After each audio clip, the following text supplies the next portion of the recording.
Hey guys. You are watching your anime world, how are you all? Please support to subscribe this channel for watching new interesting stories. So in this video, we will see what if Harry Potter became the Serpent Heir of Slytherin. Here is short summary. When Hermione takes Tom Riddle's diary, fate twists in the Chamber of Secrets.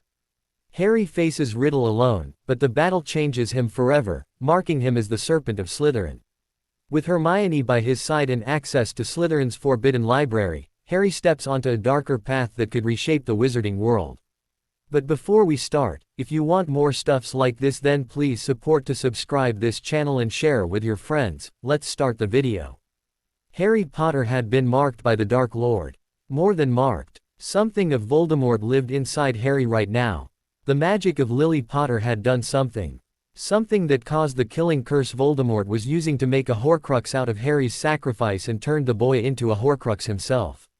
Lily's magic stood between Voldemort's soul fragment and Harry Potter's own infant magical core, a core that could indeed grow to be Voldemort's equal. Dumbledore smiled. He made a mistake with Tom. Power corrupts, and the powerful never sacrifice themselves. He and Gellert Grindelwald learned that bitter truth together. No, the prophecy made it clear that it was the power of love that would defeat the Dark Lord. Clearly, Voldemort would destroy his own Horcrux when he struck down the boy, and when he did so, the curse would rebound again and kill him permanently.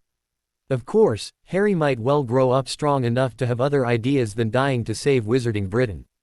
Placing the Elder Wand upon the infant Harry's belly, just below his heart, Dumbledore began engraving charms on the boy's own magical core, restricting and binding it. Harry would not grow strong enough to resist Voldemort, he would grow more and more vulnerable over time. As the Dark Lord rose in power, and returned for revenge, the temptation to destroy Potter personally would be his downfall. It was regrettable, but for the greater good. What was left of Harry Potter was a pawn to be sacrificed. There were already two kings on the board. Harry would be sacrificed to take the Dark One. Hermione POV. Hermione Granger had the dream again. She had the dream whenever she went to sleep thinking about Harry Potter. She had tried asking her mom about dreaming about a boy when you thought about him before bed. That had been a mistake. While Hermione Granger loved knowledge above all things, having a mother who is a dentist can have dangerous side effects. For instance, mentioning to any mother who is a medical professional of any kind that you had disturbing, tear the bed apart, dreams about a boy will cause you to have a very long, extremely embarrassing discussion about birth control, consent, male and female anatomy, various forms of ways girls and boys could indulge in play that did not risk pregnancy, and way too much information about how a girl could take care of such needs without requiring the risky involvement of a boy. It had also resulted in the post-owl bringing Hermione's return letter having a second letter to Madame Pomfrey, who took Hermione aside for a really interesting lecture on magical birth control methods, and other ways a young witch could use magic that Hermione swore she only memorized because of course all knowledge was valuable. She would never actually try them. I mean, probably. The embarrassing part about it all was it hadn't been that sort of dream. Not that sort of dream at all.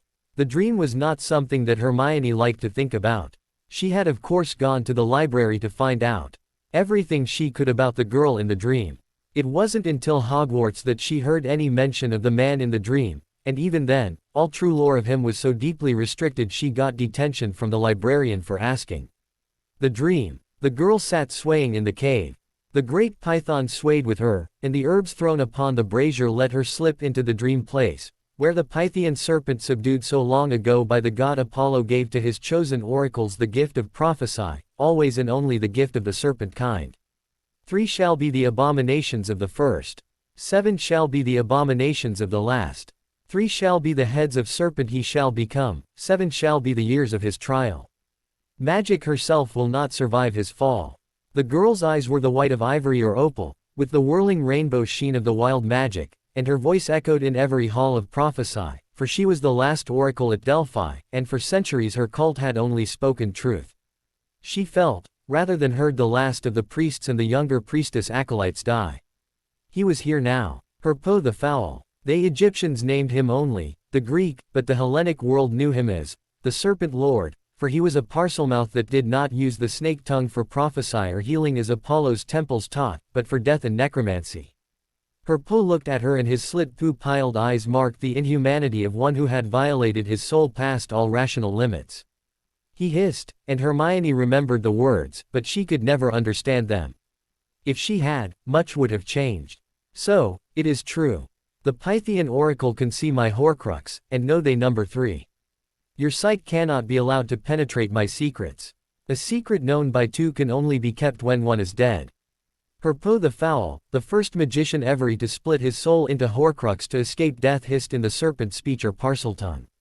The oracle at Delphi, last of the Pythian oracles, answered in the same tongue. You cannot escape Hades. Death will not be denied. You are the first abomination, but there will be a last. The gods have seen it. Spoke the last oracle of Delphi, choosing the last words of this life carefully. Herpo spoke again. This time his tongue was human speech. There are no gods. There is only power, and those too afraid to weak to seize it. He raised up his hand again and made a lightning shape in the air before chanting, Avada Kedavra, and with a flash of green light, Hermione awoke screaming. Again, she hated the dream. She hated not understanding what that hissing was. That was clearly not a normal language, because she was sure the important parts were spoken in it. The oracle at Delphi was a famous order of seers in ancient Greece. For centuries they had been associated with the god Apollo, and with the mythical serpent Pythia that he defeated to earn the gift of prophecy. Hermione had found lots of scholarly evidence and writings on the oracle in respectable British archaeological books. She was happy with that. Discovering she was a witch, she had been excited to learn that there was indeed a magical language of snakes, but to speak it in Britain was to be at least suspected of being a dark wizard. Further, Herpo the Foul was a real person. A person so terrible that asking about him got her detention from a librarian. What kind of librarian gives detention for research? A Hogwarts librarian, it turns out. That Harry Potter made her dream of Herpo the Foul made sense. He was the boy who lived, the boy who survived the curse in her dream. The killing curse. He was the boy who struck down the Dark Lord Voldemort when just a baby. Seemed a bit odd, as he was quite a normal enough boy. Semi-feral, and she. Suspected quite malnourished and completely unsocialized, but basically a good boy. Then, in second year, she realized he could speak that magic language. The language of snakes. Harry was a Parseltongue. She knew he was the answer to her dreams. Not sure how, but that just meant she needed to research him deeply. In second year, Hermione had been brewing entirely illegal dreamless sleep potions, as the dream was becoming a problem, in Ning Myrtle's bathroom. Ning Myrtle was a drama queen, and emotionally fragile. As Hermione roomed with Lavender Brown and Parvati Patil, managing Ning Myrtle was a no-brainer. When she heard a weeping girl enter the bathroom, then have a debate with herself in 2 distinct voices, one of which spoke in the hissing sounds of the serpent language, before tossing a black diary into one of the toilets and attempting to flush it, Hermione was curious. Ning Myrtle shouted, I don't like that thing. And the toilets all blasted water out, soaking the floor. Hermione had to use a quick Protega to cover her cauldron to keep her dreamless sleep potion from being ruined. Honestly, that spell took a lot out of her, and she almost fainted. Pushing out the door, she walked over to the puddle with the book. Picking it up, she saw it was black leather, with Diary of Tom Riddle embossed in gold on it. Tom Riddle had been Slytherin prefect and head boy. She had been compared to him by an enthusiastic Professor Flitwick as a charms prodigy, along with Harry Potter's Muggle-born mother Lily Evans, later Potter. Opening the book, she saw it was empty, and somehow also dry. Still, the book gave her the sense of the dream. Somehow, both like and unlike Harry Potter, this book reminded her of the dream. More research. Harry may be hard to figure out, but a diary had to be simpler. From what the young girl who tossed it out had said, she had been writing in it, and it had been writing back. Perhaps Hermione would try that. What is the worst that could happen? Harry Potter POV. Harry knew Hermione had been hiding something from him. The dreamless sleep potions she had been sharing with him had helped him, but she had been growing thinner and paler, her eyes having the bruised look of someone running on pepper-up potions and enough tea to float the Ark Royal. She had been sullen, withdrawn, angry and crying by turns. Yet, alone of the whole castle, she had stood with him. She knew he was not the heir of Slytherin. She trusted him. Her alone now she was missing. Half a dozen students, and a cat, were missing. The entire castle had decided that as a Muggle raised half-blood, and the one they claimed destroyed their precious Dark Lord, Harry Potter was actually the new Dark Lord, the heir of Slytherin. Let's ignore the fact the old Dark Lord wasn't dead. I mean Dumbledore knew, and was covering it up. Harry had faced and fought the Dark Lord, with Dumbledore, Snape, and McGonagall as witnesses to the end, but still everyone including those worthy professors were sure he was going around petrifying random Muggleborns and a cat as part of some cunning plan for, I don't know, the ability to have even fewer friends than just Ron the mannerless idiot and Hermione of the information dump. Ron was even avoiding him. Harry can talk to snakes. Harry bad. Honestly, it took generations of inbreeding to produce an idiot like Malfoy. In the Weasleys' case, maybe it was overbreeding. Arthur Weasley had only so many decent Y chromosomes to spare, and 6 sons in when he got to Ron, he came out somewhere on the garden gnome troll spectrum of intellectual and social abilities. Ginny turned out alright, so clearly the never-used Weasley X chromosome had some life left in it. Ginny had been found petrified. She and Hermione had been researching something in the library, and on their way back to the common room when they had been attacked. Ginny was petrified, and Hermione was gone. Her skeleton will lie in the chamber forever. The words written in human blood were Hermione's. Harry had been having problems ever since he began speaking Parselmouth. Sometimes he could smell things that people can't smell, or seeing things they can't see, like body heat. He could tell people apart by the taste of the air around them. He would find his tongue flickering out to taste the air. Especially around Hermione. It relaxed him to taste her, and the blood on the wall tasted of her. Harry was tasting the air, it tasted of Hermione. He felt a coldness fill his veins. Hermione was gone. His Hermione. His eyes flickered, his pupils turned slit and his face grew somehow sharper. His body became still in a way that was not fully human. Harry felt his magic straining against the usual bonds that bound it. For himself, he had grown used to accepting it, but now, she had been taken. Hermione. His Hermione. That was different somehow. Harry wasn't sure how, but now his magic was coiling and thrashing at the bonds placed on it. Ron's punch came out of nowhere, and made Harry's head ring. You snake bastard. It wasn't enough you petrifying Muggle-borns and half-bloods like yourself, you had to attack Ginny. She is pureblood. She even liked you. You waited until Dumbledore was gone and then you showed yourself. She defended you. She told me it couldn't be you, when I told her it was, and now look, you attacked her too. Ron said, too angry to go for his wand. He came in to hit Harry again. His eyes slit pupilled as any serpent. Harry felt cold all over. He could see Ron's body in shades of head, see the minute tells of his body as he prepared to strike. A detached part of him realized he should care. His first friend was attacking him, and that should mean something. Hermione was taken to the Chamber of Secrets. His Hermione. Ron swung his fist. Absently, Harry snatched it out of the air, and twisted, breaking his arm. Ron was making too much noise, so Harry struck him on the side of the head, and the boy went silent. When had Harry gotten this strong? He had felt it sometimes playing Quidditch when the hunt urge came over him.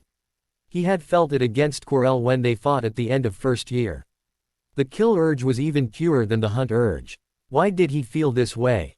Why was his magic storming inside him this way? Hermione. Hermione had been taken. Harry noted that while he wasn't in any way normal right now, his thoughts were inhumanly clear.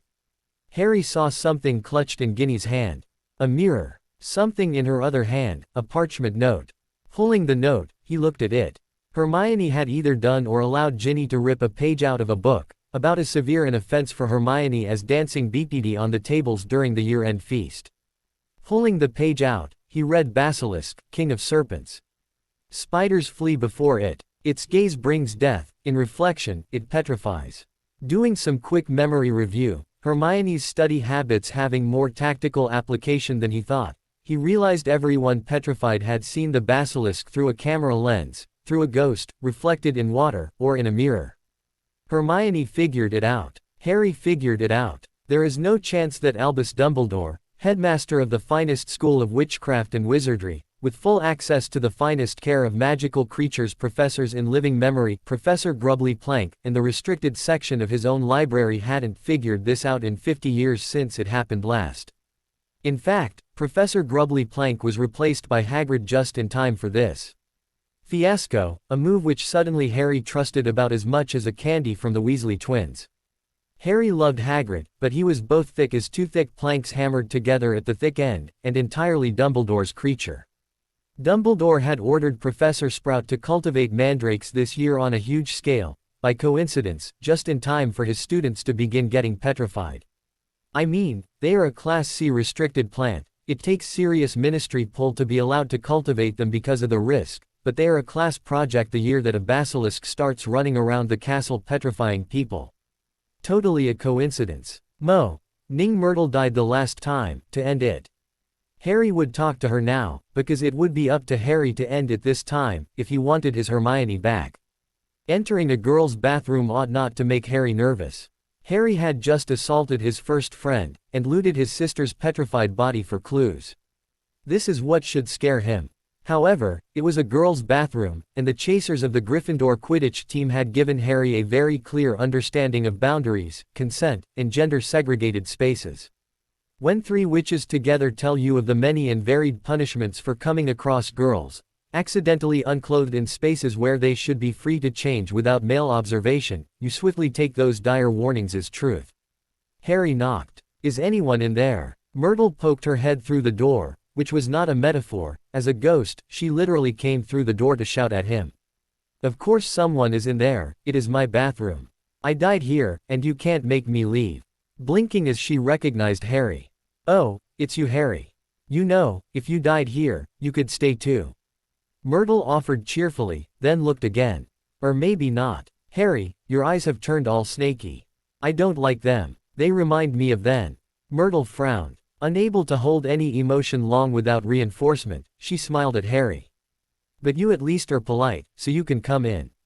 Harry pushed into the bathroom, checking the stalls to see Hermione's brewing cauldron was cold and empty. He frowned. Why had she stopped brewing the dreamless sleep? She said she had been having trouble sleeping, and even had some blackouts when awake. Why did she stop brewing? Myrtle, when did Hermione stop brewing potions here? Harry asked softly, on the edge of figuring something out. Myrtle was mad, raising in the air to tower over Harry. About the same time she stopped being polite to me. Hissing like that. She knows it makes me scared. It reminds me of, then. Myrtle shuddered. Harry had a terrible feeling about this. Myrtle, can you tell me about, then? I mean, you're the only student ghost, and nobody knows how you died. You should be the most famous ghost, but nobody knows your story at all. I mean, your first death day is important, right? Harry said, trying to appeal to Myrtle's ego to get her past the fear of discussing her death trauma. It worked. She floated down until she was eye level, almost nose to nose. WTIH Harry. Well, I was in here alone, having a good cry after that skeleton little twiglet Hannah made a joke about my weight, and Ermintrude brought up the acne I had to brew my own potion to get rid of, when I heard someone coming into the bathroom. A boy. Not like you. He didn't ask if it was okay to come in or anything. Then he started hissing, just like Hermione today. I came out to give him what for. I had my wand out, ready to hex him so bad he would have to crawl to the hospital wing when I saw them. Two great yellow snake eyes, shining at me. Myrtle nodded in satisfaction as if the injustice of her plight had been captured fully. I died. In a bathroom, looking at two terrible yellow snake eyes. Not like yours, Harry. They are a rather attractive green, even when you go snaky. Myrtle cooed, reaching out to stroke his cheek, leaving him feeling the cold of the ghost touch. Harry thought about it. Then he thought about snakes, and let his mind shift deeper into that awareness. Did the sound Hermione was making, and the bad boy who came before sound like this? Harry asked, before Harry switched to Parseltongue. Did they speak the language of serpents? Harry said, and watched as Myrtle shot back through the bathroom stall door to poke just her head back. Stop that, Myrtle shouted. That is how the bad man hissed then, and how Hermione hissed when she came in a few minutes ago. Myrtle said. Harry already knew the answer. Myrtle, she came in. She isn't here now. Did she ever open the door to leave? Myrtle blinked in confusion, then floated back through the door and looked around. No, she didn't. She isn't here. She isn't invisible either. I'm a ghost, and this is where I died. I can see everything here. Isn't that strange? The Ravenclaw ghost girl looked around with happy interest. Harry turned to look at the stalls, the walls, the sinks, looking for a sign. Finally he noticed one sink had serpents for taps. None of the rest did. He went and turned the taps, and nothing came out. That one doesn't work. Myrtle sniffed. It never has, and even asking Dumbledore to fix it did nothing. He kept saying it worked perfectly as it was, which is silly because it never made water even when I was alive. Quote. Harry smiled, and his voice turned to a cold and dangerous hiss. Then it will work fine for me. Open, you useless piece of shit secret door, before I blast you. Harry hissed. Either something in his command was the code word for opening it, or the door simply did what it was told in Parseltongue. The sink retreated and a dark downward tunnel was revealed. Myrtle looked at it and blinked. The snake thingy that killed me came up through a secret door in my bathroom. It's my bathroom, I should be the one opening it and letting things out to kill people. Myrtle fumed. Harry blinked, not really sure what the correct response to that was. I'm sorry Myrtle, it kind of a Parseltongue thing. I think something bad happened to Hermione, because she can't speak Parseltongue, and she wouldn't ever go around petrifying Muggleborns like herself unless something bad was making her do it. Myrtle looked at Harry for a long second. You really aren't very bright, are you? No Ravenclaw would ever go down a hole that had at least a basilisk, and possibly a mind-controlling dark wizard or cursed item controlling their friend. Harry smiled. I'm not very bright. I am a Gryffindor, so being stupid and brave is what people will call it if I die. You want to know the real truth? If it wasn't Hermione, I would go back to my room and hide like everyone else. Not one living person in this castle has stayed on my side, except Hermione, and something took her down this hole. I am going to get her back. Myrtle tried to give him a ghostly hug. You are so cute when you get manly like that. When you die, you can share my bathroom with me. Harry blinked again. That was definitely the most supportive comment he had received from anyone who was not Hermione this entire year. Thank you Myrtle, that would be lovely.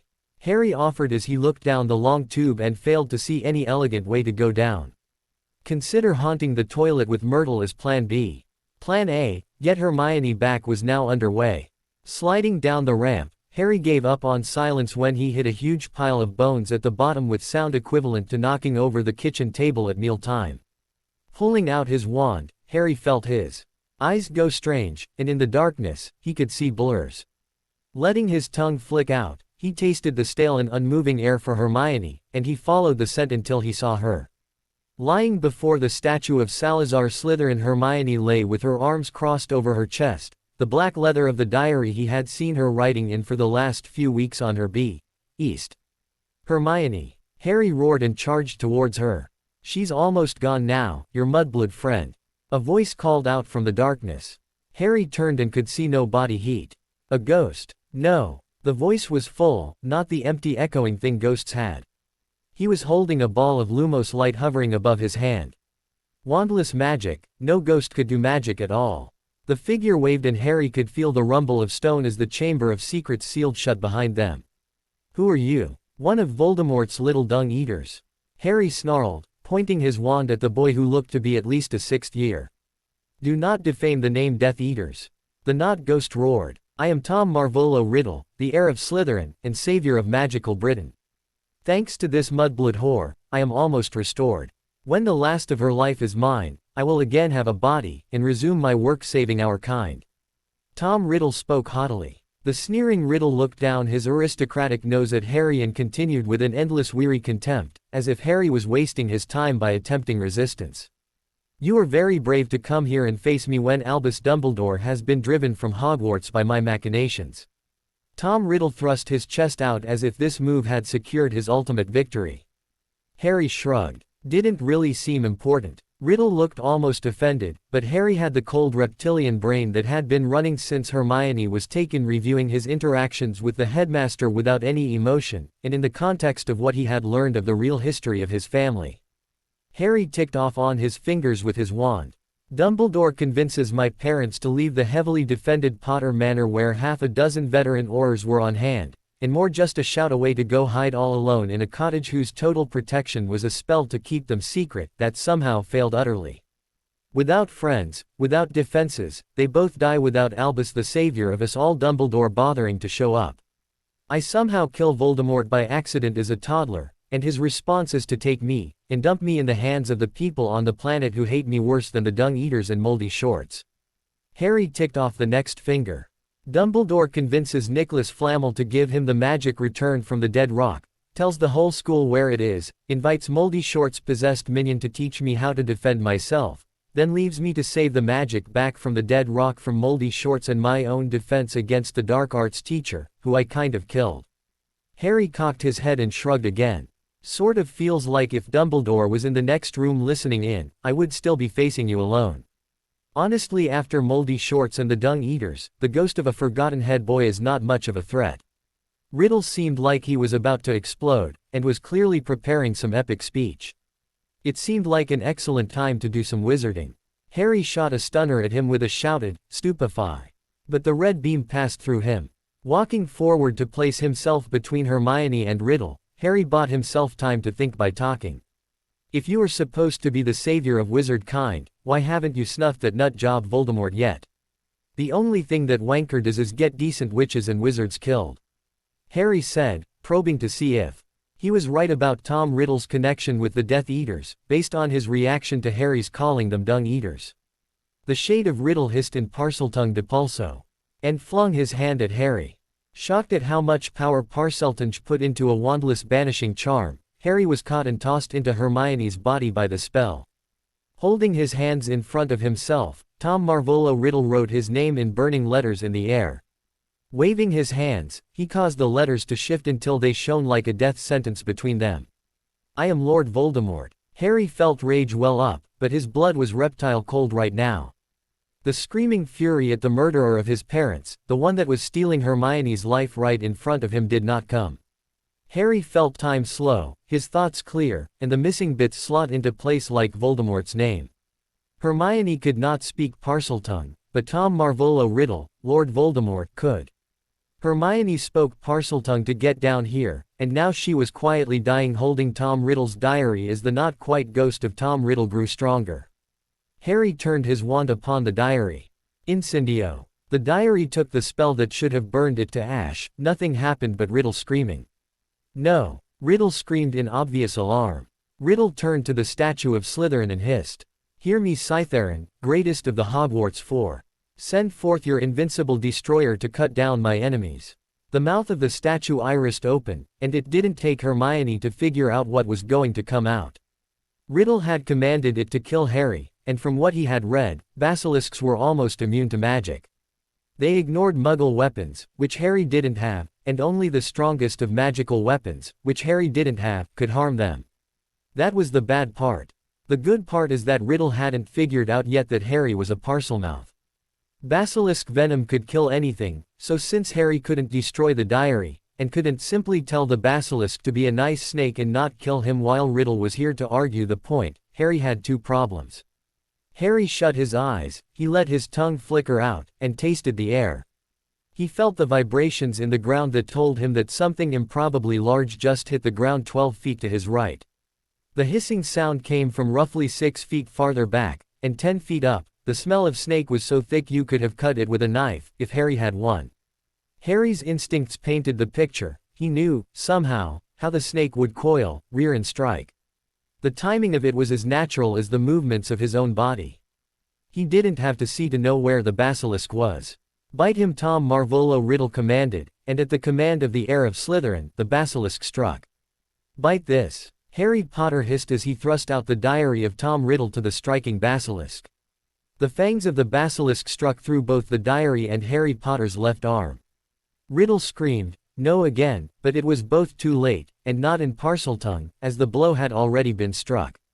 The basilisk, aware that it had struck a speaker, began to panic as the terrible magics that had bound it to the service of Salazar Slytherin and his heirs for 1,000 years required it to always obey and protect speakers, and at the command of one, it had struck another. Voldemort screamed as ink flowed from the punctured diary. Harry Potter screamed as the poison entered his body, and the basilisk screamed as the magics that bound it to serve the line of Slytherin and its speakers turned against it and exacted the price for oath-breaking in its most ancient and terrible form. Hermione screamed as her soul and magic flowed back into her. From Tom Riddle, who had seduced and possessed her. Forbidden knowledge had been her weakness, and she felt such shame to have fallen, even though she only began to write in the diary to learn enough to protect Harry. In the end, he had to protect her. As the terrible venom of the basilisk destroyed the Horcrux that was Tom Riddle's diary, it began to break down the Horcrux that was Harry Potter's famous curse scar.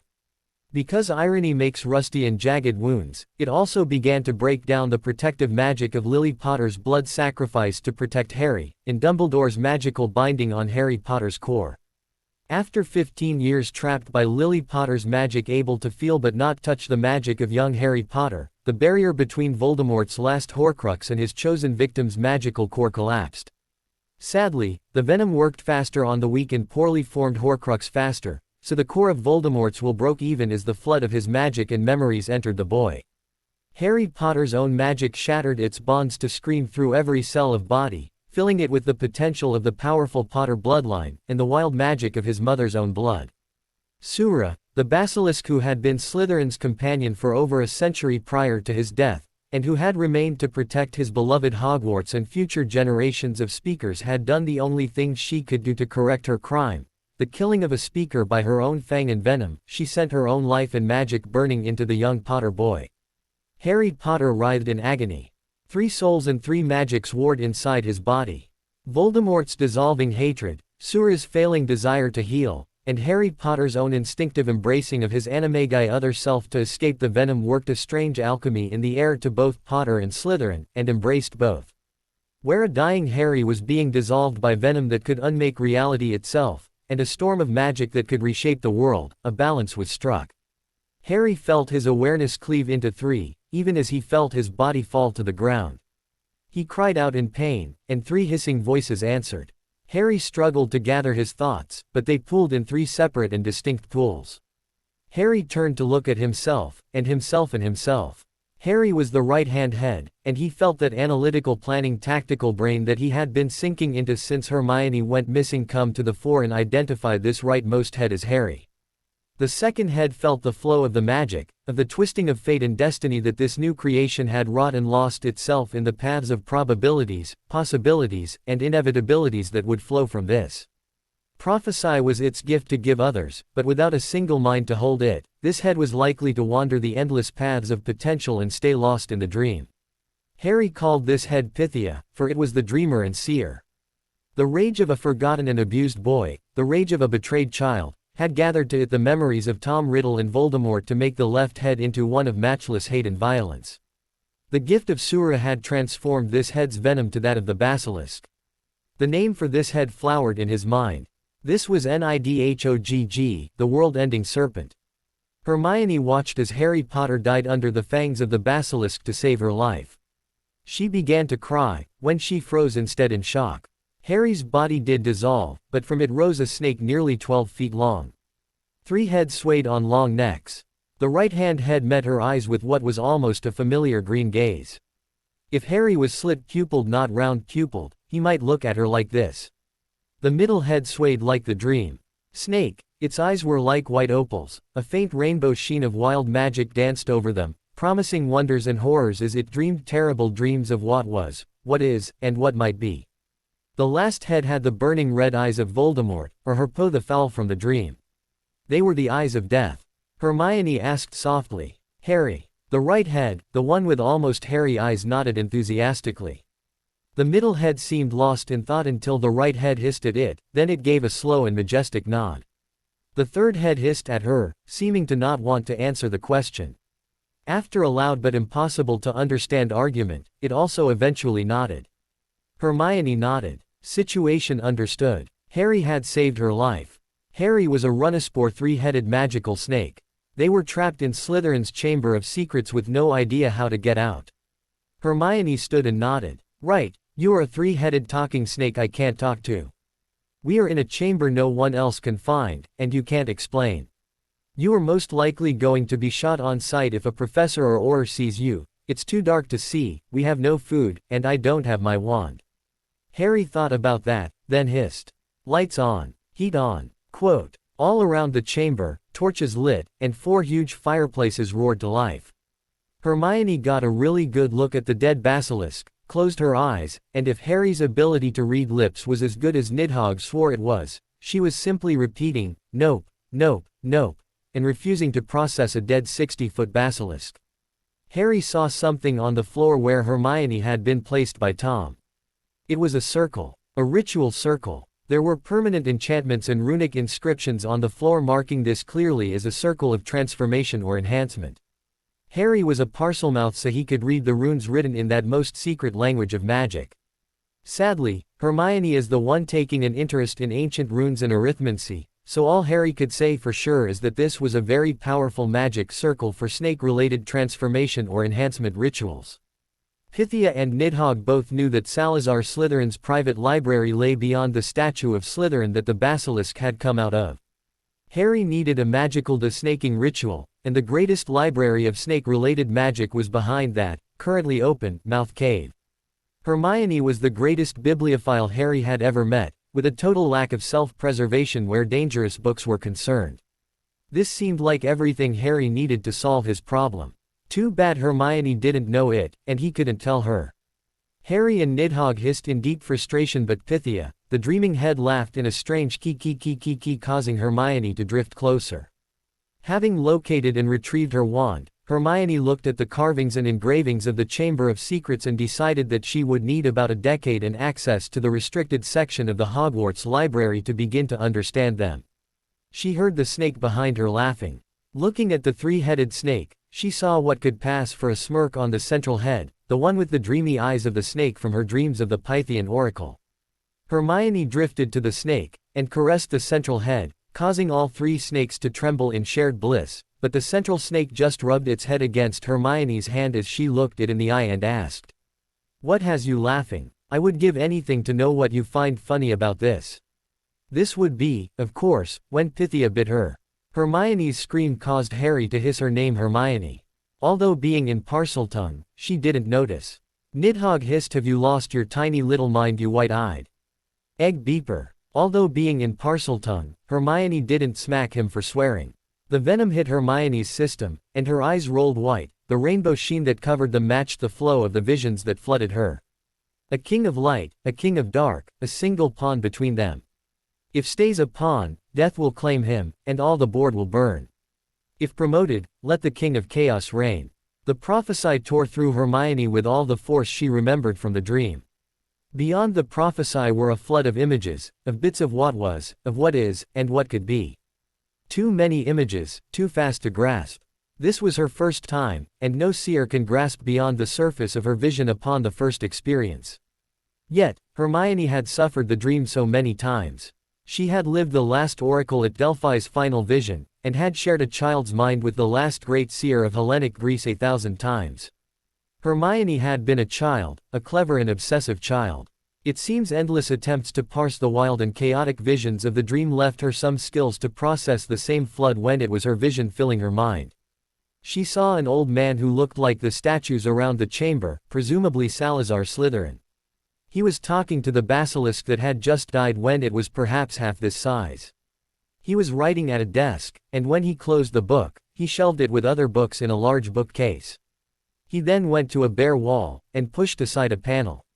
Behind it were half a dozen books, each bound in leather and gold, each bearing a powerful, "Notice me not" charm. He took one, then glanced to make sure no one could see, and slipped away. Harry was in full panic mode when Hermione's eyes rolled back wide and she began speaking in prophesy.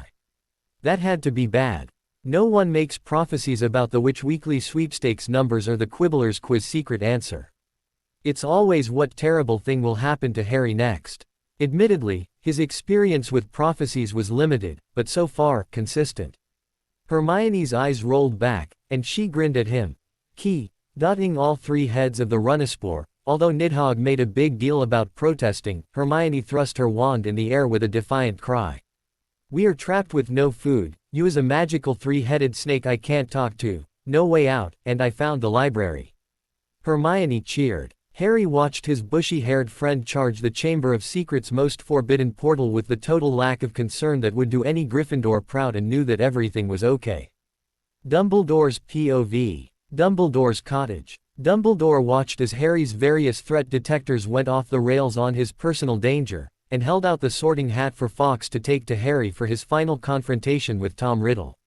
Once Harry expressed his loyalty to Dumbledore, Fawkes would be able to bring Harry the hat and the sword of Gryffindor it hid and refused to give to Dumbledore. In one fell swoop he would be rid of Slytherin's monster. Harry Potter would have sworn his devotion to Dumbledore. Dumbledore would have access at last to Salazar Slytherin's secret magical knowledge, and Dumbledore could even expect the boy to simply hand over the sword of Gryffindor to his headmaster for safekeeping. It was all going to plan.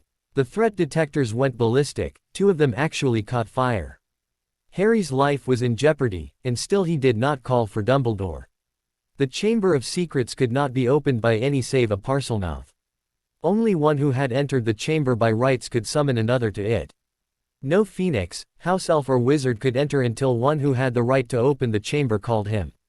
Harry wasn't calling. The threat detectors slowed and went steady. Harry was at risk, but not serious risk. Harry had not needed him. Not died. Dumbledore fell back into his chair. Everything was not okay. Ministry of Magic, Department of Mysteries. Unspeakable Croaker POV. Alarms were blaring, unspeakables were running to their posts. Fate was weaving, those 3 pesky goddesses were setting their hands to the warp and woof of time and space and weaving a true prophecy into existence. No one ever made prophecy that said, Tuesday the 5th of June will be sunny and nothing at all will go wrong. They were always obscure and dangerous, like, the witch with nostril hairs numbering the date of her birth will sneeze twice and end the universe unless she is given pudding before noon. The golden orb formed in the Great Ward Matrix where shifts in reality were codified, copied, and verified. The golden orb rolled down the chute like a muggle bingo ball and Croaker read the note.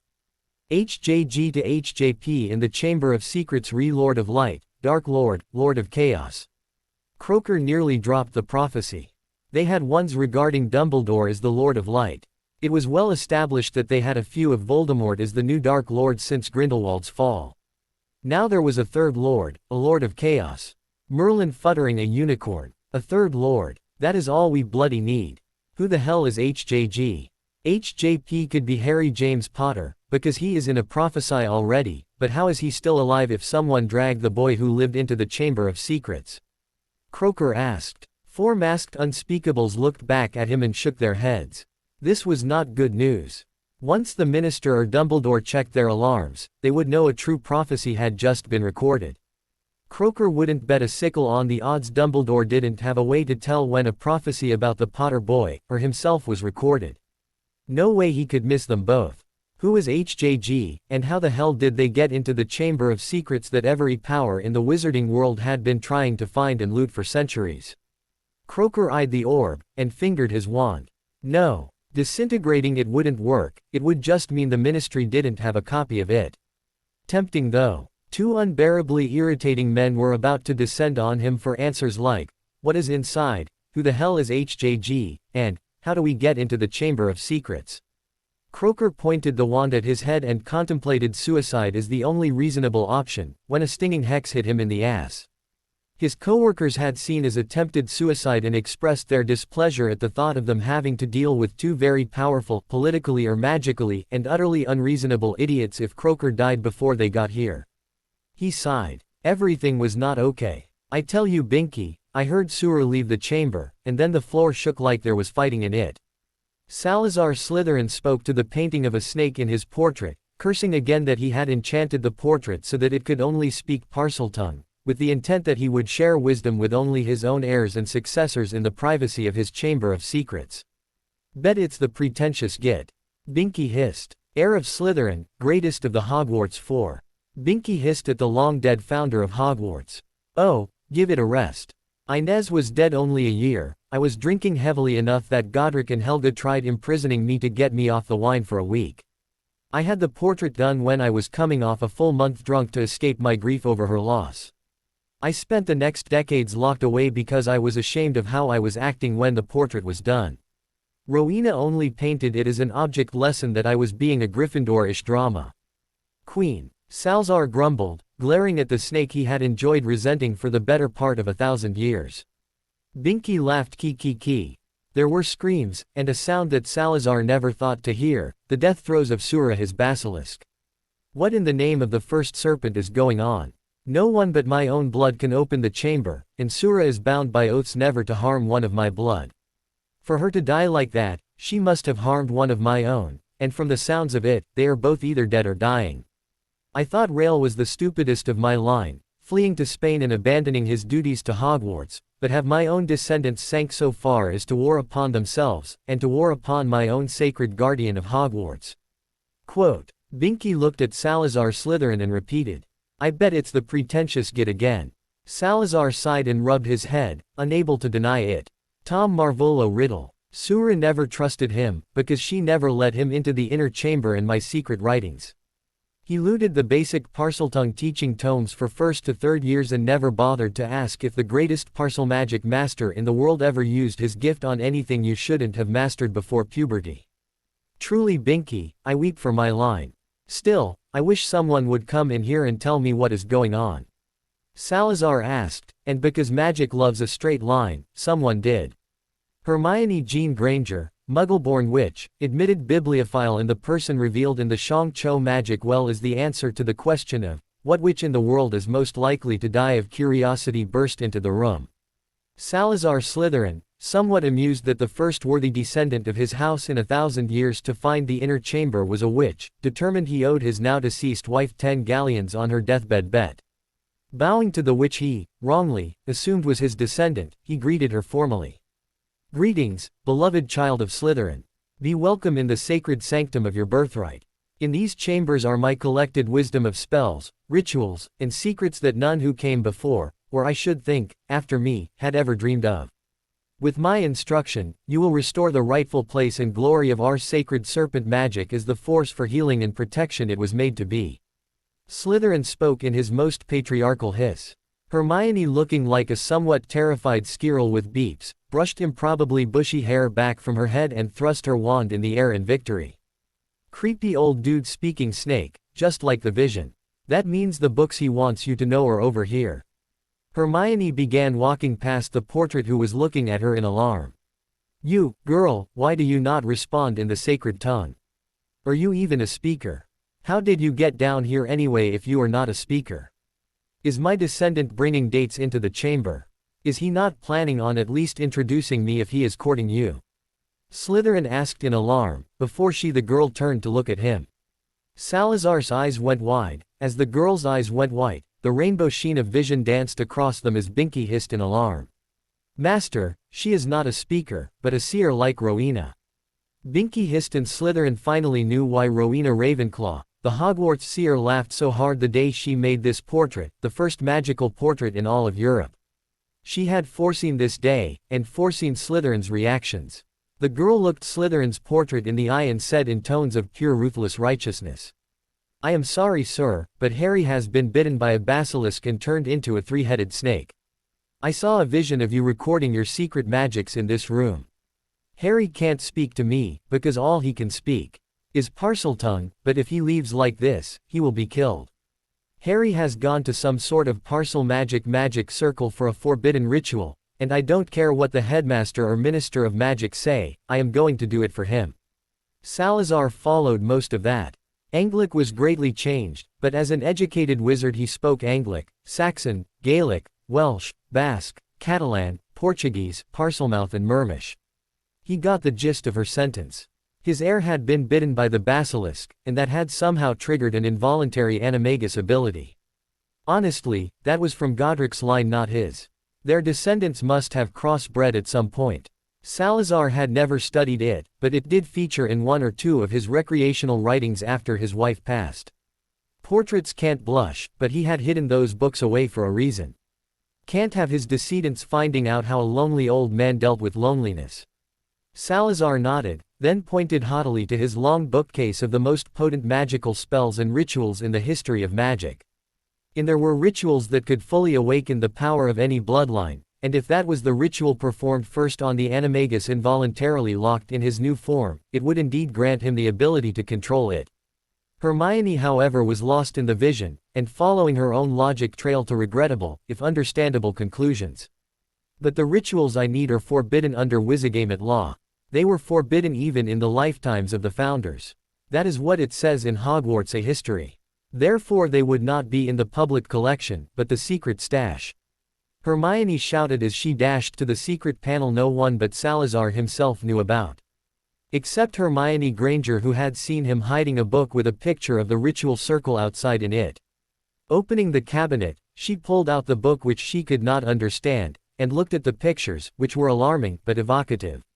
"Child, no. Not that book," hissed a terrified and mortally embarrassed Salazar Slytherin. Binky read the title of the book on the spine as the girl opened it to the picture, and blushed color. If you could read Parseltongue, it read, "The Pure Which Seduces the Most Potent Serpent." Ki. Binky laughed. "The seerest wasted a vision on your erotic fantasy writings, and your heir is going to get stuck as a snake." Binky laughed at his long-dead master. Slytherin stroked his long-bearded chin and mused.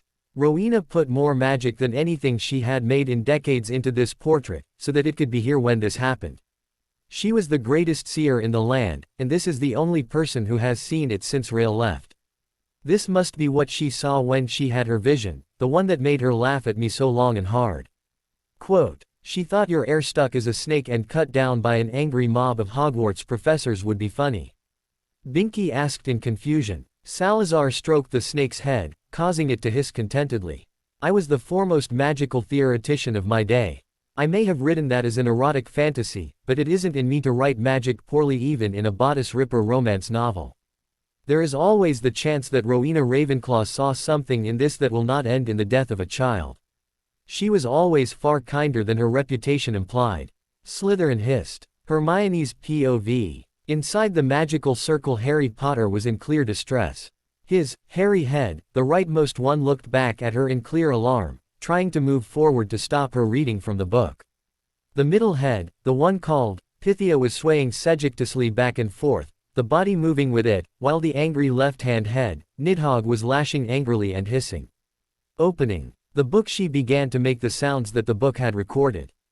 The power of the venom running in her veins let her echo the sound she could relive in the visions from the writing of this book, even if she could not understand them. She blushed horribly at the pictures, but following the pictures she proceeded to disrobe and begin spreading the paint that rose from the ritual circle in the lines and swirls all over her body as the circle began to burn and glow in tones of green and silver magic. Hermione felt the magic beginning to work on her, and her body felt hot, her skin crawling with a sensitivity to touch she had never dreamed of. Snake Harry's three heads began to fixate on her in utter concentration, their tongues flickering out in strange hunger, their eyes burning into her. Pots at various points around the circle began to bleed forth strange incense that caused Hermione's body to catch fire, and her mind began to fill with images of Harry the boy, not Harry the three-headed snake, that caused the awakening hunger in her body to rise to new heights. Harry's POV. Hermione was the brightest witch in her generation, and more dangerous left alone in the library than Voldemort himself. Yet Harry had forgotten two very important facts. Slytherin was by all accounts insanely proud of his Parselmouth gift, which Hermione did not share, and for all her intelligence, Hermione was a very sheltered young lady. Harry saw the gold lettering on the spine of the book, and caught a rather alarming picture of a BPD witch with a finger running over a crease that was not in a book, and realized that whatever she held in her hand had more in common with those magazines Dudley beat him so badly for finding under his bed than any spell book he had ever seen. He read and translated the title. If you could read Parseltongue, it read, "The Pure Which Seduces the Most Potent Serpent." Hermione didn't find a spell book, but some form of parselbeep. He tried to stop her, but Pythia, the central dreaming head, stopped him. "What must come, Pythia," the seer hissed dreamily. "She's going to come if she keeps that up. Freaking mammals. Is that what those things are for? She really seems to enjoy it. Why don't the males have those if they're that much fun to play with? Is that why you mammals are always doing this? Snakes only mate to make eggs, and even then there is a decent chance she will kill you afterwards." Nidhogg hissed in clear excitement. "Hermione, this isn't right, you have to stop." Harry hissed desperately, his own emotions running wild, and that planning mind that was his gift in this brain was no longer planning ways to get out, but where she should touch next. Harry tried to look away, but failed utterly. If you make her stop, I will bite you. Nidhogg the Destroyer hissed. His mind was given only to rage and violence. He was the hunter, the assassin, the protector, yet as that young witch writhed and moaned, something rose in him he could not understand, something like the hunt. A hunt once began could only end in death. What she was doing was oddly the same kind of dance. A hunt. She must, he didn't know what, but whatever it was she sought, his life and existence screamed he must help her achieve it or die himself. The snake that was Harry, and was not Harry, slithered into the top of the circle where Hermione knelt. Pythia's tongue licked forward and touched Hermione's skin. He tasted her need, her devotion, and the power of her magic. She drove herself into a fury of ecstasy, her magic flowing into the circle, and the circle bound Harry into a transformation. Pythia lanced out and bit Hermione's neck, and a vision filled her.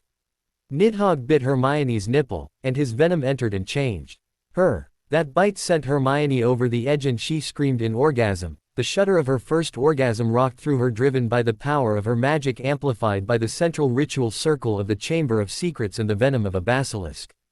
As she opened her mouth to scream, the mouth of Harry Potter, the boy who used to be a snake, took her mouth in both of their first key. Harry held his best friend, if not his first one, his one loyal and loving friend, who just happened to be beautiful, BPD, and coming off what looked like a world-shattering orgasm that had ripped him literally out of his animagi form and back into humanity.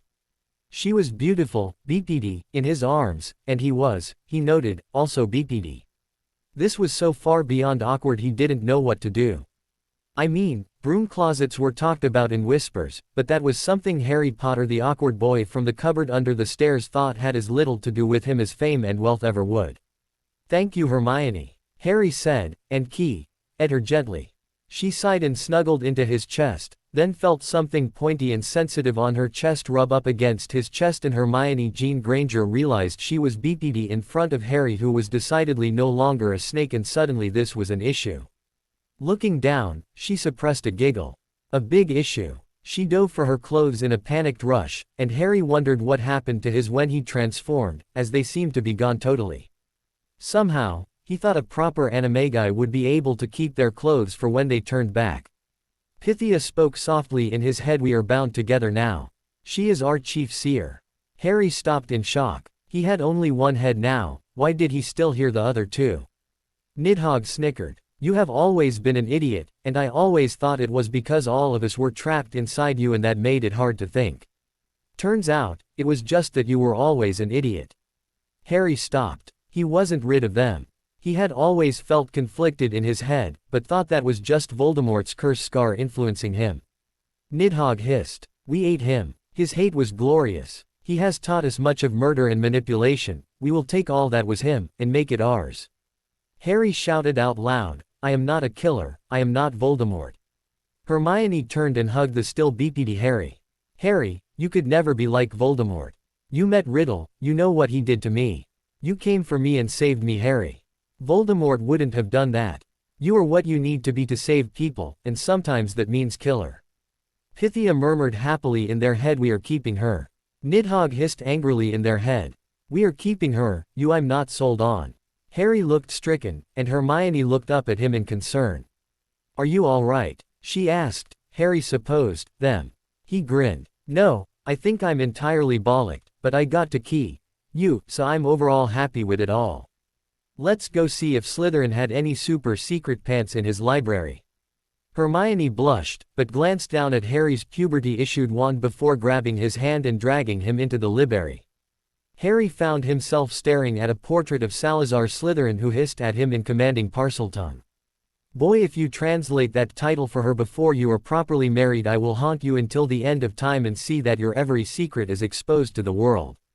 I can't believe a descendant of mine would seduce a young unmarried witch of good character into acts of depravity simply because he failed to master his own magic. You will return here for instructions so that you do not embarrass my house." Slytherin commanded. Harry was taken aback by the attack from a talking portrait. "I am not the one writing Parselbeep. You are the one who led Hermione into acts of depravity. Hermione is so innocent she doesn't even know that was beep, not magic. I can't believe you tricked her into doing that. I ought to light you on fire." Quote. Binky laughed. Kiki. He turned to hiss at his ancient master, Slytherin writes Parselbeep. Salazar looked embarrassed. Yes, well, I may have written it as a romance novel, but I was the foremost magical theorist of my age, so it probably was as effective as any magical ritual Godric the Musclehead ever managed. I can't believe a child of my line ended up in the House of Muscleheads. Still, now that you have magically married her, she is Lady Slytherin, just as you are its lord. Quote. Harry felt a heavy weight settle onto his finger, and looking down, he saw a heavy goblin silver ring with an onyx stone on it bearing a Slytherin snake-headed sigil on it. The Slytherin Lord's ring, Hermione cried out, and dashed into the room, holding up her left hand where the goblin silver band with an onyx stone on it now adorned her ring finger. Thea flowed over Harry and took command of their body, their eyes glowing the white of pure opals as the rainbow highlights of vision danced along it. By the rites enacted this day, before Salazar Slytherin, the founder of the house, I now pronounce you man and wife, Lord and Lady Slytherin, heirs to the most ancient and noble house of Slytherin. Pythia pronounced in a voice that Hermione understood at once was not Harry. The Harry who had Pythia's eyes stopped tilted his head and said cheekily. I believe he already ed the bride. Pythia pronounced happily, before Harry's eyes rolled back to his normal green orbs. Harry and Hermione both looked at the portrait of Salazar Slytherin, who held up his own ring hand, pointed to each of theirs and smiled, making a joining hands gesture, before bowing deeply to Hermione, who blushed and curtsied. A seeress, a witch of power, passion, and grace. Now, go do something worthy of her, like save the world before she decides to leave you and go found a library somewhere. Shoo. Get back to school and try to get decent marks. I know Godric's house prizes other things, but you are a Slytherin, and are expected to be better. Harry got dressed and tucked the forbidden book into his robes. I mean, he had certain curiosities that Hermione's performance only enhanced. No one but him and Voldemort could even prove it was a naughty book in the first place. Hermione looked at Harry in concern. Harry, that is Salazar Slytherin, one of the founders of Hogwarts, what did he say to you just now? Harry grabbed her hand and dragged her out of the chamber. He said he likes you, go back to class, and several dire threats if I fail to study harder and get good grades. Harry said. Hermione nodded. I can tell he will be a good influence on you, Harry, you should listen to everything he said. I mean, I don't even understand that ritual, but it turned you back into a human without me even using a wand. Harry tripped as the idea of adding a wand to that ritual went places he was not intellectually prepared for. Hermione dragged him upright and they headed for the entrance to the Chamber of Secrets and the inevitable confrontation with the Ministry, McGonagall, and possibly Dumbledore if he found a way to weasel his way back into power. Looked at reasonably, that had to be a lot easier than explaining to Hermione she had accidentally saved both of their lives with Parselbeep. Open, Harry hissed. Ning Myrtle was waiting. She frowned at Hermione. You didn't even say hello last time you were here, now you are stealing my boyfriend. Just so you know, I will back the toilets up every time you come here alone. Now. Hermione tucked Harry behind her, not letting go of his hand, and shouted at the ghost. He is not your boyfriend. Hermione shouted, then looked back at Harry and blushed. Harry also blushed but grinned and squeezed her hand. They snuck out of the bathroom and made it 2 turns from McGonagall's office before they heard the shouts of orders. Halt. Hermione froze, as instinctively she obeyed any authority figure. Harry sighed. He just knew he was going to have a headache before all the adults were done yelling at him. 2 other minds that shared his body, but somehow not his consequences, said smugly as they sat back to spectate on what Harry just knew would be an awfully long day. Binky, I have been thinking about the ritual the girl would have been performing if she had used the one I created for my romance novel. Salazar intoned, stroking his beard and thinking fiercely, the matchless mind of antiquity's greatest parcel magic practitioner and one of the leading magical theoreticians of his day, working for the first time in nearly 1,000 years. You mean the Parselbeep your new heir's bride found and used? I can't believe you corrupted a poor innocent young witch with your depravity. And we couldn't even watch. Quote, Binky, what have I told you about that term? There is no such thing as Parselbeep. I will have you know my late wife was the very model of a chaste young witch when we married, and taught me much about the joys of man and women, and the various magics that their union could create. Salazar offered haughtily. Mistress wrote Parselbeep too. Binky said in shock. Salazar rubbed his forehead. No Binky, she did not write Parselbeep. Oh sweet Pythia in the temple, now you have me saying it. She did not write romance novels, but she was fond of rather suggestive Greek and Roman poetry, and translated much into Parseltongue because she swore the language of serpents was not only more magical but also more erotic than lesser tongues. After her death, writing those romances was as much a homage to her as it was an outlet for an old man's needs.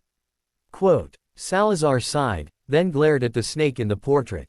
Stop distracting me, Binky. I was saying that the ritual she performed, since it worked, and was performed within the chamber's ritual enhancement circle, can reasonably be assumed to have done a few things, some of which will be good, and one of which I fear may harm our heir unintentionally. Quote, Binky blinked, then stared at the wall, past which was the ancient ritual circle used for enhancement rituals pioneered by Salazar Slytherin in defiance of the Wizarding Council and ruling 12 families' edicts. Curious despite himself, Binky asked, what effects? If it worked, as clearly it did. This was not simply a ritual of enhancement but of union. It was based rather loosely on the marriage ritual, the union of two bloodlines, but I included elements of activation of bloodlines and physical empowerment. I would never have performed or allowed such a ritual in real life. This was a romance novel, an element of say.ul fantasy was included. If this were performed in real life, the two partners' magical cores would be cut in half, and replaced with half their partner's core, making them one magic as well as one flesh. The need to become one flesh is written in the design of the ritual, it cannot be resisted long, or their cores will destabilize. The problem is that it can't work. Cores cannot be split without something like the killing curse, which gives you a Horcrux not a wedding, and no one cast one. If young Harry Potter has taken Sewer's venom for his own in serpent form, basilisk venom can break any magical binding and can indeed rupture a magical core. Of course, since it kills anyone the basilisk bites, even I haven't studied its effects on someone's magical core. Only another basilisk would be resistant enough to survive long enough to even note an effect. Salazar lectured grimly. Binky looked at the wall past which the enhancement ritual was, the serpent thought. Having been trapped with Salazar for 1,000 years had given the snake more grounding in magical theory than the average professor. Potter is a potential animagus, which got activated by the basilisk venom. If young Mistress Slytherin got that part from him with the enhancement and coupling ritual, then she could at least transform and activate her bloodlines, whatever they may be, beyond Ceres. Their magical cores might have split, but with the enhancement ritual's power, that will most likely result in their cores eventually doubling when they heal. Binky said, not seeing the problem. Salazar grabbed Binky by the neck, surprisingly easy in a species that is largely made of neck, and drew him up to face the ancient lord. What of the usurper, the Riddle boy? His soul fragment was in Harry when the ritual was being performed. The Horcrux was being broken down when Harry was dying, but the girl saved Harry when the boy held two souls battling in his body, and shared with him a third. Quote, Binky blinked slowly, not seeing a problem. Snakes were predators, eating two prey was better than one prey. Not really a downside. So, quote, Slytherin sighed deeply. A runospore is a three-headed snake. The ritual used to turn a boy with two souls and two magical cores at war within it was turned from a three-headed snake into a one-headed boy with a ritual whose power cleaved part of a third soul and invested it in the boy.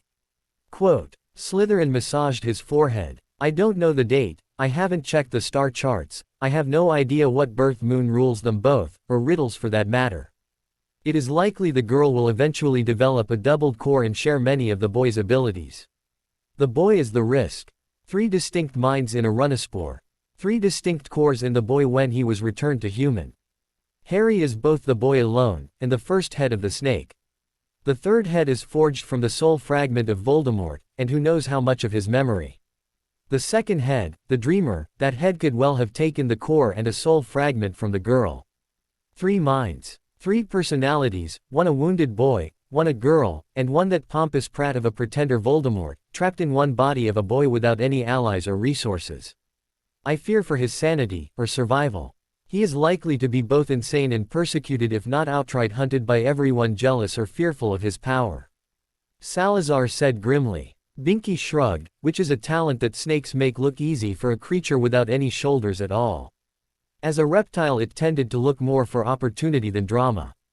You gave him a hot young witch powered by Parselbeep and the ability to see the future whenever they get busy, and enough magical power to blow up a city.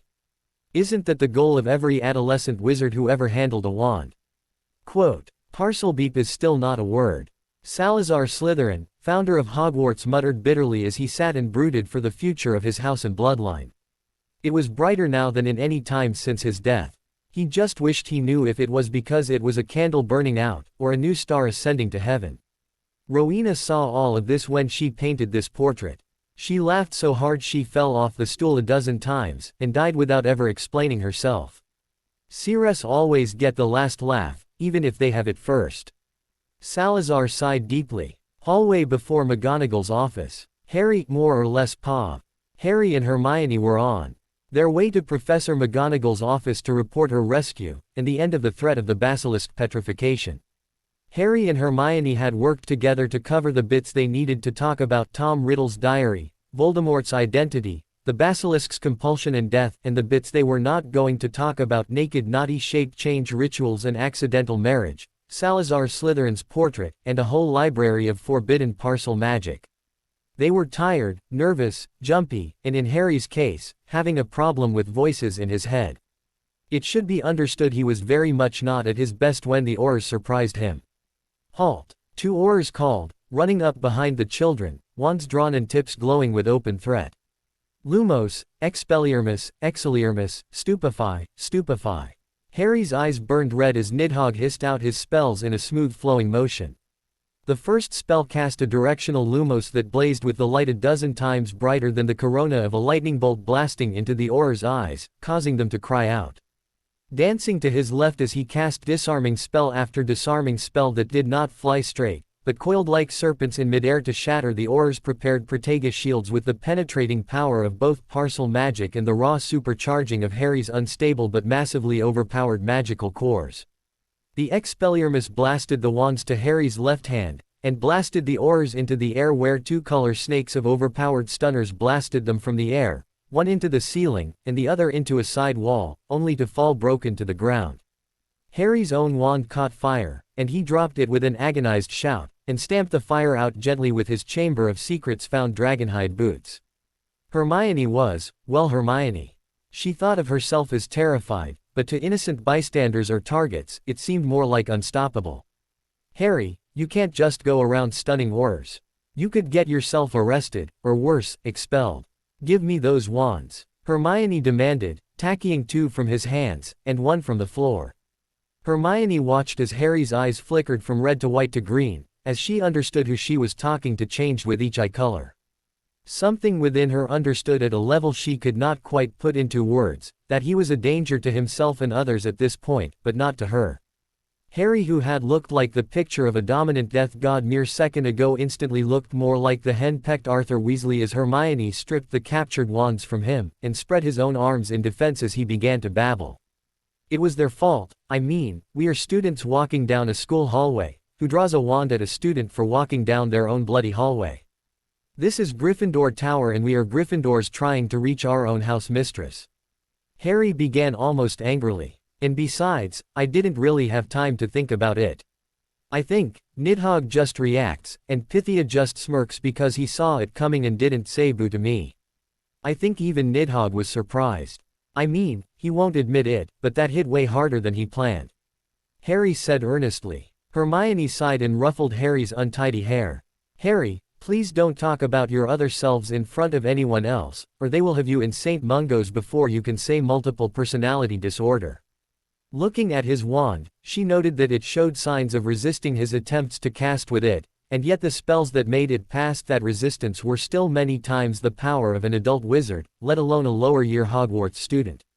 You had better hold off casting at anyone until we figure out what went wrong with your spells. And why your wand is smoking right now. I think it had to do with that ritual I did with you. Hermione said. Harry's eyes went white and his smile got wide as he almost purred. Best ritual ever. Hermione blushed so hard, remembering the rituals, not only what she did, but how she felt, and clearly Harry had been similarly moved. They were technically married now, which put a lot of the, I would never, before marriage, list in rather different light than she normally thought of them. Considering she had already done things with, or she supposed technically for Harry, that were so far beyond her wildest dreams they didn't even make her, I would never before marriage list, she supposed that list needed updating. Yes, well, Hermione said, unwilling to meet his gaze, and struggling to contain the attraction she usually suppressed for him, which was totally harder to ignore now that she could feel the attraction he usually suppressed for her. Hermione frowned. That was new. She could feel Harry's attraction for her. That wasn't a thing. If it had been a part of magical marriage, Lavender Brown would have already gushed at least 30 hours of speculation about how wonderful and romantic it all was. She was so deeply into fashion, romance, and scandal, that if such a thing were part of magical marriage Hermione would have been forced to listen to speculation about it between her and Parvati for entire weekends.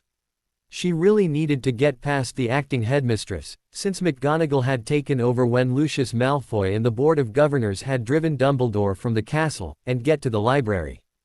Hermione only hoped that books on funky mental and spiritual connections created by magical acts wasn't in the restricted section. Honestly, even expressing that hope as a coherent thought made her sure it would be in the restricted section for sure. Time to deal with more practical issues. 2 stunned Aurors. Looking at her wand, Hermione no longer trusted it to do just what she asked, so doing any form of magical binding was probably unwise. Sighing, she reached down, and took off her shoes. Unrolling her woolen stockings, she rolled each of the Aurors onto their front, and bound their hands behind their back, one with each stocking.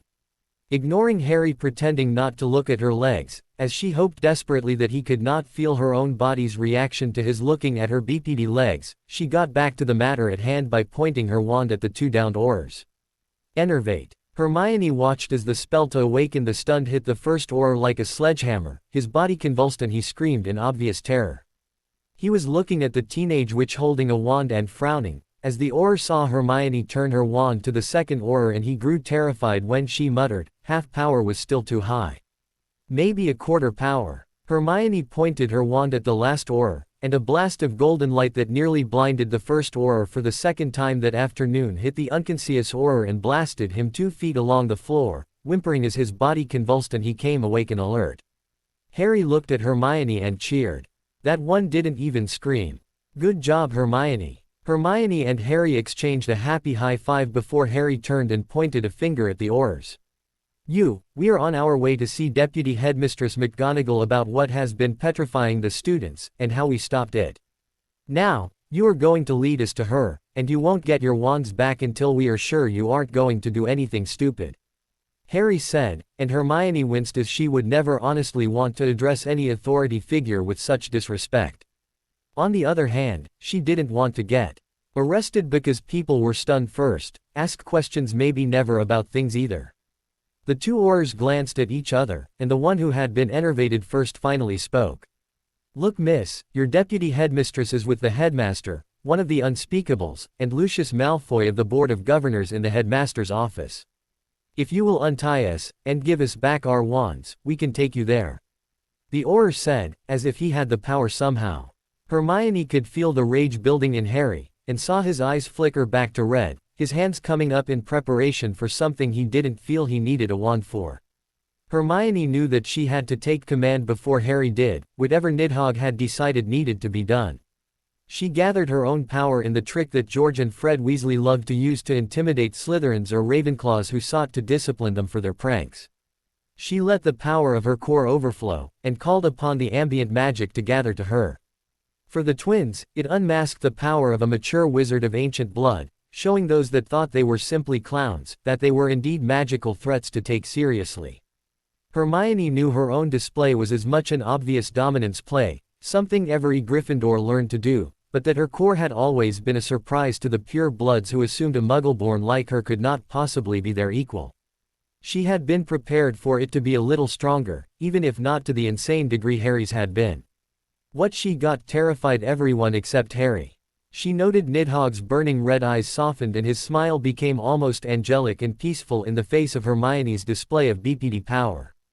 Hermione herself was bog-standard terrified as her magic caused her eyes to bleed white light, her hair raised like Medusa on unseen winds of power, her clothes whipped in winds of rainbow light that raged about her, and her voice sounded like thunder in the corridor, hammering into the minds as well as the ears with a harmony that was disturbing on so very many levels that Hermione decided to find a nice quiet toilet to fall apart and panic for at least a half hour to deal with. You will do as you are told. You will take us to the headmaster's office, or you will be disciplined. Hermione said, like an angry goddess offering judgment. On the one hand, Hermione had no idea where those words came from, but on the other hand, she felt her wand trembling, not with resistance, but with eagerness to fulfill her slightest whim if the Aurors should disobey her. Psychiatrist. Did the Magicals have psychiatrists? Hermione really felt like they should. Something to pursue immediately after getting out of this next meeting without being arrested, or expelled. That said, if those Aurors so much as twitched, she was going to hex off an A's cheek, see if she wouldn't. Headmaster's office. Harry Potter and Nidhogg, and Pythia Pa. Arriving at the gargoyle that guarded the headmaster's chamber, the Auror who had grudgingly given his name as Pious Thickness, offered up the password, Anglo Bubbly. As the gargoyle moved aside, and the quartet moved up the stone escalator that was the headmaster's staircase, they could hear voices arguing beyond the final door. Since neither Auror in the lead could open the door, Hermione pointed past them with her wand and offered a sharp, Alohomora. A sharp snap sounded and a room full of surprised adults saw the teenage witch with wand still glowing faintly as the headmaster's own locking wards snapped under her opening charm. Dumbledore and McGonagall would either have bet galleons to the Canute that outside of Phileas Flitwick, and Mad-Eye Moody there wasn't a single witch or wizard alive that could casually overcome the headmaster's door lock. The masked unspeakable turned its, probably his from the hang of the robes, head towards them, head tilting farther to the side as Harry shoved the bound Aurors in front of him and into the office. Lucius Malfoy's face was a study in frozen horror as Harry pushed in, but the terrified house elf behind him had eyes that lit up in hope like small lanterns. Dobby. That was Dobby, the irritating little git of a house elf who had been trying to save Harry Potter's life so bad he had hospitalized him multiple times. Granted, Harry was now sure it was because Dobby, as the Malfoy elf, knew the Chamber of Secrets and its basilisk were being brought into play with Riddle's bloody diary, but he had very mixed feelings about maiming and expulsion as life-saving techniques. Harry's mind was now so much clearer as Voldemort's presence was gone, and Voldemort's memories were sequestered in Nidhogg. Left alone, and enhanced by the gift of Hermione's long mental training, Harry was able to connect the dots of Lucius' intent, and where Hermione had drawn it completely off the rails. Oh, this was going to be fun. Harry remembered the mystery movies he got to listen to, but not watch as his Aunt Petunia Dursley would listen to them, and could not resist lapsing into what he called the great detective monologue. Right, I have gathered you all here to reveal the identity of the murderer. Harry said, striking a theatrical pose, chest thrust out, chin up, glaring down his nose at the room full of suspects. Foolish boy, there has been no murder, but I see you have committed several assaults. Clearly what we can expect from one tainted by mudblood like your mother. Lucius Malfoy sniffed as he delivered the insult that would have caused an emotional reaction from Harry Potter before. Indeed, Nidhogg was clawing at Harry's control over the magical power, but Pythia, who knew what was coming, blocked the angry defensive reaction, and left this battle to the tactical computer that was Harry Potter.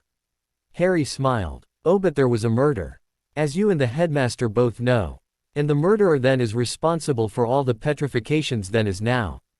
The only reason that Myrtle Warren died then, is the same reason no one was successfully killed this time. The murderer is both incompetent, and vile in equal measure. Lucius Malfoy shot out of his seat, his instinctive urge to defend his fallen master's honor overcoming his defensive reflexes. Nidhogg flashed into control and Harry's eyes turned red as they fell upon Lucius Malfoy. The headmaster and McGonagall had not been positioned to see the shift in eye color, but the watching unspeakable did, and his body's flinching told him he recognized the eyes. Neil Nidhogg hissed in Parseltongue, and Lucius Malfoy not only knelt, he pressed his lips to the hem of Harry Potter's robes in a gesture of submission familiar and reflexive to any Death Eater who had been trained by the Cruciatus curse as to the penalty for daring to question the Dark Lord. Harry tossed Tom Riddle's diary on the headmaster's desk, the basilisk fang hole in it like a necrotic wound in living tissue. The stink of dark magic leaked off the book in a way that washed over the consciousness of all present, making them wonder how the boy had managed to suppress it in their presence so effectively. Harry continued his monologue, smirking as Hermione quietly untied her stockings from the bound oars as Harry held the rest of the audience spellbound in his summary. The murderer of Myrtle Warren was Tom Riddle, who only stopped his rampage when he was threatened with the school's closure and his return to Muggle custody as he was not yet of age to live independently. Rather than regretting his murder, he poured all his hatred and ambition into the diary, and with the act of Myrtle's murder, bound a portion of his soul into the book. A portion he left with a trusted servant, ready for the time he would be free to use this book to take control of another to finish his work, and unleash Slytherin's monster for a second time, and purify Hogwarts. Harry continued. This time it was Professor McGonagall who objected. No one has heard of Tom Riddle since he was denied the chance to teach here at Hogwarts after his return. As a half-blood and a genius, there is little chance he would have survived the war with the blood purists. Dumbledore coughed lightly, then pulled out his own wand. Writing gently in the air he wrote the name, Tom Riddle. Tapping the glowing name where it hung in the air, each letter moved until the name had rearranged itself to read instead, I am Lord Voldemort. Dumbledore nodded to Harry, and smiled beatifically. Young Mr. Potter is correct. Tom Riddle did indeed become Lord Voldemort, so in a sense, he both did and did not survive the Blood War, as he led the Blood Purists as their Dark Lord. The Unspeakable in the corner flashed forward and cast a rune-covered cloth over the book with a wand motion. Casting several muttered charms with his wand, then switching to his hands for the broader motions of goblin-instructed curse-breaking, he cast several more charms before speaking to the room for the first time. This matter is classified, per the order of the Ministry of Magic. This item is forbidden magic. Any mention of it will result in Auror's calling upon you, and a lengthy interrogation at a secured site from which you may or may not return. The Unspeakable spoke clearly and coldly, his mask turning to each party in turn. Dumbledore was nodding, and McGonagall was looking from him to the diary to the Unspeakable as if she dearly wanted to ask a question she was mostly sure she both knew the answer to, and wished she didn't. Lucius Malfoy was looking like he had no concerns in the world, but his fingers were fidgeting, and his brow was sweating, no matter how much force he was putting into looking unconcerned. Harry on the other hand was still rolling in his great detective mode.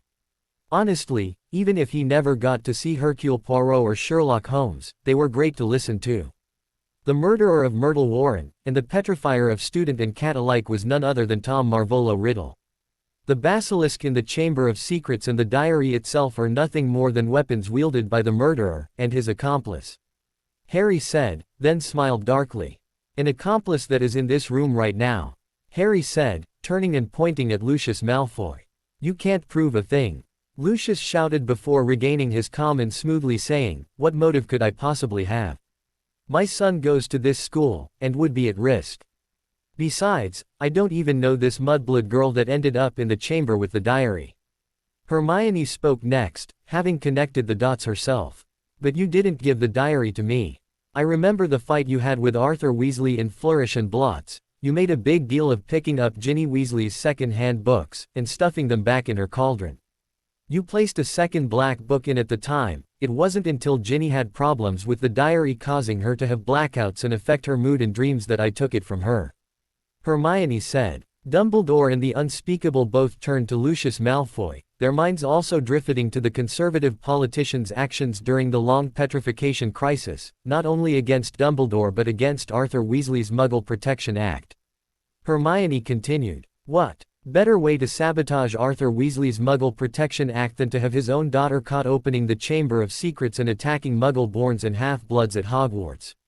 That you could use it to remove Dumbledore from Hogwarts, something even your master failed to do, could only be a second victory.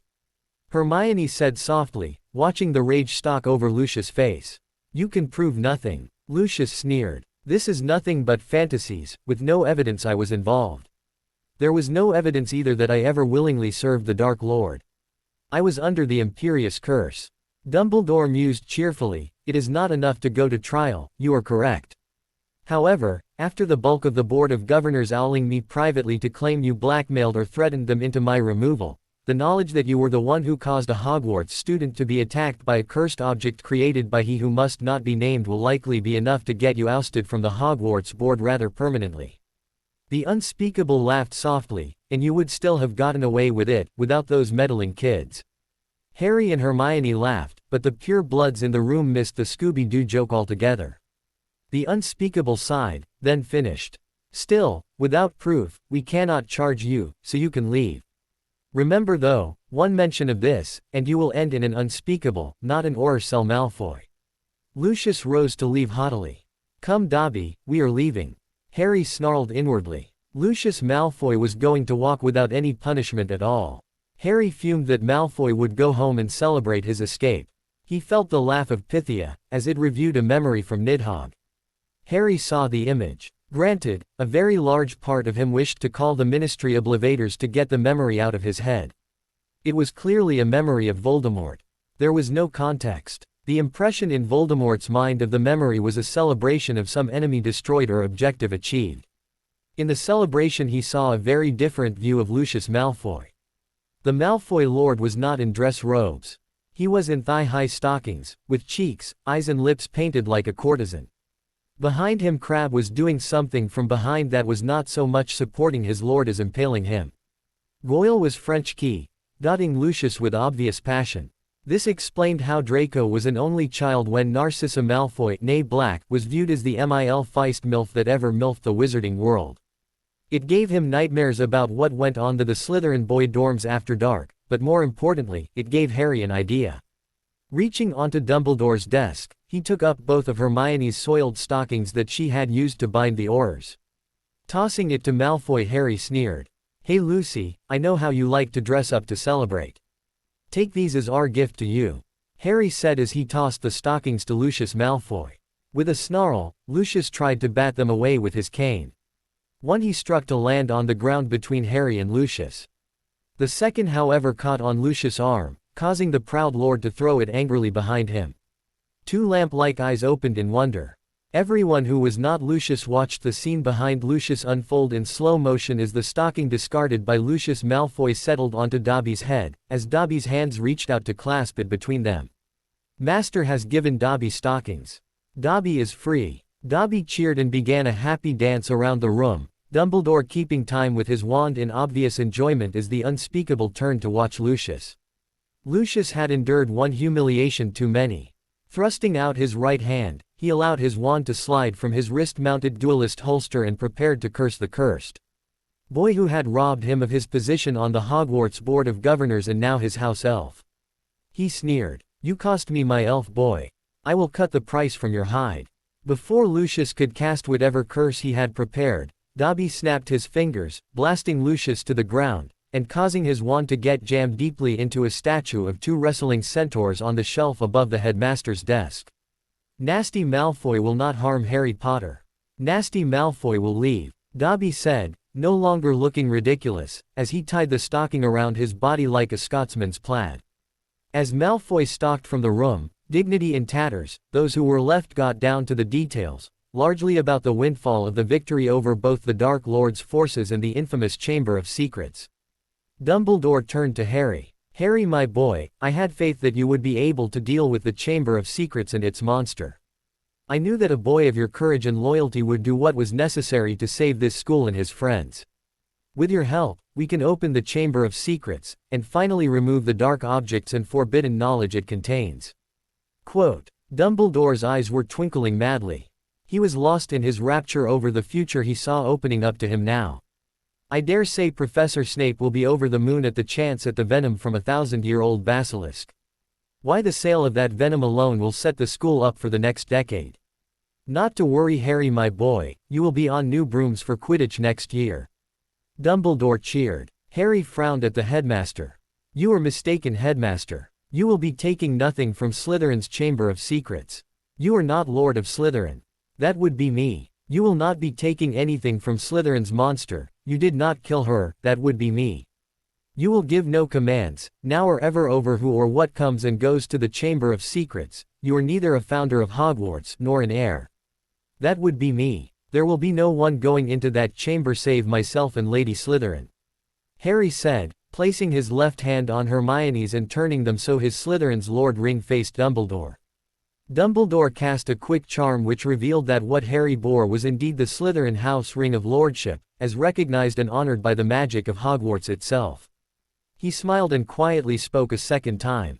Harry, we all celebrate and honor your service to Hogwarts and the wizarding world, even as we honored the sacrifice of your noble parents, but I am the headmaster of Hogwarts, and all that is inside this castle is mine to dispose of. Dumbledore offered, shaking his head sadly as if he hated to break this news to Harry. Both Harry and Dumbledore were shocked when Hermione interrupted what was about to escalate into a battle. Actually, you don't. The founders of Hogwarts left administrative control to the duly appointed headmasters after the retirement of Lady Hufflepuff, but ownership of the founders' private quarters and their magical artifacts remained with the founders and their heirs per the Hogwarts Charter. When every eye was firmly turned to look at her in amazement, Hermione straightened and finished primly. It's in Hogwarts, a history. Dumbledore looked at Harry in stern disapproval. Harry, this isn't what your parents would have wanted. They fought for the light without looking to profit. You are their child, not like Tom Riddle who always and only looked for personal gain. Harry's eyes were flashing bright green, which relaxed Hermione more than a little as he matched Dumbledore's disappointed headshake for disappointed headshake. He sighed deeply and offered a reply thick with mockery. I wouldn't know, headmaster, some twinkly. I'd interfering git left me with my magic-hating aunt and uncle who only ever told me my parents were drunks who died in a car accident. According to the people who you gave me to, I am little more than a grubby little parasite who is only out to take from their betters. I think it's time I honored that legacy. Harry sneered. Turning to Dobby, he smiled gently. Dobby, would you like to serve a better household, a noble household where you will be honored and treated as a valued and respected member of that house? Dobby looked from Harry to Hermione who sighed, rolled her eyes then looked over Harry's shoulder to nod and smile at Dobby. Dobby's voice was shaking as he asked. Master Harry Potter sir is asking Dobby to be his elf sir. Harry grinned. Just Harry, Dobby. I am asking you to serve Lord and Lady Slytherin. Mostly Lady Slytherin over the summer as my muggle relatives would go spare if they saw you. Plus the chamber is huge and really could use more cleaning than we have a chance to do. We're both still in school. Dobby threw himself on the floor where he could grip one of Harry and Hermione's knees each and sobbed his less than coherent joy. The flowing gold and green of elf magic engulfed all three, and the Watchers understood that the bond had been sealed to magic. Dumbledore's smile grew strained. I am afraid Dobby will have to leave. Private elves are not permitted to students at Hogwarts. All house elves at Hogwarts belong exclusively to the headmaster. Hermione frowned. You make them sound like Av's headmaster. That is sick, no better than Malfoy. In the Book of Law it states that house elves are retainers who swear an oath of fealty to a family in return for their protection and connection to their house's magic. Dumbledore smiled again. There you have it, Miss Granger. Neither you nor Mr. Potter have a house with enough magical energy to support a house elf. The matter is fixed, you will release Dobby, before lack of magic causes him to weaken and die. I will take him into service with Hogwarts. Hermione frowned harder, because, being Hermione, she could frown harder than a Malfoy could sneer. You were wrong twice, headmaster. The founders' personal elves are part of their personal household and have complete right of passage to all areas of the castle, save those owned by the other founders. Hermione paused and offered. That's in Hogwarts, a history. Then continued. As far as having a magical home of sufficient power to support a single house elf, I have the Chamber of Secrets. It supported a basilisk the size of a Quidditch pitch. I think it could support a single house elf. Hermione paused at that point to wave her Slytherin consort's ring in everyone's faces, since apparently many of them had chosen to forget about it already. The unspeakable seemed to rock under the impact of a realization. He spoke at last. Hermione Granger. Your middle name wouldn't start with J, would it? The unspeakable asked urgently. Hermione blinked and McGonagall gave the unspeakable a very wary glare. Why would you be needing to know that? McGonagall asked, worry that an unspeakable had interest in one of her lions, even though she had been willing to let the headmaster take questionable liberties with their rights to this point. The unspeakable just held up a hand to forestall McGonagall and awaited Hermione's answer. Hermione looked at Harry who shrugged. She finally answered with a challenge of her own. Hermione Jean Granger, and you are. Hermione pronounced, extending her hand. The unspeakable gave a very good courtly bow, and pressed his mask to the back of her hand like he was keying it in full pure-blood formality. Unspeakable Croaker, very much at your service. If milady will permit, as I escort you and your new husband from this tedious and very much finished meeting, I would like to bargain for the answer to one question from you, if I may. The unspeakable asked. Dumbledore frowned. I am headmaster of Hogwarts. Whatever you will ask of one of my students, you will ask in front of me. The mask turned towards Dumbledore, and Hermione could swear she saw the unspeakable's shoulders shaking with laughter. Don't be tiresome, old boy. You get the same answer the minister gets. It is for the unspeakables to decide what is unspeakable's business. In this room, there is one unspeakable, one person who that unspeakable would like to bargain with, and a whole lot of people who do not need to know anything at all. Unspeakable Croaker said bluntly. Hermione frowned. What are you offering in return? The unspeakable patted his pouch, and, lifting his wand, intoned formally. I know the worth of the question I ask, and swear upon my magic, that if you answer truly the one question I ask, that I will offer to you a book that you need, and a fact hidden from you. His wand flashed, and he held it out after the unbreakable oath had been spoken. He whispered, Lumos, and the wand tip glowed, showing he had sworn upon his magic, and magic deemed it the truth. Hermione nodded. Walking with Harry down the stairs, Harry passed through the gargoyle, leaving Hermione and unspeakable Croaker on the stairs alone. He cast a very strong privacy ward on the stairs, then asked softly. Are you the seeress who offered to prophesy to Harry Potter about the Dark Lord and Dumbledore this year? The unspeakable asked. Hermione sighed, rolling her eyes and stamping her foot, having been afraid this is what the unspeakable was here about. Yes, I am, and no, I will not share its contents. A low rich laugh came from the masked figure. Not necessary. You can decide when and if to share that information. I will offer you one book that you need, and then a fact that the headmaster has been very careful not to mention to you, and which neither of you Muggle-born or raised will know. The unspeakable pulled out a textbook from his magical expansion pouch. Occlumency for unspeakables. The mind is our final fortress. Hermione had a sinking feeling the changes in Harry and Hermione had not gone as undetected as she would like. With a sigh she asked for the other half of the price. And the truth the headmaster hid from us? Hermione asked. Unspeakable Croaker chuckled. The aristocracy has lost most of its advantages over the centuries. Anybody rich enough or powerful enough can buy or earn their way to a Wizigamot seat. The only thing that really sets them apart from the common ruck of us mere witch and wizards is Archiac family law exemptions. Little things like assumption of a lordship or marriage to a seated lord makes you a magical adult. Hermione really was the brightest witch in her generation.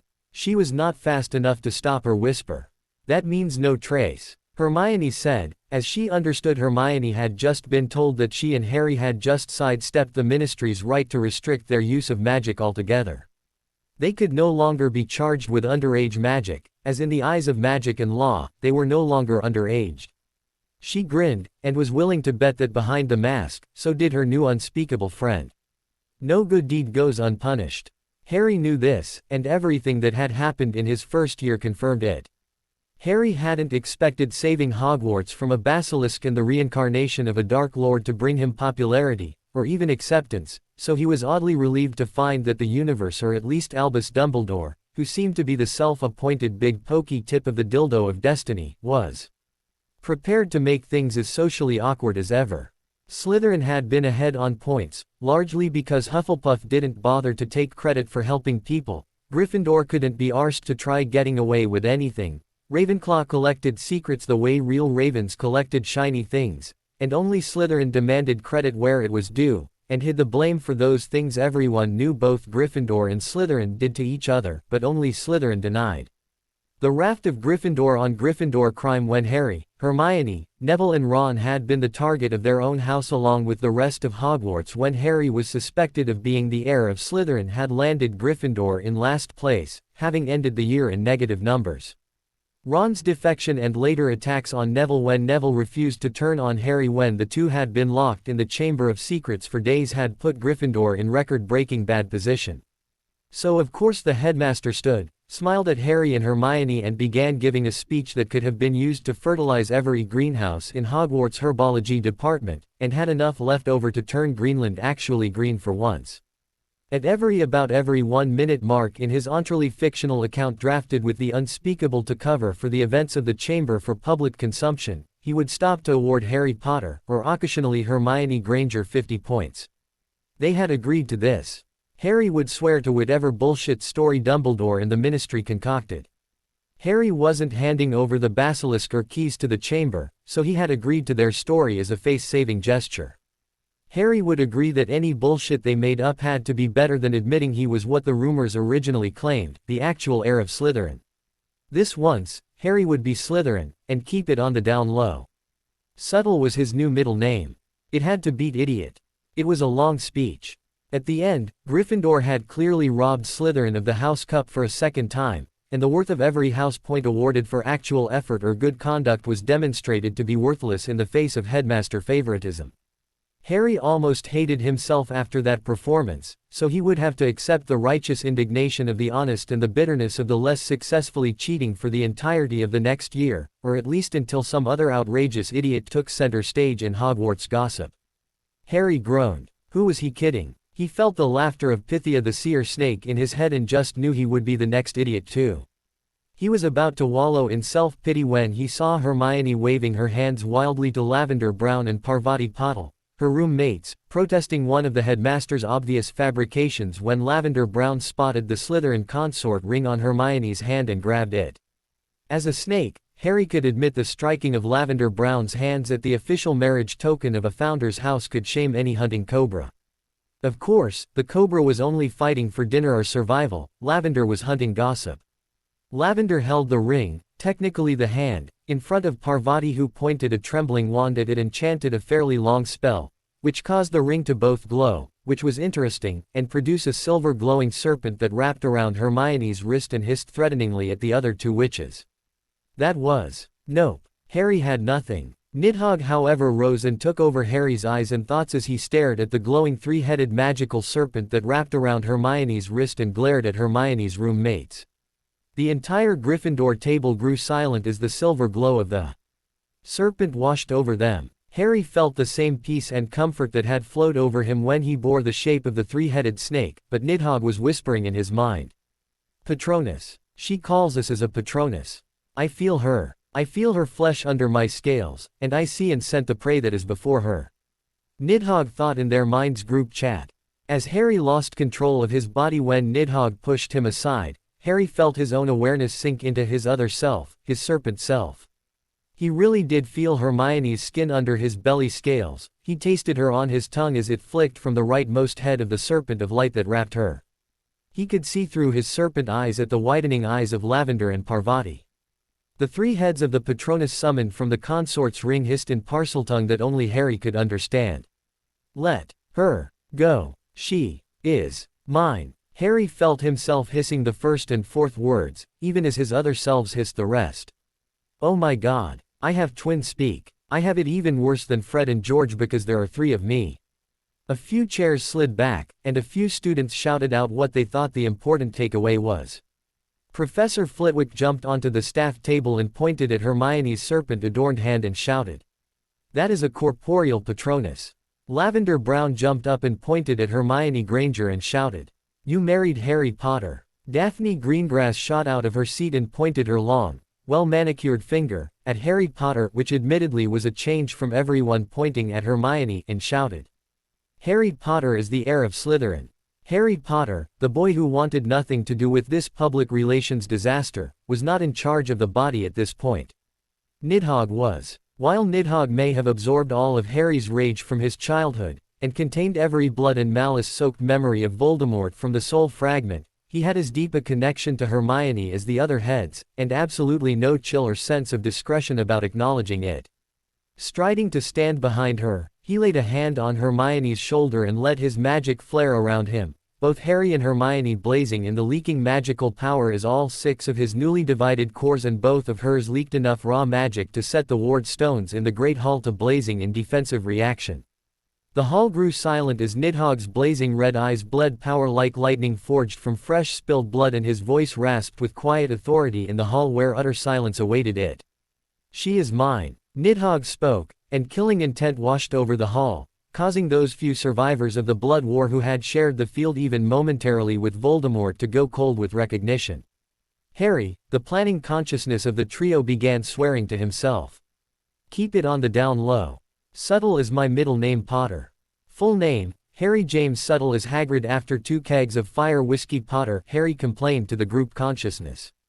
Pythia gave the hissing chirping serpent laughter clearly amused, and uncaring who knew it. Nidhogg nearly went incandescent with bliss when Hermione placed her own hand on top of the one he put on her shoulder, and leaned her head down on it. Harry noted that Professor Lockhart was already running from the hall in shrieking terror. Probably for the best, as he was pants as a defense against the dark arts teacher anyway. Professor Snape and McGonagall had matching looks of horror and fear, for different reasons that was bad on both counts. Professor Dumbledore was smiling sadly and nodding, which meant that he clearly thinks he had just confirmed something he already suspected. Since Harry did not see how the professor could possibly understand that Harry was suffering from multiple personality disorder and accidental marriage because of a rare and utterly innocent Parselbeep accident, he was sure the professor was both deeply wrong, and about to do something Dobby-level stupid to protect him. Rising from his seat, Dumbledore smiled and touched his wand to his throat. Sonorous, he said, activating the loudspeaker charm. It seems emotions are running high after a very trying year, and the return of all our previously petrified students. I will say simply that those students who had been petrified may take their year-end exams at start of term next year, so as to make up for lost lessons. With that last bit of business out of the way, I think it best that students return to their dormitories. Prefects, I will ask that you do not allow your charges to gossip in the common room. Emotions are too high tonight, and I should hate students to be in detention instead of packing for home tomorrow. Straight to bed is best, I think. Dumbledore concluded. Hermione whispered to Harry. Harry, I learned something you need to know. Whatever Hermione had needed to say to Harry would have to wait. 2 Weasleys descended upon Harry in odd lockstep. This was not the twins, who descended on Harry in lockstep more often than not, but Percy and Ron, who never did anything together. Ron wasn't sure that it was possible for anything good to come of Ron and Percy agreeing on anything, and the universe did not wait long to confirm this fear. I was right. You are a bloody slithering snake. A Slytherin who tricked his way into Gryffindor. A Dark Lord and a traitor. Ron accused. Harry was wrestling for control with Nidhogg, who wanted to curse the red-headed git into a pile of goo, leaving Pythia in control of his body, and more damningly, his mouth. Pythia looked at Ron Weasley. Poor little Ronald, last and least of your line. Every other son will know fame and glory, your sister brighter than all, and you will become the trivia question. Future generations will struggle to remember who the other one was. Nidhogg stopped struggling with Harry, as both Nidhogg and Harry uttered the same words in their group chat. Bloody hell, Pythia. That was cold. Granted, Harry was horrified, and Nidhogg was impressed, but all three were surprised the normally dreamy snake was both entirely correct and utterly effective at shutting up the loudest and least thoughtful Weasley in living memory. Percy grabbed Potter by the arm. Right then, that is enough talking out of you. Up to your dorm room. You heard the headmaster. Say what you will about Percy, and between Ron, Fred, and George almost everything negative that could be said, had been said, about Percy. When he had clear orders from an authority figure, he would carry them out without question. Harry found himself marched to his bedroom without a chance to say a word to Hermione. Harry would have wallowed in self-pity if he had not seen the horrified look on Hermione's face as she was being virtually carried off by Lavender, who had her by one arm, and Parvati, who were performing a high-speed interrogation as they sped to the room. Lavender was blushing and gushing in equal measure, the tall bee, talking without breathing in a terrifying stream of consciousness. Oh my god, you married Potter and now he is Lord Slytherin. I mean, you never even at him before the whole Chamber of Secrets thing, and now you are married. That means you did it. Did he seduce you? Did he enchant you? He couldn't have potioned you or you would have died. Merlin's beard, but he is bad at potions. What was it like? I mean, he was such a mousy little thing before, but I swear he is at least 4 inches taller and so dominant I nearly wet myself. Tell me everything. Lavender was making Hermione blush so hard as her words triggered certain memories which the feel of Harry's magic running all over her skin and through her body from his rage-filled challenge to the hall were already making hard to suppress. She turned to Parvati for help, but it got worse. I have been to the temples, from before the Statute of Secrecy. We Hindu remember a lot more than you English who delete all the juicy bits from your history. There are snakes all over the temples in India, and in every carving with a woman and a snake in it, the woman is BPD and having a really good time. There are entire schools of magic based on say.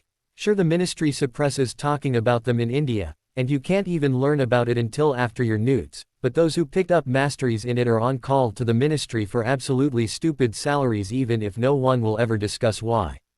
That wasn't Harry casting a Patronus, that came out of your ring to defend you. You are doing parcel magic and I know you don't even speak it.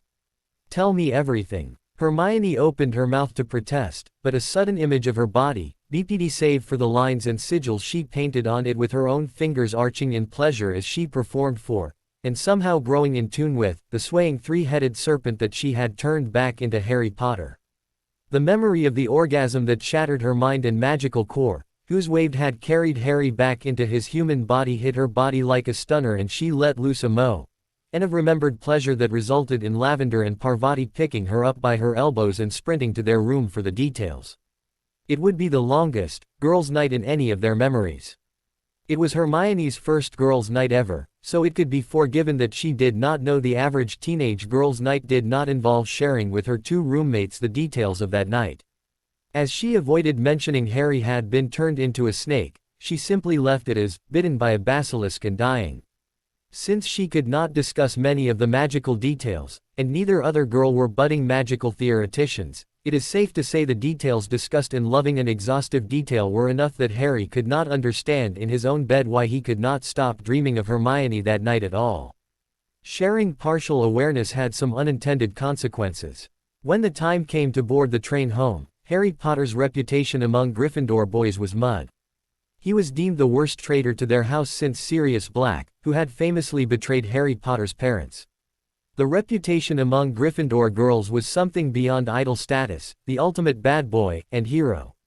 Forbidden, unknown but presumably awfully interesting say. Dual practices were discussed by some, the tragic forbidden romance by others, frequently alternating between the two. Needless to say, every Gryffindor girl sighing at Harry and Hermione resulted in another Gryffindor boy fingering his wand and contemplating hexing the boy. The Slytherin girls were doing their best not to get caught doing the same thing as the Gryffindor girls, but an undertone of speculation ran through both genders in Slytherin house. Slytherins in the aftermath of the First Blood War had few allies. Every other house was against them. The last war had shattered those alliances that connected the old families across the house lines, and had left Slytherin alone without Muggle-born allies, and with few enough half-bloods. Slytherins remained ripe for Death Eater recruitment because who offered them a place to stand where they would first be welcome, and second, have a protector strong enough to defy the Ministry, Dumbledore, the Death Eaters or Voldemort should the rumors of his return come true. Harry Potter, the boy who lived. Harry Potter, heir of Slytherin, married to a Muggle-born. Slytherins were not gamblers like Gryffindors to throw the dice and see what happened. They were card players, and they lived and died on their knowledge of what cards were in everyone's hand, and what were left in the deck. Harry Potter, heir of Slytherin, was a new card. A joker in the deck, a wild card that changed the game. Those who knew they couldn't lose, were suddenly no longer sure. Those who knew they had not choice, were beginning to wonder if that was still true. The game had changed. No one was going to move until they understood the new rules, but should those new rules offer a way out, well, Slytherins knew enough not to show their hand to anyone until the time came to make their own play. Ravenclaw Tower, night before departure. Luna Lovegood POV. In the hallway before the Ravenclaw common room, a shoeless Luna Lovegood hugged herself and tried to keep warm. The door eagle had been surrounded by a detection ward using hair stolen from Luna's hairbrush, which was by now probably also stolen. When she approached, the ward made the head go silent so she could not hear the riddle to answer it and opened the door. She usually followed other students in, but she had been so gobsmacked by the goings-on of the year-end feast that she had gotten lost in thought on her way back to the common room and been standing outside the door when it closed. She had felt the wash of the silver light from the three-headed snake as it washed over her. A runospore. A species of snake that was the result of a Patronus charm cast using parcel magic that resulted in the creation of an actual living creature when the caster died before the spell ended. There had been a whole issue about it in the Quibbler that she helped write last year.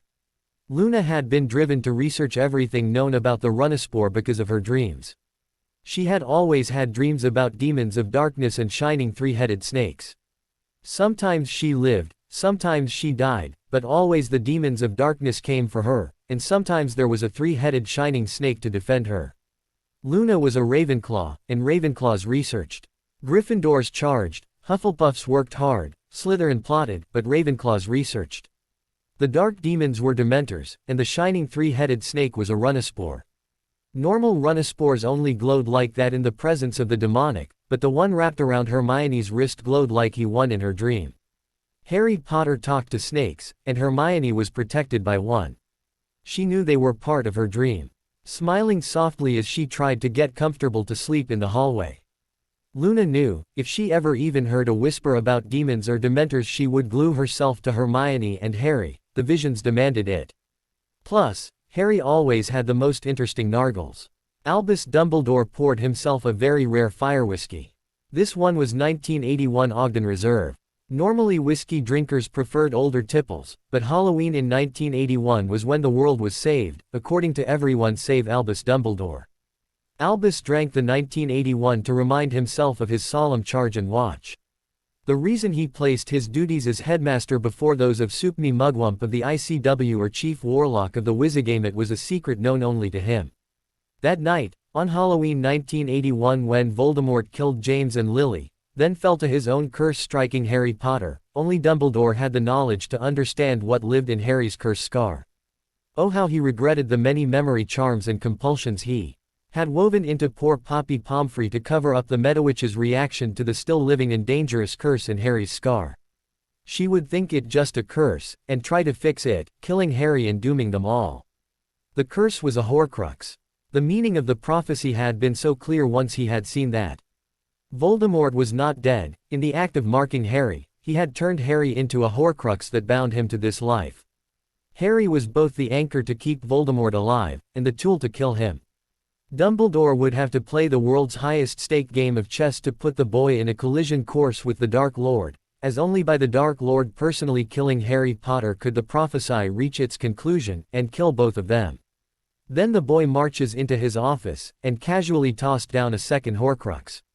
Tom Riddle's diary, doubtless created the first time by accident, had taught Voldemort how to make a Horcrux, and Harry Potter had been intended to be the sacrifice to create a second. How close had Dumbledore come to failing? If he had engineered Harry's final battle with Voldemort successfully, not knowing the diary existed, the one weapon that could kill the Dark Lord would have been expended, only for Voldemort to rise again through the diary. Tears fell down the old man's cheeks. He raised his glass and whispered to the fireplace that was his only witness. "Forgive me, James, Lily. I am using your son like a tool, and worse, I almost expended him for nothing. You have a fine boy, but he is no match for the soul fragment of Voldemort that lives inside him. I will free your boy, and send him to you. His sacrifice will save the world, and end Tom Riddle's dark ambitions forever." Dumbledore sighed again. No rest for the wicked. The boy was showing far too much independence, even open defiance. Harry had no idea of the power of Lord Voldemort. Dumbledore could stand him off. With the Elder Wand in hand, he could stand off anyone, but thanks to the prophecy, Dumbledore knew he could not actually kill the Dark Lord. Harry Potter was the weapon up Dumbledore's sleeve, the one that could end the Dark Lord forever. That weapon could not be allowed to turn in his hand. No, Harry needed some time under his Muggle relative's tender care to remind him that he was utterly helpless in this world. He had no friends, no allies, and no power save through his kindly and wise headmaster's will and friendship. Dobby had the right idea. Harry just needed a summer away from his friends to be reminded that he was a single pawn on a board so vast he could not see any edge of it. He needed older, and wiser heads to direct his movement. Now, the Weasleys were easy. Have Arthur win the Ministry sweepstakes at the same time that Bill was doing curse breaking in Egypt, throw in an offer in which weekly for whole family rates on tours to Egypt this summer, and the coupon-crazed Molly would never miss it. With the Weasleys in Egypt, Harry would have few enough friends to call on. Now Miss Granger was just as easy. Her parents were Muggles, thus ignorant of, well, everything. It was hard not to laugh when he tried to simplify magic enough to discuss it with them. He had to dumb it down far less to discuss it with even first-year Crobs and Goyles, and Morgana knew those fammies got stupider every generation. The Grangers were deeply proper people. Dentists, which was some sort of muggle-mouthed doctors. It should be enough to get one of his muggleborns who owned a travel agency to make an offer for them to go to France the same day he had McGonagall awl them with a letter expressing the concerns of the inappropriate relation between Potter and their daughter. If they reacted like other well-to-do professional muggle couples, they would have their daughter out of the country and out of Harry's reach faster than you could say chastity belt. A simple owl ward added to the blood wards on Harry's relative's house should deter anyone he didn't know about from reaching the boy. Given a whole summer reduced to helplessness under the stern discipline of his muggle relatives, the Harry Potter he got back next year would be far easier to deal with. What could possibly go wrong? Azkaban prison. Sirius Black POV. Harry is safe. Harry is safe. They can't get to him. I screwed up. I deserve this. I failed you, James. I was just what you said, Lily. I deserve this. The man's cold blue eyes were rational and clear, but the damage to his mind made this an island in the endless storm of his rage and pain. The eyes lost their focus and went wild again. I'll kill him. Kill him. I will live long enough to tear him apart. The rage tore through him and his magic flared about him like tattered memories of power from his long-forgotten freedom. That brought the Dementors. Gliding to his cell, they pressed against the bars and began to feed on his memories and magic, drawing all the fire and passion from him, the memories of love, of joy, of triumph, of purpose and pride. Soon the man screamed, and his body shifted into a dark black grim, what muggles might well mistake for a hellhound. The grim threw back its head and howled its despair. The Dementors drifted away, no longer interested in the bland tasteless memories and emotions of an animal. The grim animagus who had once been Sirius Black, heir to the most ancient and honorable house of Black, collapsed onto the stone floor and whimpered. Just another day among the damned and forgotten of Azkaban, whose only escape was death. King's Cross Station, London. Harry Potter POV. Harry tucked his wand in his truck and locked it. You were right, Hermione. The wand doesn't recognize me anymore. I need a new one, or it's going to blow up in my hand. Hermione smiled. Not to worry, I will get Mom and Dad to wait for us while we take a quick trip to Diagon Alley and get you a new one. Then we can drive you home. That way you are at least spared a trip with the Dursleys. Harry felt his eyes shift, and Pythia rose to the surface. A cold chill went through Harry as if all joy had been leached from the universe. No, it will not be so. Pythia hissed in Parseltongue. Hermione was not looking at his eyes, and missed the shift. She hauled her own trunk off the train and saw her parents charging towards her like she had been caught holding a chocolate frog. Wondering at the scowls on their faces, she tried to cheer up her friend, well husband now she supposed, and offered cheerfully. Oh, don't be a drama queen. Here's my parents, let's introduce you. Hermione said, taking his hand. Harry's eyes shifted back to green but his mind was dealing with what he had just caught. Had Hermione understood him? She didn't speak Parseltongue. What the hell? Hermione, oblivious to the exchange, called out to her parents. Mom, Dad, come meet Harry. He's my best friend and I wondered if you could take us to run a school errand before we go home. Hermione asked brightly, fully expecting compliance from her entirely reasonable family. Instead, she got this. I will thank you to unhand my daughter. A very cold Mr. Granger offered. Hermione, come with me now. I am not happy at all with what I have heard from your deputy headmistress. I thought we raised you better. A very stern Mrs. Granger said, taking Hermione's hand and hauling her away. Harry was about to wonder what else could go wrong when Vernon Dursley shouted at him. Get moving, boy, I'm not staying among these freaks another second. Why we didn't finish the job burning your lot at the stake I don't know. I paid for 10 minutes, and it's almost up. If I get a ticket or they boot the car I will have it out of your hide, boy, see if I don't. Harry had to fight Nidhogg from rising and doing something regrettable. If he was going to get to Diagon Alley and get a replacement wand for the summer, he would need Vernon to give him a ride. Can't even summon the night bus without a wand. Harry sighed. It was going to be a long summer. Harry Potter exited the car with his trunk shrunken in his pocket. He had never done this before because, of course, using the Engorgio charm would set off the trace, and as an underage wizard, that would lead to another nasty letter, threat of expulsion and wand breaking. Now that Hermione had shared that marriage in the magical world made him a magical adult, the trace was no longer an issue. His wand being flammable wreckage was an issue, but with his magic being stronger than a troll's body odor these days, he could brute force a wandless Engorgio to restore his trunk without issue. That said, he really did need a new wand if he wanted to learn anything new, or even to perform his normal magic without getting exhausted, as wandless magic was more power-intensive than wanded magic. Harry sighed. Without a wand to summon the night bus, he would need Uncle Vernon to give him a ride to Diagon Alley to purchase it. "We will have none of your freakishness in this house over the summer, boy, or I will have the hide off you. And we will have no more of your degenerate practices with girls. Don't think we didn't hear all about it from that witch who runs your college at that freak school of yours. Carrying on with that bushy-haired tart. Can't have you breeding any more of your kind." Vernon raged as Harry Potter found himself, oddly, not physically trembling from the presence of Vernon's meaty fist. Pythia stirred lazily in Harry's mind and eyed Vernon. A sudden image of a Vernon-faced rat being crushed inside the coils of their serpent body while Pythia tickled the terrified mouse Vernon's ears with his tongue made Harry work hard to suppress a laugh. Vernon had clearly eaten his sense of humor in adolescence, and would not appreciate Harry's laughter. Still, Vernon was clearly deeply emotional about the subject of Harry's magic and overall dating life, so didn't that give Harry leverage? "That's right, Uncle Vernon, a wizard without a wand has nothing better to do than spend his days and nights in all sorts of magical debauchery. Strange and unnatural practices your muggle mind cannot contemplate. Why, if it wasn't for the need to study our wizard books and devote endless hours of practice with our magic wands, we would do nothing all day but seduce and impregnate innocent muggle girls, even decent wives and mothers. Honestly, since my wand is broken, that had pretty much been my plan for the whole of summer," Harry said calmly, as if this were the most reasonable thing in the world. Vernon threw out a meaty fist to hammer Harry to the ground as he usually did. Harry saw the punch coming with speed that was laughable compared to the bludgers he usually dodged in practice and games.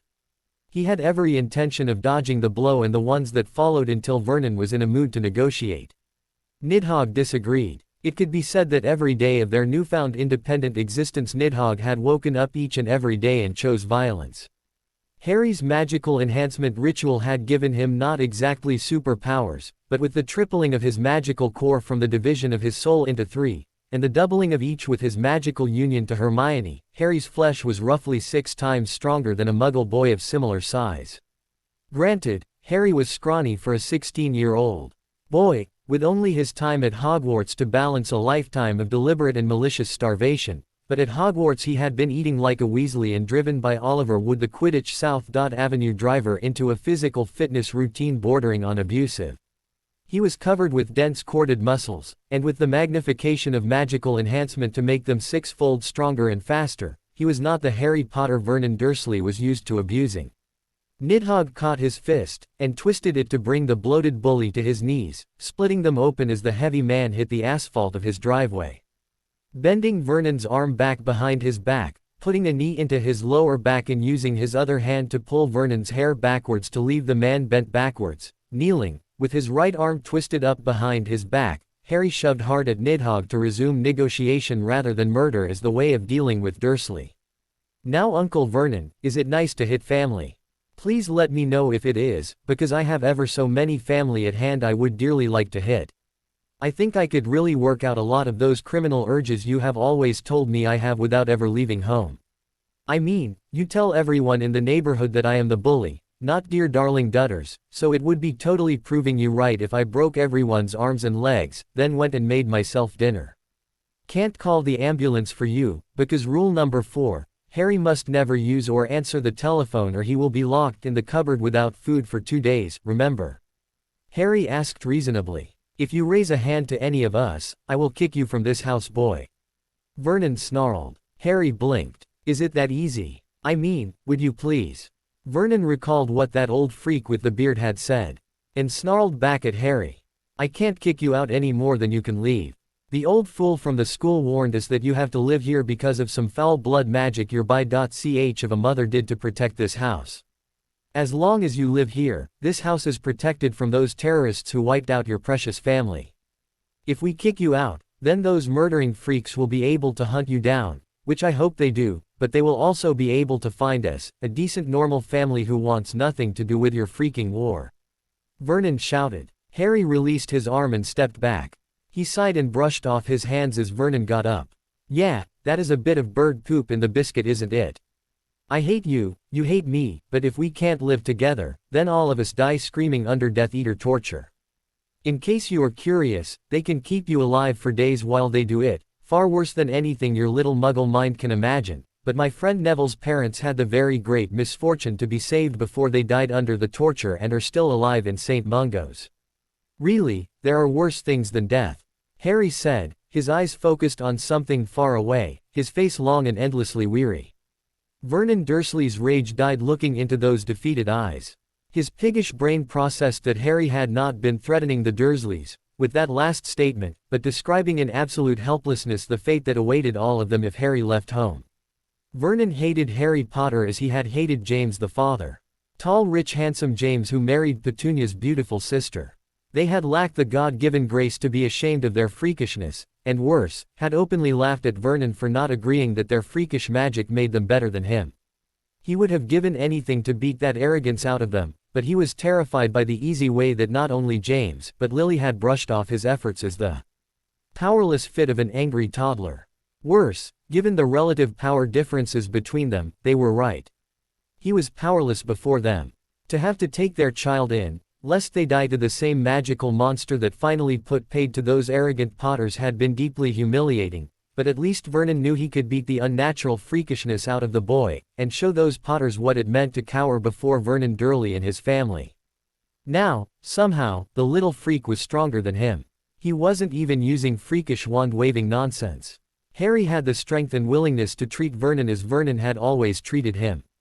Vernon felt his blood run cold.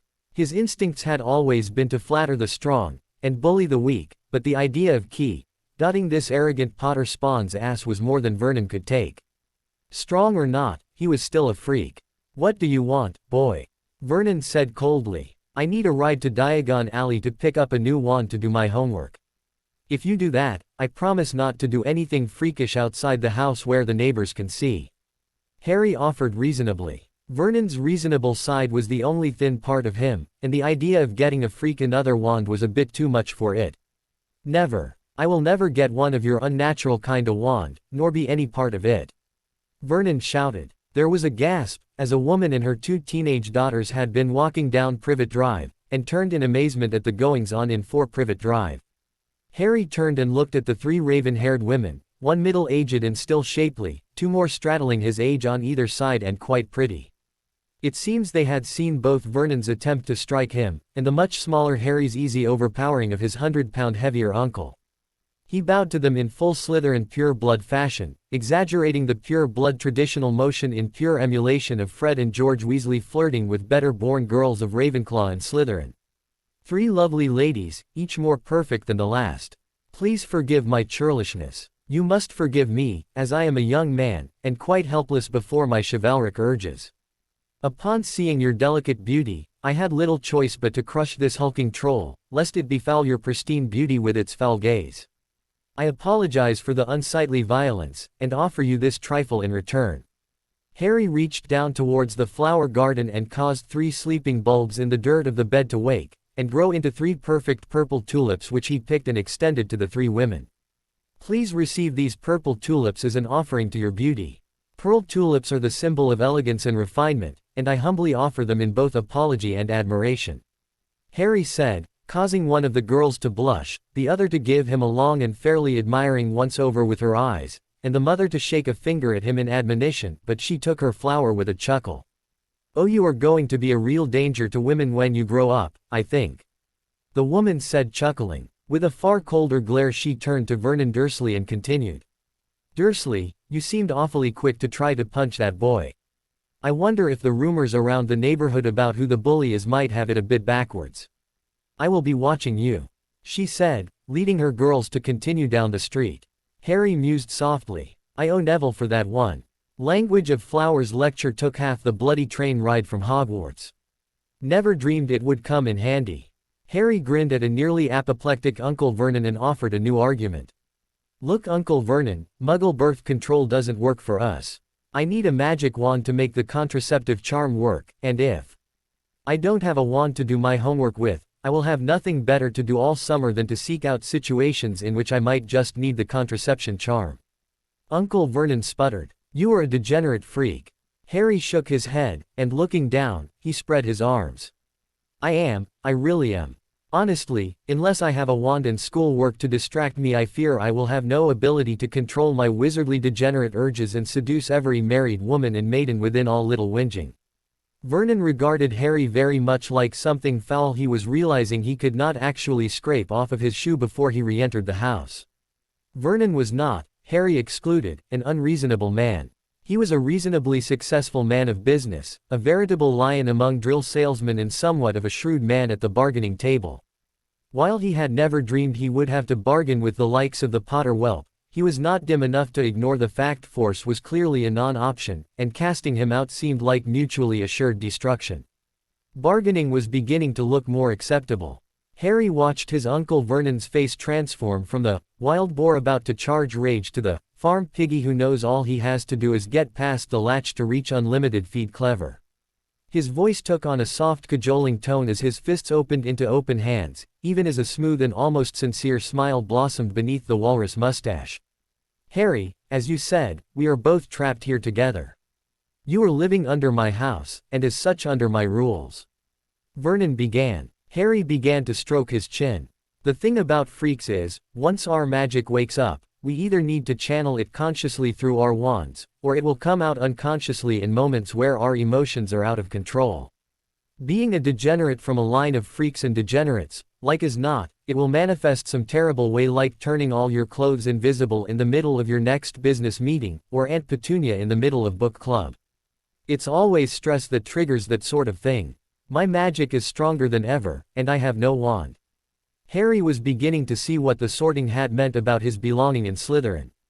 He could see how he could beat Legimens the same way Fred and George had gotten out of every attempt to expel them so far. Every statement he made was factually true. He was outright deceiving Uncle Vernon because he would very much do those things on purpose if Uncle Vernon kept him from replacing his wand, but what he said about accidental magic was literal truth. Vernon clutched his heart and looked like he very much wanted to have a heart attack, but couldn't figure out how to go about doing it. Having failed to die of horror, he reluctantly resumed thinking, and more importantly, bargaining. Boy, I will make you a deal. No magic outside the house at all. No owls coming and going in daytime. None of your freaky friends show up at this house ever. No magic in front of us, and one more little thing, then I will take you to get your devil freak stick from the slum your kind call home. Vernon said, smiling coldly. Harry raised an eyebrow. One more thing, then you take me to get my wand? Harry asked. Vernon nodded. Harry, suspecting a trap, asked carefully. What other thing? Vernon drew himself up to his full height. My sister Marge is coming next week to stay the weekend. Ripper is in a dog show. You will agree to the story we have told everyone in the neighborhood about you attending St. Brutus School for Incurably Criminal Boys, answering any questions she asks in such a way as to keep her doubting that you are an utterly normal criminal, not a magical freak. Then the morning she leaves for home I will take the morning off and take you to get your little freak twig at that dodgy bar in your freak slum. Harry supposed the leaky cauldron did look dodgy to muggles, and he couldn't expect Uncle Vernon to accept that the wizarding village behind the dodgy bar was actually splendid beyond his imagination. If being nice to Aunt Marge and pretending to be a criminal was all it took to get his wand, then he would lie like a Malfoy and smile while he did it. Honestly, if he just kept channeling Fred and George Weasley's utter inability to take anything seriously, and flirt with anything that looked like it might once have vaguely thought about putting on a skirt, he might just make it through summer without any trouble at home. Harry thrust out his hand. Harry Potter, incurably criminal boy, fresh from detention at St. Brutus, at your service. Harry and his Uncle Vernon shared a handshake and secured their first fragile and tentative truce. Granger residence. Hermione Pav. Mr. and Mrs. Granger were eyeing Dobby, and Hermione was reflecting that his current attire as the Slytherin house elf was not helping her case with her parents. Dobby, the Slytherin house elf, was dressed in a very nice dark green velvet doublet with the Slytherin crest worked on it in silver. However, having consulted Lavender Brown about what the proper way to wear the stockings that had set him free, she had unfortunately introduced an impressionable Dobby to the Morgana's secret lingerie catalog. As a result, below his very proper green velvet doublet he wore a black garter belt and stockings over a dark green velvet codpiece with a silver snake head with bared fangs worked on it in silver. The 3-inch green velvet high heels did not render Dobby's ensemble any less distressing for the very proper Muggle dentists worried about their young daughter's virtue at boarding school. Mrs. Granger pointed to Dobby and continued to interrogate Hermione as she packed her bags for their trip to France. You can't tell me that allowing their servants to dress in the sort of underwear that should only be seen by consenting adults at those dirty clubs I would divorce your father if he ever stepped into, is in any way proper behavior for a school. Dobby stopped his cheerful dusting and dashed over to his beloved Mistress Mommy and eagerly defended his mistress. Oh Mistress Mommy, Hogwarts elves aren't dressing in splendid stocking like this. They is wearing only tea towels like common servants of the school. Only Dobby was freed by brave Master Harry Potter Slytherin who used wise Mistress stockings to break the chains of poor Dobby's Avery. Dobby is proud to wear Mistress stocking forever, Dobby said, then began to can across the room while dusting happily. Hermione massaged her forehead, sure she felt a headache coming on. Thank you Dobby, Hermione said, because she was working hard to introduce a sense of pride and self-worth into the browbeaten former Malfoy elf, and becoming angry that he had disclosed things about Harry in her underwear she didn't want to draw her mother's attention to. It was, of course, too late. Hermione's mother turned and asked her daughter point blank. And how exactly did young Harry Potter come to be holding your stockings, in your headmaster's office for a disciplinary meeting again? Yes, Hermione thought. There is the headache, right on time. Sighing, and putting her most businesslike expression on her face, Hermione said truthfully and firmly. Mother, Harry Potter had suffered a dreadful magical injury acting to save my life when without an actual miracle, I should have surely died. The injury he took would have simply traded his life for mine, and I found that unacceptable, so I chose to save his life, whatever the cost, Hermione said, sure of the virtue of her own actions. Her mother frowned at her. You mean he took your stockings off, somehow as a way to save his life? That doesn't sound at all plausible. Hermione shook her head, glad to be able to assure her mother of the utter innocence of the act. No, of course not. Harry is a very sweet boy who would never do anything like that. She grabbed her mother's hands to convey her absolute sincerity. Mrs. Granger looked a long time at her daughter. Then how did your stockings come off? Hermione, realizing a trap was near, began moving as close to evasion as her inherent respect for parental authority would allow. I took them off. And what else did you take off? Mrs. Granger asked. Hermione felt the blush rising in her cheeks, and turned her head away from her mother, trying to tug back her hands unsuccessfully. Everything, Hermione whispered. Mrs. Granger gripped her daughter's hands in a vice grip. And what kind of magic is it exactly that results in you being magically married at the end of it? You can't tell me this is some sort of healing magic. You don't get married every time you put a band-aid on somebody, or nurses would all be in jail for bigamy. Mrs. Granger accused her daughter in rising anger. Dobby chose that moment to come, regrettably, to Hermione's defense. Oh no Mistress Mommy, this wasn't normal healing magic. This was special secret snake say. Magic long forbidden by the Ministry of Magic that worked a special miracle and saved both Mistress Hermione and Master Harry from certain death. Now she is most exalted noble Lady Slytherin, ranked higher than any lady in all the Wizigamut. Dobby cheered. Great, thought Hermione. Not only was she confirmed as being a color woman before her own mother, although you could argue the point is Hermione could hardly be accused of premarital say. When the say.ul act in question was a marriage ceremony, but she was outed as an aristocrat to her mother, who was a starch anti-monarchist Republican. Thank you Dobby, Hermione said again, because it was important not to yell at Dobby.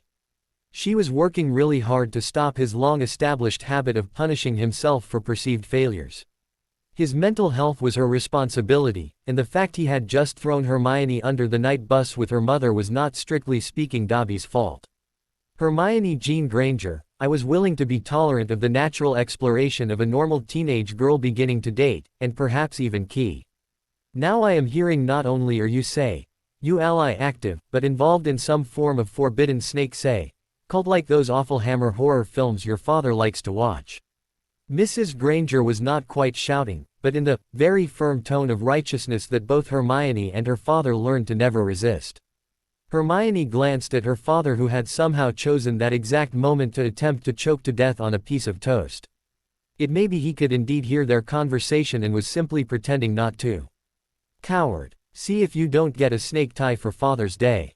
It is your dodgy nearly BPD girls being sacrificed to monster or cult of the day films that is getting me in trouble now, Father. His will be remembered. Hermione was sure she could talk her mother around the thing. She could swear on Aristotle's Nicomachean Ethics that she was still a pure, and had done little more physically than key. Harry Potter. As long as one did not dwell of the fact that they were BPD, and had truly joined both their souls and their magics, becoming one in mind and soul, with the growing urgency of body being somewhat of a growing distraction to Hermione, then she could talk her mother around. Her mother, however, was not done. Mrs. Granger's voice dropped into what Hermione understood to be wounded disappointment when she addressed the final nail in Hermione's coffin. Further, I find my own daughter is a class traitor. Your father and I are the only couple in this neighborhood who earned our way here. We both got into school on scholarships, worked to pay for school and to pay off our loans. We built our business on our own skill and labor as skilled dentists, not living off inherited wealth, or taking advantage of opportunities that come to us because of who our parents were, what country club they went to, or what status our name, or heavens forbid, title, brought to us. We raised you to be an honest girl, a girl who would earn her way into a position and reputation in this new magical world of yours based on your academic and practical achievements, not on who you married. You have betrayed me both as a Republican, and as a feminist. Hermione felt that last sentence slammed through her like a stake through a vampire. The terrible thing was, she agreed with it. Hermione supported strict equality of all races, genders, and sexualities, and was deeply distressed by the patriarchal and frankly racist tendencies of wizarding culture. Now she stood convicted by the very ring on her finger. Lady Slytherin, class traitor. Oh bugger. Hermione swore softly. I guess she was going to France for the summer. Paris, France. Hermione paused. Hermione had been quite excited to find out that the Louvre had a magical section to it.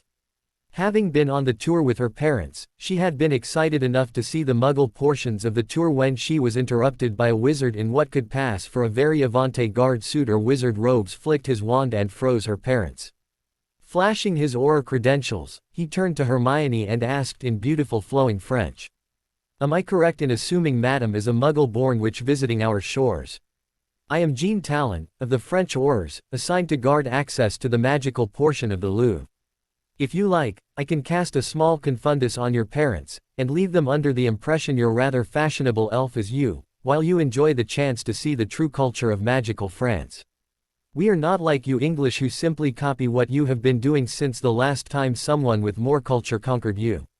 I think you will find what a more liberal and more metropolitan wizarding culture has produced in the last 300 years to be truly a blessing to both your spirit and your mind. Auror Talon offered with a smile that promised much to the sheltered British schoolgirl. Since she was under a very polite form of house arrest due to a misunderstanding about a totally necessary magical medical procedure, Hermione knew she shouldn't go.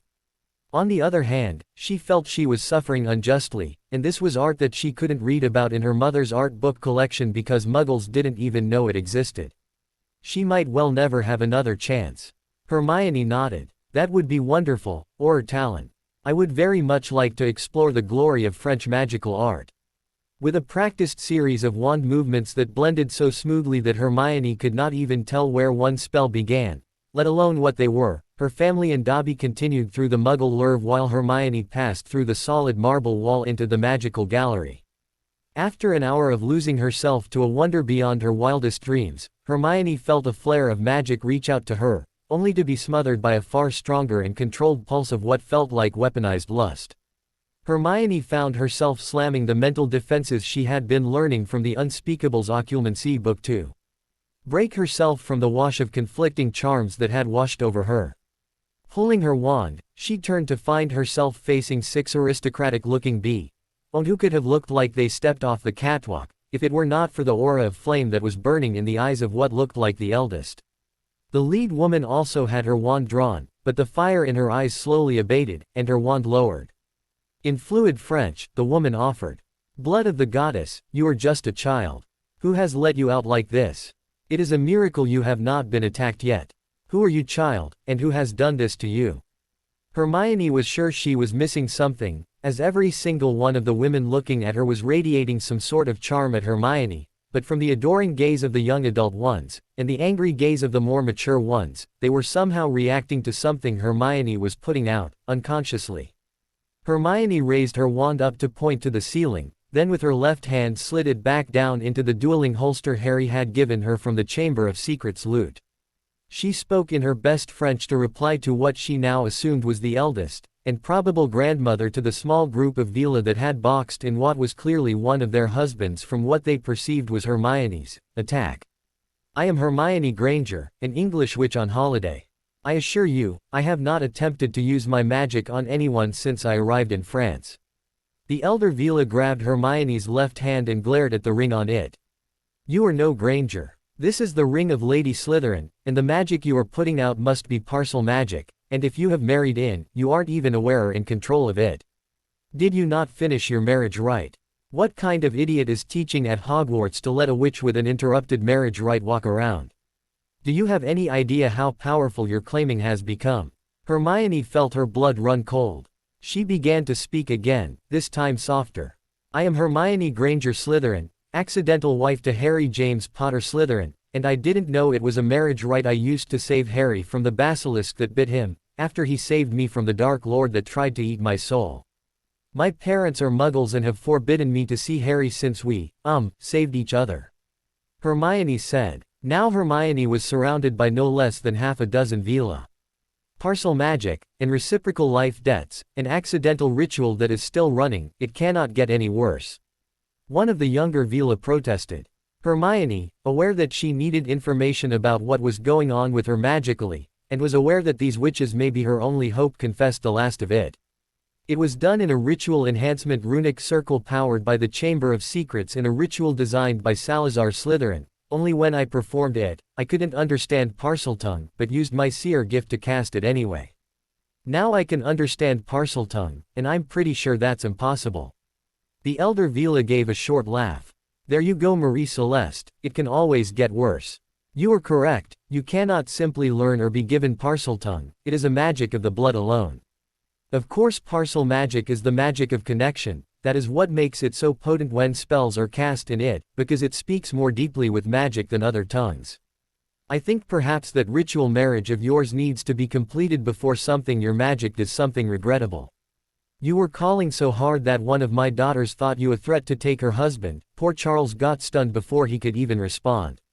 Two of my granddaughters almost jumped you because the call was so strong they were overcome and wanted to bond with you too.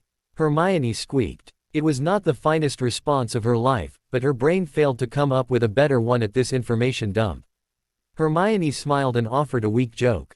It is a good thing that Madame Pomfrey taught me the prophylactic charm. The eldest Vila put a hand to her forehead and sighed dramatically. Oh, you poor sweet summer child. That charm would no more keep you from getting pregnant than a common protega would stop the killing curse. Do you have any idea the power of the magic your core is sending out right now? I doubt there is a male you have interacted with that was not bending over backwards to assist you, not even knowing why. It is a good thing that you have no interest at all in other males, or they would have been overcome so strongly as to outright attack you in response to your call. I think if you were near this Harry Potter Slytherin there is no chance you would not indeed complete the rite with total success. This being defined as producing at least one extremely potent heir. The elder Vila looked at Hermione's look of horror and sighed again. The English, how is it you manage to keep reproducing at all if you are so terrible at it? My name is Wygrain Beaumont. This is my card. You will call upon me tomorrow night and our coven will tattoo a prophylactic rune upon your body that should prevent conception even with the horned god himself until you choose to sunder it. Then we will see about summoning this husband of yours to finish things, before you cause an international incident, or leave with two or more of my daughters as well. Wygrain handed over a business card, that also seemed to be a portkey. Beaumont Magical Fertility Center, it read. Well, trust Vila to corner the market in which fertility magic. Honestly, Hermione was so embarrassed she wished she could just sink into the floor and tunnel her way back to England. Hermione agreed. She could feel her need for Harry was making her magic rise to the point that her control was growing shaky. She would send Dobby to give him a note tonight. Still, the idea of actually going all the way with Harry had her blushing so hard she felt like she was going to explode. I mean, they were married now, so it was totally fine. She had always been attracted to Harry, and he treated her better than anyone but her parents ever had. If she were to pick a man, she would have picked Harry. She just thought she would do the education and career first. Order of operations is essential to keeping parents from getting all judgmental. Hermione took the card. Thank you. I will slip a little dreamless sleep into my parents' wine tomorrow night and use the portkey to come to the clinic. 9 o'clock. Okay, that is when my parents usually take their after-dinner drink. Wygrain smiled and patted her hand. Yes, that would do. Now, get back to those muggle parents of yours before they wander off without you. That boy of yours is lucky. Not only has he caught himself a very intelligent and powerful young witch, but he has the same first names as the boy who lived. That has to be a good omen, yes. Madame Wygrain laughed. Hermione forced herself to laugh as well. Yes, such a strange coincidence that her husband Harry James Potter Slytherin has the same first names as the famous boy who lived. Harry James Potter. Such a coincidence. She felt a headache returning. How was she going to explain this to Harry? Her mind rebelled from that thought. What would it be like with Harry? No. Explore that thought later, when her parents were asleep maybe. Hermione suppressed a giggle, but felt her body and magic both stir. She had got quite a look at the goods when saving his life. With occlumency, she could review and study those memories in exacting detail. It does give a girl thoughts, Hermione mused, and giggled again, wondering if she was somehow channeling Lavender Brown. She really needed to finish this ritual with Harry before she turned blonde and started worrying about makeup and the latest survey in Witch Weekly. That night, France, Hotel Tremaine, England 4 Privet Drive, Paris. Hermione lay in bed, and thought about what she had learned. Parcel magic being the magic of connection sort of made sense. I mean, she had tested her parseltongue on a garter snake in the front garden of the hotel. She definitely had it now. It had to be from her union with Harry. That wasn't just a marriage thing. That was part of his soul, his magical core. If their cores had actually connected, then they were more or less like the Anglican marriage oath her parents had taken, becoming one flesh.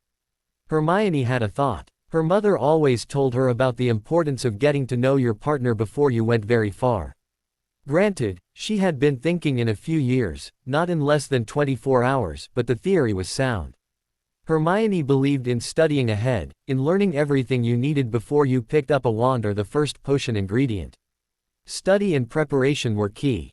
If she was connected to Harry, and they were one flesh, she should be able to use her occlumency to isolate that part of her that connected to him, and explore.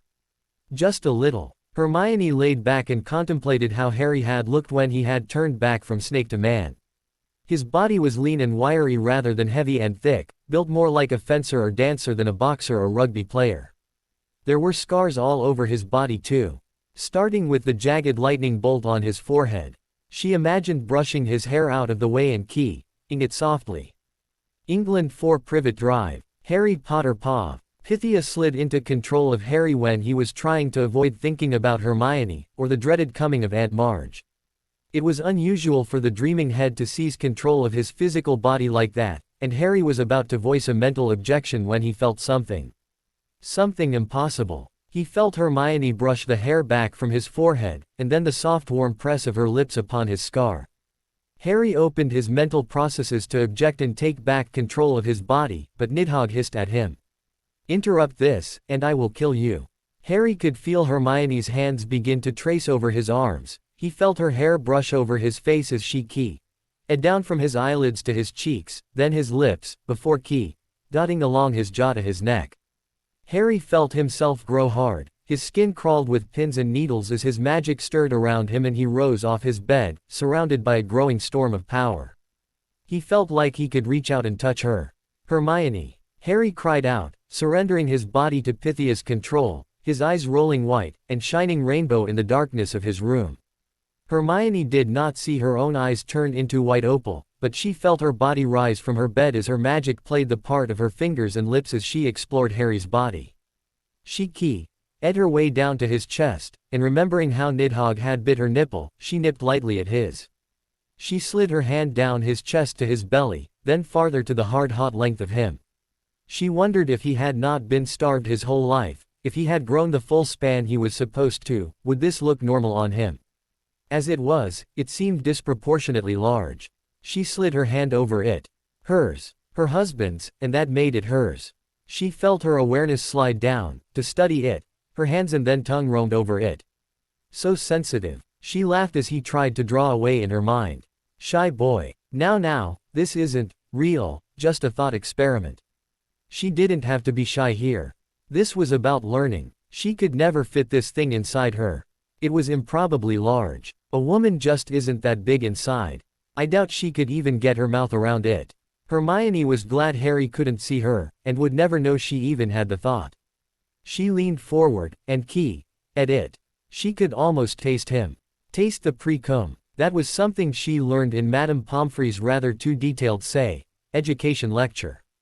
She ran her hands over his length, and she could almost feel his hands gripping her hair, desperate to make her stop. She laughed deep in her throat. Now Harry. This is my dream. We stop when I say so. She could never be so bold with him in person. The idea made her want to die. Still, something in his manhood called out to her. She ed down to his balls as she stroked his shaft. She could feel him trembling, and she nuzzled at his balls. Yes, the Vila charm would definitely be required. She could feel the magical potency in him. He was so much stronger than a normal wizard, and her body ached to take that seed in her now. Ached in a way she never dreamed possible. Maybe it would fit. She could maybe test. Dotting up the shaft to the head, she opened her mouth, and took him in her mouth. England 4 Privet Drive. Harry Potter paw. Harry felt Hermione take his beak in her hands, and his control shattered. He had been working up the focus to take back control of his body when Hermione began dotting and licking his balls while she stroked his shaft. Harry's last attempt at concentration failed as she took a ball in her mouth and swirled her tongue around it. It was all he could do not to explode. He felt his hands grip her hair, he was reasonably certain to stop her. Or not. She took him in her mouth and he felt his soul catch fire, his poor body try to tear itself apart. It wasn't long before his control finally shattered, and he felt himself explode as he emptied himself in helpless ecstasy. It took several seconds to wonder why he was not covered in his own goo. I mean, when he had masturbated, it was the standard result. Where did it all go? Paris, Hotel Treville. Hermione paw. Hermione had to swallow fast or choke to death. Her mind was not processing. This was just a fantasy, a magical might have been drawn from her connection to Harry's feelings. How was it she was drowning in Harry's nope, just swallow don't think. Coughing, she felt the last of his seed spill over her chin, neck and easts. She had no idea a boy produced so much. It was a really good thing she decided to test if he would fit with her mouth, not anywhere else as she didn't have the protection rune against pregnancy until the Vila ritual tomorrow night. She was increasingly sure she would need it. If she was swallowing his seed, that meant what she had used her magic to imagine doing to Harry, she had actually done to Harry. Oh sweet Morgana. Her mother was right. Hermione was turning into a color woman. It wasn't fair, she wasn't even on the same island, she should not feel ashamed about thinking about her husband when they were separated by the English Bloody Channel. She was working on becoming embarrassed about what she had done with Harry when she felt something like lips brush against the back of her neck. Harry's lips, and Harry's breath. Oh sweet Morgana no. Hermione shouted. Harry doesn't know this isn't just a dream. What is he going to do? Hermione's coherent thoughts went away as Harry ed down her neck, and his fingers traced along the line of her hip, to just below her belly button. Her mind and objections shattered as Harry's magic moved. Over and through her, drawn to her needs as hers had been to his. England 4 Privet Drive. Harry Potter paw. Nidhogg slid into control of their body. Harry's eyes flashed red and Harry could hear the memories of Voldemort playing out in his mind. Seduction had been a weapon of the Dark Lord when he was beginning his rise. More than a dozen powerful and influential witches had fallen for him so badly that they betrayed their houses, husbands and official positions to support him during his rise. It was a snake that seduced Eve in the Muggle religious book, and they were not wrong. Parcel magic was the magic of connection, and it made seduction a matter of instinct, and lovemaking a matter of cold strategy as much as hot predatory hunger. Harry heard Voldemort's words in his mind, and found himself drinking them in like the most important magical lesson ever. Women are like wards. Their defenses are layered and complex. The power in them is under tight control and perfect balance. Fools attempt to batter that control down, but we are wiser. We do not seek to crush, but to conquer. Wards are about flow. You do not rush to the wardstone to seize it. No, you probe gently, ever so gently, until you feel a response. Like a ward, a woman unravels from the outside first. You map each inch of her, how she responds to the lightest pressure, to the gentlest touch. No two wards, and no two women are the same. Taste her, test her, tease her. Wait until you feel the energy rush to your touch, not reacting to you, but pushing towards you, seeking that contact. Then follow the path of those responses inward. Each layer of defenses will open before you not because you force it, but because in its hunger to be taken, it draws you deeper. Harry would not have thought to use ward matrix theory to seduce women, but Nidhogg had worked Hermione at her neck and earlobe until she turned to draw him down to her beasts. As Nidhogg teased around her nipples, his fingers teased down her body, teasing at her belly and tracing the line of her hips, not brushing her but drawing around to caress and cup her tight bum. His magical fingers digging into her as he teased and tasted her beasts, first one then the other. He let her feel his strength and his need from the way his hands dug into her ass, while he felt her rising need as she ground herself against his thigh. Dotting down from her beasts, he ed down into her belly button, letting his tongue probe inside, before he ed along the line of her hips, dotting and licking at the hollows before dotting down. Dudley's magazines had shown women shaved down there. Hermione was not. Wild chestnut hair framed her mystery like ivy upon a wedding altar, and he lowered himself to worship. Paris, Hotel Treville. Hermione Pav. Hermione's screams made it clear her choice to put up silencing charms on her room were absolutely required. If Harry was as much a pure as her, how did he know to do those things? He explored her with fingers and tongue in ways she could not describe if she wanted to. There was a lot Lavender Brown and Parvati's discussions about boys had left out. Hermione felt Harry shatter her utterly no less than 3 times before she was able to push him away and break the contact. Thank Merlin he had contented himself with fingers and tongue. She looked at her body in bed, realized there was no sign at all of her own multiple eruptions, and felt herself try to die of shame as she suspected where it had all gone. She would die when she saw Harry again. Stretching like a particularly satisfied cat, she felt sleep rising to embrace her. She would die of embarrassment when she saw him again, but right now, she thought she would sleep very well. England 4 Privet Drive. Harry Potter Pav. The first time was Nidhogg, showing how Voldemort used to seduce women. The second time was Pythia, showing his connection to her spiritual needs. The third was young Harry Potter finally daring to express his passion to the woman he loved. He had watched and somewhat experienced what his other selves had done, but this one was him. Just Harry, expressing his love and devotion to Hermione. It meant something, even if he would never have the words to express it. When she exploded, Harry nearly drowned. His own hunger had him instinctively lapping her up, even as the reasonable part of his brain was screaming at him that if he was physically able to swallow, then he was actually doing what he was fantasizing about to the physical Hermione somewhere in France right now. Suddenly the hands pushing at his head turned into Hermione wanting him to stop. Harry pulled himself back, and threw his strength at the connection to shatter it, feeling Hermione do the same. He turned to his other selves, and shouted in his mind. Harry, that was real and you knew it. Nidhogg, obviously. Harry, why didn't you stop it? Pythia, she wished it. Harry, and that is a good enough reason. Nidhogg, that is a fantastic reason. Azkaban prison. Sirius Black Pav. Cornelius Fudge was standing in front of the cell of Sirius Black, asking him for his once-yearly visit.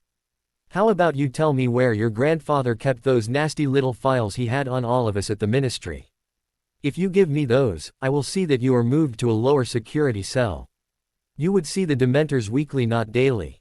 Fudge asked Sirius. Sirius turned to throw his defiance at Fudge one more time when he spotted the Daily Prophet under Fudge's arm.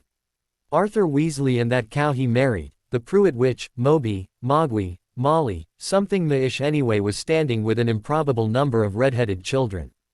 On the youngest boy, was a brown rat with the same one gray ear, and one white foot like Pettigrew's animagus form.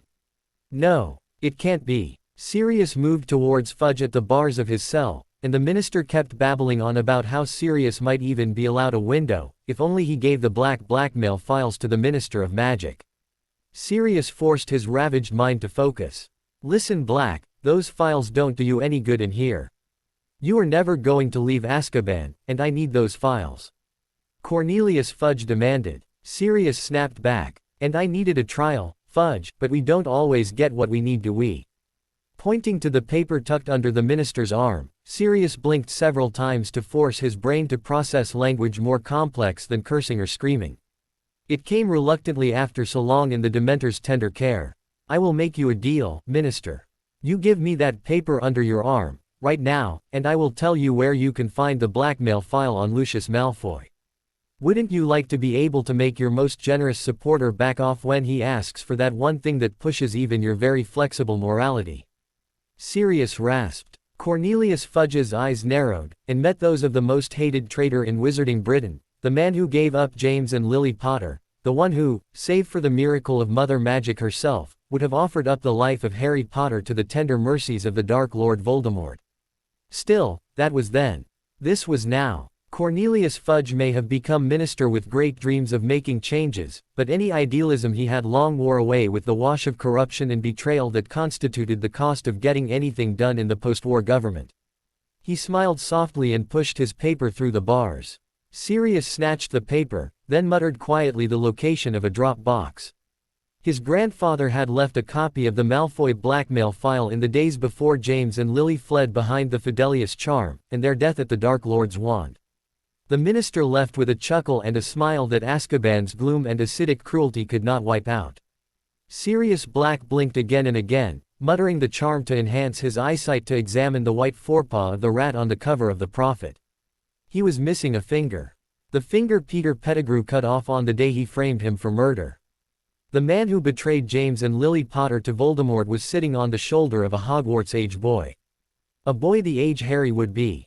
A Weasley, so likely a Gryffindor like young Harry would be. Peter Pettigrew, Voldemort's secret traitor, was going to be at Hogwarts inside the same dorm as Harry Potter. No. Sirius' mind began to move again. The despair that had almost withered his soul beyond the point of recovery began to melt in the rising fire of an emotion he had not felt in over a decade. Not rage. Duty. He had failed James and Lily before, he would not fail Harry this time. For everything he had done. The rat must die. Hedwig was angry. For the fourth time Harry had sent her out with a letter, only to have her return, confused. She could not leave the wards, no matter what direction she sought. She would find herself flying back in Harry's window.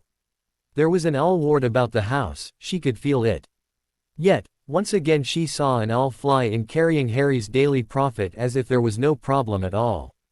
Hedwig followed the familiar own into Harry's room where it dropped off his Daily Prophet. Hedwig was a wing beat behind, silent as only an owl in flight could be. The post owl did not notice until Hedwig was already upon him. Hedwig bore the other owl to the ground, screaming her defiance as she pinned the other bird with her claws, stopping short of piercing and killing, but making it clear that to resist was to die. Reaching down with her beak she raised the other owl's banded leg to Harry. Hedwig, just because you can't get out, don't terrorize the Daily Prophet's owls or I won't get my paper. With Hermione in France, I'm not getting any mail anyway. Harry protested, trying to gently tug the poor owl's leg out of Hedwig's beak. Harry gently teased the leg from Hedwig's beak. Luckily, the beak wasn't on the leg but upon its band. The familiar crest of the Hogwarts owl band seemed to perk up Nidhogg's attention for some reason. That bastard was paranoid, so with an act of will, Harry ignored him. Harry released the owl, and gave it a treat. He gave Hedwig two to keep the peace, knowing Hedwig was frustrated about not being able to carry his post to Neville. Remembering Dobby's mail interference last year, Harry wasn't going to assume Neville hadn't also been keeping his promise to write. He just assumed some other idiot was trying to convince him he had no friends. After his dream the night before, he already knew one Hermione was all he really needed. He could catch up with Neville on the train. Still, a bit funny the prophet using the Hogwarts owls. Maybe they moonlight when Hogwarts was out of session. He didn't really understand the post-owl system. Considering the blood wards that isolated this place from all detection by magic and magicals, he supposed it was a small miracle owl post worked at all. Harry looked at the Daily Prophet. Sirius Black escapes. By Archibald McNutter. Deranged mass murderer and notorious Death Eater Sirius Black has escaped from the escape-proof wizard prison of Azkaban.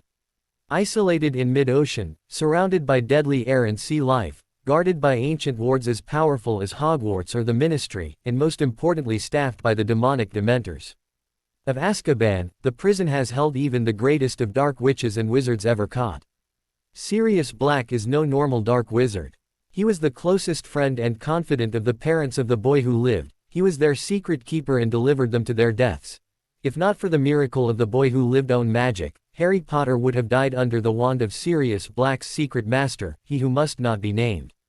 Cornelius Fudge and Albus Dumbledore both assure the prophet that multiple elite teams of Aurors are guarding Harry Potter around the clock from any and all dangers. Harry Potter stopped reading at that point. Merlin, how could the readers believe this? Harry was on his own, like his parents, guarded only by a single spell. Harry was stuck under blood wards his mother cast before he was even born to keep the sister that hated her safe. Dumbledore did something to them so they would keep Harry safe as long as he called this place home. Sentencing him to a lifetime of Durley, a bit like Azkaban if Sirius had to cook the Dementors breakfast and weed their garden. He fingered his wand. Should Sirius Black come for him, Harry had a lot of anger issues to work out, and he would do fine. Harry sat back and asked for Nidhogg to take over.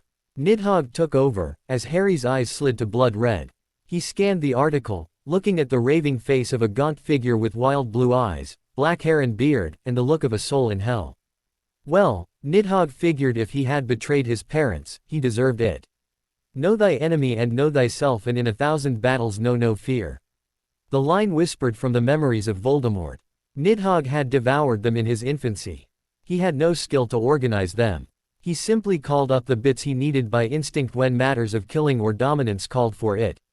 Like now, if Sirius Black was truly the secret right hand of Voldemort, then Nidhogg would mine the Dark Lord's memories for every ability and habit the Black Traitor had, so when they met, a child could avenge his parents. Hours later, while cooking lunch for the Dursleys, not even noticing their insults, Nidhogg was growing frustrated. There were memories of Sirius Black. Voldemort battled James and Lily Potter in the ruins of a potion supply store, having stunned James when his shield broke under an overpowered blasting curse, and having to defend a stunned James had forced that red-headed witch to stop dodging his curses. Her shields could not block the dark magic curses, so he shot a liver-bursting curse at her, only to see her desperately raise a table from the ground to block it. She could not do so forever. He began to summon the fiendfire that would consume them both when a new figure appeared. Lily, get James out. I'll hold him. A new voice called as curses as black as his own, if not as powerful, rained down on him. Sirius Black, many of your family have served me well and nobly. Join me, and you will earn a place at my side. Voldemort said as he wove a web of flame and rotting curses around the powerful wizard. I would rather die. James and Lily are my family now. Sirius shouted, and Voldemort had to dodge a very illegal killing curse from Sirius Black, his own cutting curse slicing deeply into the wizard's chest. Before Voldemort could finish him off, the wounded wizard clutched a portkey and vanished, presumably after the cursed Potters. That didn't make any sense. If Sirius wanted to betray the Potters, all he had to do was nothing. Voldemort had already all but finished them. If Sirius just arrived more slowly, the world would think him innocent. Harry's parents would still be dead. There were a dozen similar memories, only sometimes it was James or Lily saving Sirius. If Sirius was the right hand of Voldemort, it was news to Voldemort. It could be the memory of Sirius' conversion and betrayal was in there somewhere, but in the jumbled mess of a madman's lifetime, Nidhogg could not say for sure he would ever find it. It may or may not even exist. He sighed. Head in the game, Potter. Nidhogg said to himself, joining his mind to that of Pythia and Harry. They had to make a 3-course meal for the dreaded Aunt Marge. Harry's wand was writing on it. If he pulled this evening off without issue, then Hermione promised somehow they would finish their marriage. After last night, he began to suspect what she meant. For that, more than the wand, he would make sure this evening went well. Aunt Marge arrived like a foghorn with feet. Shorter than her brother, she was built like a mountain of tweed. Her resemblance to a mountain troll was considerable, and Harry realized that if he viewed her as a mountain troll, she was both easier to understand and to manage. Harry carried her bags, noting the glare he got from her when he casually took the bag she struggled with, and the 2 Uncle Vernon was struggling with, and trotted them into the house without effort. Rather than being thankful for the help, she seemed to think the display of strength from someone without her or Vernon's massive bulk constituted a form of mockery on his part. Honestly, they didn't feel that heavy to him. Go Hermione and the power of accidental parcelbeep. Harry smirked as he wondered about Hermione's reaction when she read the ritual she performed now that she understood Parseltongue. How the very straight-laced young witch would find out she had saved Harry's life with Salazar Slytherin's spank bank erotica, that just coincidentally was magically sound enough to work, was going to be epic. Marge, of course, thought he was smirking at whatever bullshit political opinion the 2 Dursleys were on about now. Probably something to do with cracking down on poor people, or forcing immigrants to bow to proper British people in the streets. Possibly something as deeply intellectual as cutting off the heads of cat owners for their blatant anti-dog hatred. He had promised to act nice and submissive to the Dursley trolls, not to actually pay attention to their twaddle. What are you smirking at, boy? I suppose you think it's perfectly all right having gay people working alongside decent folk. I shouldn't be surprised. Your father was some sort of addict, and your mother as well. Shouldn't wonder how he had her earning money. Those degenerate unemployed are all the same. Harry actually got what Marge was implying about his mother, and fought to keep a smirk off his face. His mother was described as shockingly beautiful, which showed that the same genetics that made her a witch had cheated Petunia out of the trifecta. She lacked her sister's beauty, intelligence, and magic. Marge, being a born Dursley, never even had a ticket in the lottery for any of the 3. Degenerates, Harry said, nodding solemnly. Winking at Uncle Vernon, to let him know that Harry was earning his trip to Diagon Alley with serious efforts. Marge turned on him. And you, boy, where did they end up sending you, for your own degenerate ways? Harry did his best impression of Dobby's terrified and submissive eyes. St. Brutus Academy for Incurably Criminal Boys. Harry said straight-faced. And they still came there. None of this namby-pamby pampering young urchins who only understand brute force. It's how I train my dogs, and it's they only ways with mongrels like yourself. Harry thought about it. Canes are sticks, and everyone at Hogwarts uses wands, which are sticks. The professors are very dangerous with theirs, being fully trained witches and wizards. Likewise, Harry had been injured so many times at Hogwarts it hardly took a second to recall injuries to nearly every body part. Right cane happy if you ask me. Ended up in the hospital wing more than once, I can tell you. Right tough they are. This one professor, I swear he knew my parents, and hated them so much he looks for every single excuse to take it out on me. Harry said, recalling his potions professor clearly, if not fondly. Marge was off to the races with that. That professor knows the truth. Degeneracy is in the blood. It's like my dogs. If the bi.ch is trash, the pups will be trash. Nothing against you, Petunia, you clearly were the prize of the litter, but your sister was just such a trash bi.ch. Harry was blocking Nidhogg from taking control by holding up memories of Hermione that they hoped to see in person tonight, and of the wand they needed to defend themselves that Vernon would bring them to get tomorrow after Marge left. Harry hung his head, so none of them could see the rage in his eyes.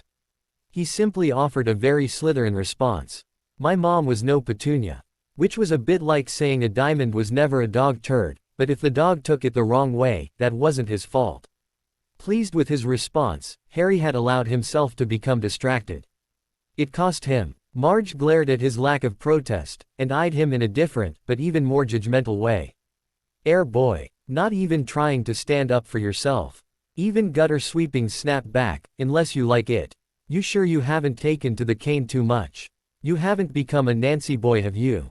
I wouldn't put it past a weakling like yourself, not a real man-sized man like Dutters or my Vernon here, but a waif of a boy. Have you turned queer boy? Playing girlfriend for all the rough boys of St. Brutus? Marge said, probing for someplace to make the boy show actual response like her words hit and didn't just slide off the slippery little degenerate. Harry's eyes slid up and met Marge's.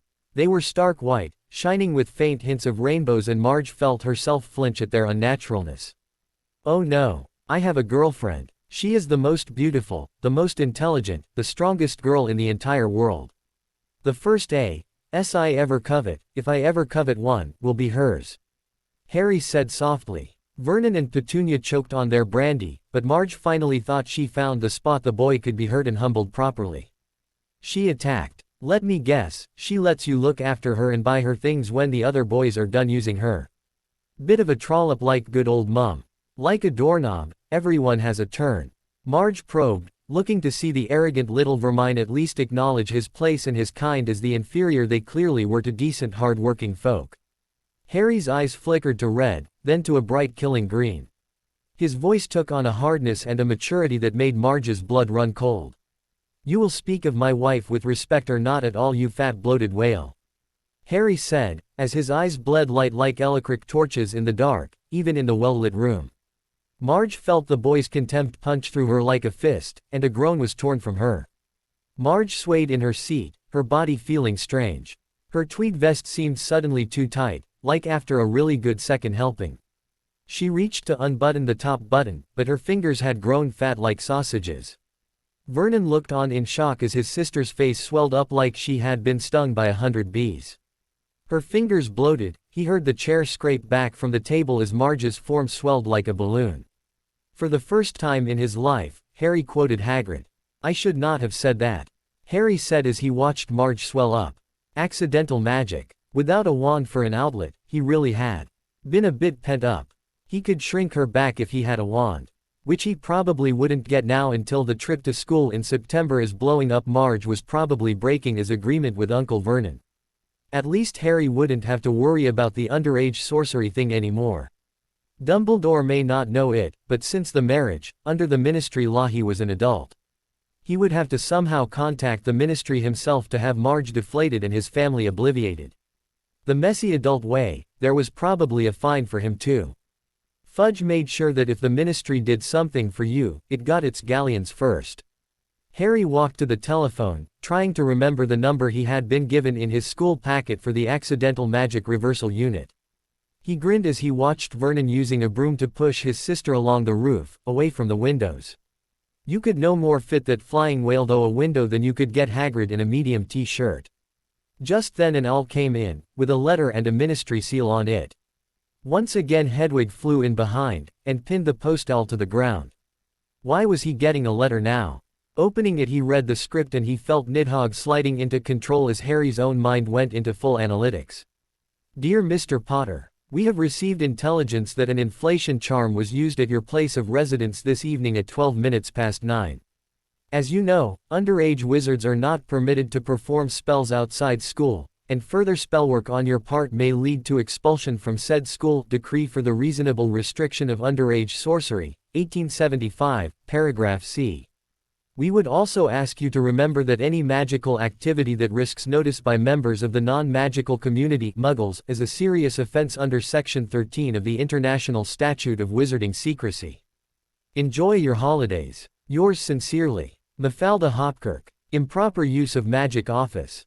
Ministry of Magic. Harry's mind was working in overdrive. That was impossible. To the Ministry, Harry was an adult. Harry knew it, the Ministry knew it, only Dumbledore was in the dark on that one. That was impossible a second time. Harry was under a blood ward. The Ministry could no more sense him here than the Death Eaters could. Only Albus Dumbledore, who had taken control of the wards, could sense in here, since his mother who originally cast them was dead. The Ministry could never have sensed it the first time either. The Dobby letter wasn't from the Ministry at all, it was another bloody Dumbledore game. Turning the letter over, he looked at the Ministry seal. It was a Ministry seal, but not the standard one. Looking closely, the writing on the edge did not bear the Ministry standard motto, but a golden script reading, from the office of the head warlock. Turning to the owl Hedwig had pinned, he looked at the leg. This was not a ministry owl. He may not know how the post-owl service worked, or how the daily profit delivery system worked, but as part of his introduction to magical law he did learn one thing. Only ministry owls were permitted to deliver ministry letters. This was a Hogwarts owl. Harry felt his rage rising. This time he and Nidhogg were on the same page.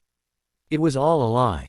A trick of Dumbledore's to keep him compliant, to keep him isolated and contained. Harry Potter, the boy who lived, was a fiction created by Dumbledore to further his own ends, and to hell with what the son of James and Lily Potter may want, or need, or suffer. With a roar of rage, he summoned his truck, shrinking it with a charm he forced by making the wand movements in mid-air, eventually working out it was an abbreviation of the bind rune for shrinking.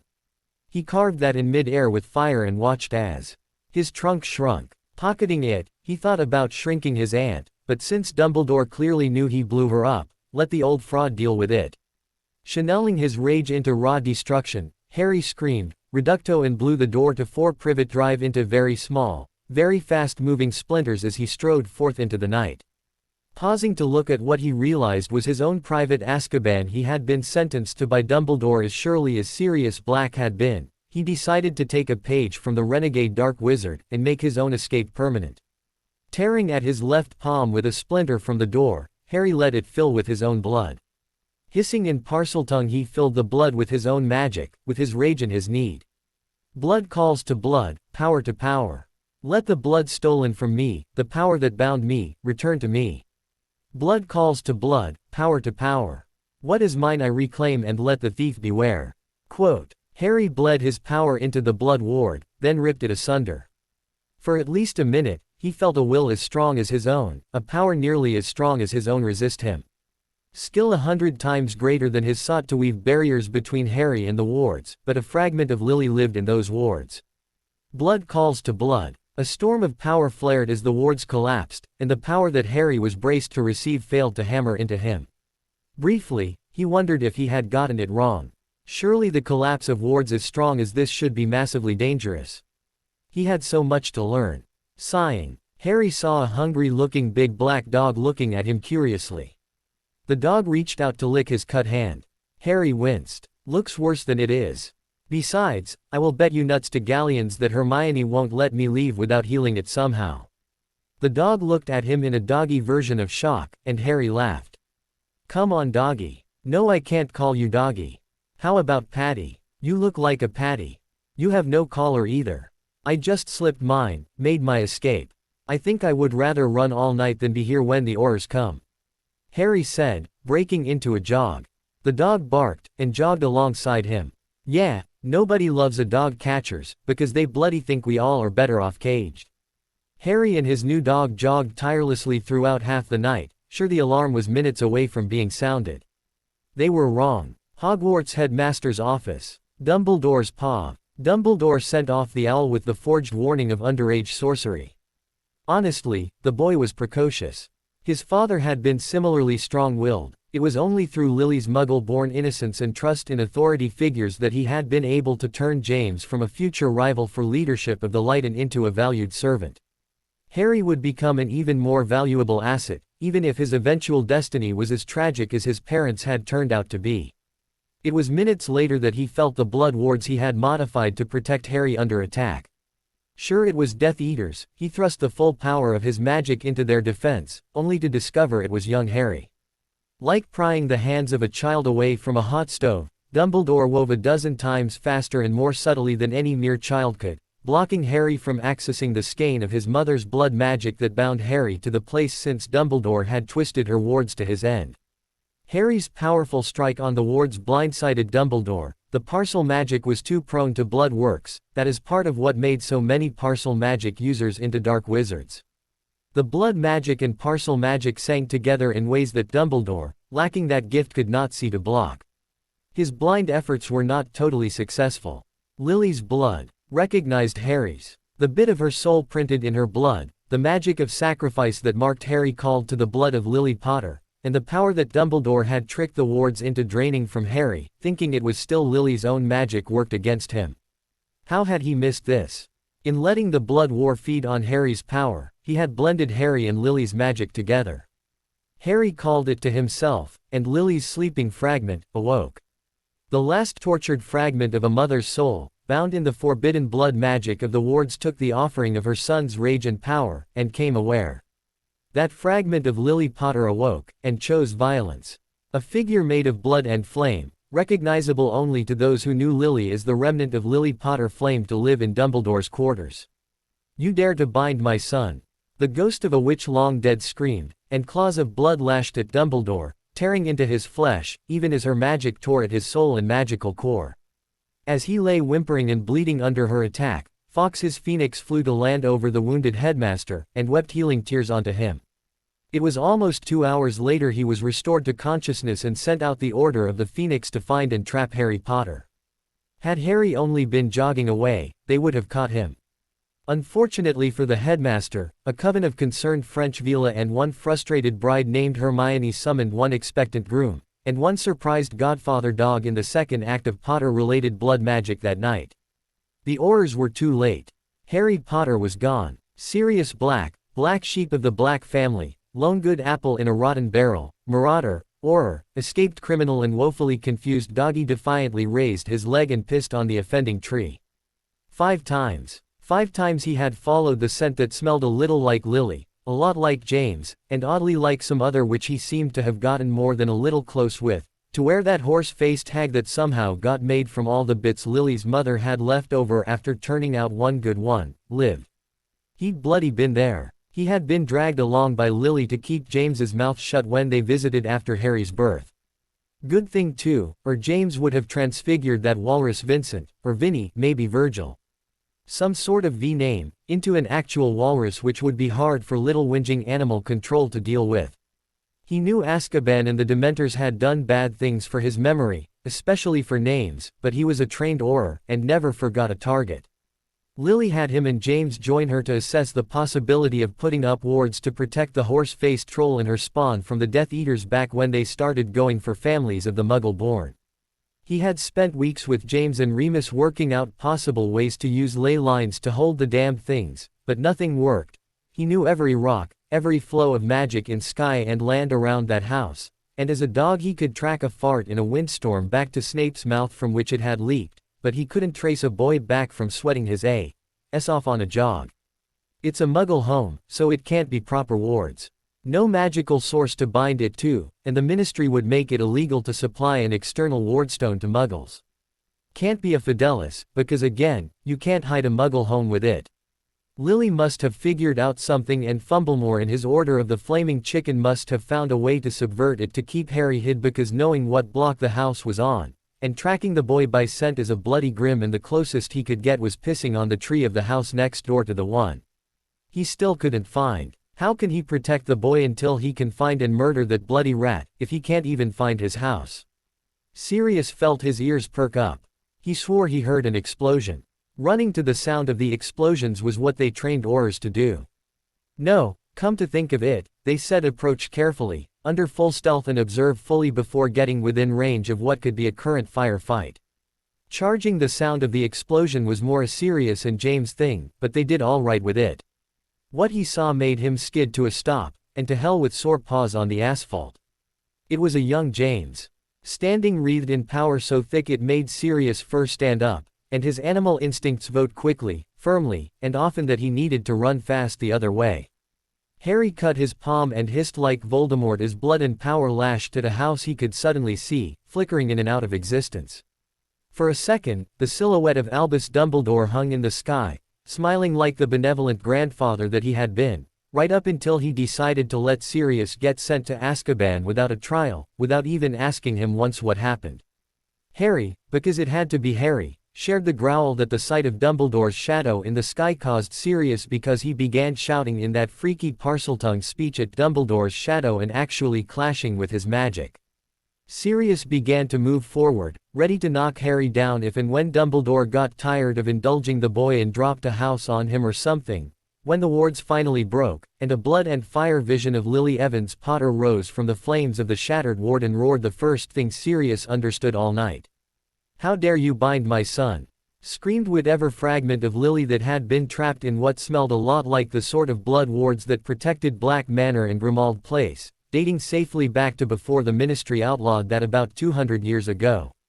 That was Lily. Sweetest, kindest, gentlest witch you would ever care to meet, right up until she ripped your skeleton out and set your entrails on fire for trying to hurt someone she cared about. This is why Sirius never did serious relationships. Witches worth having got scary, and witches who didn't get scary weren't really worth having in the first place.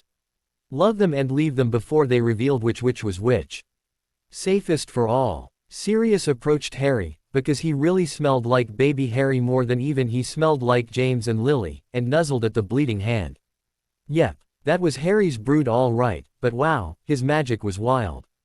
Out of control, scary potent. I mean, like Voldemort in a rage, or Dumbledore when he let the mask slip. Looks worse than it is.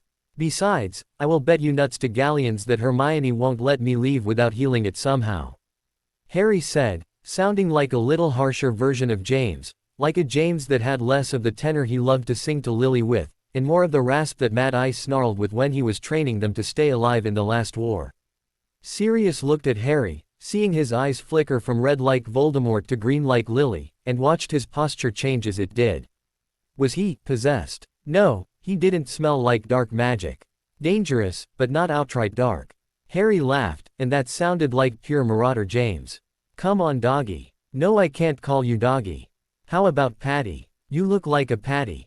You have no collar either. I just slipped mine, made my escape. I think I would rather run all night than be here when the Aurors come.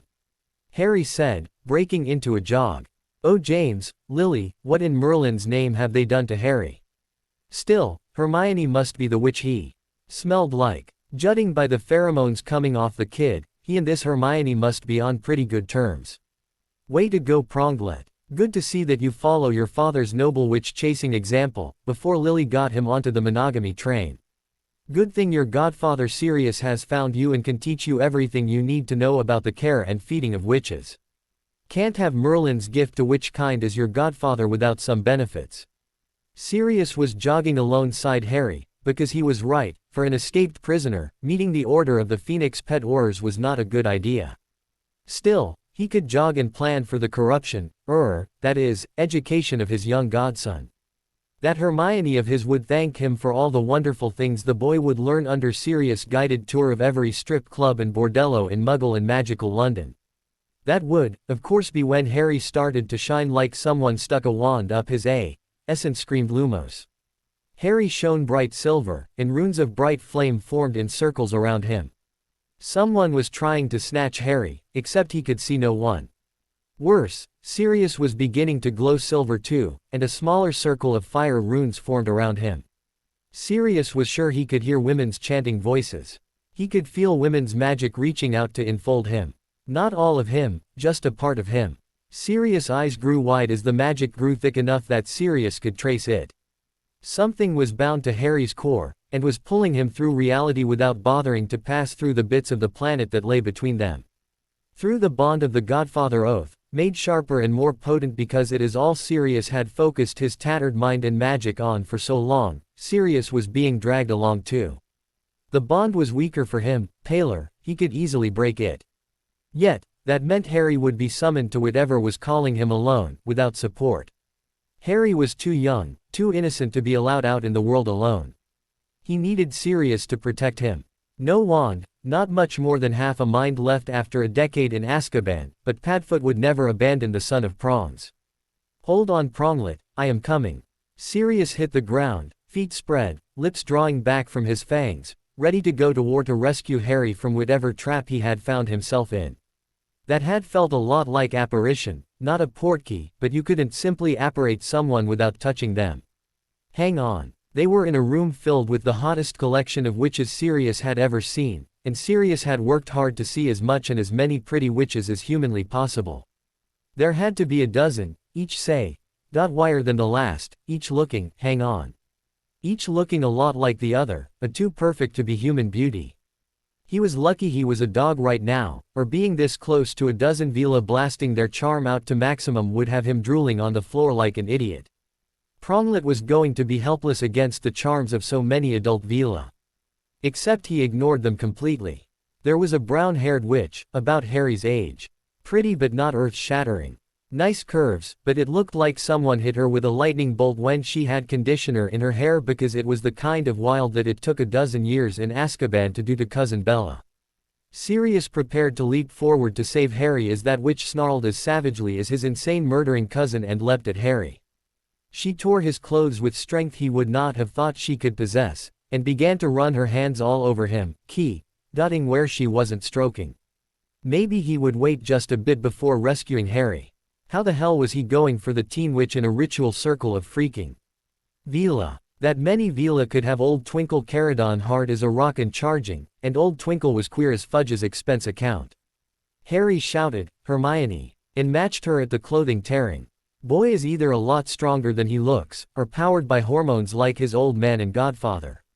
Yes, that witch definitely had all the right bits in all the right places. Plus, she seemed to be the Hermione that Harry was on about earlier. Hermione was beyond all control, ripping hers and Harry's clothes off. Sirius sighed. Young love, no skill whatsoever, but charming in its own fumbling way. Harry grabbed Hermione and spun her until her back was pressed to his front, and he locked both her arms in front of her with one of his. A woman is like a ward, you have to go slowly to really undo her. Take your time, let the power build until she is ready to collapse, then and only then do you strike.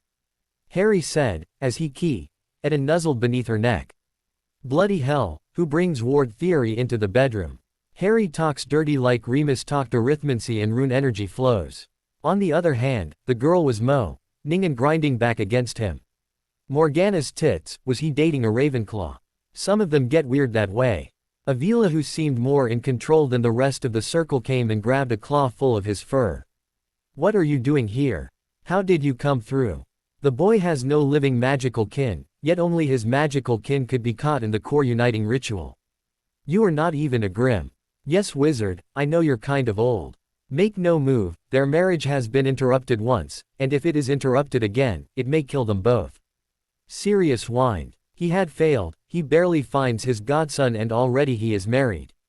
Sirius turned his head sideways to observe what the boy was doing. Merlin's knobby wand, where did Pronglet learn that? He hadn't figured that out until 7th year with Marlene McKinnon. Pronglet, I'm so proud. James would be thrilled, and Lily would probably require oblivation to wipe that memory from her mind altogether. Finally, Harry released Hermione and she dragged him to her. Slowly as he could, he eased himself into her. Hermione froze, agony and ecstasy warred in her face, but then Sirius' eyes went wide as what he saw scared every hair on his body into standing upright. Hermione's eyes went white as an opal or pure marble. They began to bleed rainbow light, and her voice rang like trumpets as her body pierced herself on Harry. Her fingers worked into claws and drew lines of blood from his back, causing him to buck like a stallion, yet her eyes shone like pairs of overloading wardstones. Thrice-crowned King of Chaos rises. The Hound of Hell will hunt, or guard. 3 queens and the Black Knight defend him, or the fallen serpent will conquer all. The Hound of Hell will hunt or guard, and all will fall, or rise. Sirius Black felt the prophesy sink its claws into him, feeling the binding in the way Lily had once described. Weeping, the feeling of the prophesied Dumbledore never shared with them had sunk into her, or at least the baby she was carrying. Sirius heard Harry and Hermione both scream in eerie harmony, and he watched as what looked like the Slytherin coat of arms burned itself into Hermione's right east. Full color in emerald and silver, the snake on the crest even hissed at Sirius when it met his gaze. The both cried out in obvious climax, and when they fell together side by side, Sirius saw a matching crest on Harry's chest. Bloody hell. Harry James Potter, I break out of jail to rescue you, only to get caught watching you consummate your marriage in a full circle of Vila say. Sorceresses with some sort of magical snake mojo that causes Hermione to spout prophesy and you both to get Slytherin tattoos. Honestly, there was a lot to unpack her. Sirius whined and looked up at the elder Vila, who looked terrified by what she had just seen. As the teenagers passed out and the circle of Vila exploded into 1,000 questions and speculations in excited French, Sirius slowly began to understand that the only thing that went as expected was summoning Harry and finishing their interrupted marriage right. The more motherly Vila began to wrap the happy couple up in blankets. The grandmotherly Vila dragged Sirius off by the scruff of his neck. With me, dog, you have some explaining to do. What they just did was impossible, and most likely dangerous. You will tell me what I need to keep them safe from your idiot ministry, or I will geld you and shave you like a poodle. The elder Vila threatened as she dragged him off. So, thought Sirius, good thing I didn't rescue Harry before. Now, how am I going to rescue him now? And from whom? Honestly, all he wanted to do was keep Harry safe from that traitorous rat, but now there is some sort of weird cult, which it was Sirius' godfatherly duty to support. He had no idea what was going on. He was pretty sure this would have confused him even before Azkaban. James, Lily, thinking was never my strong suit. What in Merlin's name is Harry caught up in? Department of Mysteries. Ministry of Magic, London. Unspeakable Croaker Paw. The alarms were going off again. This time a lot stronger. The prophecy had been witnessed by multiple magicals, at least 10 or maybe even a dozen.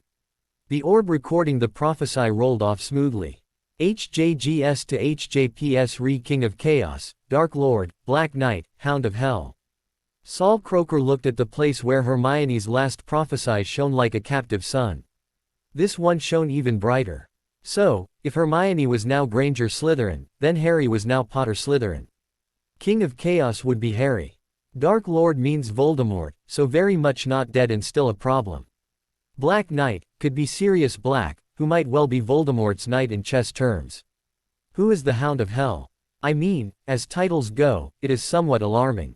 He sighed and massaged his forehead. Dumbledore and Fudge would be by demanding answers. He could be mysterious with the best of them.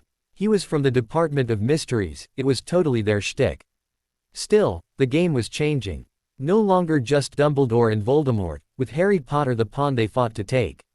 Was this for good or ill? He would keep Hermione and Harry's secrets. He would find a way to bargain for the prophecy if he could. Everyone wanted to control Harry. If Hermione wanted him to have any room to maneuver, she might be willing to bargain away the knowledge that Croaker needed. Voldemort and Dumbledore were playing a game, and the last one killed nearly half of the people he knew, and well over half that he cared about. If there was a third side that offered another choice, Saul Croaker would bet his magic and life on supporting it. There are few things more awkward than sitting down for late-night dinner, a surprisingly expansive affair for the French involving an improbable number of dishes Harry could not recognize and Hermione could not be understood, as she attempted to explain while both inhaling them, and raving in French about how, whatever they were, was amazing, with a circle full of women you have never met who just watch you have say, with your wife. Harry found himself so thankful for Patty's presence. Hermione and the Coven of Vila, didn't that sound like it ought to be some sort of movie?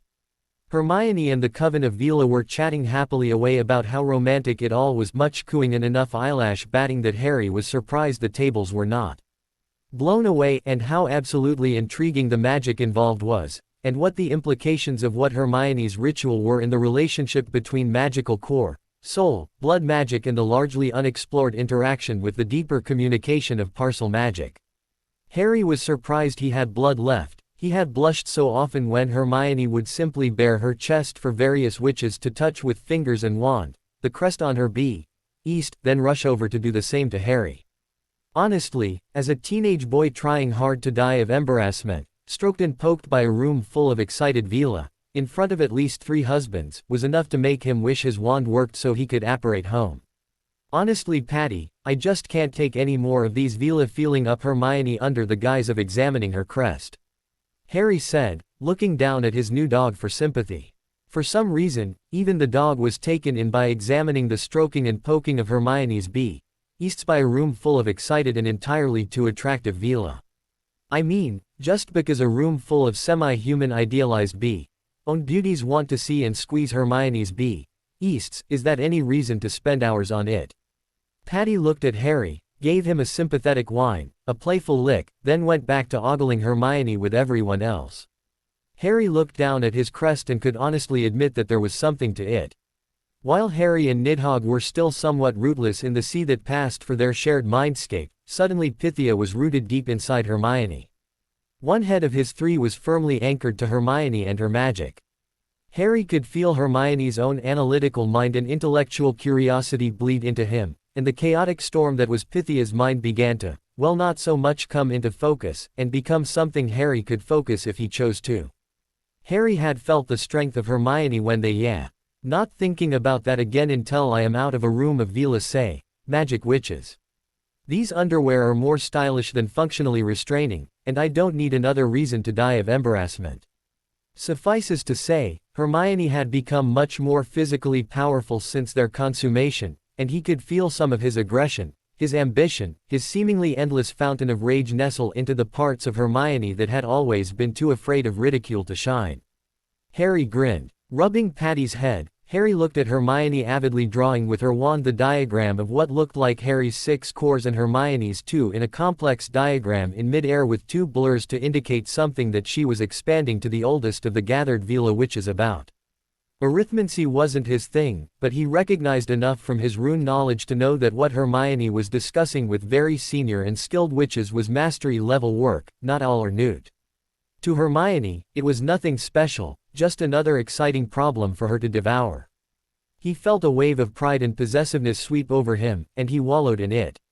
Mine. She is mine. She chose me. Harry was grinning at her like an idiot when she glanced over, saw his frank admiration of her in work mode and sent him a smoldering look that made it a good idea for Harry not to stand up for a few minutes at least.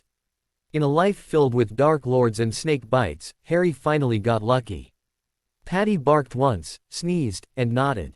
Harry rubbed his head. Patty got it. Hermione was the best thing that ever happened to him. As the evening progressed, Hermione came over with the senior Vila, and a married Vila with her husband in tow. He wore what was obviously a charm around his neck. If Harry had to guess, it was a protection from Vila charm, but the fellow was still looking a bit dazed. He also had his shirt bared to show a golden bindrune in his chest, similar to the marriage crest's magic had burned into Harry and Hermione. The senior Vila smiled. Bonsoir Lord Harry James Potter Slytherin, I am Wygraine Beaumont, the head of our little Vila enclave. Permit me to introduce my niece, Apollonia Delacour, and her husband Pierre Delacour. He is what you English would call the chief Auror.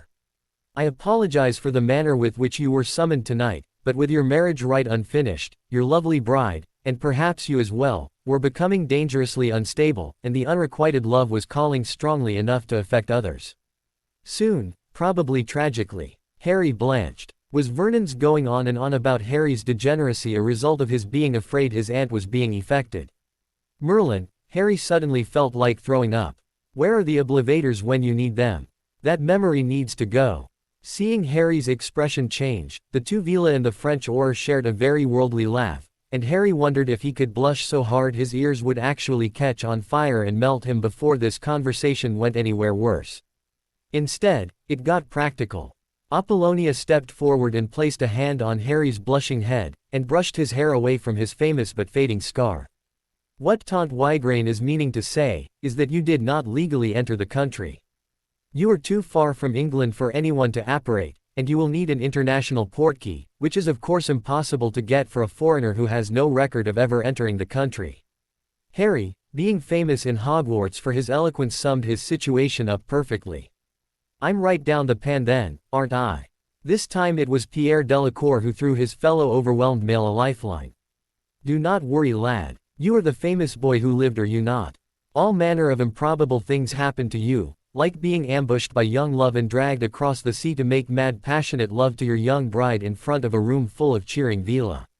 Pierre said entirely too cheerfully. Harry groaned and hung his head, desperate to just die already and get out of this conversation. Pierre laughed helpfully. So what could be more reasonable than to admit that French Aurors in pursuit of international criminals unspecified and of course too secret to ever identify, required the assistance of the famous young hero, Harry Potter, the dashing young Lord Slytherin. Being the dutiful and law-abiding citizen that you are, you insisted on accompanying them back to France to give your testimony, which you were magically sworn not to discuss. As a result, I, the head of French law enforcement, will portkey you back to the British DMLE along with a letter of thanks for your unspecified but heroic actions in the service of magical France. Harry looked at Pierre Delacour in alarm. But that is a lie. Pierre shrugged. French and English have been lying to each other since before the Romans conquered us both, which we lied to the English about so they wouldn't see it coming. It is a time-honored tradition, and we French are a deeply traditional people. The two Vila and French Auror laughed uproariously, and even Patty gave a cheerful tail wag, and dancing series of barks. Pierre had to ruin it by slapping Harry on the back. Besides Harry, do you mind if I call you Harry? I witnessed your efforts this night. France is the nation above all that celebrates love, and what we all witnessed this night was nothing less than pure heroic effort in the service of love. Harry shared a grin with the French Auror, who was waggling his eyebrows too suggestively to get offended at. It seems a little late in the day to get shy. Please call me Harry. Harry concluded sheepishly. Bon. Tomorrow I will have you dressed in French Auror robes without insignia, to make it clear it is the French Auror Corps sending you back as a hero, and we will march you into the British ministry with everything but trumpets. Pierre shuddered. I received a medal from your ministry for the Grindelwald War back in 45. I have heard what you English do with trumpets, and you should stop. That night, Harry and Hermione had their first night together officially. Unlike what history books, magazine articles and those really tasteless romance novels written decades later, they mostly slept. The only fluid transfer was Hermione drooling on Harry's arm for the last several hours before a need to pee beat the wake-up call for the portkey by less than 10 minutes. Patty was growling and losing a battle of wills with Avila, who was determinedly forcing nutrient potions down the half-starved dog's muzzle. Harry unsympathetically held his head and scolded his dog. Don't be a baby. Madame Pomfrey makes me take these once a week for the first 2 months of term every year because the Dursleys starve me. Just pretend you are a big fierce guard dog, not a toy poodle, or you will find out that this potion works as well stuffed up either end. Trust me, that is how Madame Pomfrey broke my will to resist drinking them. Harry said, wondering how a Grim could look offended, but this one managed. He also drank his nutrient potion. Harry had his new occlumency text stuffed in the expanded pocket of his totally legitimate French Auror robes, like the English ones, only royal blue, not British color. With his dog on the entirely too fancy leash, he strode with the head of the French Aurors through the length of the French ministry building in all its overdone splendor, taking pains to say hello and exchange names with an utterly improbable number of people, all of which Pierre seemed compelled to tell their cover story to. Harry would dye his hair red and change his name to Weasley if the news of his mysterious deeds and pending arrival was not through both the British ministry and press before they got near the International Portkey Department. This was made doubly true because they simply had to stop for crepes and coffee before bundling him off to that horrid cold wet island without decent food or clothing.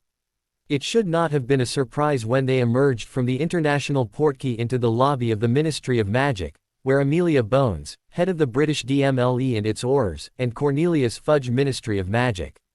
With a flash, 4 cameras captured the moment when Cornelius Fudge shook Harry Potter Slytherin's hand as the chief Auror of France and England smiled down encouragingly. Totally low-key entry. Odd of Dumbledore noticing her somewhere between Unity and worse. Harry Potter, the boy who lived, hero not only of England but of France, of course we expect no less. The English minister in his regrettable tweeds and improbably green bowler pumped Harry's hand like it was a North Sea oil derrick and there was a gas shortage. Pierre Delacour spoke entirely too loudly. If I may correct you, minister, that is Lord Harry James Potter Slytherin, Lord Slytherin. It is not often that one of your aristocracy dares to put his life and magic on the line to do what is right, rather than what is personally easiest. It would be well to give the young lord the glory he has earned. Pierre said, giving Harry a wink. As Pierre had explained over coffee and crepes in the ministry, politics is best done in the dark, and little people are easily made to disappear. Now famous people are not necessarily safer, but they at least are harder to make disappear. However, those with a noble title recognized by the magic of the Wizigamot are a different thing altogether. They cannot be made to disappear, and once the press has reason to follow their every word and deed, it is very hard for governments to do anything but follow the laws as written, at least as long as they know everyone is watching. Harry did his best impression of Lucius Malfoy, looking every inch a young noble. It was remarkably effective, as Harry simply worked on copying all the posture, gesture, and tone, and had no spare thoughts for the dripping malice of the real Malfoy, so as an accidental result came off as both noble and kind. This only went to show how much effort young Draco put into being a total prat. After leaving the ministry lobby, Cornelius Fudge let his own Auror detail quietly close around them both as they walked through the building as if they didn't have a care in the world. "So Harry," Minister Fudge asked. "Any plans now?" Harry nodded cautiously, rubbing Patty for comfort. "Well, Minister, I had thought to drop by the Leaky Cauldron and book a room. I have to see Gringotts for some business, and then Ollivanders for a new wand. The basilisk thing sort of did mine in, and doing any sort of grand adventure without a wand is a bit too Gryffindor even for me," Harry said, watching the minister from the side of his eye for reaction. Cornelius nodded. Yes, that would explain the accidental magic. Always a problem when your core is still growing, especially when you are," the minister coughed, then eyed Harry a moment, "exceptionally strong." Harry winced. "Ah, Minister Fudge, about that." Harry was fumbling for a way to apologize without getting himself in trouble, when Patty slammed into his leg and glared at him. Honestly, it was like the dog was trying to get him to stop confessing his sins, and just see what he could get away with.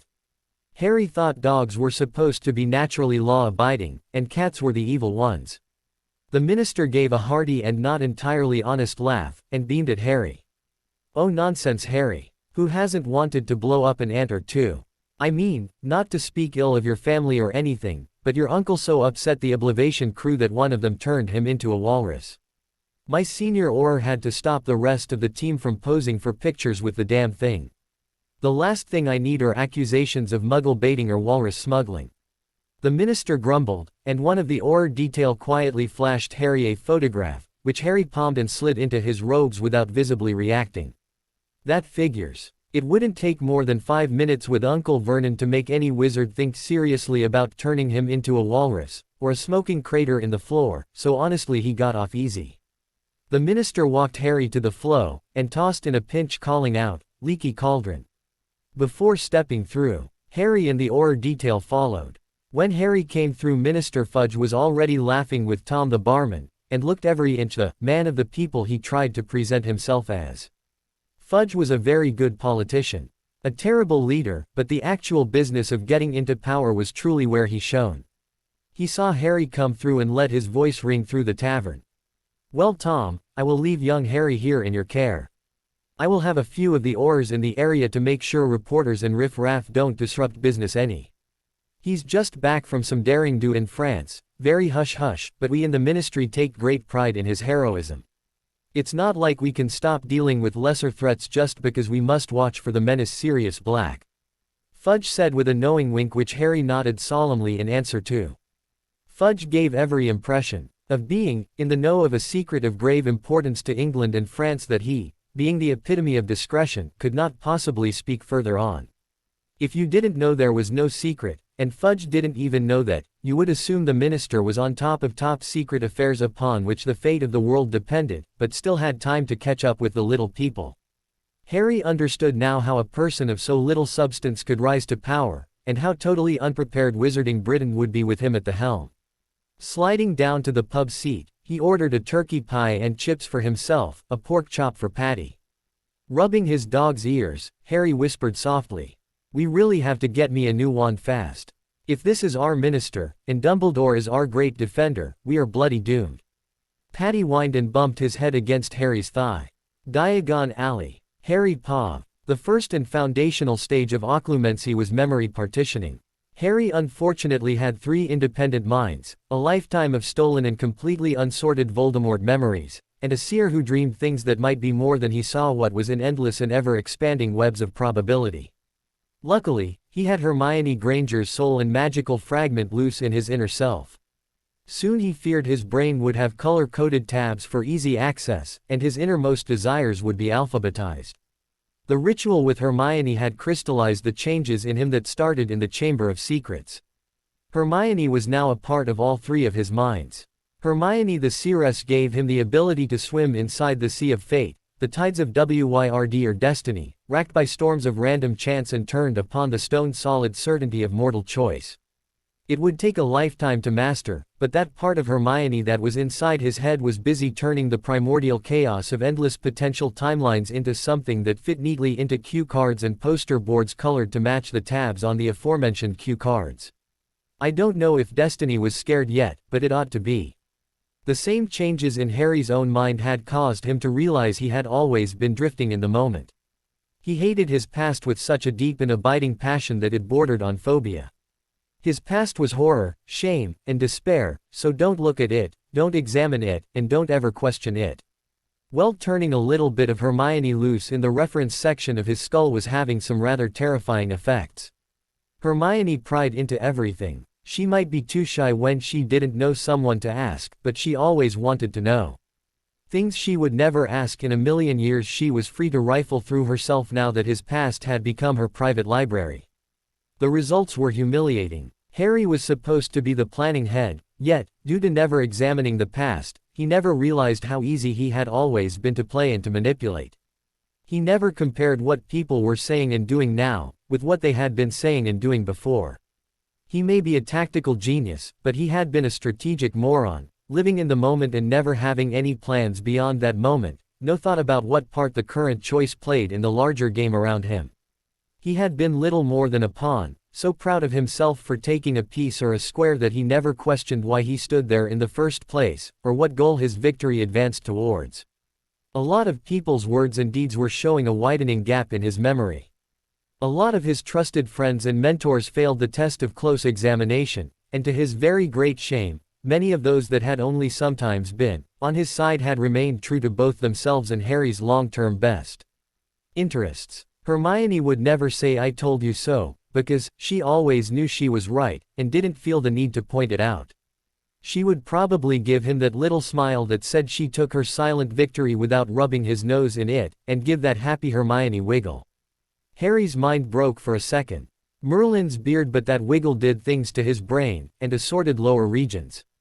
She was cute when she was right, which was going to make their relationship work out. The real problem with setting Hermione loose in their head was with Nidhogg. Nidhogg had been born of Harry's rage and pain, and eating the soul fragment of Voldemort, along with the inchoate mess of his memories, had not made Nidhogg a vision of stability and good choices. Nidhogg was their ambition and defense. Nidhogg was want, take, and defend. He was not overgiven to self-examination. Hermione was. Let loose in the memories of Voldemort. She was trying to sort them out like a spilled deck of cue cards from a course she hadn't taken yet. Harry wanted those memories for bits of Sirius Black that explained how and when he betrayed their parents. Nidhogg wanted not only the bits of magic, but blackmail, intimidation, torture. Hermione's fraction oddly enough followed down those bolt holes with Nidhogg, getting into long drawn-out discussions about where choosing the most tough tactic caused problems versus where it solved them. Honestly, as much as the Dark Lord's terror campaign had been a success, he had made it impossible for people to be neutral. Sure, they were all too terrified to directly interfere, but the awareness that it would be better for everyone who didn't care much either way about pure blood politics, or the sodding downtrodden masses, if Voldemort just went away before the madman found a reason to target them, made it inevitable that if the Dark Lord or his forces ever even stumbled, they would be gutted by those who would never dare to face them on the field of battle.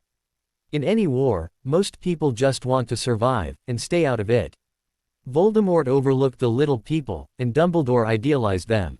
As a herd, they were little more than cattle, so many productive cows to be milked for resources or slaughtered for provisions, but when Voldemort fell, their stampede drove his proud Death Eaters into Azkaban or desperate, humiliating, and financially devastating attempts to appease those same mooing masses into letting the proud Death Eaters up from under their stamping hooves.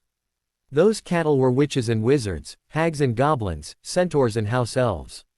Creatures of magic. Individually they were weaker than any Death Eater or Auror, but 100 people who scraped by in charms or transfiguration for a passing owl could fire a volley that could turn a dueling master into a smear on the ground, and leave bits of Death Eater hanging from nearby rooftops.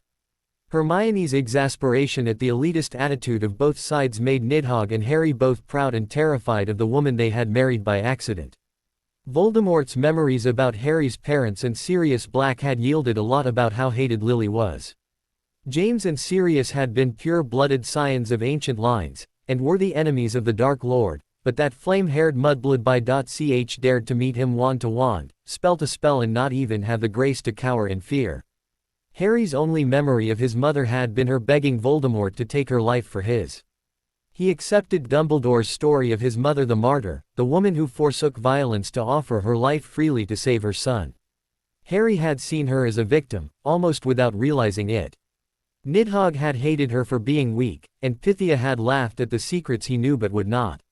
Share. Hermione's little librarian mind, gathering each memory and sorting them like so many cue cards for the fall of the Potter's 101 OWL exam, showed a different story. James had been a blunt instrument, a hammer wielded with crushing power, turning the air and stones that made the battlefield into weapons against Voldemort. Sirius had been a killer, his every spell dark and biting. Not as powerful as James, but so much harder to block or evade, he struck at flesh, at soul, at mind, and trusted speed over shields, often ignoring defense for the chance to draw blood with spells that could not be magically healed. It wasn't hard for Harry or Hermione to understand how anyone who saw him fight could see him as a dark wizard, if only based on the spells he fought with. Lily Evans was different. She lacked either James or Sirius power, but her creativity was on another level. Illusions spun so that Harry had seen the Dark Lord cut her down 100 times, only to find he had slain a lamp post, a post office box, a tree, while the real Lily stood 10 feet away transforming fallen leaves into birds made of razor blades to fly at the Dark Lord, or butterflies that danced in the air, ignored by everyone until they made a rune circle above the Dark Lord and Death Eater's heads to open a portal to the London Aquarium and drop 500,000 liters of seawater and 3 confused sharks on the battlefield. When Voldemort killed her, she was caught without her wand, tried to apparate, and activate portkeys to escape, and when she could not escape, and without her wand had not chance to fight, she used that very same cleverness to make the one thing she could guarantee happened serve to anchor her win. She forced Voldemort to kill her by demanding mercy. She knew he would view her with contempt for asking, and cut her down just to make clear to her what he would do to Harry next. She forced him to power her final act of magic to defend Harry and punish him. She was not a victim, she was a witch version of a suicide bomber. A cold act of ruthlessness any Slytherin could envy, any Ravenclaw applaud, an act of selflessness any Hufflepuff would weep to claim, but it was a Gryffindor who threw away her pride and made of herself the final weapon. Of all the things he hated Dumbledore for, this was it. Dumbledore had painted her as a helpless victim, and Harry the Dark Lord's destroyer.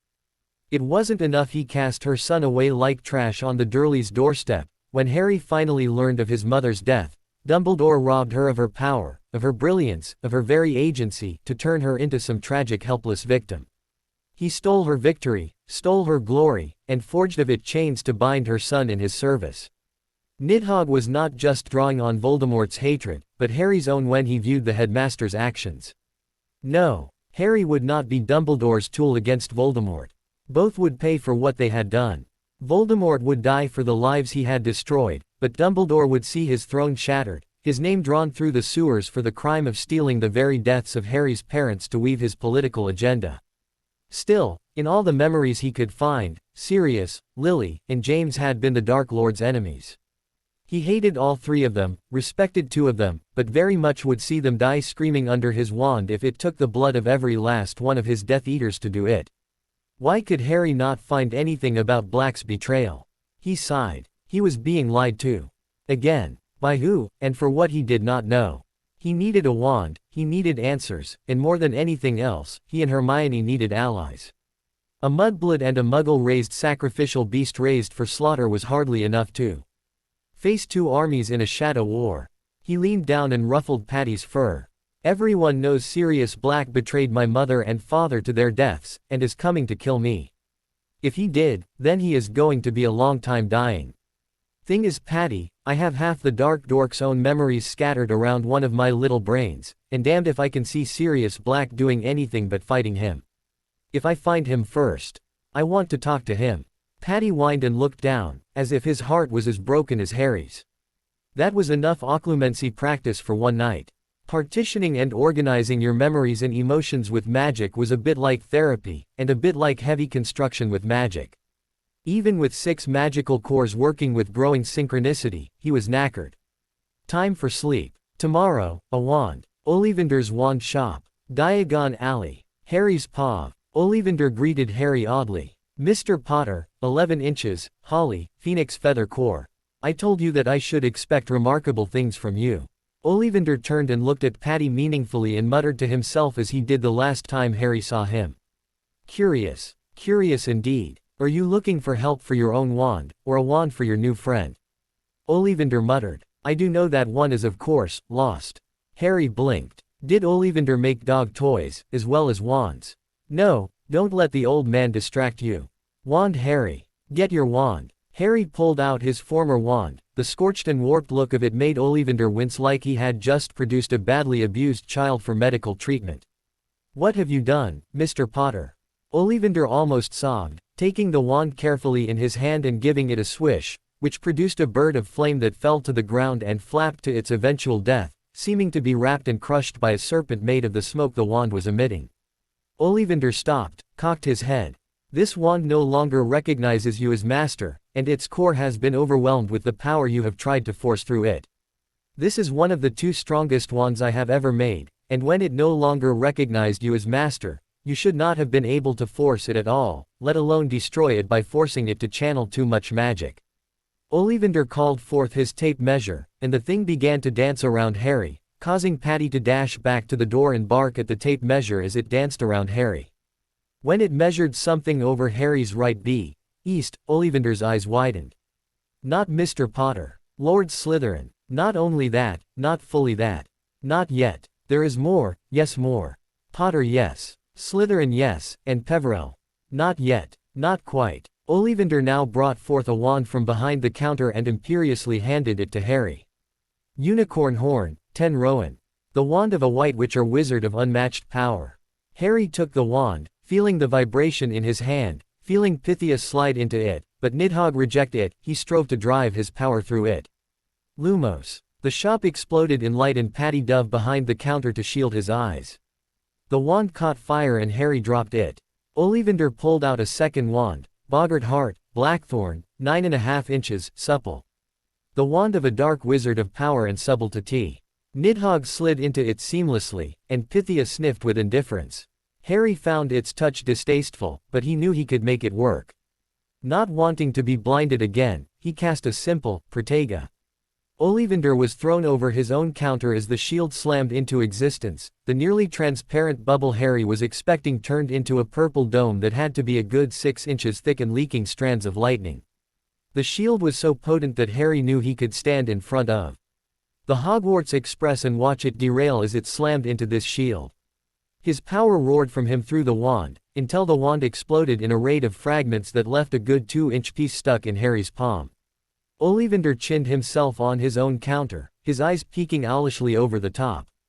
Curious indeed. It seems that you have inside you a warring nature, a lack of unity that should make it impossible to wield magic at all. Without unified intent, a witch or wizard cannot direct magic to do anything. Magic is the witch or wizard putting their will upon the world, and without a united will, magic will not answer. Ollivander mused. Harry shrugged. It answers me. Anyway, it isn't that I lack a united mind, I just have 3 of them. This is not something you admit to normal people, but Ollivander was a wand lore nutter, and honestly, if you rode the Midgard serpent in through the door he would only wonder if he might have a scale, in case he ever met a witch who might need a world serpent scale wand. On that note, Harry thought it best to mention. And I'm a Parseltongue, if that makes a difference. Ollivander blinked again, straightening up. Are you really? How fascinating. He stroked his beardless chin and frowned. Grigorovich outbid me for the last pure basilisk venom on the market back in 53. I know Anwar claims to have access to some Naga venom, but he has been known to stretch the truth. Issa has some venom of Leviathan, but dealings with her are best avoided. I don't really have any serpent core strong enough to channel the power you are putting out. Harry found himself doing an Ollivander impression as he blinked. Would you like some? Harry asked. Ollivander turned his head slowly to stare into Harry's eyes, watching as they switched from human green to slit-pupilled blood red. Somewhat, Lord Slytherin? Ollivander asked, carefully. Harry felt fangs descend from his mouth, and his voice slid into Parseltongue without thought. Basilisk venom. Inherited from Slytherin's own beast.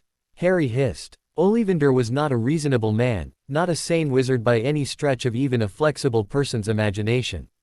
He was, however, the finest wand maker in Europe. He was casting powerful transfiguration charms on several bottles to turn them from glass to diamond, the only substance that could resist basilisk venom. Milking Nidhogg's fangs for enough to fill 6 vials, Ollivander finally stopped and set them in a potion holder. Then went to get his big box of wand samples. He dragged the barrel before Harry. Now Lord Slytherin, reach your hand inside and choose the wood that you find calls out to you, this will be your wand wood. Ollivander said, and Harry's slit pupils flared as he felt his magic reach into the box.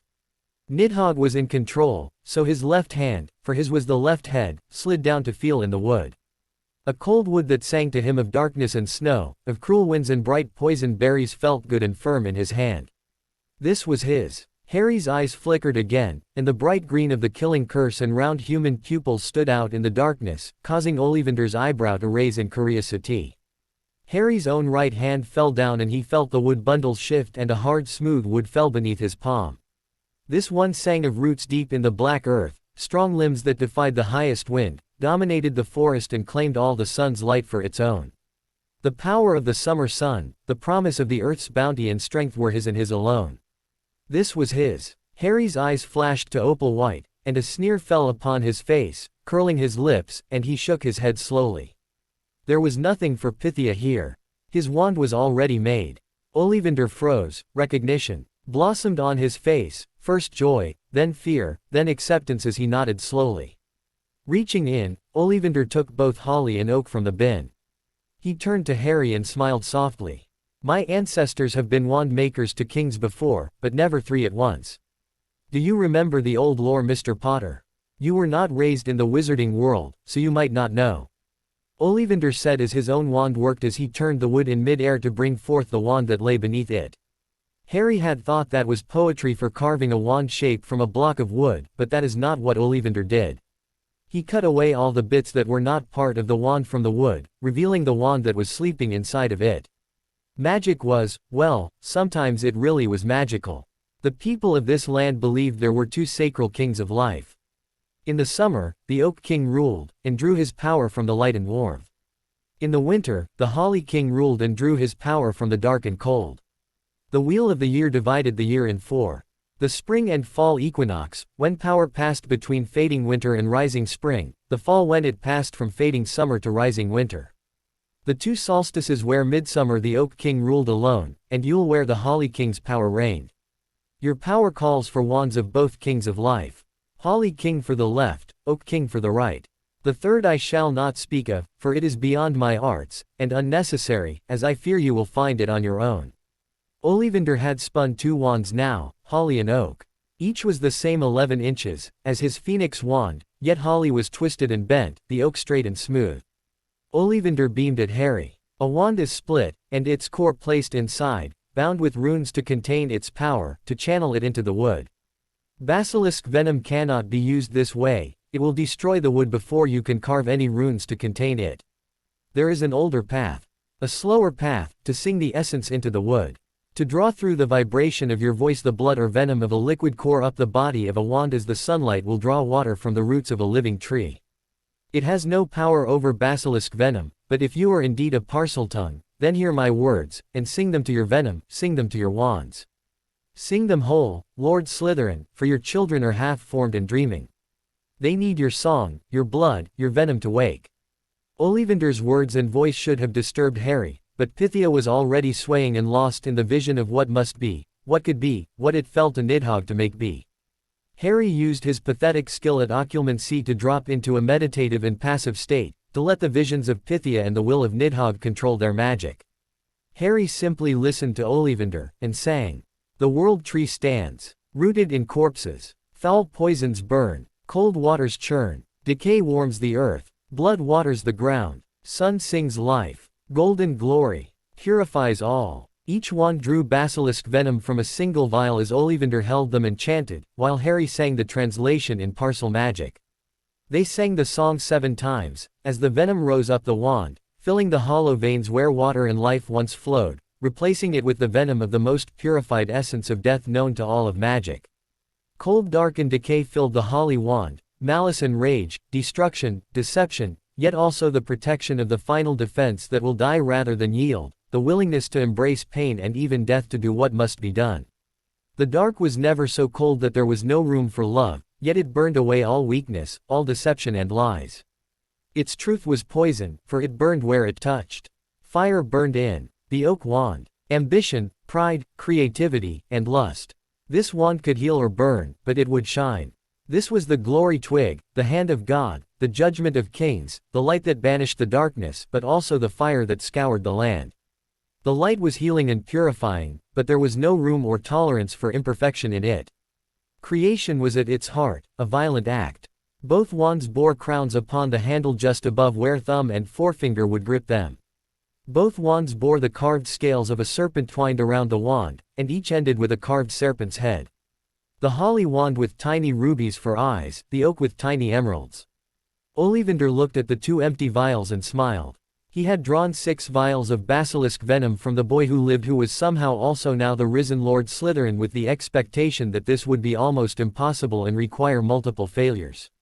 Instead, it had resulted in 2 wands clearly beyond any he or any of his ancestors had created. Ollivander gestured to each wand. "These are my finest work, Lord Slytherin, and Mr. Potter. While I would never have crafted wands so utterly out of balance, for each is wedded so deeply to its own nature as to be almost useless at spells of the other kind, you have not simply 3 minds, but 3 very different natured magics alive and inside you. One the Holly King of Winter, one the Oak King of Summer, and the other one I shall not speak of, because his attention I do not seek yet." Ollivander looked at Harry quizzically. "Are you not going to transform back?" Ollivander asked, and Harry did not know what he was talking about. Ollivander took his own wand and conjured a mirror. Harry Potter did not have a head, he had a cobra's flared hood of black darker than onyx in which shone stars of shining white. His eyes burned with blood-red fire, and his fangs folded neatly up into his fork-tongued mouth, but flared into dagger-sized killing tools at a thought. "Futter me with my own broom. I'm half snake. How am I supposed to go back to the leaky looking like this?" Harry asked, aware that it was quite a while before Hermione got back from France and they could meet again on the Hogwarts Express. Ollivander suppressed a smile. He did not speak Parseltongue, but the tone of a wizard who has made a terrible magical mistake they cannot fix is indeed universal. Paddy the dog came out, and sniffed Harry's legs and whined. Looking up at Harry, he barked, then put his front paws over his own nose and glared up at Harry. "Right, Paddy, good thought. Hide the face," Harry hissed. Taking up his wand, he tried to remember the illusion charm he had seen Fred and George use to imitate other Gryffindors to sow chaos in the common room. How did that go again? Harry had used it once to see what he would look like owned, and decided he would rather be bald. Hissing the spell to himself, he drew upon his own self-image, and the Harry Potter Slytherin who stood in Ollivander's was just a little smaller, just a little more faded and fragile looking than the truth. Harry's self-image owed more to Durly malice than true self-awareness, but it was at least not a cobra-headed fork-tongued snake man. Paddy barked and wagged his tail. Harry fist-pumped in victory, hissing, "I did it." Paddy whined and Ollivander winced.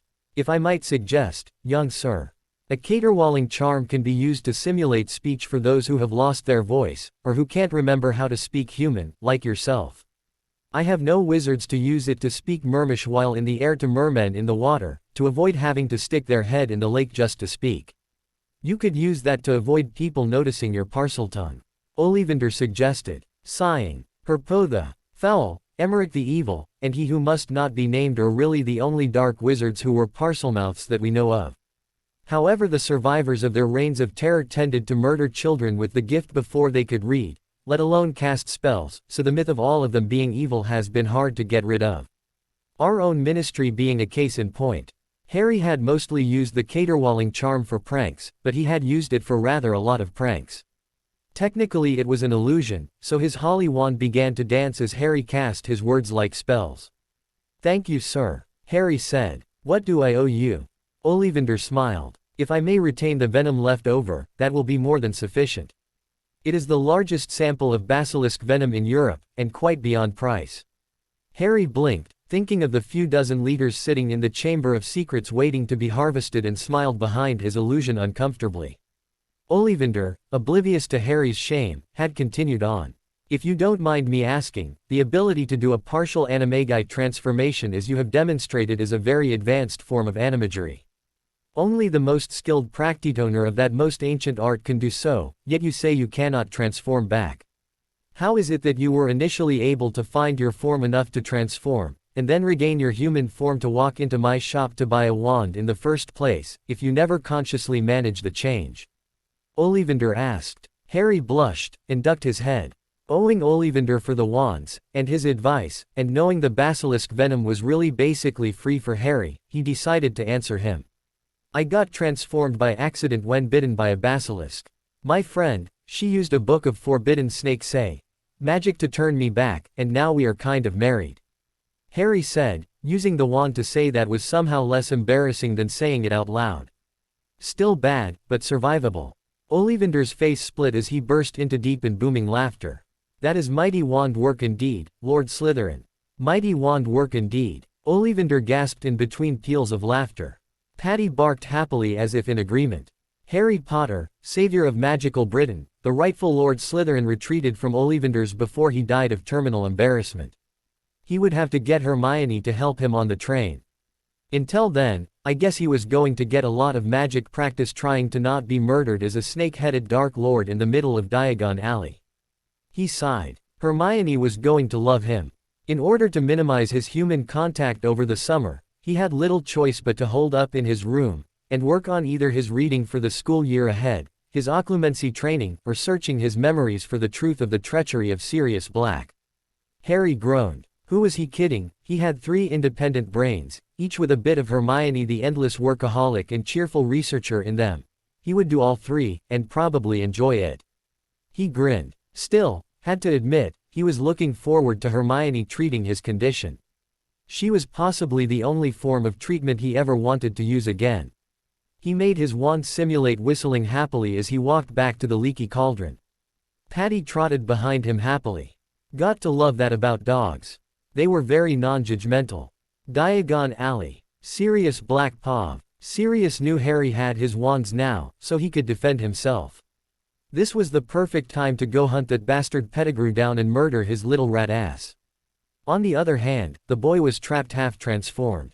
As Sirius had always had a hex first and ask questions only if forced to at one point policy with Slytherins in general, and snake-faced dark wizards the only one he knew being old Baldy Voldy himself most definitely included. He knew that if Harry was discovered like this, the Ministry would kill him faster than you could say Avada Kedavra. Actually, exactly as fast as you could say that. It's only unforgivable cast on humans after all.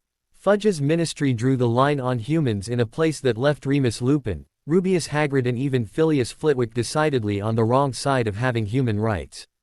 This was a bad time to be not visibly 100% human. That was part of why Sirius never registered. You registered and the Ministry began to treat you as a magical creature, which meant that the rights of witches and wizards might or might not apply to you, depending on the Ministry's needs at the moment. No, he couldn't leave Harry yet. Sirius wanted to curse Pronglet for screwing up the animagi process so terribly he could not even transform back. On the other hand, he had given himself a medical condition that caused bright, cute, and terrifyingly capable witches to have say with you as an utterly urgent medical intervention. Why hadn't he even thought to ask Madame Pomfrey for a note like that? As an animagus, he was driven to teach Harry how to do it properly. As a godfather, he really thought he should hold off. I mean, what kind of godfather would simply cast the animagus reversal spell and prevent a hot and loving witch from doing some serious and doubtless perverse snake charming? Sirius Black had done many shameful things in this life. He had lied, killed, failed to keep alive people who needed him to protect them, used spells he swore he would never use to get information from Death Eaters, but he would be damned if he would cock-block his godson. Sirius Black would rather be key-ed by a Dementor than cock-block his godson. This was the hill he would die on. Marauders forever. Harry was missing Paddy. Having shipped him ahead by Flo to be boarded with some other student pets in Hogsmeade, Harry needed some moral support to help him nerve up to confessing to Hermione. Whispering in Parseltongue, Harry cast the silencing charm, called Muffaliato. Harry dug up from Nidhogg's sift through Voldemort's memories. Say what you will about the deranged mass-murdering soul-mangling megalomaniac, he had a pure elegance in spell design. Harry had tried to map out the spell, and it should be far more complex than it was. The answer lay in the spell being folded back on itself, so the power flow cycling through the wand movement described multiple forms at once. Essentially, taking what ought to be a mass of long lines and precise angles gets folded a few times to make a compact, quick wand motion that magic reads as a whole complex formation. Why was he deep diving on magical theory when he was finally reunited with his Hermione? There was just no smooth way of admitting you turned yourself into a snake-headed monster and can't even speak human. Can we please have a quickie before we hit the Hogwarts wards? He was either stalling or panicking. No, Harry was panicking. Nidhogg was stalling. Pythia was tasting the air, and glorying in the taste of his Hermione, of feeling her heat on his skin, the magic resonance from their cores being so close together that without any effort on their part. While Pythia's pool of calm was keeping Harry from losing it altogether, it was not bringing him any closer to a brilliant way of bringing up his problem. Harry's panic and stalling both became moot when Hermione sent her hand out to stroke his hair and felt the smooth and cool pebble of cobra-like scales instead of hair. Hermione eyed her husband curiously. "Harry, I thought it was strange that you bothered speaking Parseltongue for privacy, inside a silencing ward, which is nice by the way. You will teach it to me. Is there something important you haven't shared with me?" Quote. Harry realized snakes could not smile, had no facial expressions, and he wasn't that good at altering his illusionary face. Looking pathetic and throwing himself upon her mercy being removed as viable solutions, Harry opted for honesty. "I went to Ollivander to get a new wand, because mine wasn't recognizing me as master, so forcing it to work basically cooked it. When he found out I was a Parselmouth, he was saying that he needed something as strong as basilisk venom. So the next thing I know, I grew fangs so I could give him some. So, then, he wonders if I had any plans to change back, and I had to ask, change back from what?" Harry said. Hermione pressed herself against him, and to outsiders it probably looked like she was running her fingers through his hair. Instead, she was stroking his hood and checking that he was indeed fully snake-headed. With a sigh, Hermione banged her head against Harry's shoulder, then gave him a smoking hot look. Running a finger lightly over his flaring cobra hood, Hermione hissed softly. "Did my big strong husband need his wife to do desperate, wanton, beat things to him on the Hogwarts Express?" Hermione smirked as Harry gave a low groan in obvious pain.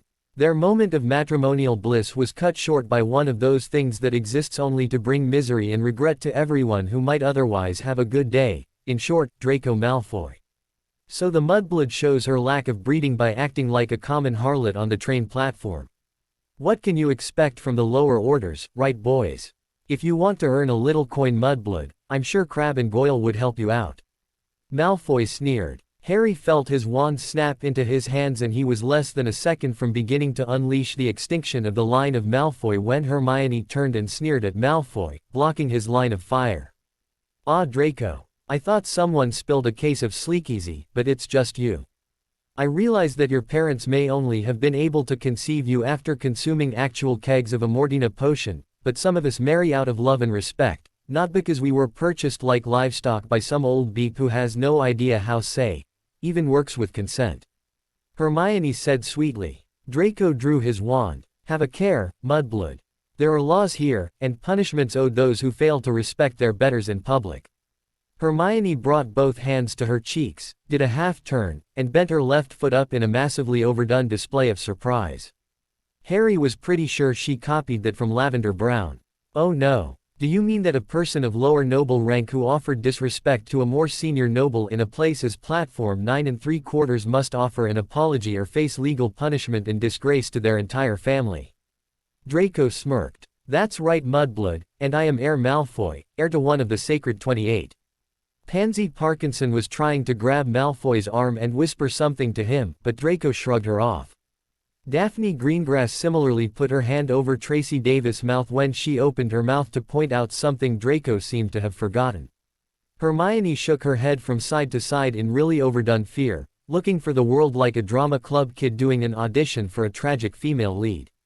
What would be the punishment? I mean, what would that poor ill-born ill-mannered creature have to do here on platform 9 3/4 to spare their family-facing punishment that could cost them their fortune, their status, and even their government position? Hermione said, more loudly than was strictly speaking required. The fact that her parents were Muggleborn and had nothing to lose was lost on Malfoy, but the muttering of the crowd showed that many of them understood.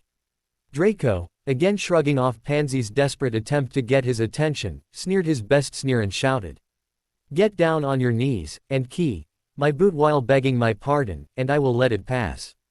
Hermione turned and suddenly her face was devoid of all emotion. In a cold flat tone, she held up her left hand, and let the light shine on the Slytherin consort ring that adorned it. So, Heir Malfoy, when you insult the ruling Lady Slytherin, of the founding 12th house, as only the heir of a lower house it falls to you. Crawl upon your belly, and key my boot. Beg my pardon, or I will see your house stripped of its wealth, your father cast from his seat in the Wizigamot for disrespect to a senior noble, before the assembled students and parents of Wizarding Britain. Hermione said, her voice ringing loud as any theater major over the whole platform. Daphne Greengrass, Tracy Davis, and Blaise Zabini started the quiet applause, followed by Lavender Brown, the Potter sisters, their families, Augusta Longbottom and some of the other parents and guardians who had watched young Draco Malfoy get hoist upon his own pure-blood petard in spectacular fashion. Draco turned to his own supporters for explanation, only to have Pansy Parkinson slap him across the face. That is what you get from brushing me off, twice, trying to stop you committing social suicide. We watched her get confirmed as Lady Slytherin in the Great Hall at the end of last year. Draco. Lady Slytherin, as in our own house founder. Seriously, how could you forget that? How could any Slytherin forget that? You know what, next time I won't try to interrupt you. Pansy said coldly. Daphne Greengrass and Tracy Davis closed in around their fellow Slytherin girl and left Draco standing alone, Crabbe and Goyle having quietly faded into the crowd when Draco wasn't looking. Draco turned to reason with the Granger girl, no. With Lady Slytherin, but her face was the cold mask of a pure-blood lady, all the more terrifying on a mudblood. She did not speak, only extended a soft-skinned boot, and pointed to its tip. Vowing in his heart of hearts to see her die for this, Draco fell to his knees, then his belly. Crawled to her feet, and at the tip. Speaking softly, he recited the formula he learned in his etiquette lessons, and had often forced upon his lesser for his own amusement. Forgive me, Great One. I repent my discourtesy, and beg you overlook my failings as a lesser born, incapable of the grace and mercy of your noble self. The words burned like venom on his tongue, and Draco vowed he would make her pay for them. Hermione pulled her boot from beneath his lips, then dramatically wiped it clean on his hair, then addressed him coldly. That will be sufficient. I desire no further recompense from your house. Should this matter recur, you will not find me so understanding. Hermione said coldly. Draco turned to face her, but his blood turned to ice as he saw not the warm brown eyes of the uppity over-smart mudblood, but two stones of pure white, shining softly with the rainbow magic, like her eyes were made from the living horn of a unicorn, not from human flesh. For the first time, looking into eyes other than those of his father, Draco Malfoy didn't think, but knew in his heart of hearts, he stared upwards at his superior. He stayed on the ground, as Hermione and Harry moved onto the train. Harry hissed a powerful parcel magic notice me not charm on one of the compartments, planning to sneak Hermione back into it for a little anti-snake loving, before he was dragged into a compartment with what looked like an unconscious teacher, Lavender Brown, Parvati Patil, Neville Longbottom. And oddly, Luna Lovegood. Harry and Hermione shared a grin, while everyone in the compartment babbled together to praise Hermione for being awesome, and to ask how she ever knew about, let alone dared to use, the pure-blood behavior codes against him. Harry sat back and wanted to smirk, but without lips he couldn't manage it. With a sigh, he turned to face Luna Lovegood, who was staring at him in rapture. Hello Luna. Harry offered carefully. Her eyes flicked to his wand, then she clapped. Oh Harry, that is so clever. I just can't take my eyes off the stars though. They are so beautiful. Luna offered with those wide big innocent eyes. Harry felt his blood go cold, which being at least a good quarter snake by body weight at this point, was possible. Luna could see through his glamour. She knew he was sitting here with a cobra head, and a great flaring black hood with shining stars. Thanks Luna. Harry offered, realizing she didn't find this at all alarming. Sometimes he wondered if she was the mad one, or if she was the only sane person, and just kindly overlooked the rest of us caught in our shared fantasy. It was not a comforting thought. Hogwarts Express. Remus Lupin Pav. Remus was beyond tired. Given any choice at all, he would be resting in Hogwarts right now, not huddling in misery in a too loud train compartment with many overexcited Hogwarts students. He had to be here. He had to see Harry Potter with his guard down. Had to see the boy with his friends on the Hogwarts Express and find out if any of the headmaster's fears were true. Remus remembered his own times with the Marauders. James, Sirius, Remus and Pettigrew, all closer than brothers, so sure they could take on the world together. In time Lily Evans joined them, and 4 became 5. Then Sirius Black betrayed them. James and Lily were murdered by Voldemort, then Peter was murdered by Sirius himself. Now Sirius had escaped from Azkaban, and the last of the Marauders was called upon by Headmaster Dumbledore to serve, once again, as his spy. He took the job, not only because he needed the money, nor because he owed Dumbledore for letting a werewolf secretly attend Hogwarts and earn his newts, but because at last he would get a chance to be near the only son of 2 of his best friends. Dumbledore brought him back because Harry was in danger of going dark. The old man believed in second chances. He was nearly weeping when he spoke of Harry's rejection of Ron Weasley and the only healthy magical influence in his life, and his dangerous fall into noble pure-blood politics, even naming himself the heir of Slytherin, as Voldemort himself had done. Remus Lupin, werewolf and Hogwarts alumni, was to be the next defense against the dark arts professor, and Dumbledore's tool to turn Harry Potter back to the light. Somehow, he was to do this without actually sharing what he knew about Harry's parents, the Marauders, and the betrayal. How can I protect Harry from Sirius, if I am not allowed to share with him why he is a threat? Remus hurt too much to think this through. He needed chocolate, and about 10 hours sleep. Harry Potter, at risk of going dark. Remus didn't want to believe it. No child of James and Lily could go dark, yet Dumbledore had been evasive describing Harry's upbringing. He would not say who had raised the boy at all, only that Harry had assaulted them and fled, destroying the wards that Lily Potter had invested her own love and life to keep Harry safe. That made no sense. The only wards Lily put anywhere that might have survived her death were around her sister Petunia's, and Lily would never have let Petunia care for a pet rock, let alone a magical child. This is why Remus, one day after the full moon, still only half-healed from his transformation, was huddled, in growing misery, in a compartment with Harry Potter, looking like a thin, scared version of his eternally arrogant father, a boy that looked like Frank Longbottom, and too many too loud too pretty young witches. Remus sighed. James and Sirius had always seemed to draw excitable young witches, simply by breathing. Harry seemed to have at least some of the same ability, but he seemed to be almost unnaturally quiet and still, amidst the chaos. Remus just hoped his post-moon sickness would pass before they got near Hogwarts. Due to Sirius Black's escape, Minister Fudge had released a large number of the Dementors of Azkaban to guard the school. Remus would need all his strength. In this entire train, he was the only one that could be reasonably expected to cast a Patronus strong enough to hold back the fear demons, the soul-devouring monsters of Azkaban. Damn you, Sirius. It isn't enough you killed James and Lily, to leave Harry all alone. Your escape means a wounded boy, one who should have had all the Marauders wrapped around him like a fortress, is racing towards 100 soul-devouring demons who once rebelled to serve the Dark Lord, with only one sick werewolf for his defense. Screw second chances. Snape was right about you all along. If I see you, Sirius Black, I will kill you. I owe that much to James and Lily. Halloween 1981. Harry Potter cast down the Dark Lord. James Potter and that upstart mudblood by ch he married. Elspeth had been top 5, but Lily Evans, James Potter, or Sirius Black had always managed to be number 1. Elspeth had been Slytherin prefect, but Lily Evans had been chosen above her to be head girl. It didn't matter. Elspeth Avery was what Lily Evans, for all her, brightest witch in her generation, shiny could never be. Elspeth Avery was prepared. She had allies not only through her family, but through all those sworn to the Dark Lord. When Lily Evans became heiress Lily Potter, Elspeth didn't care. She was done worrying about what that upstart and her prank-loving prat of a husband did. She was on her path to true power.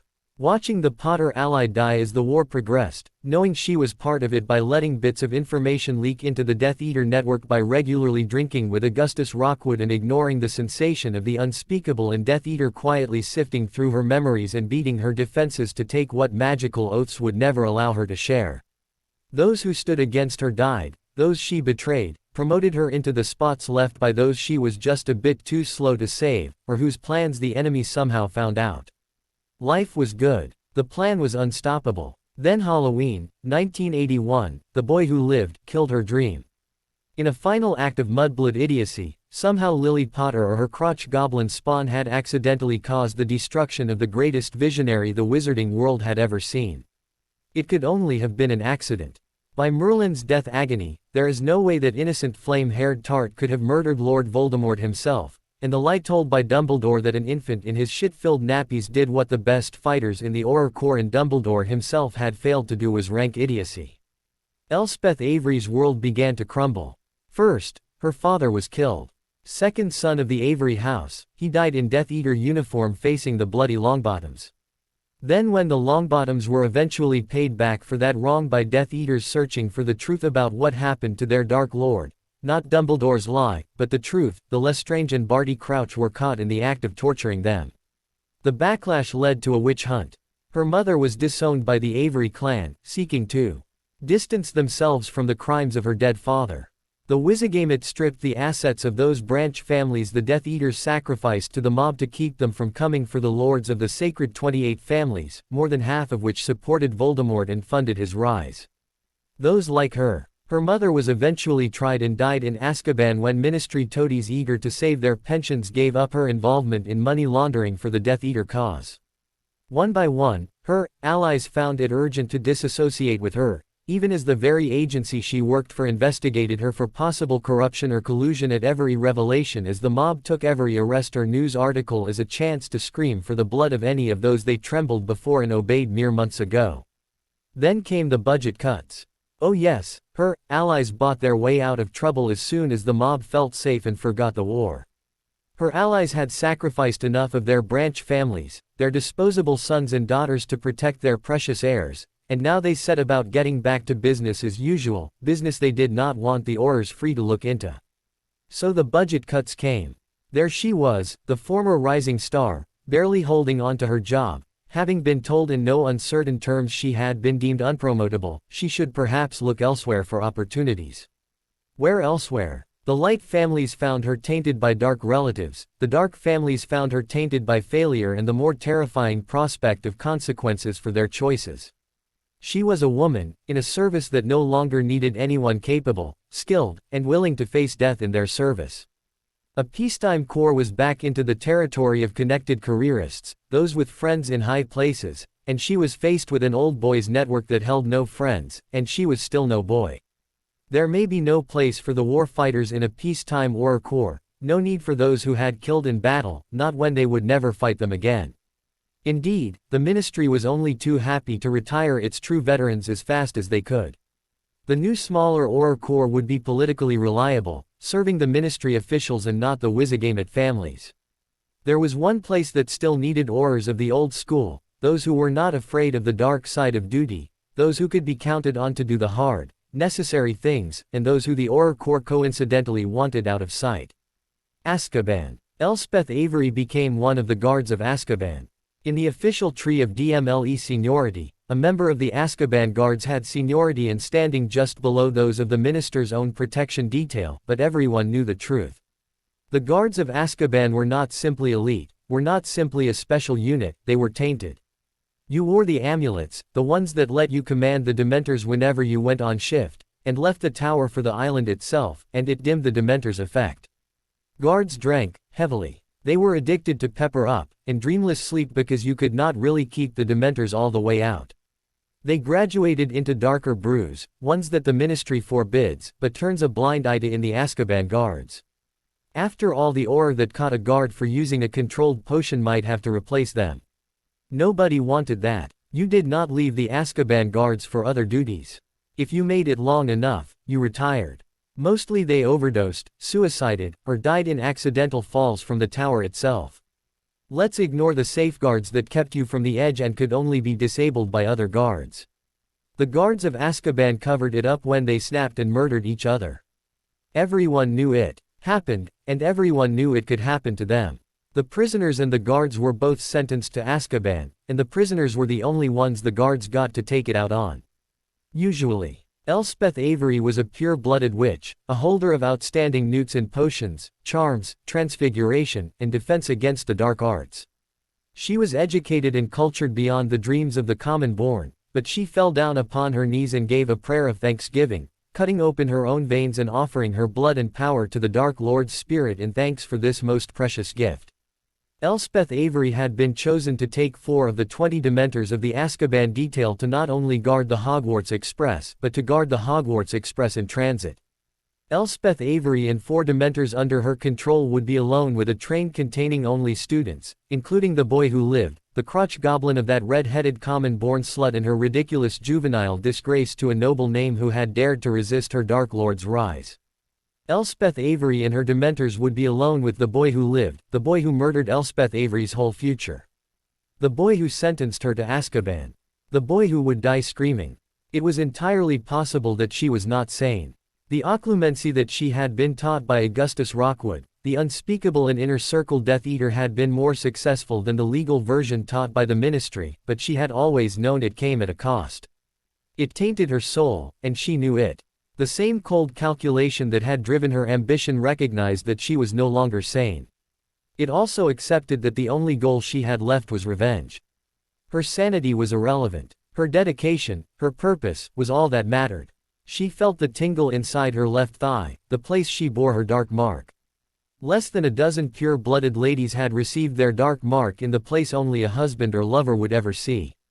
She would blush at the memory of how he had marked her. But now that mark seemed to squirm and burn with dark delight at the knowledge that she would avenge the death of her beloved Dark Lord, the death of her dreams, the life plan she had built over her whole life, and one boy killed on Halloween without even knowing what he killed. Today he would die ignorant. The ultimate expression of his parents' legacy. It was going to be the best day of her life. On Platform 9, Elspeth watched the Malfoy heir degrade his line by kneeling for a mudblood hanging off the Potter breath, and realized that not only would she get to kill the boy who lived, but his little replacement for that red-headed mudblood. If she was truly lucky, she might be able to make sure the Malfoy brat got his next key, from a Dementor, not a mudblood's boot. Lucius should honestly thank her. Hogwarts Express. Harry Potter Hermione Granger Pov. With a smiling Luna giving a shooing motion, with what he was beginning to fear was a very clear understanding of not only what he was sneaking out to do, but why. Harry offered that he was going to check on the other compartments to see how Ron was doing. Ron Weasley was a lot of things, but few of them appealed to girls, and none of them appealed to a boy as sensitive and well-mannered as Neville Longbottom. It was less likely that someone in this compartment would volunteer to go talk to Ron desperate to lord it over everyone that he got a vacation to magical Egypt than it was anyone would be stupid enough to swallow a candy given by Fred or George. When Hermione said she would keep him company, everyone in the compartment wished her well, as they would any soldier headed off to battle, or the plumber who had volunteered to clear that blockage from the women's. Lou. Better you than me, sister, go with Morgana. They slipped into the compartment that Harry had covered with his most powerful parcel magic Notice Me Not. A spell so overpowered it stopped a trainload of witches and wizards desperately searching for seating options, not including the people they found in the compartments they could see. Harry drew his wand, and went to cast a locking spell on the compartment, but his concentration broke when Hermione physically slammed him back into the seat. When her eyes lit up with hunger that owed everything to mammalian urges, and nothing at all to cold serpent logic, Harry decided he had better things to think about. Hermione was being careful with his buttons. He was glad, because the only way he knew how to replace torn-off buttons was sewing. Reparo mended torn fabric, but if there was a button sewing charm, Harry didn't know it. Her keys were fired down his chest, and while he knew exactly what he got out of teasing her nipples, he was not sure how Hermione had figured out she could make him lose his mind by returning the favor with his. She was a witch. No question. Harry felt his fangs descend and his magic start to run wild as all 3 of his minds fought for possession of his body. Not that any one of them had even the slightest urge to interfere with Hermione, just it was a question of who wanted to be in the front seat for the show. Hermione was enjoying herself. Her mother, from some very delicately phrased comments, absolutely disapproved of what she was doing as the rankest form of female exploitation. Well, Hermione was a witch. A witch was a woman who knew how to take a wand in hand, and wield its power for herself. Hand, Hermione grinned, or mouth. She hummed happily as Harry Potter used the last dregs of his self-control to grip her hair only lightly. She would of course strip that self-control from him. Harry Potter was in her power now. She would drive him from all control, all reason, and make his magic and his body her own. Also, he really would need lips and a tongue for the thank you. Lips were important. His hair may be as much of a disaster as her own, but it was a very hairy disaster, and she wanted it back. Harry's body thrashed like she was giving him the cruciatus. Honestly, every witch should start her marriage with a long evening discussion about happy marriages with a half-dozen villas spread across 3 generations of successfully managing magical men. Really, she spent a week writing down and organizing what she learned that night. Any daughter of hers was getting a handbook before she discovered broom closets on her own. Hogwarts Express. Luna Lovegood Paw. Luna saw the Nargles flee. She could feel the Raxperts become agitated. She could see Neville being affected. Those most deeply wounded would feel it first, so of course Neville could feel it. They were coming. The demons of her dreams. Harry Potter was only once crowned, and in her vision, he was thrice crowned when he saved them all from the Dementors. She wasn't sure which time it was, or how it came to pass, but he wasn't that Harry yet, and she was running out of time if he was to save her. Turning to Lavender Brown and Parvati Patil, she saw them. The romantic trend follower, the gossip girl, the one who knew absolutely everything about everyone important and what they meant to each other. Then there was the practical twin, the one with her head stuck in the financial section, not theories of magic, the one who knew the junior twin had to find her own fortune if she wanted a life she enjoyed. Neither one was anything like Hermione, each was bright, in her way, and Luna loved the way they stirred up Nargles whenever they tried to make Hermione remember she was a girl. She wished she had something like the visions Hermione got, but that wasn't her gift.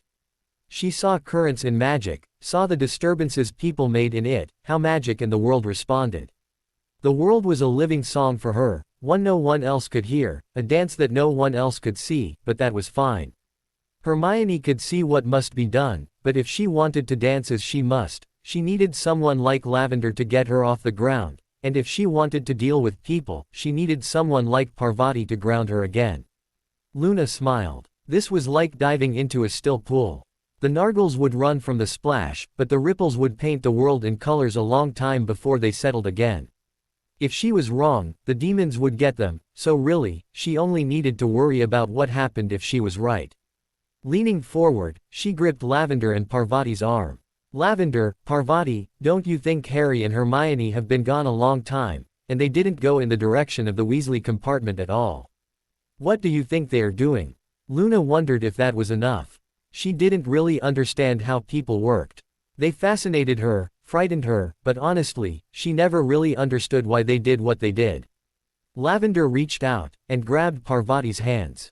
Oh my God, did you see the way she was hanging off Potter at the platform? Last year she swore they were just friends, and used to give us such lectures about wasting our time with boys. Lavender gushed. Parvati gripped Lavender's hands. This is Granger, even if they are married you can't think she would be doing anything on the Hogwarts Express. No one is that daring. Lavender batted her eyelashes. She got into Gryffindor, and she went into the Chamber of Secrets as a sacrifice and came out Lady Slytherin. She didn't do that with an outstanding essay. Parvati grinned. Well, we can't let her get caught. We are her dorm mates. It is our duty to make sure that if anyone catches her. Lavender let go Parvati's hands and shouted her joy. It should be us. The two girls in a giggling mass exited the train compartment, almost crushing Daphne Greengrass and Tracy Davis who were about to knock to enter. Daphne and Tracy looked at the departing Gryffindors, then at the Longbottom heir and the odd little Ravenclaw remaining and asked softly. Pardon our intrusion, but we were hoping to have a quiet word with Lord and Lady Slytherin before we reached Hogwarts. Daphne asked carefully. Neville met her eyes with a look Daphne could not read and he said with a confidence and seriousness the boy had seldom shown outside the herbology greenhouses. Heiress Greengrass, Miss Davis, I think it would be by far the most advantageous and least traumatic for all involved if you joined us here to wait. Neville's noble mask broke, and the boy who sorted into Gryffindor broke through. Something tells me they will be a lot easier to talk to when they get back. With not a sign that any of this was at all strange, Daphne sank into the compartment to make small talk. With every sign that she suspected she was missing something, Tracy sat down to make attempted small talk with Luna, which was something you almost did require the Slytherin arts of decryption to succeed in. Hogwarts Express, roof. Elspeth Avery landed her broom on top of the Hogwarts Express. This was of course absolutely impossible due to the many layers of protection charms placed on the sacred vessel of the future scions of Wizarding Britain, but she had been tasked by the ministry who with the cooperation of Hogwarts had worked long and hard to give her the ability to bypass those wards, for the protection of the students of course. 4 Dementors were on station with her, she sneered as she poured her power through the amulet given her. Only this allowed her to command the Dementors, that they hunt others and not her. Only her presence allowed creatures of the dark to pass the wards of the Hogwarts Express.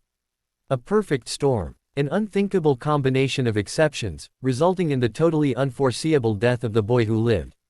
The world would know this as the revenge of Lord Voldemort, honor to his name, but the truth was, Harry Potter would die for the crime of destroying Elspeth Avery's life, and in her final act of Slytherin cunning she would remove the pretender to the Slytherin title for Lord Voldemort, clearing the way for his return in as much of an accident as her own life had been destroyed by the Dark Lord's fall. She let the laugh tear from her throat. Almost 2 decades of iron control and planning finally cracked, and in the icy winds of the train rooftop, mad peals of laughter that could make Bellatrix Lestrange's blood run cold sounded, and 4 Dementors of Azkaban were loosed to hunt. Hogwarts Express. Various Pav. Lavender Brown tore open the compartment, and Parvati Patil screamed first. Hermione Granger could not scream, as she had her mouth full. Harry Potter could not scream, as snakes can't really do that. However, Parvati Patil was the more grounded of the Patil sisters, a practicing Hindu and a witch raised in a magical tradition that stretched back thousands of years. She knew what she saw. Harry Potter had the wide cobra hood of one of the 7 holy serpents. In his hood, the very stars shone, like Anant Shisha, the serpent who held all the worlds in his hood, and upon whom the great god Vishnu rested. Granted, Shisha had many heads, and Harry was simply receiving some, but as they entered, Harry began to shine with white holy light that bathed the compartment. Pushing Lavender Brown into the compartment, she slammed and locked the door with a powerful, colloportus charm, then bowing to Harry, she silenced a babbling Lavender with a hissed command. "Don't you feel the holy light? This is something sacred. We don't interfere." Parvati hissed, and Lavender, while flighty, was a skilled witch. She watched as Harry Potter shone with light that calmed their fears, filled them with hope, and brought her almost to tears. While she struggled to understand what that could mean, she watched the great cobra head slowly morph back to a very human, and very embarrassed Harry Potter with a cry of what could not possibly be misinterpreted as anything other than completion. Hermione wanted to die. Of all things that had happened to her, she ranked this moment as being worse than Tom Riddle stealing her soul and preparing to murder every Muggle born in Hogwarts. Her 2 boy-crazy roommates had literally burst through a door she swore Harry locked right when she was finishing a very private act that was magically and medically necessary to restore Harry's humanity before they hit the Hogwarts wards, and many terrible, regrettable, and probably fatal things happened. Hermione rose from where she had been kneeling and dashed into the compartment bathroom, leaving Harry trapped with 2 wide-eyed girls. "I knew it." Lavender Brown cheered, having confirmed that little Miss Boys can wait until I have my mastery. Granger was not just sneaking off with her boyfriend, but involved in some sort of wild magical snake say cult things, like Gryffindors whispered about late at night when wondering how anyone could ever want to be Slytherin. Lavender blinked as Harry tried to roll away and cover himself, after Hermione's panicked exit left him rather exposed. "Is it supposed to be that big?" Lavender asked, turning to Parvati. Parvati shrugged. "Only on the gods and really important heroes according to the temple statues. My parents are very strict. You get to find out the truth when you are safely married off to a useful family and so full of amortina that you would be excited to see Filch. You almost have to be a Gryffindor to face them and not run the other way," Parvati said firmly. "What are you doing here?" Harry asked as he struggled to get himself back in his trousers. Hermione drew open the bathroom door, apparently satisfied that minimal emotional, mental and physical recovery had been completed, and her own interrogation of her roommates could begin. "I would like to know that too." The temperature in the room dropped like a stone. Lavender and Parvati squeaked, as suddenly their blood ran cold, their faces grew tight and fearful. Each looked like they had just received the worst possible news, and their world was about to collapse. Hermione felt the joy that she had been feeling just evaporate. Not embarrassment or anger filled her, but despair and shame. Her body had been overheated, she had been sweating heavily from her exertions, but now she felt so cold she began to shake. Everything was wrong, everything was coming apart. She looked at Harry for support, and saw a look of fear flit over his face, and his green eyes flashed red, before they slid to cold white, and he turned to look at her. Hermione saw the frost cover the windows, and a shadow black as the night blocked the window. Lavender screamed and fell to the floor, clutching Parvati's leg, and Parvati backed against the wall, her wand dropping from a trembling hand as she tried to draw it. A face flashed white in the depths of a black hood made of despair. A face that devoured hope, joy, creativity and laughter, and left behind only the broken sobs of despair and powerlessness. A Dementor. A Dementor on the Hogwarts Express. The face vanished from the window, but she absolutely knew that it only went far enough to find the entrance to this car. The Dementors of Azkaban served the Ministry, everyone knew that. Only, if you dug back into the printed papers of the time, not the histories published afterwards, when the Dark Lord was at his peak, the Dementors of Azkaban had joined him. Joined him until the day Harry Potter cast him down. She knew who they had come for, and it was not Sirius Black. They had minutes at most, before Harry Potter had to face a Dementor, and none of the magic they had been taught would work at all. She looked at Harry, saw his embarrassment fade, saw his eyes white and cold fit a face that could have been carved from stone. He moved towards the compartment door, and opened it. He didn't draw his wands. He had no plan yet for anything that could stop a Dementor, but he knew, that like his parents, he would be cold and dead on the ground before the demons got what he defended. Hermione's mind raced. The despair of the Dementors argued that there was no point, no hope, just give up and let it happen. She was Hermione Jean Granger Slytherin. She was no great witch yet, but she was mistress of her own mind. You could kill her, but you could not make her stop thinking. Harry was marching out to face the darkness. Now she had to make her mind work long enough to at least arm him. Daphne Greengrass was Slytherin to the core. She had come here to try to make a connection with Lord and Lady Slytherin.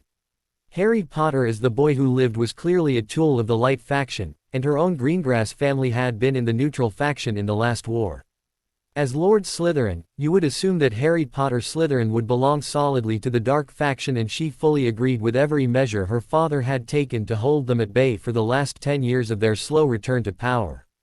Not the least of which because they were pressuring her father for her hand in marriage, not so much to control the attractive bee-owned, but because her family controlled 1/3 of the potion ingredient market in Wizarding Britain through outright farm contract or import license. Ideology aside, she had no intention of being bound by a traditional marriage contract to helpless obedience to whatever slimy old geezer bought her marriage contract at one point from her father.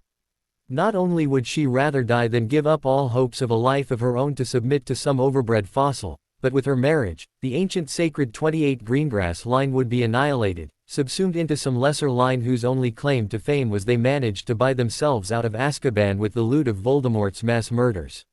Finding that Lord and Lady Slytherin had left just as she arrived was a disappointment, but it left her in a room with Heir Longbottom.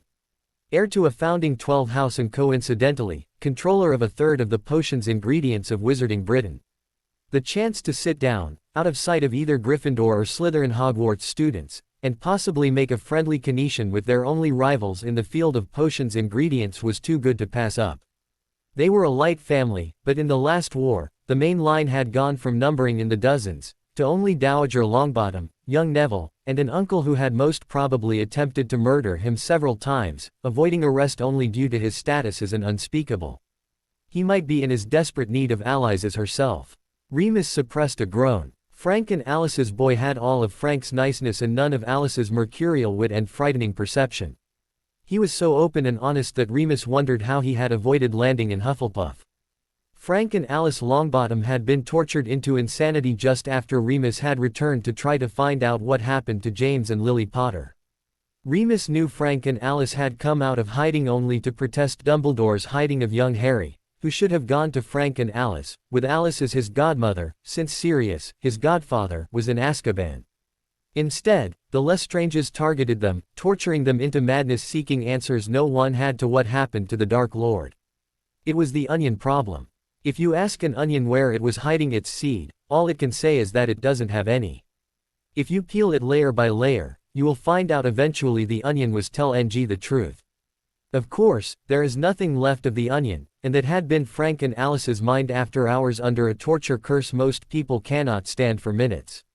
Now Remus was listening to their son miss the overly formal attempts of a young noble woman to draw a young noble man into discussion. There were rules between pure bloods, and they were terrible.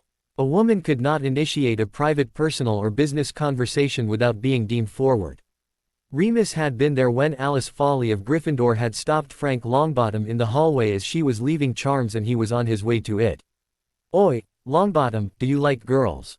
she asked him. Frank, the tall slab of muscle that was the popular Hufflepuff keeper, blinked a few times, before protesting that of course he did.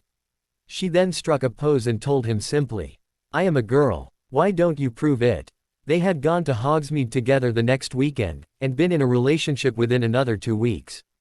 If Greengrass thought Neville had a clue what the formal politeness of a pure-blood noblewoman making small talk was supposed to indicate, the werewolf would turn into a pony next full moon, not a murdering wolf. It was so painful to listen to, that Remus wished he had skipped the ride to Hogwarts altogether. He had felt out of place as a teenager on the train before he became a marauder. As a middle-aged werewolf, barely functional after a full moon transformation, he would honestly rather die than listen to teenage drama again. His physical misery and the private hell of teenage courtship are the excuse he told himself for why he missed it starting. The cold aching sickness, the leaden weakness in his limbs, as if his body was slowly slipping out of his command. His mind drained of hope, as if his own will were bleeding out like a werewolf's savaged victims. There was no point. Nothing he could do would make a difference. He would fail, and everyone who trusted him would die, just like before. A whimper escaped him, and he shivered in the cold, the frost coating the windows, burning his cheeks. Frost on the windows. On September 1st, in a train enchanted to never get hot or cold. Remus' eyes flared gold as the wolf in him screamed, "Get up or die." Remus hated the wolf, hated it with all his might, but his wolf didn't care. His wolf would protect him anyway, and now it was howling that there were predators closing on him, closing on the cubs he protected. Get up and fight. Remus Lupin was Dumbledore's spy. He had been Dumbledore's spy on the marauders in school, the price of letting a werewolf in. He utterly failed at that as James and Sirius seduced him as easily as Sirius seduced 90% of the attractive witches, and he had kept their secrets. He had been Dumbledore's spy in the werewolf packs, where he had failed as utterly to win them from Fenrir Greyback. Each new werewolf law passed left them no place in the wizarding world, so why not tear it all down? Now he was to spy on Harry Potter, to keep James and Lily's son from going dark, a fact as likely as Neville Longbottom realizing Daphne was flirting with him in a very proper pure-blood way. Remus Lupin was also Hogwarts' new defense against the dark arts teacher, and one of the leading experts in dark creatures. He stood, wobbling on his feet. He saw young Neville collapse to the ground. No, as his memories of his parents were likely being weaponized to unmake him now. Daphne Greengrass was rocking back and forth. Tori, oh Merlin, no not Tori. Who that was Remus didn't know, but whatever the memory was, it was reducing her to near catatonia. The odds of any of these children being able to cast the Patronus charm that less than a third of active Aurors could cast back during the war was so low as to be laughable. One moon hung over Werewolf, the last of the marauders, an eternal failure. Remus Lupin was all the defense these children had. Drawing his wand, Remus Lupin went to war. Striding down the train towards the sounds of the screams, he could hear the engine and wind sounds that argued someone, or something had opened the train car doors and was coming in. Dementors on the train. Striding down the hall, his voice, calm and controlled like a teacher giving a classroom lecture, he spoke. Expecto Patronum. Memories of Sirius grabbing him by the neck and dragging him protesting after James into a classroom to see the first of many pranks they needed his help to pull off filled his mind, and lit his soul with remembered warmth. His wand tip blazed with white silver light, and a wolf formed of moonlight and fury roared from his wand tip and charged the end of the train. Two Dementors stood on the platform between cars, having opened the locked door somehow, and beginning to press inward. The charge of the silver wolf drove them back, and Remus Lupin stalked down the hall, ready to drive them from the train. How long could he hold, weak with moon sickness? As long as he had to. James and Lily's son was on this train. They would get to him over his dead body, and his wolf howled inside, they didn't bring enough Dementors. For the first time, he and his wolf snarled together, and went to war. Hogwarts Express. Hermione paw. Harry flashed Hermione a look. Get them back to our compartment. Neville and Luna are still there. I will stop these things. His wand slid into his hands, one cloaked in gathering shadow and death, the other shimmering with the memory of fire and sunlight. Hermione felt his magic, wild, potent, but largely untrained, and knew that he had the power to defend them, but not a single tool that would withstand the Dementors of Azkaban. Turning to snap at her roommates, she ordered. You heard Harry, get to our compartment and lock the door. Use your strongest spell. Whatever happens, pray it passes you by. Aware that she was likely sentencing herself to death, she shoved her roommates to the center of the car, while she followed Harry to its far end, and a fate the textbooks described as worse than simple death. There was a reason she wasn't sorted to Ravenclaw, even if she didn't always like it. From the far end of the train, the other end from where they were walking, she heard a voice cry out, Expecto Patronum, and a light shone like the moon from the car that had somehow gone dark in the middle of a September day. Hermione's mind raced. Expecto Patronum, that would be the spell to summon a Patronus. She didn't know it, and knew it took months of training to master, yet she had somehow summoned a snake Patronus from her wedding ring. Honestly, it wasn't so much that she summoned a Patronus, it was that she summoned Harry, and Harry's animagus form was a Runnispore, the three-headed snake that was a corporeal Patronus. Harry was down the end of the train, two demons of darkness, for Dementors did not give the horror they represented a fair description, were trying to get to Harry. From his left wand Harry cast a dark spell she did not recognize, but knew to be both illegal and fatal. He hissed when he cast it. If she caught that right, it was the hog slaughtering charm, created by farmers centuries ago, then weaponized. Its effect was to cause all internal organs to be expelled from mouth and ass, leaving a hollow carcass ready for curing or cooking. Against Dementors it did nothing. From his right wand, Harry called forth fire, and it drove one Dementor back, but the second flowed around its partner, and as it grew close to Harry, his fire dimmed and his wands dropped to the floor. Both Dementors advanced on the collapsing boy, and Hermione knew she was out of time. She shut her eyes, and threw her will and magic into her ring, into the bonds that connected her and Harry. She remembered the bite of the Runnispore that joined them, the venom coursing in her veins, making her his, marking them as one. She felt her eyes flow the white of Pythia, and through the soul connection between them she reached down, and she pulled. Harry's form collapsed, he could feel his strength flowing out of him, could feel the despair of the Dementors wielding his childhood of humiliation and despair against him, wielded his memories of his parents' death like an axe to sever him from his own power. He tried to reach for his wand, but something was wrong with his hands. He tried to open his mouth to at least say sorry to Hermione when her face burned into his memories, and she was not smiling. Her hair rose like the snakes of Medusa, her eyes bled rainbow lightning as the vision of her reached down inside him and twisted something. He felt something important tear into him, and Nidhogg struck, exploding from Harry, dividing rather than taking over. Pythia rose through the open wound, and reached back somehow through their connection to Hermione and allowed her rage to flow through him, igniting and consuming his flesh. Harry felt his body burn, and felt it rise. A Runnispore rose before the Dementors of Azkaban, and its body blazed with holy power. The Dementors pressed themselves to the walls of the train corridor, slammed back by the power so strongly that they could not flee. Pinned in place, like bats trapped in a hurricane of white fire, they screamed a scream that could not be heard by human ears, but in a far-off compartment, Luna Lovegood fell to the compartment floor from where she had been comforting Neville, and screamed a human scream to echo the pain of the trapped demons. Harry was enraged at his helplessness, knowing that without Hermione he would have failed and the Dementors would have destroyed Hermione, the only one he cared about. Nidhogg was Rage Incarnate the Avenger, Harry was the frustrated defender, scourged by his near failure to protect what was his. Pythia was the judge of souls, the wise counselor, the higher truth. Looking down in judgment upon the demons of despair, the third head, the sober voice of reason and peace spoke only once. A sentence. Kill them. In the instant of creation, the primordial fire of creation was given form. The phoenix, its fires could purify or heal, its song could free you from any bond or enchantment, and its tears could bring you back from certain death. It was life incarnate. There is a price to all things, and a balance natural to magic. When creation was given form, when the song of beginning was given wings and life, so too was the essence of death given form. The final night did not soar upon the air, but slither upon the ground. Its gaze brought death, and its venom unmade all that was. Harry had inherited the gift of basilisk venom from his unique creation in the Chamber of Secrets, not just any venom, but the venom of Slytherin's own monster, a 1,000-year-old specimen strengthened by Salazar's parcel magic and Helga Hufflepuff's own mastery over all that grew, both plant and animal. Harry struck right, and Nidhogg left, and basilisk venom took root in the spirit of the Dementors, took root in despair made flesh.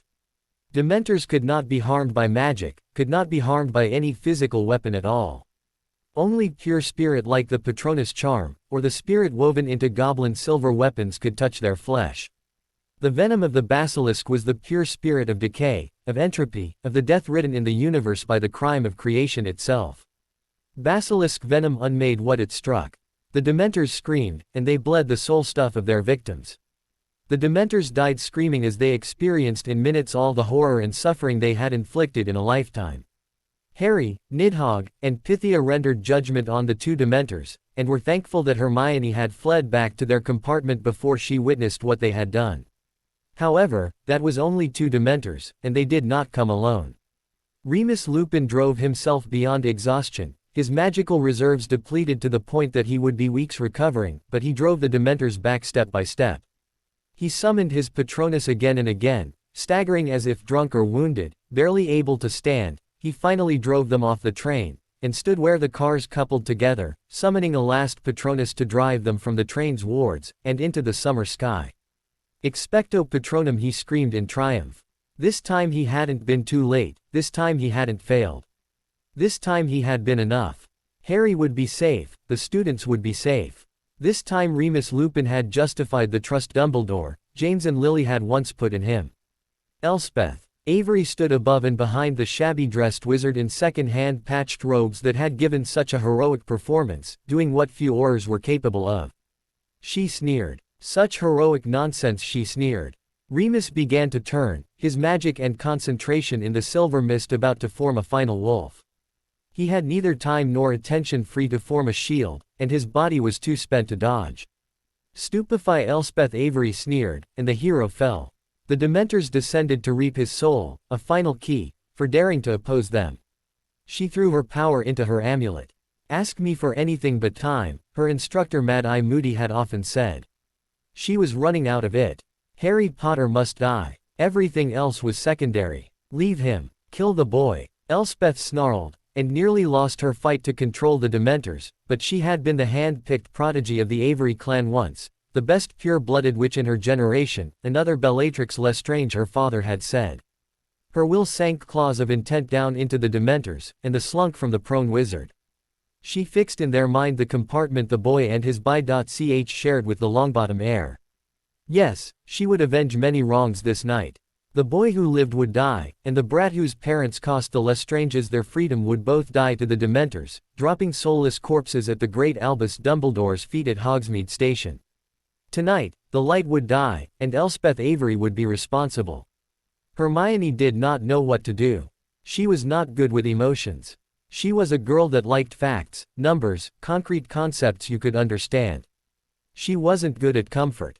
She could comfort Harry, but that was different. She had never felt so helpless as now, watching those airheads Parvati Patil and Lavender Brown caring for Neville, Tracy, Luna, and Daphne who writhed in the torment of the Dementors under whatever trauma those demons mined in their memories. She was useless. It ate at her. Useless, helpless, weak, stupid. The words flowed like poison in her veins. She felt despair rise up and fill her, tears forming in her eyes, even as her breath fogged before her in a white cloud in the sudden cold. Wait. Sudden cold. Hermione's eyes flashed open. Reaching down her link to Harry, she felt his cold fury, felt the holy magic that filled his flesh and shone like a beacon from it. For an instant the fog in her mind cleared and she recognized the feelings of helplessness and worthlessness as what they were. An attack. Nothing got past Harry, but that had to mean. Turning to the compartment door, she realized, the professor who defended the other end of the train had fallen. At least one more Dementor was coming. Harry was too far away. There was only her. Dismissing the locking charm on the door, she slid it aside. Fake it until you make it, she acted calm as she closed it behind her, and turned to face the coming demons. Her wand was in her hand, but Morgana only knew what she was going to do with it. No, that would save no one. Harry was the key. She reached into the connection she felt to him. Remembered what his transformation had felt like. She remembered the first time, the feeling of his fangs penetrating her, his venom burning into her, claiming her, changing her. This time she didn't just remember the feeling, she hammered her magic into it, clawing with every ounce of will, screaming her need and intent into every drop of venom flowing in her. She reached down inside herself to what the venom was sinking into, and she twisted. Hermione Granger Slytherin fell to the floor. Her eyes were lidded, and her vision hazy. Something inside her warned she dare not open them. Not here. That was fine. Her belly felt the vibrations of prey huddled in the compartments, felt every heartbeat. Her tongue slid out and tasted the air. Tasted the scent of mammals, the scent of their fear, and the utter cold and wrongness of two things that slid soundlessly through the air. Dementors. Hermione moved forward, low over the ground she slithered, powerful muscles driving her. She was death incarnate, and these demons of mere fear thought to hunt her. The lids on her eyes tried to draw back, but the part of her that remembered being her screamed not to. She could not open her eyes here, not here. Her fangs folded down and her mouth opened. The Dementors hung in the air, as if torn between desire to flee, and compass line to attack, but Hermione gave them no choice. This was hers, these pathetic fragile creatures were hers. No one steals from her. She was death, and she was hungry. Her new body was fast beyond fast. She struck across the space between them with such force her body actually left the ground. She struck and her fangs bit deep into flesh that was not entirely real. She felt it. Felt her venom sink deep inside and begin the unmaking. That was her magic, that was her truth. All that existed must end, all that lived must die. Creation was a death sentence, and she was its executioner. The Dementor screamed and flailed, but her body was one long column of muscle. She tossed it aside, and chased the second Dementor as it fled. There was a body lying in the door. Her tongue said it was still warm, her belly said it still had a heartbeat, but it smelled wrong. Not human. Something dark. She would deal with it next. The Dementor had to pause. It was not easy for a being that was not entirely real to work the train compartment door. It took seconds and concentration. For a demon of fear, the Dementor dealt with it poorly. Its concentration was non-existent, and the superior speed of its flight was lost as it fumbled with the door. She struck once, twice. This time she rode it to the ground, and flared her eyes open. Burning gold light flashed into the Dementor who was shrieking in pain, and silence fell on the train as her eyes ripped its soul from its flesh with the finality of the killing curse that was a pale wizard copy of a basilisk's gaze. The figure of the passed-out not-human groaned, and Hermione's human awareness hammered at her other mind. Teacher. Hermione does not kill teachers. That seemed both true and wrong at the same time. With a sigh, the basilisk who was also Hermione remembered she had people to defend, a promise to her mate. A flush ran through her body, her scales darkening and half rising as the mating urge rose within her. Her mate. Yes, the non-human could wait. She would return to their compartment and await her mate's return. If he had hunted as successfully as she, he might have earned the chance to please her. If not, she could always send him to deal with the non-human. It never served to reward a male for giving less than his all. Harry knocked on his compartment door with his head. Being a Runaspore came with awesome magical powers and all kinds of holy light effects, but door latches worked better with fingers. He was pretty sure if he used his mouth, he might accidentally dissolve the damned door. That would be a detention for sure. Lavender Brown cautiously opened the door. She looked at the glowing three-headed snake and asked softly, "Harry?" Harry's head nodded firmly, the other two shook their heads. The three heads had a hissing argument that lasted for about 30 seconds, then finally two of the three heads nodded, and the third just looked away in apparent disinterest of the whole affair. Lavender wasn't entirely sure how to take that. Parvati dragged the door open. She nodded firmly. "See, more heads. That is Shesha the divine snake for sure," Parvati said, then opened the door. Lavender looked confused. "I thought he was Harry, and isn't that a Runaspore, more or less?" Parvati nodded. "Definitely Harry, and probably also a Runaspore. This is why I don't bother explaining religion to you. It gets complicated. Gods and heroes reincarnate all the time. It's a whole thing, Parvati said cheerfully, loving being proven right. Daphne and Neville both screamed, not entirely a bad reaction as Hermione slithered through the door. Neville stuttered out, "Basilisk," he stuttered, while Luna looked up and said softly, "Thank you, Hermione, I didn't think we had enough queens to survive the first demons." Having said that, she curled back into a ball, and went to sleep. 4 snake heads regarded her curiously, before Harry slithered over, and around Hermione, who seemed to preen as the 3-headed snake wove about her. Lavender Brown was not very good at care of magical creatures, but she was the self-appointed expert at Hogwarts romance. With the surety of a fashion editor pronouncing judgment on a spring trend, Lavender pointed to the 2 magical and very deadly snakes and said simply, "If that is Harry, then that is definitely Hermione. They totally cling the same in scales or school robes. It's kind of cute," Lavender said, as if young love excused deadly magical snakehood, and wasn't sure why everyone else was slow to admit that. Parvati slid the door closed and cast a strong, "Call a portus" to lock it. She turned to Lavender and said simply, "We have to act fast. We can't trust Hermione to get it done, not when she is a snake now too." Lavender, understanding what Parvati meant, looked at Neville, who failed to understand and shook her head. "No, I don't think so. I mean, I've never. I wouldn't even know how." Parvati shrugged. "Don't worry about it. Just start getting undressed, we will take care of it, just you and I. My mother had books about this hidden in her room. Rituals 2 witches could perform to soothe the snake god's wrath and restore his humanity." Parvati was busy stripping off her clothes, and Lavender had begun as well. The 2 of them, while not the brightest witches in the world, had seen something similar work on Harry earlier today. "What do we do?" Lavender asked eagerly, already half-dressed. "Do you remember key dotting practice, like what we did to practice what we would do if we ever dated a boy?" Parvati asked, and Lavender blushed right down to mid-chest. "Oh, yes, I remember that," Lavender said, her breath coming faster. Neville objected. "You can't take your clothes off, there are people here." Parvati rounded on Neville. Since she was topless, the young Longbottom closed his eyes to avoid seeing what he felt he shouldn't. "Listen, you British wizards may be dying out, but there are over 1 million Hindu witches and wizards, we know a thing or two. When a divine snake requires you to get BPD, you get BPD."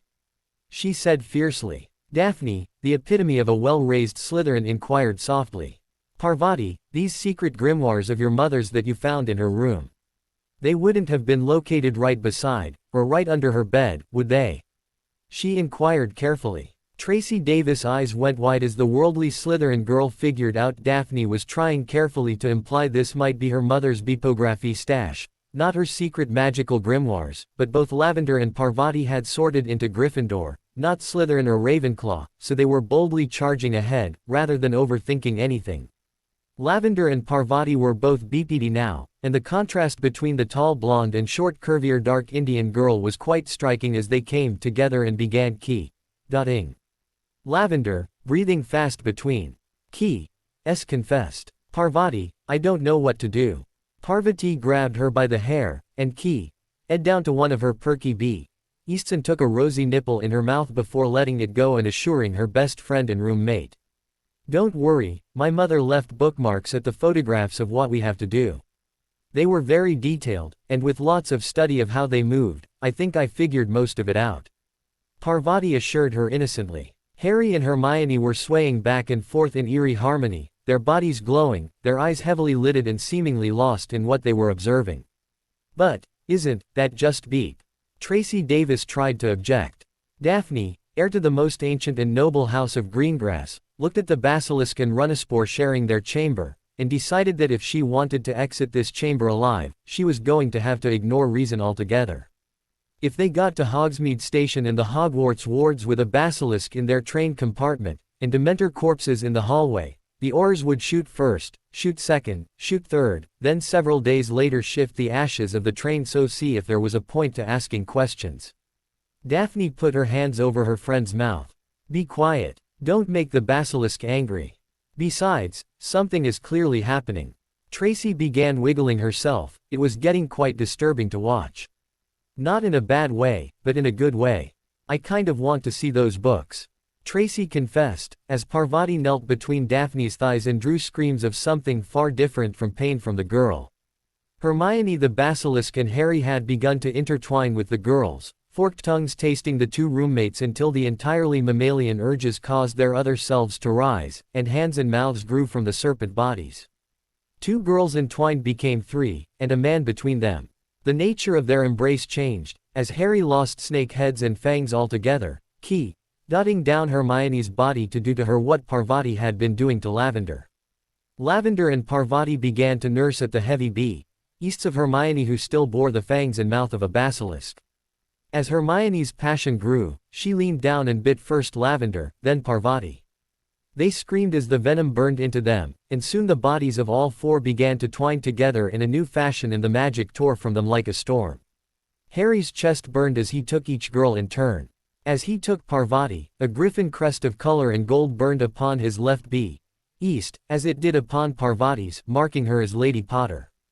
As she fell from him, Hermione claimed her and the two of them rolled together as Hermione took her wife as sealed by their husband. Lavender Brown was lost in the rising magic and passion as she pounced on Harry, their joining caused shadows to form above them.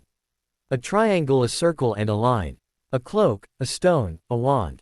Those shadows burned black and gold, and in the center of their chests, Lavender and Harry felt the sign of the deathly hallows burn above their heart.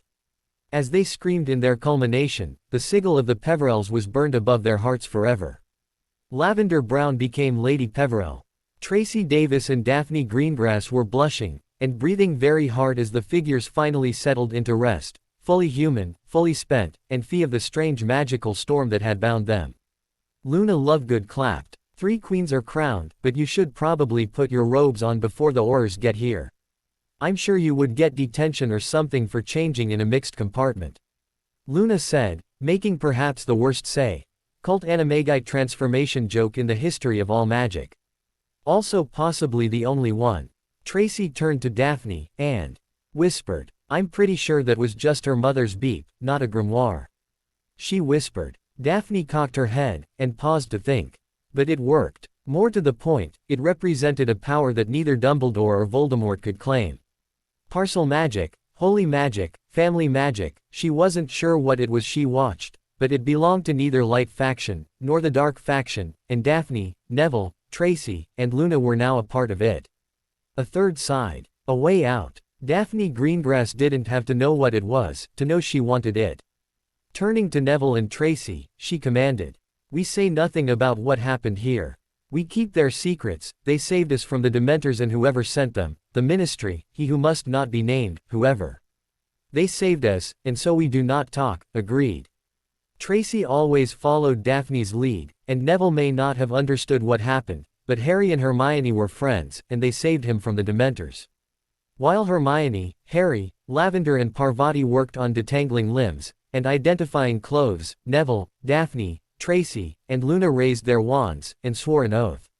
Magic stirred as the lines of destiny entwined, the skein of Wyrd, of fate wove a new pattern, and somewhere a chessboard where kings of light and dark brooded over a board in a game now in its second generation, a third side formed, and new pieces formed.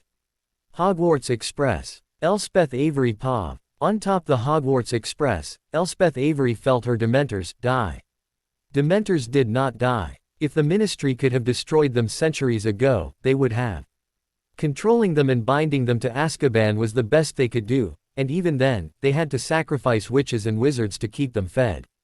The Dark Lord had found a way to kill them long ago, and bound them to his service, but none of his followers ever learned it. On a train full of teenagers, 4 Dementors died. Something changed, something was missed. To act now is to risk failure, and she had come too far for that to happen. No. Live to fight another day. Climbing on her broom, she slipped from the train and flew back for several minutes, then took off her Dementor control amulet to hold it loosely in her hand. She would have no explanation for the Dementor attack, so she must manufacture one. Luckily, Sirius Black was a ready-made villain. Smiling, she pointed her wand at herself, and cast a simple stupefy. She hit the ground, and broke only one arm and her broom. The investigation concluded that Sirius Black ambushed her, and used her amulet to attempt to murder the boy who lived. Fearing tracking charms in the amulet which were in fact there, he dropped it back on the noble guard he had ambushed. Elspeth Avery became the Ministry's golden girl for having survived an attack by Sirius Black. Both Dumbledore and Minister Fudge looked at the report of 4 dead Dementors. They both knew only one figure in history had ever slain one. Voldemort. 2 different men reached one similar, and incorrect conclusion. Harry Potter had fallen to the dark. Fudge thought him the next Dark Lord to worry about, and Dumbledore worried how he was going to maneuver a Dark Lord in training to die taking out a Dark Lord returning. Department of Mysteries. Saul Croaker Pav. In the Department of Mysteries, Unspeakable Croaker watched a single golden ball flare to life, glowing like a small sun. Checking hit, he nodded. One prophecy had taken a major step forward. Not Sybil Trelawney's. That one stayed glowing softly gold. No, this was Hermione Granger's prophecy. The King of Chaos. Dumbledore and Voldemort both knew some or all of the Trelawney prophecy, but Croaker would bet any money, and no small number of lives, that it was Granger who was the seer that spoke of the true turning points. Let the puppet masters work in the shadows, moving their pawns and sacrificing followers like so many game pieces. He was going to have a word with a witch, and see if there wasn't anything she needed badly enough to let him know what was really going on. Unlike Dumbledore or Voldemort, he wasn't a puppet master. He was a watcher. He would use a skill those great and powerful monsters never developed. Patience. Hogwarts was in for a long, difficult year.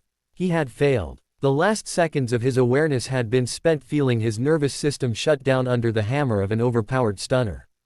As a werewolf, he was hard to stun, but the witch with the cold voice had not only got the drop on him, hitting him from above and behind when he had eyes only for the Dementors, but she had been strong like only a dozen witches and wizards in his memory. The stunner blasted him into unconsciousness almost instantly. Just enough time to see the 2 Dementors flow back towards the train entrance, towards the students under his care. Towards Harry. In 1981 he had been spying for Dumbledore in the Order of the Phoenix when James, Lily, and Harry went into hiding. He never knew where, as he was spying among the werewolf packs on the continent, and didn't want secrets he might have torn out of him. He had not been there to save his friends. As a werewolf, he was a dark creature and not allowed near a magical child without the guardian's permission. James and Lily had given it, Albus Dumbledore did not. Remus had finally been given the chance to play Dumbledore's spy as the price for being there to protect Harry, and Remus had failed before Harry even got to Hogwarts. If the Dementor contact had not left him so emotionally drained, he would already be in tears. It was thus not even worth mentioning when his next memory was the painful shock of enervation hitting him, and coming to consciousness bound in goblin silver manacles specifically designed to bind and punish werewolves. Auror Pious Thickness let his wand glow with the cold purple light of the cutting charm as he stared down at the stunned werewolf who had failed to protect the Hogwarts students. Was he the reason the Dementors went rogue? Was he in league with Sirius Black and somehow disabled the Hogwarts Express defenses to let the Dementors in? Pious was eager to end the dark creature, even if orders technically forbade harming the Hogwarts professor, but any good pure blood knew what you did with werewolves who turned on you. Don't move, werewolf. Don't even breathe hard. You talk when we say talk, and if you talk when we didn't tell you to, I cut out your tongue. They say your kind will just grow it back next full moon, and I always wanted to test it. The Auror said coldly. Now, if we go in there, and find the boy who lived isn't just a chocolate frog away from Spiffy, I think you are going to have a pretty hard night before we let the Dementors key you good night. The Auror sneered down at Remus, and Remus felt shame bite into him worse than the silver cuffs. If James and Lily's son died because of his stupidity, then he deserved it. Whoever that witch was, she must be working with Sirius. If nothing else, Remus would stay quiet because he needed to live long enough to hunt down and kill Sirius Black, the traitor who destroyed the only people in the world who ever treated Remus Lupin as still human. Hogwarts Express. Harry Potter Pav. Daphne Greengrass was trying to teach public relations to Gryffindors, and it was not going well. Honestly, as their seeing eye Slytherin, it was enough to convince her that being sorted into Gryffindor counted as a learning disability, and should be treated the same. Remedial classes. In communication to get them to at least stop communicating absolutely everything incriminating whenever asked even a casual question. How any of them survived was a question. Probably the propensity for violence as a first response was as much their only survival trait as it was their second mental disability. An example of nature's balance, she was sure. So, when asked, we say we were all in here with the door locked. We heard some terrible sounds in the corridor, then were overcome with cold and depression whose source we do not know. That means we never use the word Dementor at all. Neville, Harry, right? Daphne asked, seeing as both boys were distracted looking at Lavender. Ooh, Hermione, that is cold. Lavender complained as Hermione was putting the magical wound cream on a very personal area of the bee-owned witch. Hermione frowned. It is your own fault. You leapt on Harry like you were trying to get pierced. I mean, the lights were on, you could see how big he is. You were a pure, you really need to let him warm you up a lot before you just go and jump on. Harry smirked. Edit better. Lavender grinned. So did Hermione, so did Parvati. That is why I ended up having to jump on you again. Hermione frowned harder, then pinched the inside of Lavender's thigh hard. Lavender, please stop trying to hump my hand while I am applying cream to fix the swelling, you are starting to swell again. We will have Aurors unlocking the door at any minute. Do you want to explain to them why you are having trouble walking if no Dementors got this far and nothing bad happened to us? Tracy Davis was wiggling in her seat and whispering to Daphne. When we get to Hogwarts, I am going to have to sneak off to the dorms real quick. This has been kind of a lot. Daphne sighed, blushing, then tried again. Remember people, we locked the door, no one saw anything. We got cold, we got depressed, we got unconscious, and only woke up when we heard Aurors banging on the door. Daphne said firmly, getting a response from everyone except Lavender.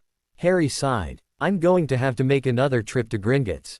The Potter ring is in the vault, and I will have to get it for you, Parvati. I haven't been to the Peveril vault yet, but I bet the ring is in there too. Harry said, turning to Lavender Brown Peveril. Magic swirled around Hermione, her hair rising like the snakes of Medusa as her eyes went white, and her face turned like a gun turret to look upon Lavender Brown. The Peveril ring was by Serpent sundered. In the place the old line died must the new lord prove himself. The soul of the usurper guards the voice of the dead. To claim a ring, you must conquer desire itself, or 3 queens will fall before the new year rises. Harry's eyes flashed to white, as did Lavender and Parvati as all of their bodies shuddered under the force of the seeress prophesy. Harry and Nidhogg bent closest to Pythia when he lost himself in the seeress priestess vision, caught the edges of it so deeply that their minds bled. In Nidhogg's case, it bled the memories of Voldemort, a flash of the Gaunt Shack and a ring. In Harry's case he felt the same connection he felt to his cloak, but stretching in a new direction, a missing part of himself that somehow he had never known. Parvati felt the vision wash over her, ripping through her, and struggled to catch the details of it. Slytherin's sigils she saw, then Peveril. Memory surged through her. The Peveril line had ended with murder, never solved. The ring had been lost. Peveril had been the cause of hunting the last Slytherin down for the crime of siding with invading Spain during the time of the Armada. A Slytherin branch family had been suspected, and spent their fortune buying their way out of Azkaban. She forgot the name of the branch family, because after bribing their way out of trial, they lacked the funds to pay for their Wizigamot seat and had vanished into obscurity. Lavender felt the vision shatter her mind like the orgasms she had just been trying to recover from, and unresisting let it take her into bliss. Visions danced through her as the power roared through her unresisting core. A cloak of liquid silver that caught the eye until it chose not to, a stone blacker than night that drank the light, and whispered in the darkness, a wand made of yellowed bone carved with runes that crawled along its length as if alive, and hungry, oh so very hungry. The stone called to her. Hers. That one was hers. Neville Longbottom looked from one to the other of the white-eyed shining figures that were caught up in Hermione's vision and prophesy and asked weakly. Does this sort of thing happen often? He squeaked. Luna Lovegood clapped her hands happily and then hugged Neville. Only on the very best days, and we shall have ever so many of them. Daphne and Tracy froze, minds busy in this most Slytherin way, attempting to resort all of reality to account for the mudblood know-it-all not only being Lady Slytherin, but a true seer. The strength of the potential third side having just expanded from being a useful counterbalance to the 2 great sides, to being a legitimate player for dominance in the wizarding world. A truth only 2 of their house knew. Knowledge was power. Magic was also power, and money was power. Daphne Greengrass came to this compartment sure that she was powerless, and seeking any chance of being sold for a slightly higher price on slightly less disastrous terms before she was stripped of any power at all, and now she was sitting beside a mountain of power that no one else saw. There was as much chance she would cut off her nose, as to let this power slip away without tying herself firmly to it. Whatever else this was, for Daphne Greengrass, for House Greengrass, and perhaps even for her doomed sister Astoria Greengrass, this was an opportunity. Daphne was far too Slytherin to let it get away. There was a hammering at the compartment door. Open this door, Ministry Aurors on official business. Open the compartment for inspection. An arrogant voice called out, having met Hermione's colloportus locking spell and failing to overcome it on their own, and being less than thrilled by that. Hermione's wand flicked out, and the door not only unlocked, but opened. The Auror shoved through, badge in left hand, wand in right, and was shocked to find Harry and Hermione staring down their wands back at him, neither frightened or particularly submissive in the face of official ministry power. Daphne coughed gently to get everyone's attention, then gently pushed between the two teens who seemed to be contemplating murdering a law enforcement officer for the crime of sneering without a license. Walking to the Auror's badge, she quietly begged his pardon, then cast a quick confirmation charm to assure everyone that this was indeed a ministry Auror, then turning to her fellow students she said in perfect social sweetness. He is indeed a ministry Auror, you can lower your wands. Daphne said, as if to make it clear that her friends met Auror thickness with drawn wands because they did not know he was a ministry Auror, not because they had a very trying day and would just like to hex someone over it. Turning back to the Auror, she curtsied, and said formally, I am Heiress Daphne Greengrass, Auror thickness. We were all sitting in our compartment on the way to school when something very cold and disturbing boarded the train, and were quite overcome, having only come round when you knocked just now. Do you know what it was? The young Slytherin said. Butter would not have melted in her mouth and Verituserum would have boiled away into nothingness in the face of the sheer boldness of her lie. But its delivery was a mastercraft of innocence, and the Auror blinked, unable to find any sign of deception at all, even knowing it ought to be there. Auror thickness reapplied his sneer and began again. There was some irregularity. It seems someone working with Sirius Black did something to the defenses of the Hogwarts Express, allowing Dementors to board and attack. Dementors he had taken control of by ambushing Ministry Aurors tasked with your protection. Now, you will be taken from the train, and each of you will be separately interviewed by an Auror to get a sense of what actually happened. Tell the truth, and it will be best for you all. The Auror said. Daphne's expression did not change. Tracy giggled, Harry snorted, and Hermione and Parvati both frowned. Lavender had her mirror out, and was adjusting her hair and robes for being seen in public, and largely ignored the conversation beyond the bit about stepping outside and thus requiring emergency hair care. For the Ministry Aurors, Harry Potter's compartment was a problem. Every other compartment had been filled with children all too eager to share whatever they knew, which was little, contradictory and confusing, and what they thought, which was even less useful. However, the Potter compartment was filled with witches and wizards of multiple houses, itself odd on the Hogwarts Express, that all claimed to have seen and heard nothing. 10 minutes of hard questioning should break any student, but none of them, even the timid little boy and the young bee-owned girl with radish earrings stonewalled harder than hardcore potion dealers and hit wizards. It was enough to make the Aurors wonder if they were questioning teenagers involved in an escaped prisoner's random act of violence or a meeting of organized crime syndicate leadership. Mad-Eye Moody stumped around the side of the train, Lavender Brown in tow. She was gossiping non-stop, as she held Auror Moody's arm like she was on a promenade not being interrogated. Not that she was being interrogated, because she was more or less impossible to stop talking once she was spilling the tea or releasing the hottest gossip that she knew, and this gossip was hot. So luckily Parvati's mother has these secret lesbian snake cult grimoires under her bed, and she and I had practiced at least a few pages of them for years, only I didn't know it. So when Harry and Hermione turned into magical holy snake gods we were totally ready to use secret lesbian snake cult magic to help save the day, and now we are married, isn't that awesome? Lavender gushed. Several Aurors and several teens froze in shock and or horror at the Lavender information dump, but Mad-Eye, being made of sterner stuff continued to promenade the girl, allowing her to babble as he only supplied the occasional directional conversation prompt. Mad-Eye asked gruffly, And the Dementors. 4 of them, stone cold dead. Ministry handbook swears you can't kill the bloody things. Now I have to be careful walking down the hallway on this bloody wooden leg, because the hallway is littered with Dementor corpses. Mad Eye grumbled. Lavender swatted the big Auror's arm playfully. You never tried a lesbian snake say, cult did you? I bet that is what Hermione used, she is ever so good at it. One of the Aurors, a girl whose hair kept changing colors, was visibly shaking with suppressed laughter as Hermione Granger blushed bright color and refused to meet anyone's eye. Moody turned his one living eye to Harry Potter.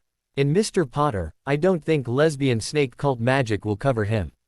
Lavender blinked at Moody as if he was slow, and had missed the important point altogether. Harry Potter is clearly the snake god. I mean, you can't very well have a lesbian snake say, cult without a snake god, can you? Doesn't the ministry teach you that? Lavender asked, deeply concerned at the educational deficiencies of the average British Auror. Mad Eye stumped to a stop in front of a defeated-looking Harry Potter and the fuming Auror who had mere seconds ago accepted the truth Harry knew nothing at all about the train's events. Mad Eye smirked at the Potter lad, before answering Lavender Brown almost cheerfully. No, Miss Brown. I fear the ministry has not enlightened us about the finer points of lesbian snake say, cults. I shall have to write someone a memo about that, I expect. Mad Eye said softly. In Mr. Potter, I think that when we get to Hogwarts, the headmaster, your little friends, and myself will be having a rather more detailed discussion. Mad Eye Moody said in a voice hard and cold as the ice that shatters the rock beneath the glaciers. Department of Mysteries. Unspeakable Saul Croaker Pav. The alarms were going off again. He didn't have time for this. He was in the middle of studying reports that 4 Dementors had been killed, a known impossibility, when the prophesy alarm began to go off again. As the chief of the Unspeakables, he had a small number of duties, each of which had absolute priority because they were all extinction-level events. The idea that several of them could happen at once was obviously considered, and dealt with. Taking his time turner, he gave it a half-hour twist and stepped into the room of prophesy. He needed to give the study of the Dementor killing his full attention. He needed to give the new prophesy his full attention. For the next half hour, both of him would do so.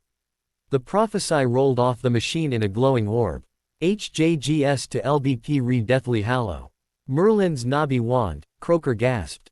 The Granger girl isn't just seeing the Dark Lord, she is seeing Deathly Hallows. He knew that Ministry Aurors were on the way to the Hogwarts Express train to deal with the Dementor attack, and the Dementor deaths. He also knew that Cornelius Fudge, his less-than-stellar Minister of Magic, was in full A.S. covering mode with Sirius Black's unprecedented escape from Azkaban filling the press. If Fudge believed for a second that Sirius Black could kill Dementors, he might well think silencing a few students before they could talk was a small price to save his career and regime. Knowing Fudge, he could well order a Muggleborn like Hermione Granger to be killed, along with the boy who lived, because he couldn't see any threat beyond those to his control of the ministry. Left to his own devices, Cornelius Fudge could kill off the only hope for the wizarding world before Saul Croaker could figure out exactly what Potter and Granger really were.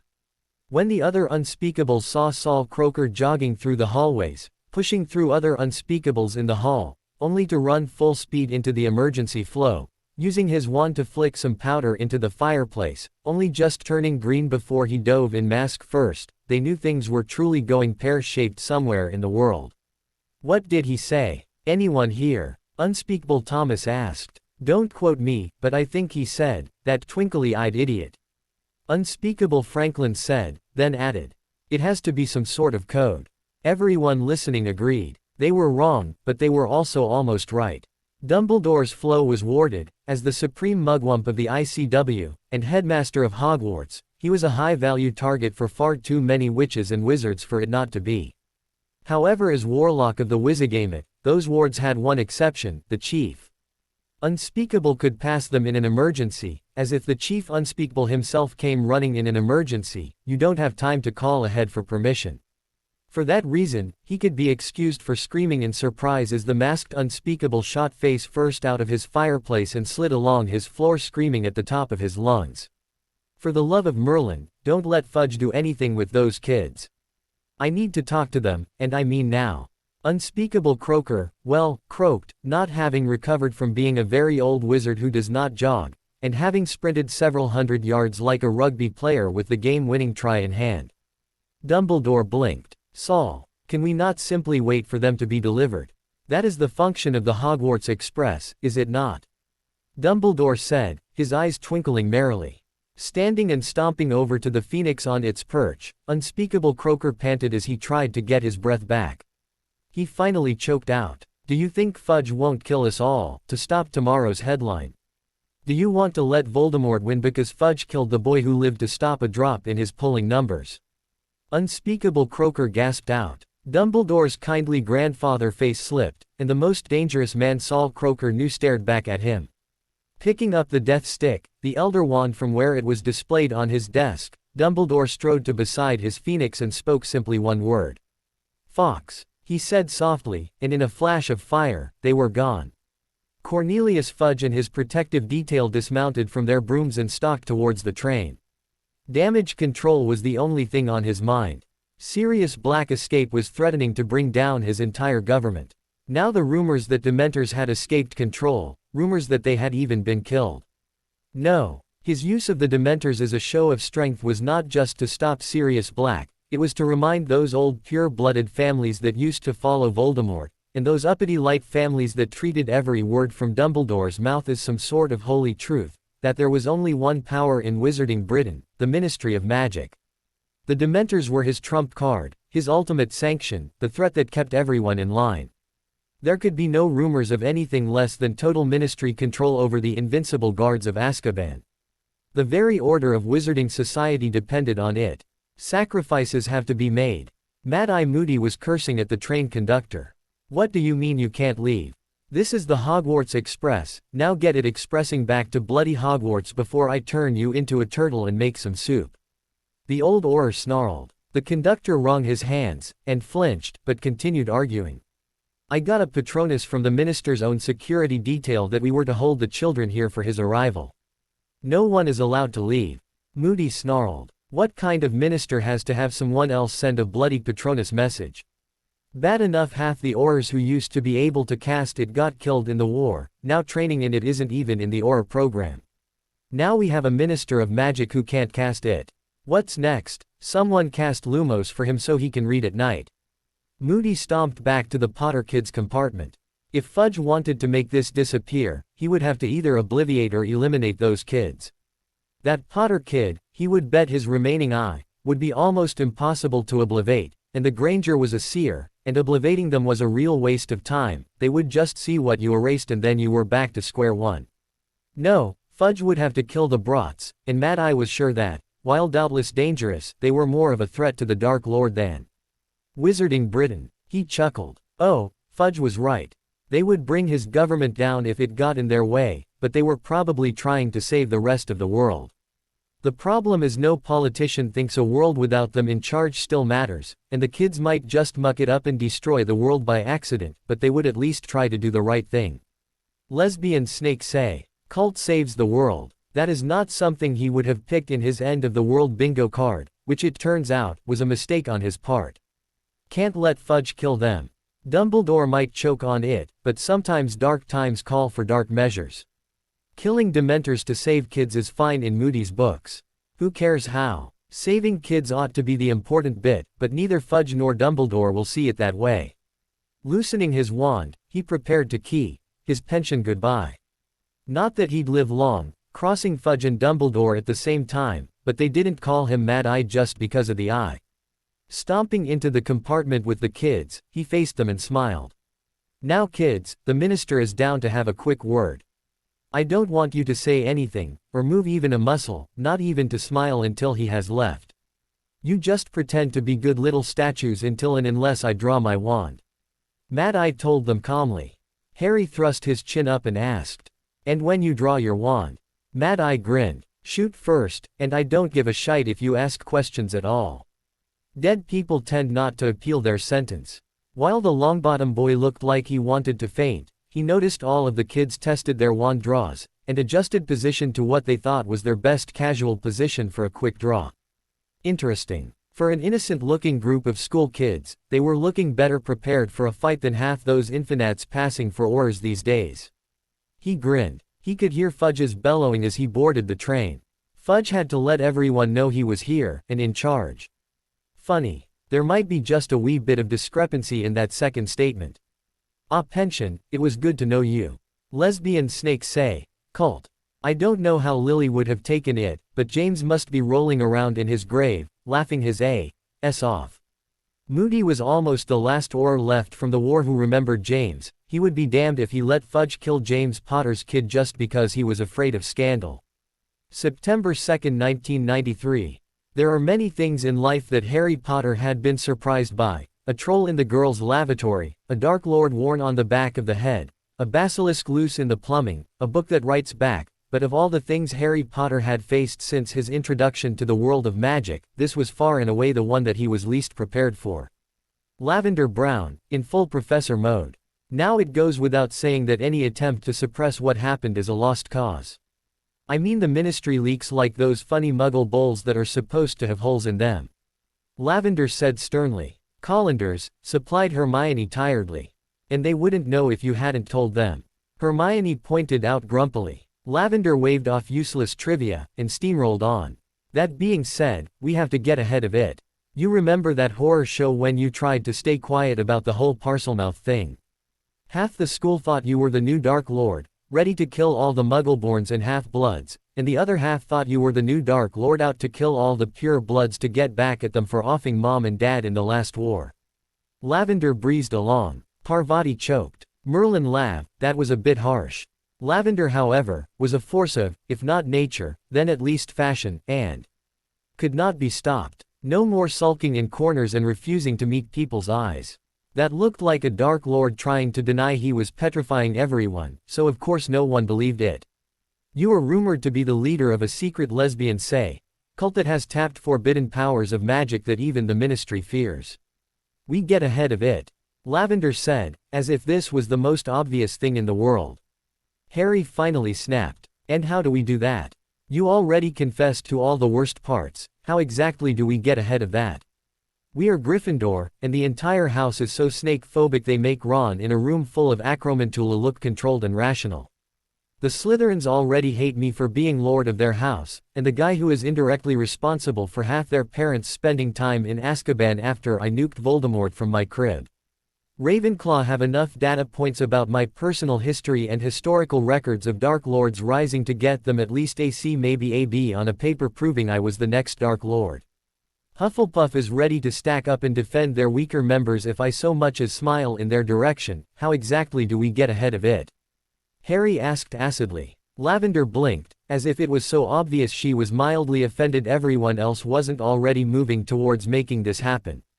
Fashion, obviously. Harry Potter looked at himself in the mirror, and said the one word his vocabulary seemed to have been reduced to. No. Hermione looked at herself in the mirror, and blushed, but shook her head. Harry, as much as it pains me to say this. Lavender is right, this is her thing. I may not like it, but you do not argue fashion or public opinion with Lavender Brown. Harry looked at himself, the crimson half-cloak closed with a heavy golden chain and lion brooch over his robes, the line of house crests down his chest. Slytherin, Potter, Peverell shone in the jewels and precious metals of their full artistic majesty. Makeup had given his eyes a dark and dangerous cast, and his scar was even brought into prominence by the makeup making it just a little darker, and his sun-bronzed skin just a little lighter, even as the sleekeasy had finally tamed his hair enough to frame his face with the classic aristocratic perfection of a pure-blood lord, not the untidy disaster of a Potter heir. Two dueling holsters chased in bright gold over basilisk skin showed on his belt, making him look like a teen fantasy romance novel's idea of a Dark Lord, even as the heavy lord's ring on his left hand reminded everyone that this was indeed a lord, not a boy they gazed upon. Harry shuddered. I look like a goth Darth Vader. Parvati looked confused. Who? Hermione suppressed a smile. A Muggle fantasy Dark Lord, super tragic, super romantic, and super powerful. It's honestly a good look for you, Harry. Lavender nodded. Yes, that is exactly the impression you have to give. Hermione gets the same treatment, only going for pure regal and sacral, rather than necessarily dark, while Parvati and I flank her on either side as her handmaidens. That totally reinforces her as mysterious, powerful, regal. It leaves you the focus of everyone's threat assessment. Harry pointed his finger at himself in the mirror. I think I look like a bloody Dark Lord in this getup. I wouldn't wear this to my own wedding, let alone to breakfast on our first day of the year. Parvati shook her head, her Indian accent growing a little bit thicker as she put more stress into her words. Harry, you were BPD at our wedding, that is literally how you married us. No, you are not wearing this for yourself, you are wearing this for us. For Lavender and myself, for Neville and Luna, for Daphne and Tracy. Harry turned to look at her, shaken from his embarrassment by his new wife's harsh tones. You heard what happened before Dumbledore and the unspeakable showed up. The Ministry was considering killing us to silence us. Dumbledore was talking about taking measures to make sure we were managed and guided properly, whatever that means. Parvati said, her voice conveying how terrifying this was to her, and should be to him. The only thing to keep he who must not be named loyalists, to keep light faction Dumbledore fanatics, and pure-blood supremacist nutters from targeting everyone who isn't you for intimidation and outright violence is the absolute terror that is the vengeance of Snake God Harry Potter, Lord of his lesbian snake say. Cult, wielder of unknown and therefore terrifying secret powers. Harry sighed. I'm just Harry. Parvati held up her hands and screamed, then turned to glare at her husband. Just Harry is going to get us killed. Just Harry is worried about getting expelled, getting arrested, getting ambushed and killed. Just Harry isn't a threat, because the right leverage or planning in Just Harry can be dealt with. Just Harry isn't threat enough to keep the powers that be from eliminating a new threat before it becomes strong enough to defend itself. Parvati said. Lavender knows public relations, fashion, trends, controlling the conversation. I know politics. Let me tell you, Just Harry will get us all killed. Say, why Snake God Harry cannot be planned around or reasoned with. Say, why Snake God Harry, as long as he lives, is the threat no one dares ignore long enough to come after the rest of us. Parvati insisted. Harry flinched. Snake God Harry? He asked, trying to resign himself to his new fate. Hermione corrected. Say, why Snake God Harry? Harry glared at her, and she smiled in response. How am I supposed to be say, why Snake God Harry, when on a good day, I barely pull off Just Harry? He demanded. Lavender giggled. You could show them your wand. I mean, it would look huge on Crabbe or Goyle, on you it looks terrifying. Parvati and Lavender giggled, but Hermione smacked her junior wife on the shoulder. Harry will not go showing his wand off to anyone else. That is mine, well, ours.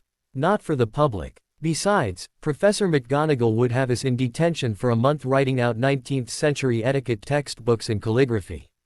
Hermione said, giving Harry a soft supporting smile. He remembered how Neville had stood with him when the rest of the school turned against him during the Parseltongue affair. He remembered Daphne working so hard to build them a cover story to get past the Aurors without landing in just this sort of problem. No, he owed them protection. He could not be there to protect them all the time. Only Neville was even in his house. To protect the Ravenclaw and Slytherin, he must become something that stood outside the rational rules his enemies were so used to twisting to their own advantage. With a sigh, he took a look in the mirror, and tried to summon his best Darth Vader impression. Darth Harry, the say, why Snake God? Sure, it's only breakfast, how awkward can it be? Great Hall. Albus Dumbledore Paw. Professor McGonagall was picking at him like one of her secret scratching posts from one side. Honestly Albus, what does it matter what he used? Professor Lupin was stunned, and there were Dementors on the train. If the killing curse worked on the blessed things, I would have cheered if he cast it standing on his head. He is no more a Dark Lord than you are. You know how much he has lost to he who must not be named. James and Lily were both my lions, and you know that no child of theirs could ever go dark. She insisted, her Scots accent growing thick as her passion rose.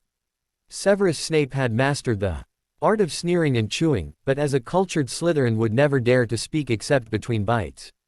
He simply paced his cutting and lifting the food to allow just enough time for him to speak. Yes Minerva, you're lions. You're oh so perfect lions. Lions like Barty Crouch Jr. and Sirius Black. Your judgment of Dark Lords and Death Eaters truly speaks for itself. James Potter was an arrogant prat, and I still think had she lived, Lily would have recognized the monster she married and left. Power corrupts, and absolute power corrupts absolutely. Harry Potter is a poisoned seed allowed to grow in diseased Muggle soil. I don't doubt that the slightest touch of actual power will reveal his true nature." Severus sneered. Dumbledore was seriously contemplating summoning an elf for a headache potion when Harry Potter entered the Great Hall.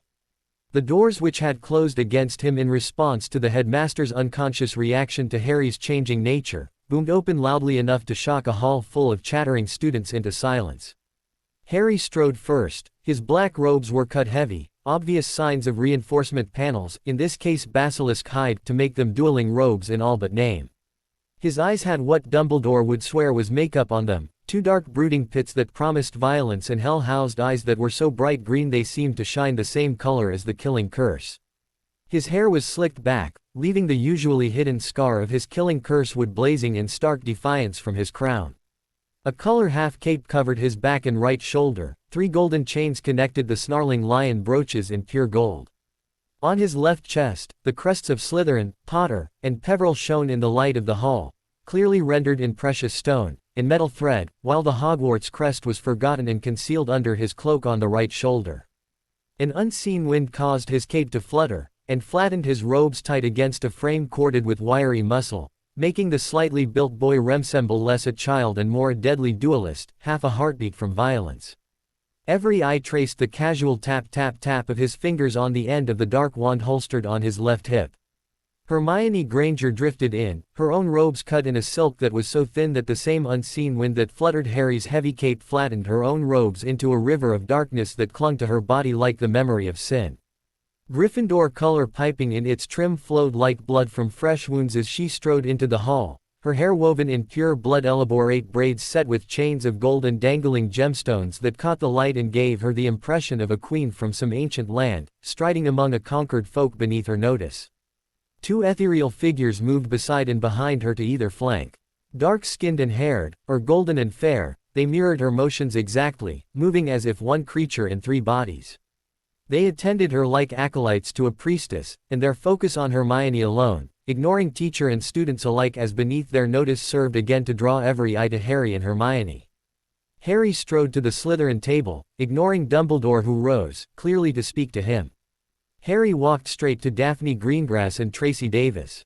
Bowing slightly. "Heir Greengrass, Heir Davis, I trust the day finds you well," Harry said fondly. Daphne and Tracy curtsied as deeply as they would the lord of their own house.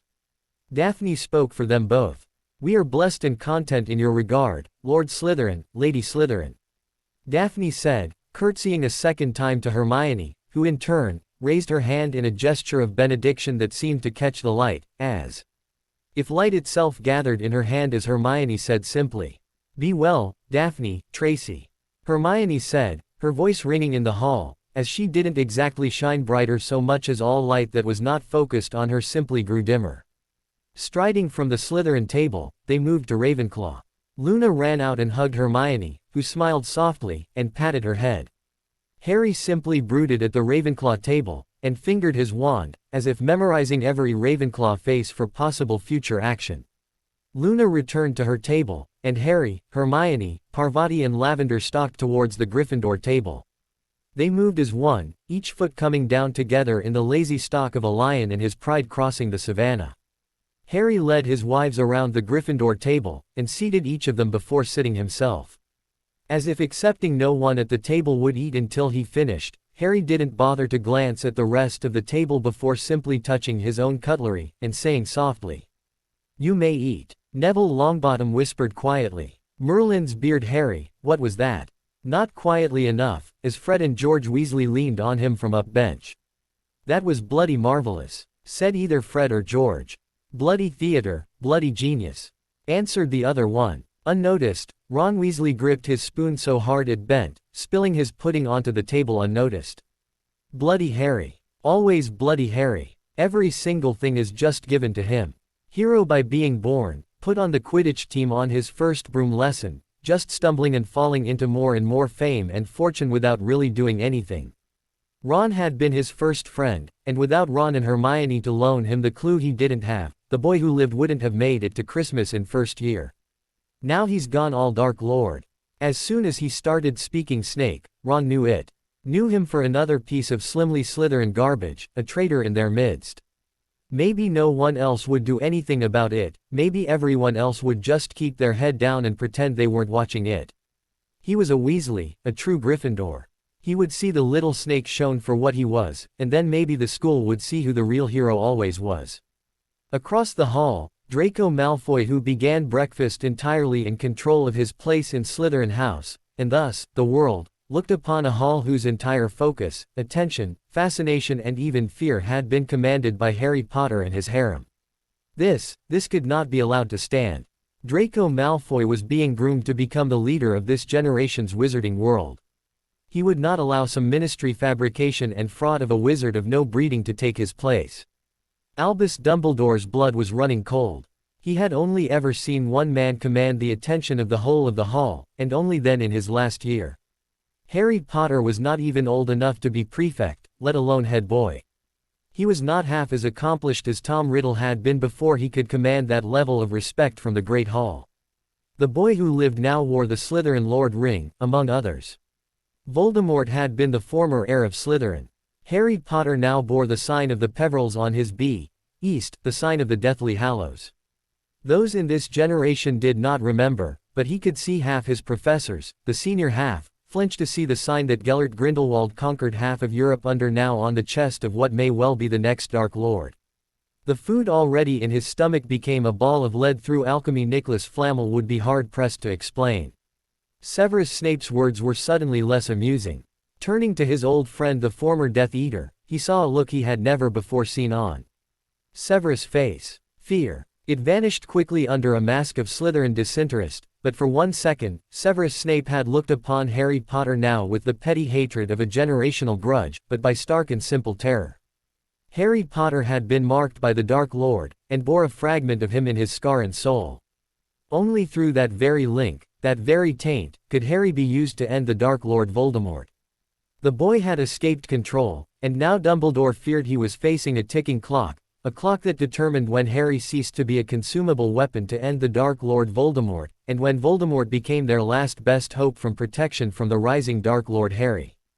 Great Hall. Harry Potter Pav. That has got to be the single worst moment of my entire life.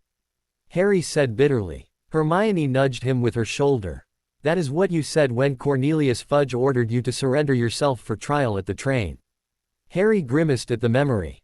It wasn't his finest moment. Hogwarts Express, day before. Harry Potter Pav. Drop your wands, by order of the Ministry of Magic, you are under arrest. Minister Fudge ordered. Alistair Moody turned to face his minister with a smile that could only be called a smile by those who had never seen one. They will bloody not, and since I am the senior Auror here, I decide who is getting arrested.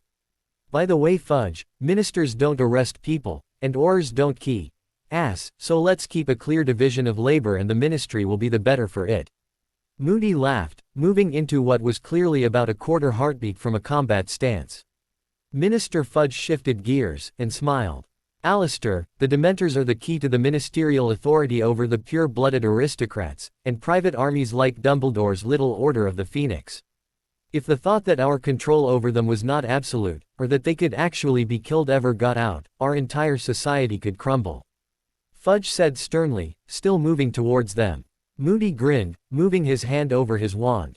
Should have thought of that before you slashed the Auror budget. Every single budget since the war ended. Usually in return from bribes for enemies you let bribe their way out of Azkaban for causing the war the last time.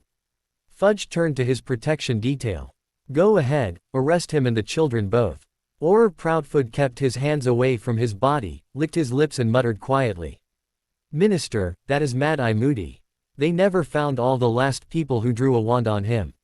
I investigated it. 3 Death Eaters who got off with the Imperious defense caught him alone with arms full of groceries. And we still had to fill the body bags by weight, the parts were that mixed. We still came up several pounds short. How it would have turned out, thankfully, would never be known, because a blossom of fire resolved itself to Albus Dumbledore, an unspeakable croaker standing between Fudge and Moody. Good afternoon, Minister. Sorry to interrupt, but my students are late for sorting, and if Minerva has to move sorting she gets quite out of sorts. Dumbledore smiled, eyes twinkling merrily. Unspeakable Croaker threw his arms wide, and triggered his mask amplifiers. This is Unspeakable Croaker of the Department of Mysteries. All matters pertaining to the interruption of the Hogwarts Express trip this day are declared secret by the Department of Mysteries. No disciplinary action is to be taken, no investigations are to be made, and all records are to be either destroyed or forwarded to the Dom for storage. Croaker said simply, pronouncing a doom that simply was, and not something that could be resisted or dodged. Cornelius Fudge threw his hat down and stomped on it. You cannot simply do that, Croaker. The minister raged, enraged largely because the Dom could in fact do just that.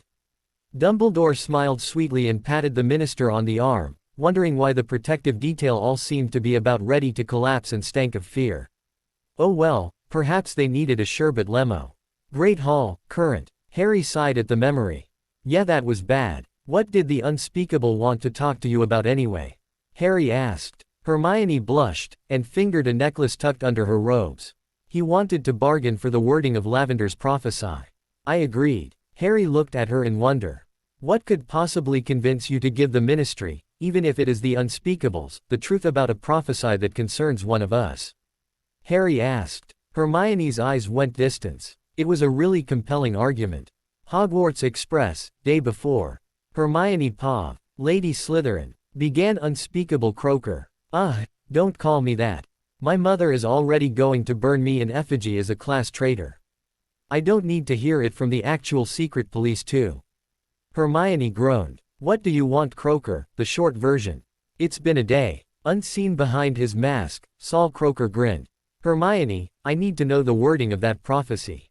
I think your prophecies are the key to how the big one Dumbledore and Voldemort are banking on turns out. I am willing to pay. Hermione glared at Croaker. You have got to be joking. I have accidentally married into an obscene level of the 1% bloated aristocrat club, today apparently tripling down on that, and you think I can be bribed? Saul Croaker pulled out his time turner. This is a time turner, only the unspeakables of the ministry can access them, and even we control their use very tightly. With this, you can rewind 1 hour of time and experience it again.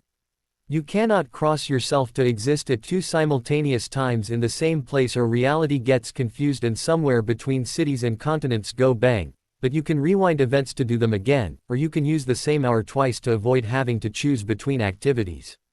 You could both go to class and skip it for a snogging session, or considering it is you, take 2 mutually conflicting courses all year long. Unspeakable Croaker offered. Time is too dangerous to mess with lightly. I am not going to do it just for snogging, and effective time management allows me to audit courses without taking the class and still write my OWL for it at the end of the year. Hermione said piously. If Harry were killed, you could reverse an hour and fix it, saving his life. Croaker tried again. Harry Potter is the most capable man I know, even if your lot keep treating him like a boy. He is wrapped in chains of destiny so tightly that if all we can do is not enough to keep him alive the first time, Merlin and Morgana combined could not save him a second time. Hermione insisted, crossing her arms, sure Croaker could not possibly come up with a stronger argument. Croaker smiled. The witch was brilliant, strong, courageous, but ultimately, still a teenager. He had daughters. He knew the button to push. Dangling the time turner in front of her face, he whispered softly. If you had a time turner, you could go back in time and stop Lavender Brown from implying to the whole Hogwarts train that you eat beef so well you cause Dementors to explode in the hall outside your door. Unspeakable Croaker offered, unspeakably. Oh my sweet Morgana. Hermione cried, burying her face in her hands. She muttered the prophecy through the hands held over her blushing face. He got her to repeat it twice, as he double-checked what he wrote down, then hung the time turner over her neck. She still kept her blushing face hidden. Really must send a box of chocolates to Miss Brown, unspeakable Croaker thought. Far more terrifying than death is Lavender Brown with exciting gossip. The sight of owl post-delivery was a common one in Hogwarts, but banking formations of owls were something new. 4 formations of owls arced together and performed identical strafing runs. A Ministry of Magic wedding registry letter, followed by a second wedding registry letter, followed by a Gringotts bank account manager's letter, followed by a blood-red howler. Harry, of course, didn't receive his dose of howlers from the Dursleys, largely because they don't know how, but the magical children got 1 each from parents, while both Harry and Hermione got 1 each from both magical parents. Multiple howlers simultaneously shouting in the very different accents of middle-class English and upper-caste Indian, either demanding how their child dared to marry without informing them, demanding how Harry Potter dared to marry them, and demanding how Hermione Granger Slytherin is also on the contract as marrying their daughters alongside her husband. Lavender and Parvati turned to Harry and Hermione, and in eerie stereo said simply, "Our parents want to meet you." Harry and Hermione simply snuffed the howlers with overpowered finite incantums, but the Great Hall that had almost gone back to its own business again found itself entirely focused on one section of the Gryffindor table. It took all of Harry's willpower not to begin banging his head on the table, because right now that seemed like a rational response to the morning. Draco Malfoy decided it was time to remind them who was truly important around here. That oaf Hagrid was making his debut as Care of Magical Creatures instructor today. He was sure he could make something happen to show those uppity Gryffindors the price of upsetting their betters. Outside Hagrid's hut, Care of Magical Creatures, Slytherin Gryffindor, Harry Potter Hermione Pav, over here Slytherins, come this way Gryffindors. Got a real treat for ye today. Beautiful misunderstood creature. Now most other schools wouldn't let third years like you around anything as remotely interesting as this, but headmaster and I think you are responsible witches and wizards, and ready to see some really interesting magical creatures. Hagrid boomed. Hermione's eyes went wide. In the paddock you would expect to have ponies, horses, donkeys, or if you were odd, perhaps llama. There was instead a far different beast. The body was horse in shape, and it had wings like a Pegasus, but that is where the resemblance ended. Instead of a horse's head and mane, it had a cruel eagle's beak, and instead of front hooves it had eagle talons. This was a hippogriff, which while less dangerous than a griffin, that was a lot like saying a dragon was less dangerous than a basilisk.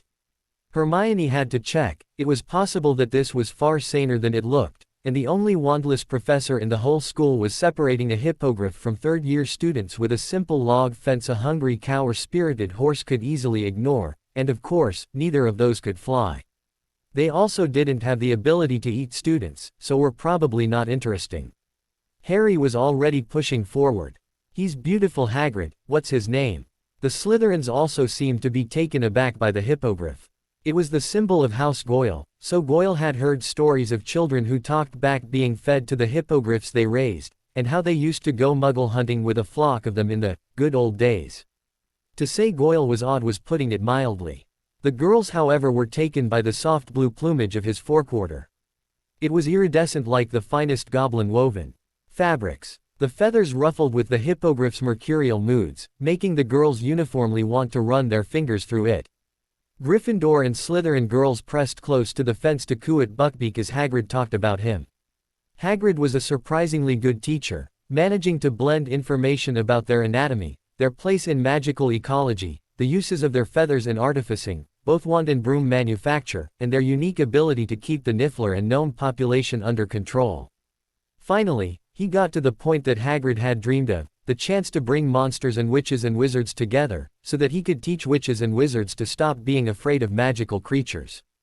The fact that he was replacing a teacher who had run out of limbs to lose to magical creatures, and that Hagrid's half-giant anatomy made him ignore the constant attacks his creatures launched on him, rather than in any way stop the creatures from trying to attack him, was lost on Hagrid.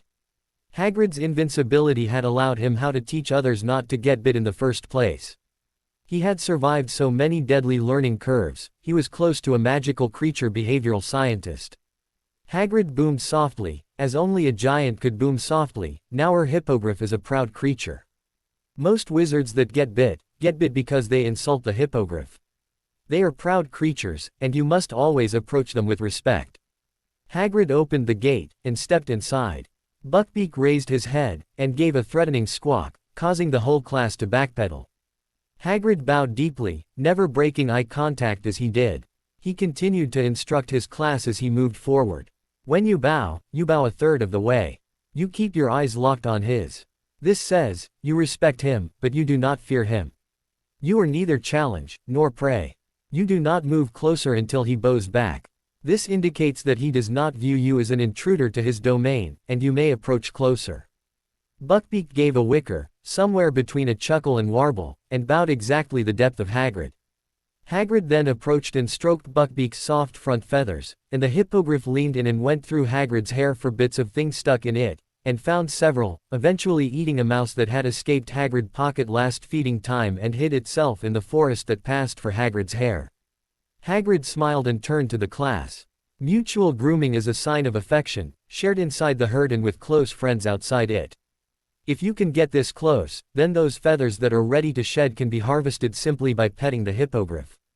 These are valuable enchanting materials, and sources of some of the more popular magical charmed jewelry. It don't bother the hippogriff none, as they are shedding them anyway. Hagrid beamed at the class. Now, who wants to try? Harry was first of course, bowing deeply, and Buckbeak seemed to react very powerfully to Harry, rubbing his head alongside Harry's making him laugh. One by one, everyone in the class except Ron and Draco had taken a turn. Hagrid was looking for a way to get the last two boys to get over their fear of Buckbeak to approach and touch him. Getting them over their fear of magical creatures was Hagrid's main goal for the third-year students. He grinned, having a wonderful idea.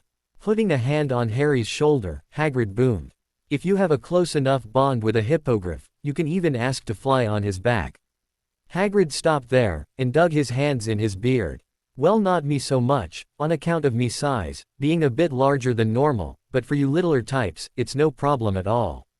Hippogriff magic is not like dragon magic to make the creature light, and then just use brute force to fly. A hippogriff has magic woven in every feather, magic that calls the wind, until they soar in the sky on the power of the wind alone, the wings be mostly for steering, braking and such.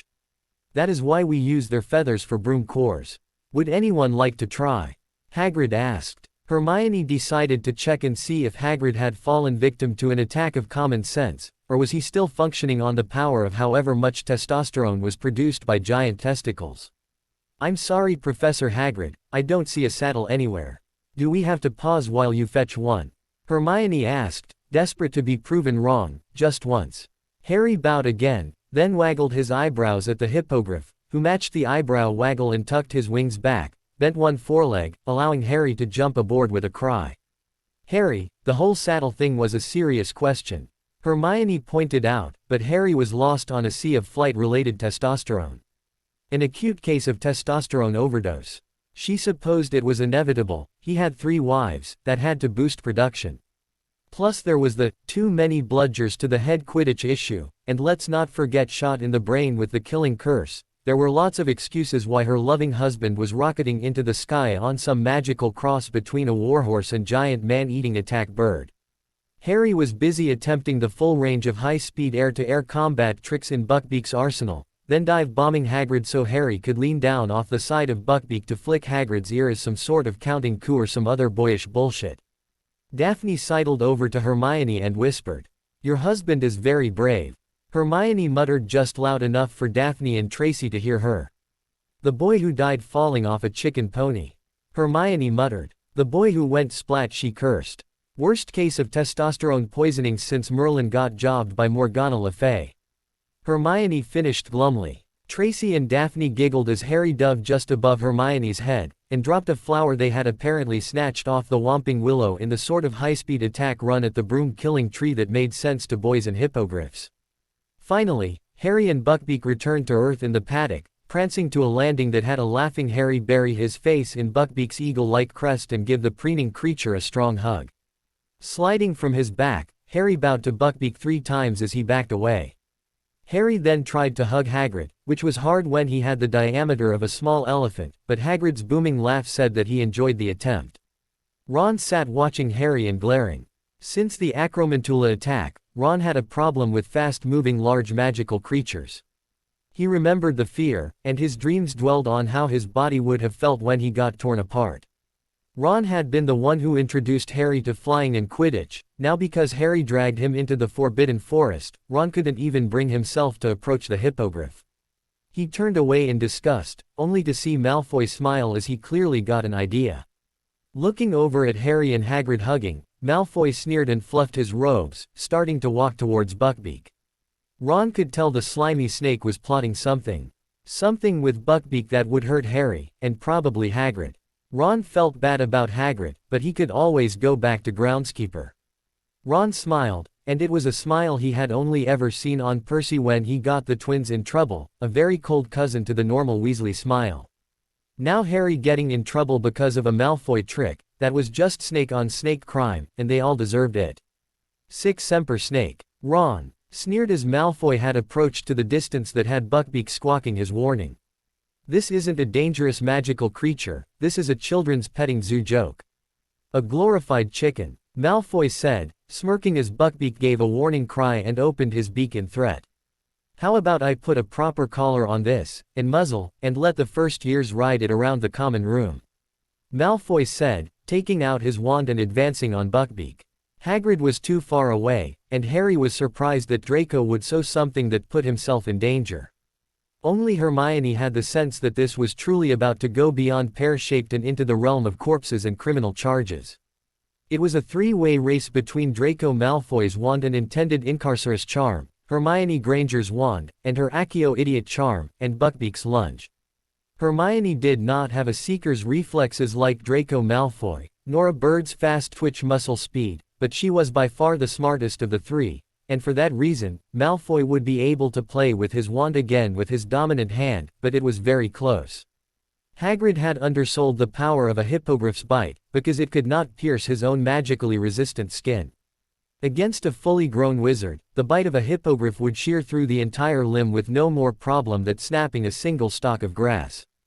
Buckbeak was aiming to take Malfoy's arm off at the shoulder, which may or may not be survivable, depending on how fast they got Malfoy to the Medowitch. Hermione won the race, her wand started moving last, but she had worked out how to make the draw part of the wand motion for the conjuring Accio spell. She had never lost focus on Malfoy's back, anchoring her spell before the wand motion even began the energy flow of the spell construct. Draco's wand was drawn, and he opened his mouth, only to squawk as he was suddenly jerked backwards. Accio Idiot sounded just before two screams, a boy in surprise, a hippogriff in rage. Instead of snapping Draco's right arm off at the shoulder, he took a 2-inch chunk out of Draco's forearm, notching the bone, without breaking it, and missing nerves, connective tissues, and blood vessels. The final wound was 2 inches long, less than a quarter inch deep, and hit nothing important. There were more dangerous potions accidents every class, and there had never been a Quidditch game without a more serious injury than this. Draco, however, had what he needed. The pain. Oh my god, I might not fly again, I might lose the arm. That animal needs to be destroyed, and the other one fired. My father will hear about this. Hagrid and Harry looked horrified. Hermione looked angry. Daphne and Tracy looked calculating. Crabbe and Goyle closed around Draco, and bundled him off to Madame Pomfrey before anyone could get a good look at the wound. Anyone but Hermione. Hagrid looked ready to cry. I warned him, Harry, I warned him clearly. Hippogriffs are proud, they are noble creatures, they are not violent, but you can't just insult them to their face like that. It's my fault, Harry, not Buckbeak's. I'll talk to Dumbledore, he will understand. Hermione doubted that would matter. This had been something other than an accident. She just needed more information to figure out what. The Daily Prophet article was interesting. The Potter brat, his little mudblood tagalong Granger, and two other purebloods who had allowed themselves to be beaked by the Potter's fame had actually blocked the execution of a hippogriff, and forced it to a trial at the Wizengamot. The Aurors at the table were all laughing. The idea of the killing of a dangerous magical creature causing a session of the Wizengamot was so ridiculous. Next they would be having sessions. Overcutting the hands of a goblin caught above ground after sundown, or executing a house elf that had displeased its master. Of course, they were only children, and two of them Muggle-raised, so they sometimes had funny ideas. They treated it as a joke. Elspeth Avery treated it as an opportunity. There was zero chance the hippogriff would not be executed.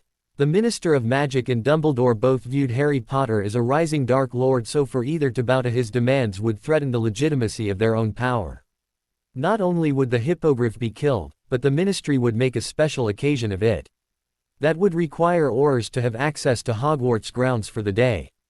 The boy could be compelled by the Ministry to witness judgment, that would mean she could have access to the grounds, and the boy outside the Hogwarts inner wards. Dementors had failed her, but she was a witch before she was a prison guard. It would take a month for the trial.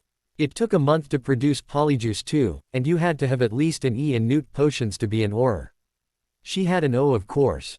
Most Aurors used the Ministry issue swill, the technically up-to-grade garbage produced by time servers that knew their own life would never depend on the efficacy of their brew. Elspeth had been taught better. Like Mad Eye, she would trust no potion she had not brewed herself. He may be a fool to follow Dumbledore, but he remained one of the few Aurors she legitimately admired.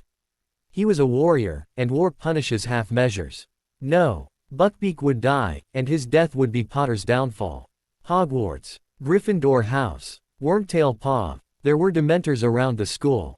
A veil of death and worse than death that terrified everyone. As a rat, he could feel them reaching for his mind and soul, but they could not quite touch him. They were no threat to him, but what they sought was a threat. Sirius Black was expected to be near Hogwarts. Sirius Black, a cold-blooded killer, even if everyone knew him as a laughing joker, they had not seen him laugh as he tricked Severus Snape into finding Remus Lupin in werewolf form, so sure the Slytherins' plan to murder Remus would end in a very dead, in fact probably mostly eaten Severus Snape. They hadn't seen him coming back from breaking up a Death Eater raid with dark curses dripping corruption from his body, but the wild white grin on his blood-spattered face and the bursts of laughter as he described what he had done to the Death Eaters who ambushed him and James. Peter Pettigrew did not fear the Aurors. He did not fear the other Death Eaters, he feared only two things in this whole world, the Dark Lord and Sirius Black. The Dark Lord was fallen, but Sirius Black was near. What weapons did Peter have? In his decade as a rat, he had used his limited legimancy and better-than-average potion ability to take total control of Percy Weasley, his first owner. He had the boy turned into a useful tool. He had Ron Weasley, his own son. You can't blame Peter. He had been living as a rat for years. When the older boys were all at school, and Arthur working such long hours, Molly was alone in the house and run so ragged she never paid attention to little details. Leaving her wand where Peter could get it, leaving her potions lab unsealed so he could access it. It was a huge shock to Wormtail when Ron Weasley was born with Pettigrew brown hair. As an animagus, Wormtail had actually become a master of human transfigurations, so permanently altering his hair to a more Weasley red took less than a month of treatment. After that, he started using contraceptive charms when he magically enticed Molly into a little broom riding. He stirred her cauldron more often than the poor tired Arthur did, so he honestly felt the old boy owed him for his nights not bothered by the woman's incessant needs. He became Ron's rat, and had been guiding the boy into a useful tool. His mind was decent, his power was better than average, but his combination of laziness and quickness to violence reminded him of James Potter enough that the urge to turn him into a blunt instrument to use against his enemies was quite irresistible. Now he had targets. Sirius was either here to protect Harry, which the dog would do, it was in his nature. Or he had somehow spotted Wormtail, probably from that stupid prophet picture in Egypt, and was coming for him. Either way, Ron Weasley would be his weapon to bring down Sirius Black. While Wormtail had to wait for Christmas break to shag good old Molly again, he would see that his good and dear friend Sirius got a nice long key from the surrounding Dementors real soon. It was the sort of prank a marauder should end with after all. Hogsmeade Village. Cersei's Spa. Sirius Black Paw. He had been living out of dumpsters and from prey he hunted as a dog until he met Harry. Then Harry had basically ordered him a plate of whatever he was having, which was totally fine, and what runaway convict animagus doesn't want to live off pub food served fresh in a pub. Sirius had been worried about being treated like a dog in an actual kennel. I mean, he was planning on escaping the first day, so he could be free to infiltrate the castle and kill Pettigrew. Then he spent his first day at Cersei's Spa. Alright, he had been mocked for his excessive use of haircare and occasional use of cosmetics and perfumes, but he was a ladies' man, and while he cultivated a bad boy look, it was an extremely well-crafted and sophisticated bad boy. James might roll out of bed looking like a tousled boy next door, but Sirius had the whole slumming supermodel vibe going, and that took actual work. When he arrived at the spa, the women working there responded like so many Poppy Pomfrey clones, determined to feed him up and potion him to within an inch of his life. He endured that with quiet dignity. He was a Black of the ancient and noble House of Black, and being tended to by sudsy maidens cooing about his beauty was only just and right. The fact that they felt real despair over the state of his nails made him realize how far he had fallen in Azkaban. Was this Sirius Black, nails like a half-starved hobo? I think not. He stayed because he listened to their diagnosis of his nails, and agreed that a serious intervention was required to restore both their strength and their luster. The conversation about his fur, carried out in a whisper so as not to alarm the dog, were equally frightening. Thinning. A potential for possible bald spots if no intervention was done. A loss of luster and weakening of the hair unless a serious course of treatment aimed at not only restoring his body's mineral metabolism, but restoring his follicle health and density. Sirius Black had long curly locks that were glossy like a raven's wing and thick as 3 broomsticks butterbeer. Padfoot was a lustrous furred grim, fur blacker than black, so glossy his coat reflected the stars in the sky. Maybe he would stay until minimal repairs were done to his coat. The idea of turning human again with bald spots, a straggly beard or limp lifeless hair was more than he could face. Besides, the food was amazing. It was clearly better than the pubs fed humans, which settled the argument Sirius always wondered about: did girls take better care of their men or their pets? Pets. As an animagus, Sirius did not judge, but had put off breaking out of the spa until their most well-thought-out hair, nail, and body restoration plan was completed. The rat was at Hogwarts, he could wait. Then Padfoot found himself reading a Daily Prophet article about Harry taking on the whole Ministry of Magic to defend a hippogriff.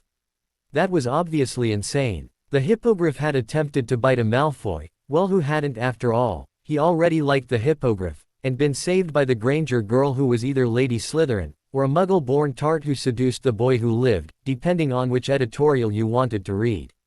The article went on to note that Harry had married 2 other girls, both pure bloods, and was claiming 3 seats in the Wizengamot to press his case to save the hippogriff. This is what comes from Sirius being in Azkaban. James had the same problem, and without Sirius, it might have been fatal. Harry had the full blood of a marauder, and was already seducing witches at an acceptable rate, even an admirable one, but he had married all of them. He blamed Lily. Without Sirius, his godfather and designated bad influence, Harry had married the first, second and third girl he ever ed. What was the point of being young, rich, and noble at a school full of unmarried attractive and bored witches if you were going to get married before ever sampling the whole buffet? Sirius prided himself on seducing if not every eligible maiden, then at least a representative sample of every house and year, and married none of them. If killing Peter wasn't so important, he would have to take time out from his quest for vengeance to stop the boy before he began picking china patterns and worrying about nursery decorations. He would have to get in and check on the boy when he killed Pettigrew. An intervention was required. No more settling down. He had to live a little, sow some wild oats before turning into a boring old married fuddy-duddy like James did. McGonagall's office. The Patils, Browns, and McGonagall present. Harry and the harem pav. Minerva McGonagall had been a professor at Hogwarts through the turmoil of the 1960s, the Blood War in the 1970s, and the long reconstruction after the war. You would think that the ancient head of House Gryffindor would have seen and heard it all. After the Marauders and the Weasley twins, she would have bet good galleons on it. She would have lost. Lavender Brown was utterly impervious to her parents in a way that McGonagall simply could not fathom. She was, prior to her marriage, not the brightest witch around the cauldron, even if after her marriage she had been on something of a bizarre turnaround in classroom performance.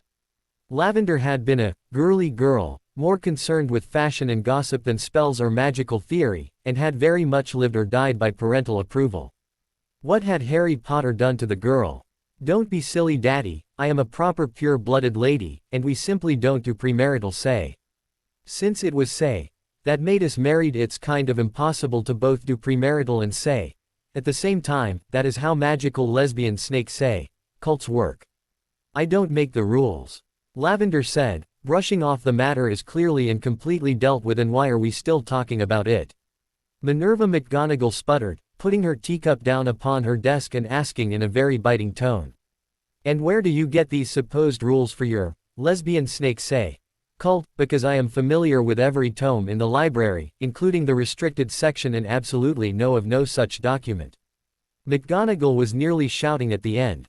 Lavender, being Lavender, simply shrugged and answered. Parvati had her house elf all them from home in India. They are the secret grimoires her mother kept hidden under her bed. This time, it was Mrs. Pottle who did an actual spit take, blasting half the professor's desk with tea, and dissolving into a choking fit that seemed to want to stop her breath altogether. Parvati patted her mother on the back. "Don't worry, mother. We followed them exactly, and they worked." Harry and Hermione went from being divine serpent kings and queens to human after Lavender and I had say. About 3 times, and then they joined us in divine marriage, which is how we came to bear the house crests on our Easts. Parvati said with utter seriousness. "Although your grimoires didn't warn us about the whole doubled magical and physical power, nor about the increase in mental capacity. The nymphomania is just like in the books though, and I think Hermione's seer thing kind of uses whichever of us has the right mind for the vision," Parvati said, looking over at Lavender and Hermione, who nodded in confirmation. Minerva did her best to die of shock, but when that failed to happen in a timely fashion, she had no choice but to respond. "That is not how magic works, young lady. Turning into an animal form and back again is advanced transfiguration, which you learned through months of meditation to find your animal, holding a mandrake leaf under your tongue for a full moon, and consuming a potion made from extremely rare, expensive, and controlled ingredients, not from an orgy." Lavender turned to her wives and whispered, "Too loud for a cat animagus to miss. I think the professor is angry she was lied to, and spent a month beeping a mandrake leaf, not a night beeping Parvati's nipples."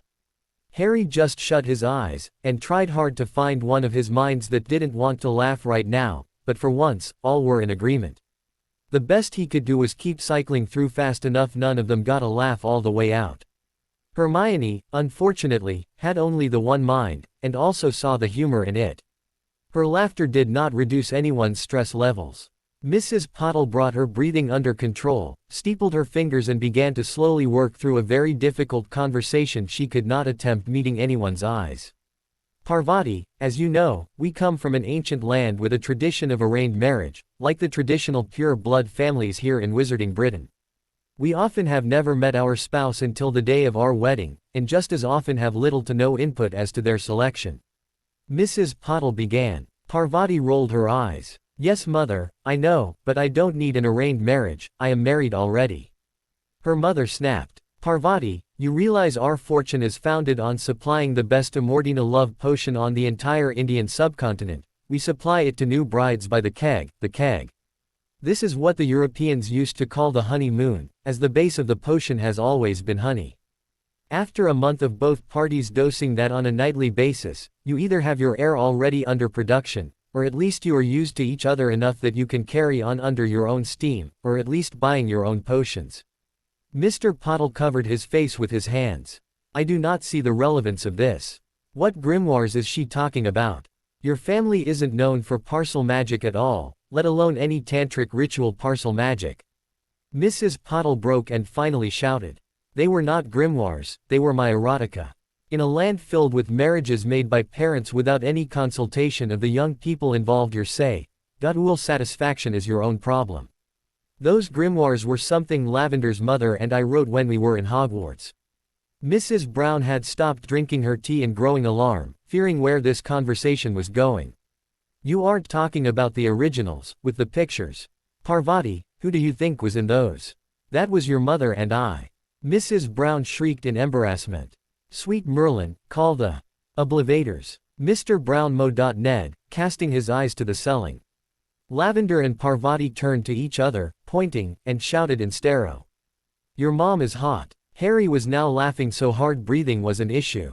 He had given up control to Pythia, who was at least only laughing, not trying to compare the pictures from the grimoires to the middle-aged mothers sitting in McGonagall's office. "Would anyone like some fire whiskey?" Minerva asked quietly. "For the nerves." A chorus of adults agreed, while Hermione Granger tried to reassure Professor McGonagall that indeed they had not been having say.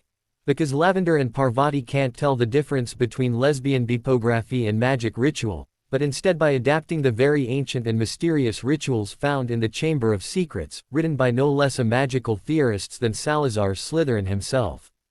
Turning to Harry, she commanded, "Let us take them to the Chamber of Secrets and Professor McGonagall can hear the truth from one of the founders himself." Inside Harry's head, a battle was raging. "I want to tell her," said Nidhogg. "I'd rather die," said Harry. "You almost died," reminded Pythia. "Come on, she will find out eventually. Telling her now will be epic." said Nidhogg. She will geld us with a spoon, a dull spoon, Ned Harry. 3 heads and only 2 balls, which of us do you think won't lose one? Mused Pythia. It was a moot point. By the time the argument was settled, the 2 couples, 1 quartet, and 1 deputy headmistress were in Ning Myrtle's bathroom. Oh Harry, this is good. You are seducing old women now. Next you will move on to dead women, and I will be your first. Said Ning Myrtle as she appeared in front of Professor McGonagall and tried to hug her. Harry, feeling magnanimous in what he believed may well be the last minutes of his life, smiled at the Ravenclaw ghost and smiled. You will be the first and only ghost in the harem, if I ever date the dead Myrtle. That sent Myrtle squeeing in bliss into her toilet and all the way out to the lake to tell all the mermaids, because gossiping in Mermish is something you learn to do after your first few decades dead in the Hogwarts sewer system. Hermione gave Harry a hug. That was very kind of you, Harry.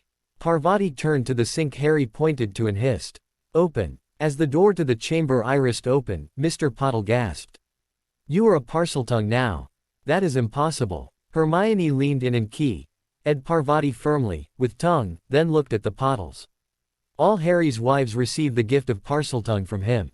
Or maybe from me. I'm not sure. There was a lot going on and we didn't start talking Parseltongue to each other until we were pretty much finished.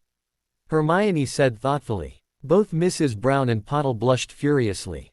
Lavender and Harry shrugged. We can't ask Salazar Slytherin, he's still in the second chamber, and he really is the expert. Harry offered, kind of curious how the founder would react, seeing as it was Parselbeep, not one of his famous dark rituals that Hermione had actually used to save his life. Chamber of Secrets, inner chamber. Harry had faded to the back, until Hermione demanded he step forward and translate for everyone else her conversation with Salazar Slytherin's portrait. She didn't understand why the new Lord Slytherin wanted to sneak out of this conversation with the founder of his house. Lord Slytherin, can you explain to Professor McGonagall and to the parents of our new wives how exactly your rituals allow us to be forced back into human form from the serpent, and result in the women who perform for us becoming both of our wives? Hermione asked in all seriousness. The silver snake Binky's mouth fell open, and he began hissing in mixed laughter and mockery. Merlin's knobby wand, your heir took your Parselbeep and made a magical harem. Godric would explode in jealousy, Rowena would geld you, and Helga would fall down laughing. The silver snake choked out between hissing laughs. Hermione, beginning to suspect a trap, asked softly. Parselbeep. Quote. Salazar drew himself up to his full height and hissed seriously. That is a terrible word. It should not even be a word. I will have you know that I was alone a long time after my wife died. I did not want my romance novels to become a discredit to my name and legacy, so I wrote them in a form only a Parseltongue could read, since all my children had left already, and hid them where no one could find them. Salazar said with quiet dignity. But I found them. Hermione wailed in growing horror. Salazar shrugged. You are a seer, you see too much for your own good. I tried to point you at the ritual library, but you went the other way to my hidden stash of beep. I mean romance novels, perfectly respectable romance novels. Quote. Hermione stamped her foot. How was I supposed to know that? I didn't speak Parseltongue until after the ritual, when we consummated our relationship. I could only read the passages because I remember how it sounded when I had my vision of you writing it. Salazar stroked his chin. My dear Lady Slytherin, there are 3 things to consider. 1. I am attached to the wall, and can't move. 2. You ignored me pointing you firmly in the other direction, and 3. It worked. Quote. Harry finally stopped translating to ask a question of his own. Forgive me, honored ancestor, but how is it that it worked anyway? Quote. Salazar grinned and struck a grander pose. I am the foremost, or at least was the foremost magical theoretician and ritual designer in all of Britain and the Near Isles. It is not in me to write less than a perfect ritual, even in Parselbeep. Salazar grabbed his forehead and massaged it. Curse you Binky, now you have me using the word. Turning to face his heirs, so I take it that you somehow have adapted and repeated the ritual outside the ritual circle and still made a valid magical marriage. Harry unbuttoned his tunic and exposed a chest that now bore 3 crests, as each of his wives bared their own chest to show the single crest on each. Peveril hissed Lavender Brown Peveril. Potter hissed Parvati Potter. Slytherin hissed Hermione Jean Granger Slytherin. Salazar Slytherin took off his hat and bowed deeply to his heir's 3 wives. This is the true heir of Slytherin, a man of culture, not that murderous little Insel Riddle. I have never been so proud of my line or so positive about the future of my house. Salazar Slytherin hissed happily. Minerva McGonagall was shocked to her conservative Scots soul and shouted back after the translation. This is indefensible. This is not proper. This is not how magic works. You cannot simply found a lesbian snake say. Cult inside Hogwarts based on Slytherin's Parselbeep and 2 schoolgirls say. Dual fantasies of experimentation. Salazar looked at Binky, then at Harry, and then at Hermione before he responded. I am pretty much sure that is exactly how you go about founding a lesbian snake say. Cult, and if my heir has been chosen by magic herself to be the designated god of such a lesbian snake say. Cult, then as a practitioner of the holy language of Parseltongue, is it not our duty to embrace and celebrate this cult? As founder of Hogwarts, I officially give this lesbian snake say. Cult the blessing of Hogwarts, and the magic of the founders. Go forth and remind the world the true healing power of snake say, magic. It literally is a magical thing. There are books in the legitimate part of the library that date back thousands of years before Hogwarts' founding. Salazar said seriously. Upon hearing the translation, Minerva McGonagall fainted. While the girls tried to get the deputy headmistress back together again, Salazar casually asked, so besides founding a lesbian say, snake cult, what have you been up to? Not simply studying and fornicating, although those are both worthy activities, you have the lordship of Slytherin, you must show some ambition. Salazar asked, wondering how this strange new heir would answer. Harry thought about that. Well, short answer is best he guessed. Faced down the Minister of Magic and Headmaster over the fact we had to kill 4 Dementors on the Hogwarts Express, that is a thing we stole from the Muggles to transport all the magical children from London to Hogwarts to start school. Then intimidated the whole school to leave the Greengrass and Longbottom heirs alone for fear of our revenge, as they were our allies on the train. Oh, and we are taking our seat in the Wizengamot to stop the headmaster and minister from executing a hippogriff who bit a Malfoy for being rude to it. Quote, making allies and enemies, this is good. Ambition will require alliances, and you must teach your enemies the price of harming one hair on the head of your allies, or never will you and yours be secure. Be ruthless, but only in measure. Be so ruthless when you must strike that when you stress all those you chose not to destroy, they will praise your mercy, while they tremble in fear of the unspoken potential you will withdraw that mercy. Salazar said proudly. Harry nodded. Yes, I get the sense that reasonable isn't in fashion this year. Quote, Hermione whispered to Harry as the 2 of them were last up the ramp and back into Myrtle's bathroom. I can't believe I saved you with Salazar Slytherin's Parselbeep stash. Harry threw his arm around his first wife, and best friend. If anyone could do it, Hermione, it would be you. Blushing, she did join him in laughing as they got to the top, and hissed the chamber closed. Taking up Ron's wand, Peter crept to each of the boys' beds in turn, casting a quick somnum or sleep charm on each.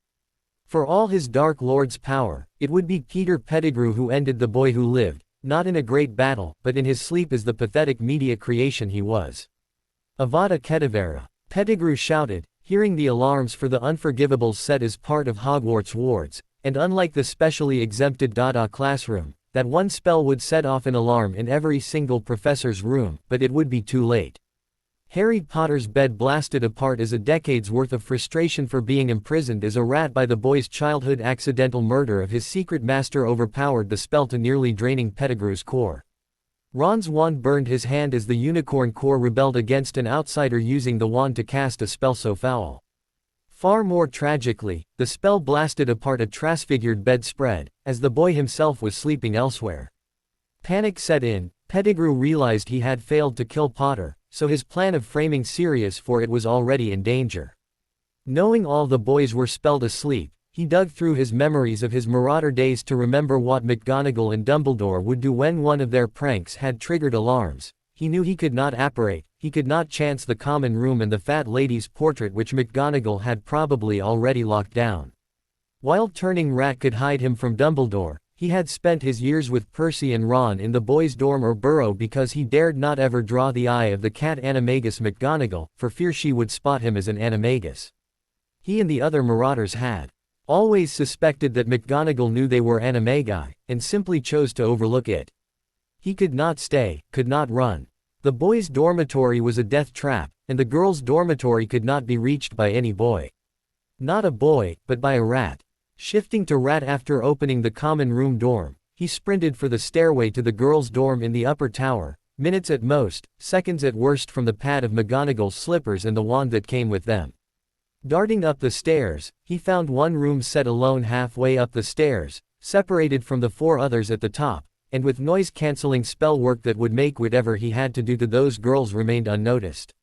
His rat form grinned, before every instinct in his rat hind brain warned him, and with a single terrified squeak, he forced himself under the door, feeling the last 2 inches of his hairless tail ripped off in what felt like the jaws of a hungry shark. A hint of black fur, cold blue eyes, and shining white teeth heavy with the promise of death was all Peter had. Sirius was right behind him.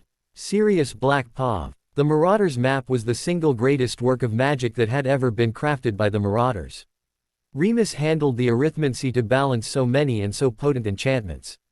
James had handled the ward breaking. James had used his Potter family affinity with wards to convince the Hogwarts wards that the Marauders collectively were a Hogwarts professor, with all the rights of access that implied, but it had been Sirius Black who had used that old black magic to let them track students and staff, incorporating a little blood magic to track each student by their unique soul signature, beyond the ability to fake with illusion or shape change. Without the map, or a wand, all he could do right now was track 2 targets. The rat, and the boy.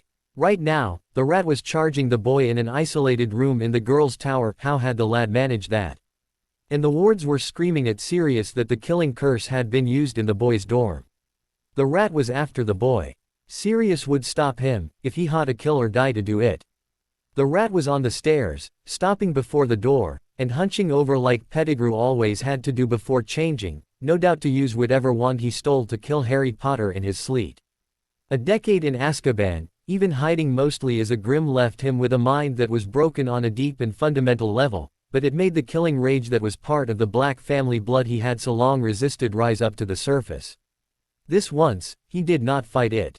He closed silently. No boasting, no bragging, no speeches about justice and revenge. He closed on swift paws and with a mouth full of cruel white fangs. At the last second Pettigrew seemed to sense him, and with a squeak, stopped trying to transform, and forced himself below the girls' dormitory door in a move that might well have broken some rat bones, and at least left him badly bruised. Sirius was left with a bit of tail, and the taste of a traitor's blood as the rat was through the door, and to Harry Potter Paw. Girls' dormitory. On the rather large single bed that filled the room since Hermione decided Harry required punishment, 4 figures were busy dealing with the girls' embarrassment in front of their parents, and Hermione's embarrassment that she had saved Harry Potter using bipography that accidentally turned out to be magical, rather than magic that just happened to involve say. Pettigrew was the marauder with the least active social life, and considering Remus was an introverted werewolf, that was a pretty sad statement. James had been a ladies' man until meeting Lily, and Sirius had been a dog that had joyfully humped every willing leg and in Hogwarts without regard to house, wealth, or blood status, and if you believed some rumors, gender. Having witnessed the bolder marauders all through school, he was still not prepared for what he saw, and that saved a lot of lives. There are good ways and bad ways to be surprised by strange armed men. Harry was in one of them, although opinions varied as to if it was a good or bad way he was found. Harry was face down, with his hands bound behind his back, with Hermione plying what was technically still her wand, but currently more of a functional cat of 9 tails upon Harry's not-so-hairy posterior with a lot of vigor. Harry's own feelings on this matter could best be described as complicated, because Lavender Brown had a rather firm grip upon Harry's own wand, and was polishing it with enough skill to make Ollivander proud, while Harry's own opinion was hard to get, as he was buried face down in Parvati Patil's lap using his tongue for something other than conversation to convey his very deep and vigorous regrets to his Indian wife for embarrassing her in front of her parents. When Pettigrew assumed human form and discovered his target, hands bound and on the bed in front of him, he was still too shocked to be able to form either word or intent to cast so much as a Loomis charm. Discovering his target being whipped by one, milked by another, and feasting on a third BPD witch, the Death Eater was shocked more deeply than by any Auror's stunner for several more seconds than he had left. Assuming a human form inside the room did not trigger the boy alarm, as that was on the hallway, but as Sirius had to assume a human form on the wrong side of the door to blast it open, Sirius triggered that most baneful audible alarm when a very angry series of professors was one floor down, armed and already alert. Sirius was not all that good at wandless magic. He really was more of a magical thug than a delicate spell weaver, but sometimes thug was indeed the right answer, and brute force the right tool. Knowing Wormtail was already inside, and that Harry had only the time left to speak 2 words, Sirius chose brute force and speed over delicacy and blasted the door off with raw force. The door came apart, and its fragments slapped Pettigrew like a beater's bat on a slow-moving bludger, and the rat animagus parted ways with the stolen wand in a flash of power. Sirius got his first look at his godson, and as Harry with a well-whipped ass in a mouth stained with something that was not drool struggled to rise from a tangle of no less than 3 BPD witches, Sirius too knew a moment of utter shock. There was a moment that resembled a scene from Rocky Horror Picture Show as a number of shocked people shouted out names. "Sirius Black!" shouted Peter Pettigrew cowering in a corner. "Peter Pettigrew!" shouted Sirius Black picking up the dropped wand. "Sirius Black!" shouted Harry Potter, struggling to rise and turn from face down with bound hands and a rather impeding hard-on. "Harry Potter!" shouted Sirius Black, his face transforming in both pride and joy at the sight of his beloved godson, last seen in diapers. "Sirius Black!" shouted 3 witches, all pointing wands at him in various degrees of attack or defense as 1 shield, 1 stunner, and 1 blasting curse unfolded the quartet on the bed, or lanced out from the BPD ladies. "Lovely ladies!" Sirius cheered, sketching a full bow as he dodged incoming spells and turned to launch a liver-boiling hex at Pettigrew, who transformed back into a rat and bolted, causing Sirius to sigh and turn to the bed. Harry didn't quite understand what was happening. Pettigrew was dead, killed by Sirius Black, and yet it was Pettigrew who had shown up, one pointed at Harry and about to cast. He needed to be free, he needed to settle this and avenge his parents. Shouting in frustration, Harry yelled, "Let me go!" Sirius Black drew himself up into his full height, no longer the half-starved wretch Azkaban had left him, and cast 3 spells faster than the witches could answer. The first destabilized the shield in an old Auror trick, the second disarmed the 3 witches, and the last bound Harry's arms from wrist to elbow behind his back. "I'm sorry, Harry, but I am your godfather. James's ghost would come back from beyond the grave to haunt me if I freed you from 3 BPD witches in the girls' dormitory. Know this, he would be so proud of you he could burst, as am I. Now I have to go, I have a rat to kill. I have already done the time, so I am going to go ahead and do the crime. Carry on, boy, nice to meet you all girls." Sirius simply transfigured a portcullis of black iron in the form of a rose bush to fill the door, dropped the stolen wand, and transformed into a black grim to howl like the warning of oncoming death over the shouts and spellfire of various witches and wizards as he blasted through half the Hogwarts staff in pursuit of a rat, revenge, and escape in no particular order. Thus it was that Professor McGonagall came upon Harry Potter being consoled, and consoling his 3 wives, while bound in BPD in a single bed with all 3 of his wives in the Gryffindor girls' dormitory. Upon finding out that she could not even assign detention for BPD spanking and bondage by properly married couples, or quartets under a frankly medieval school charter, she required a calming draft followed by enough fire whiskey that she was considerably late for morning transfiguration with the Ravenclaws. The news that Sirius Black was loose on the Hogwarts grounds had Ministry Aurors driving the Dementors against the wards of Hogwarts itself in what became a siege.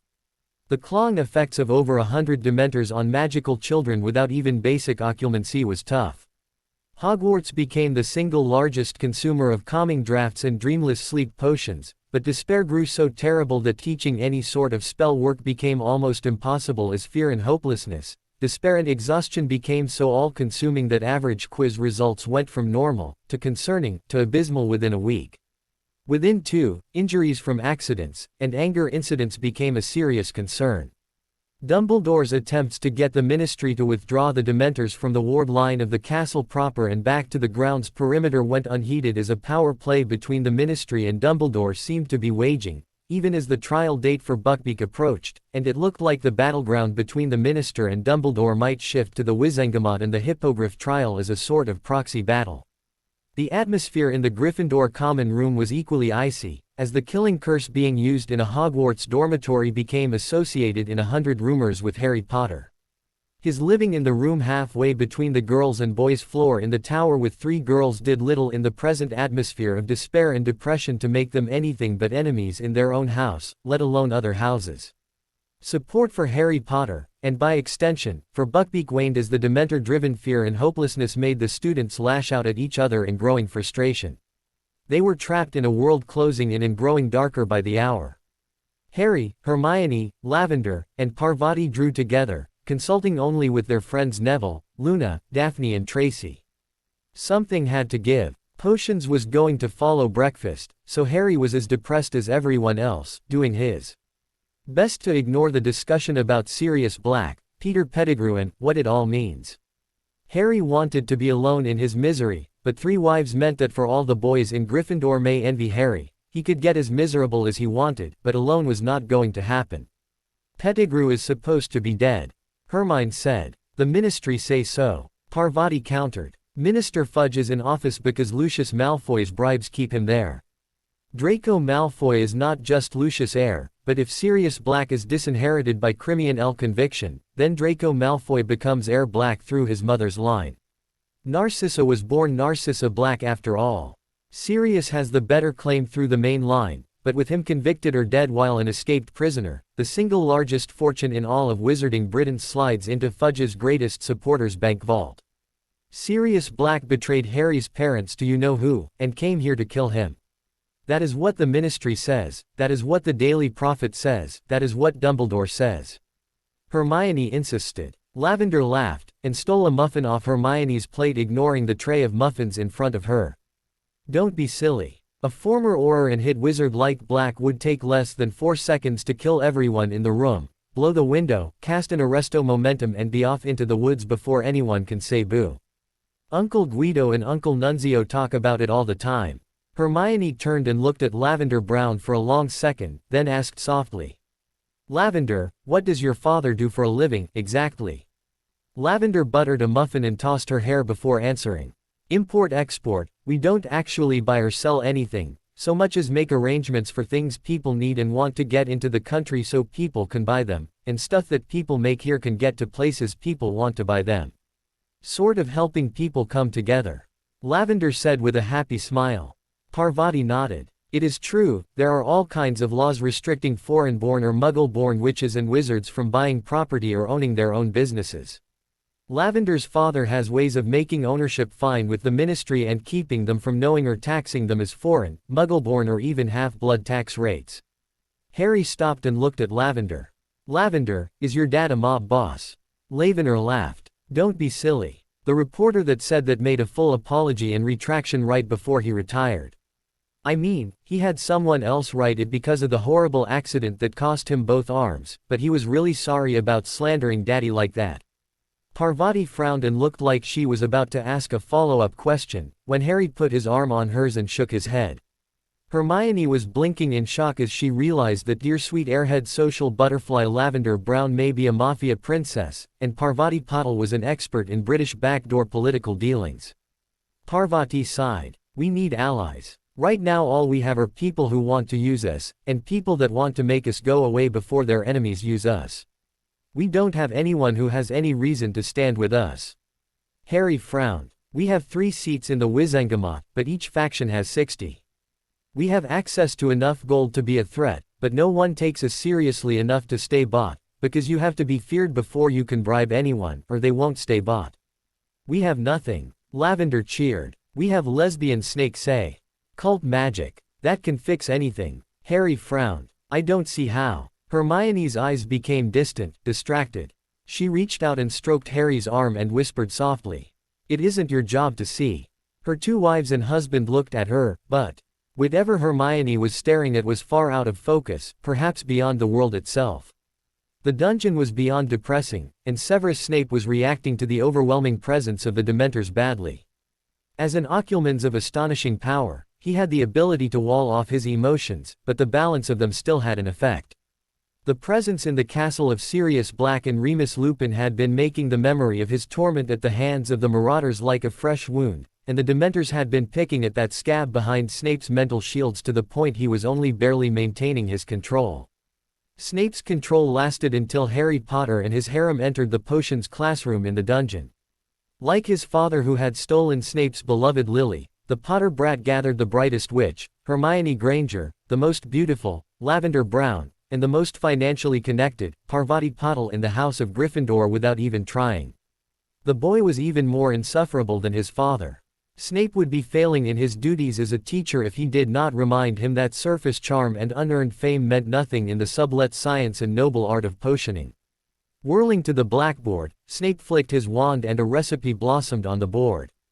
"Put away your books." "Yes, Miss Granger, I am aware this is not what the syllabus calls for, but as none of you brats have even a modicum of self-control or emotional depth, those of you who do not rut yourself into unconsciousness every night require rather more dreamless sleep than Madame Pomfrey has on hand, and it is not worth the school's limited funds to buy it commercially. You will therefore be brewing dreamless sleep in today's class, and however feeble your efforts will be, that is what quality of relief your house will know. I suspect the House of Snakes will sleep rather better than the House of Lions this night." Snape sneered at the hated Potter and his harem.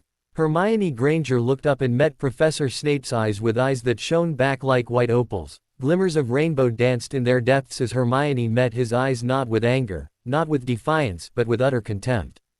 "It is Lady Slytherin to you. More, it is not dreamless sleep that we need, but hope." Hermione rose and snapped a command. "Attend me." Hermione snapped, and her eyes crackled with rainbow light as her hair rose like the serpents of Medusa around her head. Severus Snape drew his wand, to do what will never really be known. As Harry felt Nidhogg slam into control, Harry's left-hand wand of basilisk venom was in his hand, and hissing a command in Parseltongue he reminded Snape of mistakes you do not get to take back. "Kneel," hissed Nidhogg, letting the memories of Voldemort using the dark mark itself to punish his Death Eaters for failure flower in his mind. With that one command, the Dark Lord would put his followers on their knees, and then bellies, their own magic locked out of reach, and ready to accept the cruciatus, or a more permanent maiming or killing depending on the degree of their failure. Snape felt his dark mark draw all of his magic, and he fell to the ground in agony, writhing in the helpless torment his master used to remind them of exactly how worthless they were without his favor. For a second, Snape forgot he was facing the Potter brat, and felt instead the will of his Dark Lord. Nidhogg kept his will on Snape, pressing him into the ground, even as Pythia slid into control, Harry's eyes glowing white as they too turned into opals, as he became the conductor of Hermione's vision to the rest of his wives. His own power became caught up in her call, and all of his magical cores began to shift their frequencies into that strange holy spectrum that Hermione drew her prophesy from, and bound his Runaspor Patronus with. Harry began to burn bright silver, a light so bright that no shadow persisted in the room. A light so diffuse and pure that it drove the memory of darkness from the minds of everyone watching. Reaching out, he gripped the cauldron, and enveloped it in holy fire. Hermione began barking out commands for ingredients and processes. At first, only Parvati and Lavender jumped to obey, but soon Neville Longbottom, Daphne Greengrass and Tracy Davis were moving as well. They worked under Hermione's direction as Severus Snape was released from his bitter reminder of his once and future Avery to Voldemort by the very light shining off the Potter brat. Snape had wept when he cast his Patronus the first time, seeing the doe form of his beloved Lily and basking in the soft forgiving light of her soul let him know he had betrayed himself the day he took the dark mark. From that day, Snape had known himself a man damned and betrayed by his own hand, and all his work as a spy for Dumbledore could never wash him clean of her murder. To feel that light, the light of Lily Evans, he would never use her married name, not in his mouth, and not in the sanctity of his own mind or soul. To feel her light blazing off the boy drove even the twisted knot of Snape's hatred, only marginally hating the world more than himself, and reminded him of the bitter and hurting child who once looked upon a young Lily Evans and dared to hope. Hope. That was what the Brats were brewing. Snape was many things, but Potions Master was the core of his being. He had seen passion bottled in Amordina, he had seen luck bottled in Felix Felicitas, He had seen wonders and horrors beyond measure, but never before had he seen or felt sanctity being brewed in a cauldron. Hope was being bottled before his eyes. Decanted from a cauldron as if it was nothing more than so much dreamless sleep or calming draught.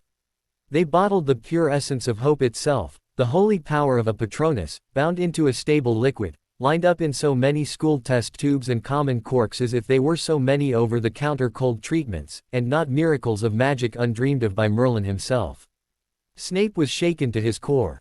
He was so shaken, that when Harry took a vial each for Neville Longbottom, and Daphne Greengrass, and asked them if they would like to join Harry and his wives for a walk on the Hogwarts grounds, Severus Snape could not will himself to object.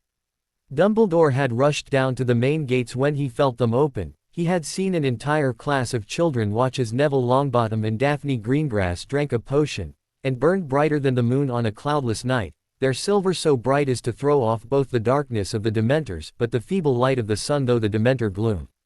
Hand in hand, they walked out into the cloud of Ministry Dementors, and the Dementors of Azkaban fell back before them in obvious panic, ignoring the lash of their Ministry controllers in the blindness of their terror before the holy light blazing from two students walking hand in hand down the path from Hogwarts to Hogsmeade. Harry and his wives joined Daphne, Tracy, Neville for a milkshake at Honeyduke's, and in the Dementor-haunted season, were the only ones who did not even order chocolate. Dumbledore and Snape watched the Dementors of Azkaban be routed by students lit by a potion made of hope, and knew that the rules of the world and magic by which they made their plans and calculations had forever changed. For Snape, it was a moment of unlooked-for joy, for in a world where he knew all chance of survival or redemption was long destroyed, and by his own hand, for one shining instant, he felt hope live again. Albus Dumbledore saw his worst fear walk the earth. A budding Dark Lord had found a way to bind the light to his service. Worse than Grindelwald, worse than Voldemort, this Dark Lord would wield both dark and light, deceiving the weak and foolish who did not understand that there could be no peace with the dark, no room for any shadow. As the champion of the light, was Dumbledore the only one who saw that Harry Potter's light was no more than a mask to the seed of evil Voldemort planted in him so long ago. That seed was the weapon Dumbledore would use to end the deathless Dark Lord once and for all, but if he waited too long, that seed would flower into a new darkness 100 times more potent and foul. A darkness named Harry Potter. No, the boy was not yet as great a threat as Voldemort. Not yet. Perhaps he was wrong. He was an old man, who had lost so many. He was not a soldier, not a warrior, he had only ever taken one life, and swore to never take another. It would be the last sin on his conscience, to use the seed of evil Voldemort planted in Harry Potter to destroy both the day Voldemort raised his wand against the boy a final time. Perhaps Dumbledore was taking counsel in his fears. The boy was trying to save the Hippogriff Buckbeak after all. That was hardly a thing Tom Riddle would have wasted time, energy, effort, or political favors on. Maybe the boy was not dark, just angry and misguided. Perhaps all he needed was a reminder that he was too young to understand how the wider world worked, and needed older and wiser guidance. Yes, that was it. He just needed to be reminded that he was helpless without Dumbledore's protection. Defense against the dark arts. Harry Potter Paw. Harry was watching Remus Lupin coldly. Nidhogg's sifting of Voldemort's memories for Sirius Black had shown a number of encounters, mostly violent, and sometimes concealed observation, but not a single friendly encounter. Harry was just not able to accept Sirius as a traitor. Peter Pettigrew on the other hand, snuck into Hogwarts somehow as a rat, stunned a whole sleeping room of Gryffindors to steal Ron's wand and then tried to kill him. Harry figured faking his own death, hiding as Ron and Percy Weasley's rat for a decade, then attempted murder made him more likely to be the real traitor to his father than Sirius Black. The last of the Marauders, the only one still legally both alive and free, was the one known as Moony. The werewolf Remus Lupin. Voldemort had exactly one memory that Nidhogg had seen, Remus Lupin and Fenrir Greyback at a meeting of European Pax to determine support for Voldemort in his war. Was he working for or against Voldemort? The memory was fragmented and without context. Basilisk venom played no favorites. The dissolving of Voldemort's soul shard had done a lot of damage to the memories of the Dark Lord that were left in Harry, well technically and functionally Nidhogg's head. Harry could not be sure. Was he Dumbledore's tool? It seems suspicious that Dumbledore hires the werewolf to be Dada instructor the year after Sirius Black escapes from prison. Was he part of the group that betrayed James and Lily? Was he working with Pettigrew? Working with Black? Working on his own? Innocent pawn and not part of any? Harry did not know, and he would do nothing, could do nothing until he did. Remus Lupin had taught the students the ridiculous charm, a weapon against boggarts who transformed themselves into your greatest fear to feed on that emotion. They were the weakest of the phobophages, the fear-eaters. The Lethifold and Dementor were each steps of power and danger greater, but the boggart was the first of the semi-real fear-eaters of the magical world, and a good step in building defenses against their greater brethren. The theory was sound, but doing it before the teacher also showed the teacher and everyone watching every student's greatest fear. Harry was becoming less and less tolerant as the class went on.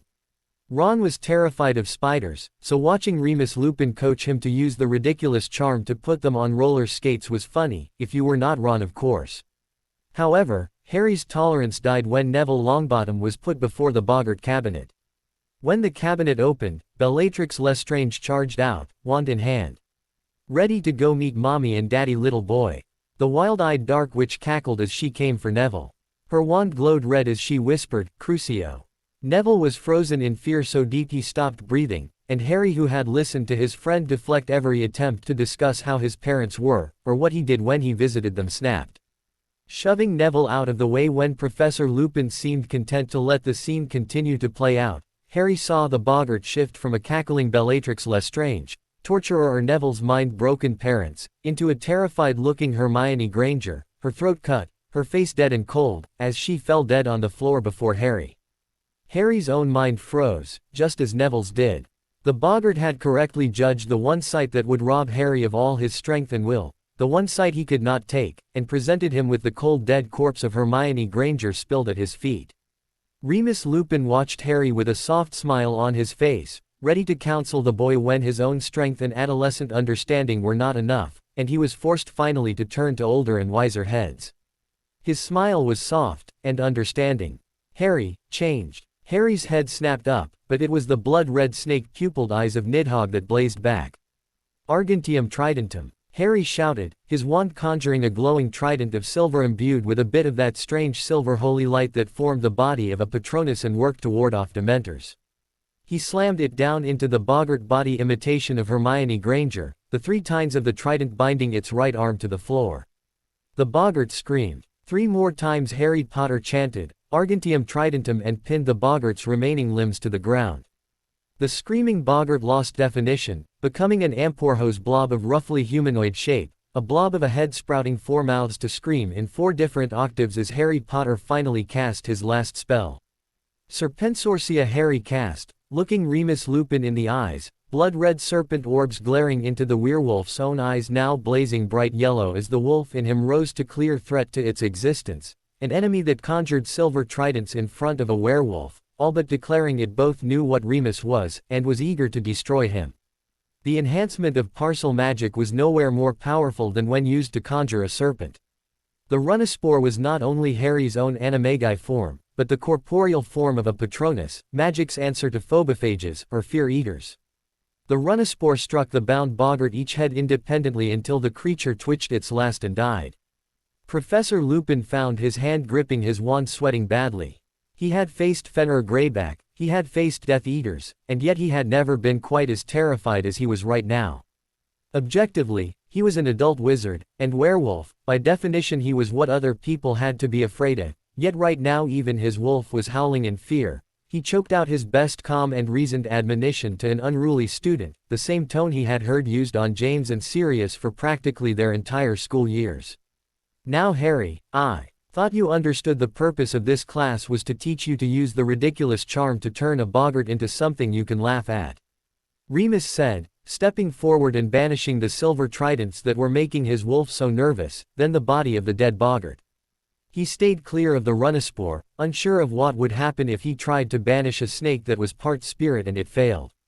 Nidhogg turned his head and smiled coldly. Was it? Or was it a chance to parade every student's weaknesses and vulnerabilities before the headmaster's hunting dog to make their control that much easier? The smile vanished as if it never existed, and in a voice like a whetstone over a knife blade, Nidhogg continued. By the way, Moony, James and Lily say hi. Nidhogg said, then slid sideways inside Harry's mind, letting his eyes shift back to Lily's green human ones to watch the succession of expressions flicker over the last of the marauder's face. Shame, fear, shame, despair, regret. Harry watched them play across Remus' face, and his three wives each moved to examine Remus, weighing his soul like Anubis judged those of the dead in ancient Egypt, and how his soul fared on those three very different scales Remus did not know. Remus' killing gold faded under the old and damning names, and the tired brown eyes of a broken man looked back. Harry reached a hand down to Neville, and pulled him up. "Thanks, Harry," Neville said, trying to hide the tears in his eyes. Harry caught him by the shoulders and faced him. Harry's angry eyes burning into Neville's vulnerable ones. "You do not thank me, you do not apologize to me, and you do not hide from me. You are my friend. I will always have your back, and keep your secrets." Neville straightened up, and nodded wordlessly. When the students followed the bell to leave, Remus Lupin sat in his chair, looking at the shadow on the floor where the boggart suggested by Albus Dumbledore had died. He had seen Voldemort's eyes blazing from his oldest friend's son's body. That same boy had then wielded both his knowledge of Remus' secret shame, his furry problem, and the names of his dead parents as weapons against him. All but accusing him of being Dumbledore's tool to control him, the boy threw his use as Dumbledore's agent back in his face, yet still kept his secret as a werewolf. Voldemort would have outed him. Snape was bound by magical vows, or he would out Remus in a heartbeat. Any Death Eater would out Remus the second they even suspected he was a werewolf, yet the son of James and Lily kept his secret, while all but calling him a traitor to their memory. Lupin agreed to be Dumbledore's spy to save Harry from Sirius. Now there was the rumor from Harry and his harem that Pettigrew is both alive, and tried to kill him, and Sirius Black had protected him. Harry threw up knowledge he could not have against Remus, and then as much as declared him an enemy for helping Dumbledore put Harry on a leash. Remus Lupin felt the tears come. He was a marauder. His first and only pack was not made of werewolves, it was made of James Potter, Sirius Black, Peter Pettigrew, and then eventually Lily Evans Potter. When Harry came along, his pack grew, and Remus knew that no matter what dirty things he had to do in the war, it was to keep his pack safe, to keep the only people he loved safe. There was the pack, and the rest of the world. His pack knew him for what he was and loved him anyway, not in spite of the wolf, but enough to become animagi, enough to become animals in the eyes of Ministry law alongside him. Sirius betrayed all that, and left Remus alone. Revenge had been all he had left. Now he didn't even know if he had that. Sirius was back. Pettigrew wasn't dead. Harry, the only member of his pack that he knew for sure was clean and honest, had all but declared him an enemy, and Remus agreed. Loyalty was the soul of a wolf, it was the only virtue of a monster that made Remus hate himself for almost his entire life. Only loyalty made him proud of the wolf. Now in the eyes of a child, he saw himself viewed as traitor, and his wolf agreed. It was more than the Dementors clawing at his soul. Now the claws of his own wolf tore at them. He was here to be Dumbledore's spy as the price to save Harry. What would he do, if he had to choose between them? Pillow talk. Hermione had a problem. She had data that she did not know how to weigh. She liked facts in books. She liked tables, and physical constants. She liked clear definable equations that added up the same no matter who did the math. Why were people so complicated? She was a seer, whoop de frigging do. A less useful magical discipline she could not name. In any stochastic universe, the future was always a dance of the quanta. It was not an endless sea of probabilities, but an ever-narrowing range of potential outcomes that eventually narrowed to one as every possible random chance and choice had a single defined outcome and potential became observable reality. Against that prophecy was clearly impossible. Yet it worked, and as any good empiricist, if it worked, if you could use it to predict outcomes with better accuracy than any other available method, then you used it. Even if it made her inner scholar deeply upset.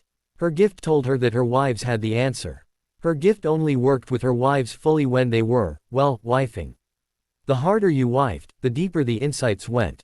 Hermione groaned. She did not have time to figure this out. She had to find the truth, so Harry could decide who the allies and enemies were before he got around to killing the wrong one. She could feel death, it was coming. Someone was going to die, and a choice was going to be made soon. It was her job to see. I do not have time for this, Hermione said, pounding on her dressing table in the dorm room. A musical clink from the drawer distracted her. She touched the drawer with her wand, whispered in Parseltongue the password to open it. The time turner. Raising an eyebrow, she muttered to herself. A bit on the nose, don't you think? I shout out to the universe that I don't have time to figure this out, and the universe literally says, you do if you use your time turner.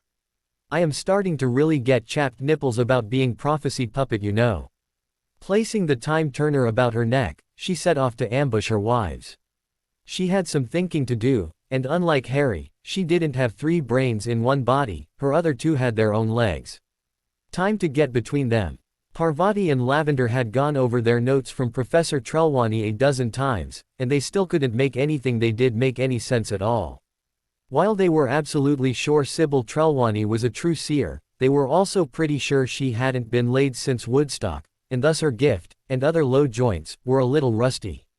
Hanging out in the classroom, they were reviewing their assigned dream journals, which Sybil had assured her were the windows to their third eye. So far their dreams had been singularly useless. Lavender's insistence that they also keep a 00 secret journal had been almost terrifying. Parvati looked at the results in her journal and shook her head. I am telling you, not even the divination textbooks claim to be this accurate. This is not how divination works.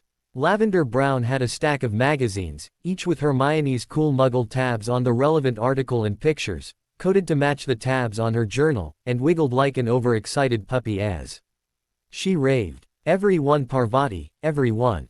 I predicted who would be Smile of the Week every week for a month, which designer would win the contract for the new Aura robes, and that the 7 Sisters of Sorcery would do a reunion tour, starting in Germany where they cancelled the last date of the tour they broke up on. I guessed the color of the new Gringotts carpet, and the day they would change it. Parvati sighed. I guessed the vote spread on 3 bills I didn't even know the substance of in the Wizengamot. I put 100 galleons, that is my entire investment budget for the year, on the commodities market based on what I felt would be good in that spooky all-over shaking unable to breathe phase you get when Harry feels like he is going to start doing heart compressions with his wand, or when Hermione does that whole hummingbird tongue thing. Now I have enough money to buy a house. Not that I'm going to, not unless Harry or Hermione decide to ravage me into some good real estate tips. Parvati said with the practicality of a daughter who knows she will not be the heir. Lavender batted her eyelashes. Oh, money. I should have invested some. I mean, since our outstanding orgasm journal proves that anything we see after mind-blowing say, with Harry or Hermione comes true, I should really do something practical with it. Parvati looked at her friend, and then asked carefully. What were you doing with it, Lav? I mean, you came to me with a plan to prove we could see the future, predict real and important events based on what we saw after, say, why lesbian snake cult stuff. I mean, you told me it was a sure bet, so if you weren't investing or betting, what were you doing it for? Lavender Brown batted her especially long lashes over her exceptionally large and liquid blue eyes and said simply, homework. You know, I don't understand all the deep mysteries in the textbooks the professor keeps going on about, but Harry, he can really drive a point home. Lavender cheered, and Parvati felt a headache coming on. Parvati was thus almost prepared when Hermione's head came through the trapdoor into the divination classroom. Professor Trelawney looked up from her study of Lavender and Parvati's homework as she compared it with the piles of reference materials on her desk, seeking and failing to find a single instance they were provably wrong. To see Hermione, the seer they kept quoting, pop her head into her classroom. Ah, another true seer approaches. Do you come for guidance, child, perhaps to borrow a crystal ball, some magical incense, or my aid in interpreting tea leaves? Professor Trelawney asked, tilting her cup towards Hermione, who scowled down at her cup. You will run afoul of a pink toad, be sheltered by the bird of fire and freed by the forest hooves. She scowled harder. I could have seen more, but the amount of whiskey in it makes the future blurry. Professor Sybil Trelawney blinked, seeing the stone-white gaze of eyes that were not made of flesh but the warp and weave of fate itself stared back at her. She squeaked and shot back from her desk, wondering if she should have brought her wand for once. What are you going to do here, seeress? The professor asked, facing those eyes she never could see in herself, but grew up seeing and fearing in her mother. Solve a murder mystery, decide who dies, and we can't do that with clothes on. Acolytes, get BPD, we have to get divining. Hermione ordered, pulling her own robes off. It shall be noted that no professorial impropriety could be suggested by anyone, as Sybil Trelawney made better time climbing up her own chain ladder to her private quarters than an acromantula in a forest fire. She hit the ceiling door as the braziers started hitting the floor. Hermione collapsed to the classroom floor, one wife nuzzling into each shoulder as she tried to review their intense and acrobatic session of divination. Sighing, she asked Parvati to walk her through the branching of fate. When joined erotically, Hermione's seer gift filtered through her wives' very different minds and skill sets to pick out those threads of fate that suited their diverse natures.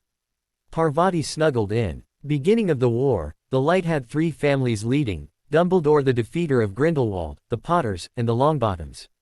During the war, the leadership of the Potters and Longbottoms get killed. Dumbledore has the heirs at Hogwarts and turns them into followers. Those 2 sets of heirs fight Voldemort to a draw 3 times each, then get pregnant the same night, give birth the same night, then get told something by Dumbledore the same night and leave 2 huge ancient fortress family manors with wards that could stand off an army, and had dozens of heavy-hitting wizards, half a dozen house elves, herds of magical guard creatures, and go huddle in lone cabins or simple outbuildings as if daring Voldemort to go pick one. Hermione sighed. That's stupid. No one is that stupid. Parvati shakes her head, coming up on one elbow to look Hermione in the eye. 2 sons born inside 1 hour with almost identical life histories and threat potential to Voldemort. The one he chooses is Harry Potter, and he just happens to have a traitor to get him in. It should be the simplest thing in the world, a quick raid and all the good guys die. Voldemort did hundreds of raids like that. Except he goes alone, kills 2 very strong and motivated witch and wizard, then gets geeked by a baby in nappies. Tell me that doesn't smell like a prophecy someone worked very hard to make happen. Hermione shook her head. It could easily have been Neville. He could have been wrong about Harry. He only went after Harry because of the traitor. Parvati Key. Ed her. No. It became Harry when Voldemort found the traitor. It became Harry when Voldemort chose him to die. Don't you see? I don't know what kind of prophecy Dumbledore has, but even he didn't know who it was. Voldemort told him which it was by trying to kill him. Parvati sneered. Funny thing, once Dumbledore had his boy who lived, the Longbottom's special magic just went away, and Neville becomes an orphan, his parents get tortured into turnips, and there is only one leader left in the Light faction now that the war is over. Hermione frowned. That can't be right, he is such a sweet and forgiving old man. He has been the champion of the Light through 2 wars. Setting that aside, we still need to answer Harry's question. Who is the traitor in the Marauders, with James the only one who is still dead? All 3 other ones are suspect. Hermione's face softened. Everyone knows Sirius is the traitor, but Harry says no. Lavender giggled and reached down to bite Hermione's nipple lightly. Don't be silly. Sirius is a monster. Daddy says you keep them close, you keep them fed, and when the time comes, you set them loose, and even if someone manages to stop them, they will be too terrified you have another to ever bother you again. Those guys don't talk, they don't turn, and they don't stop. Lavender said. Hermione looked at her. Lav, was your father a mob boss? Lavender blinked. Nope. Import-export. All very above board, we have an office and everything. Everyone is very friendly, and we have a hard and fast rule, no last names ever. Hermione turned to Parvati, and they shared a look. Hermione asked Lavender about the second marauder. What about Professor Remus? Lavender sneered. Broken. He was broken when they found him. He needs too much. He is a tool for whoever figures out how to use that need against him. He's the kind that would turn the second you convinced him it was the only way to save the rest of them. He could have been the traitor if Voldemort wasn't a kill beep, torture whoever hasn't stopped twitching, kill, why isn't there anyone left alive to have fun with? Kind of leader. Hermione nodded. It was perhaps unkind, but totally an accurate summation of their defense against the dark arts professor. Turning to Lavender she asked. So it was Remus or Pettigrew? Hermione asked. Lavender shook her head, then blew sharply to make a falling sweaty lock of blonde hair get back off her face. No, it was the rat. He faked his death, framed Sirius and attempted to kill Harry. That rat wasn't really marauder material. He clung to them for protection, and stayed happy in their shadow until the war got bad enough he stopped being sure they were big enough to hide behind. The second he got an offer from someone stronger, he sold them out in a heartbeat, only to see baby Harry blow his big bad Voldemort into baby wipes. That had to beep. Once Sirius gets out, He figures he can't hide, but he didn't exactly stand with the Death Eaters when Voldemort fell, so needed a nice fresh dead Harry Potter to buy his way back into their protection once he knew Sirius Black was out to rip him apart, and shit him one poop at a time across the scariest parts of the Forbidden Forest. Parvati asked Lavender, "Are you sure your dad isn't even a tiny bit mob boss?" Lavender frowned and thought, "Import-export, but he might also do some contract healing, because he cured something for your father." Parvati looked puzzled. "Lav, we have some of the finest magical healers in India and England on our staff. What exactly could your father, who is in the import-export business, possibly cure my father of?" Lavender shrugged. "Daddy said that your father found his brother-in-law to be a real pain in the neck, and he couldn't sleep a wink worrying about it. Then Daddy took care of it, and your father sent us a whole shipload of dreamless sleep potion to sell, because now his pain in the neck was gone, and his sleep was untroubled. So, maybe he's that muggle thing, a chiropractor." Hermione and Parvati exchanged a final look and nod of shared understanding. Then the hourglass necklace around Hermione's neck began to ring. Hermione got up and stretched. Parvati finally noticed the time and realized Hermione was supposed to be in class right now. In fact, they had been divining through Lavender and Parvati's spare block, but two of Hermione's actual classes. "Hermione, not that I'm complaining, but shouldn't you be in class right now?" Parvati asked. Hermione nodded. "I am. The necklace allows me to multitask when I need to. All I have to do is twist this." There was a pop, and Hermione was gone. Looking at the clothes on the ground, Lavender asked softly, "Does the necklace take her clothes when she time travels, or are they just going to stay here?" They watched for a few minutes as they dressed, then slipped out with Hermione's clothes with a giggle. They were not sure when and where Hermione would be returning after her time turners reset, but she would be returning BPD. Divination remained their favorite class. Department of Mysteries. Unspeakable Croaker Pav. The prophesy alarm was going off again. The golden ball rolled down. HJGS to St. Redu Toad.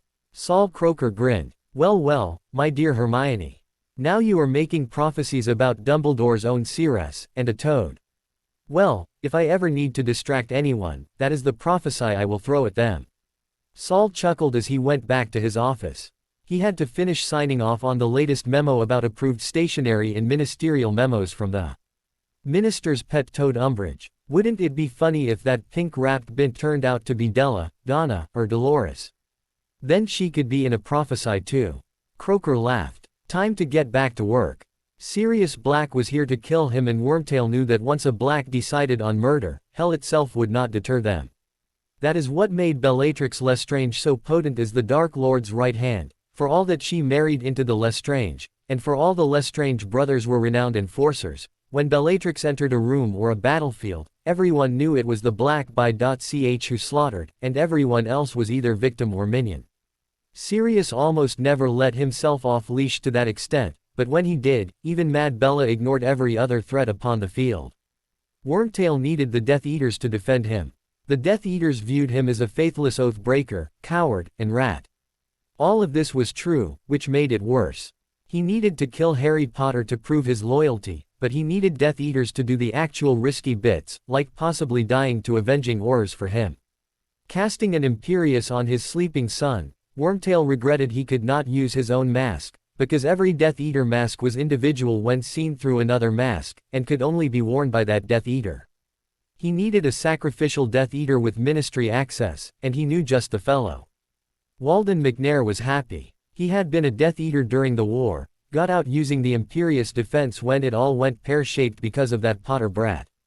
Since then he had been so broke because of the necessary bribes he had been reduced to working for the Department for Regulation of Magical Creatures.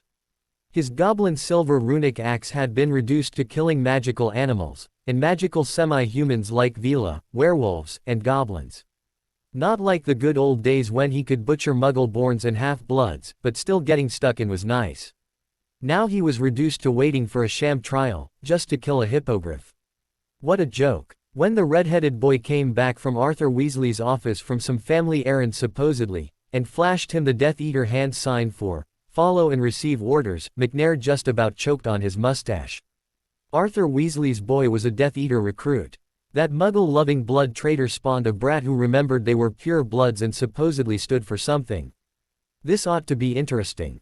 Following the boy, he saw the redhead turn into one of the locked meeting rooms that was somehow already unlocked.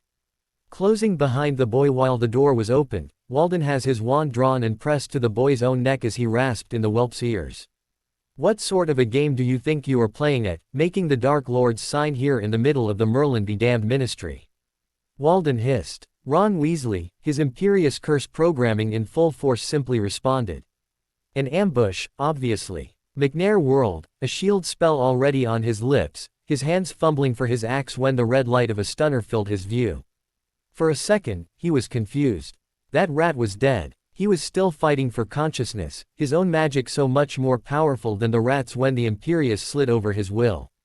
However much stronger his magic was, the Death Eater had never been more than a low-ranked thug. His mind was no match for the marauder who betrayed James and Lily Potter to their deaths, having deceived 4 of the greatest witches and wizards of their generation that he was their most devoted friend. The rat who pretended at being a man sat and smiled. Walden, my good and dear friend. I am going to need you get some of the old band back together. I need 4 good strong throw away assets to kill Harry Potter and his little harem in full public view on the ministry steps. Make sure they don't remember that I had anything to do with this. Feel free to not let them remember you had anything to do with this. I alone will bear the truth of this to our Dark Lord for credit. When you have finished imperiousing them, you will remove this memory from yourself. For the record, all those times you used to rough me up were a mistake. I always get the last laugh.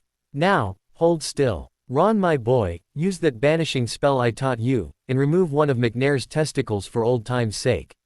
McNair wanted to scream as the young red-headed boy pointed his wand at McNair's balls and made one of them apparate out into his hand to be dropped to the floor and stomped on. The pain was unbearable as splinched parts, those bits separated in apparition splits, were still connected magically until either reattached or destroyed. McNair was not allowed to scream as the boy ground his left testicle into paste. Whimpering, he left to don his Death Eater cloak and mask, find the alert troop that Malfoy kept on hand for emergencies, and send them to kill Harry Potter and his harem on the ministry steps, in front of hordes of reporters and dozens of Aurors. Each step was a reminder of his maiming, and the violation of his mind. Knowing he was compelled to obliterate the memory of Wormtail's attack on him only fed his rage. He would forget this offense, and the smug little rat's smile would be forever at his expense, as the rat would remember. He prayed to Morgana, mistress of every dark and blood-soaked art, the little shit got what was coming to him. Still, Merlin had sent him one gift. The boy who lived was responsible for turning him into the executioner of animals, rather than the butcher of mudbloods, and at least he could watch the little brat die. Ministry of Magic. Wizengamot Chamber. Minister Fudge was of course far too important a figure to conduct the trial of a hippogriff.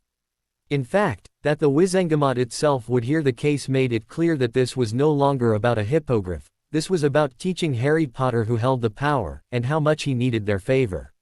Amos Diggory, head of the Department of Magical Creatures, had been successful in getting the memories of Harry, Hermione, Lavender and Parvati blocked, as this was not a criminal case, and as such it would be inappropriate to waste DMLE time and resources on what was not a criminal case. Harry rose. My lords and ladies of the Wizengamot, each of you here is a peer of the realm, a witch or wizard that represents the pinnacle of our learning, the makers and shapers of our policies and laws, the ultimate judges of life and death when the lives of our own kind hang in the balance, and yet we are all gathered here, nearly the full 49 of us, with a dozen Aurors standing guard, and yet we cannot spare the time of any one of those Aurors, those dozens standing here doing nothing but listening to our debate, to see if these memories have been tampered with. Harry shook his head. The time is being wasted, but not spent, because the ministry has determined that no evidence will be presented. To present evidence and then ignore it would be to prove that this house sits in judgment of political expediency and not justice. No, now you will ignore the law, and block the evidence, so that my fellow lords and ladies of the Wizengamot can kill a magical creature in our care, in the care of the institution charged with teaching your own children about their brethren in the magical world, because a child wishes to demonstrate that if he is embarrassed by his own lack of judgment, skill, and ability, he can simply stage an incident, and get an innocent creature killed. Professor Dumbledore, you have seen the evidence in your capacity as headmaster, and as warlock of the Wizengamot. You have the same ability as an Auror to certify these memories are indeed true and unaltered, to be entered into evidence. Sir, will you do so? Harry asked, putting the headmaster in the position to wield his power not to make judgment, but to at least allow Harry to present his evidence, and end this charade. Since Lucius Malfoy and the Dark Faction want the creature killed, and thus Hagrid and Dumbledore discredited, it is in Dumbledore's interest to stop it. Dumbledore rose, stroked his beard, and shook his head, letting his eyes twinkle like stars as he gave his reply. Harry, if you had chosen to remain a minor under my care and protection, I would indeed be speaking now as your professor, and I could indeed certify these memories. Dumbledore said softly. Parvati Patil swore softly. He's about to screw us, Harry. He would rather lose his own reputation, and that of the Light Faction, than let you win. He is going to take a political loss, just to punish you for daring to claim your legal rights as an adult. The choice he is offering you is withdraw your lordships, give him back the right to cast all 3 of your house votes as he chooses, or he will throw a tantrum, kill Buckbeak, risk Hagrid getting fired, just to put you in your place. Harry repressed a snarl, but kept his green eyes locked on his professor, seeing if he was really choosing to make a power play, rather than do what each member here had sworn to do at the beginning of the session, and render true judgment in this case. Dumbledore continued now, stroking his beard, but letting a soft smile play over his lips. Since you have chosen to take up your lordships, assume your legal majority when you are manifestly too young and impulsive as nothing more than a school child, then you have chosen not to accept my protection as your professor, but rather as a lord without affiliation, with no record of voting and debate to give those in this hall a sense of the weight and worth of your voice. You have no allies, no allegiance, no record of accomplishment to give weight to your testimony, and no standing to demand that I use my power as chief warlock to certify these memories as true to be entered into evidence. Turning to face the rest of the Wizengamot, Dumbledore spoke one more time, then sat down. I refuse. Amos Diggory asked. Have you any more evidence? Harry raised his head, and spoke again. I have sworn affidavits from the school nurse that Draco Malfoy has perjured himself in his claims of injuries that cost him pain and suffering for months. Per the Medowitch's testimony, he was entirely healed and pain-free within 20 minutes, similar to any of his recreational Quidditch injuries. Lucius Malfoy rose to object. Objection, without the Medowitch present for cross-examination, we cannot be asked to accept this written statement without knowing if it is being misrepresented as to content or context. The leader of the Dark Faction objected. Harry gritted his teeth and countered. Madame Pomfrey is available by flow from Hogwarts within 5 minutes, we can indeed produce her for cross-examination. Dumbledore rose and banged his gavel. Objection sustained. Madame Pomfrey must remain at Hogwarts and cannot be spared lest an emergency arise in her absence. The affidavits are disallowed. Harry smiled and spread his hands.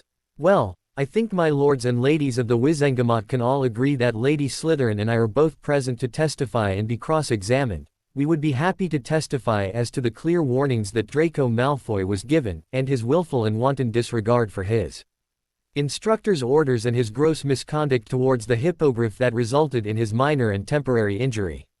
Amos Diggory from the Ministry rose then to object.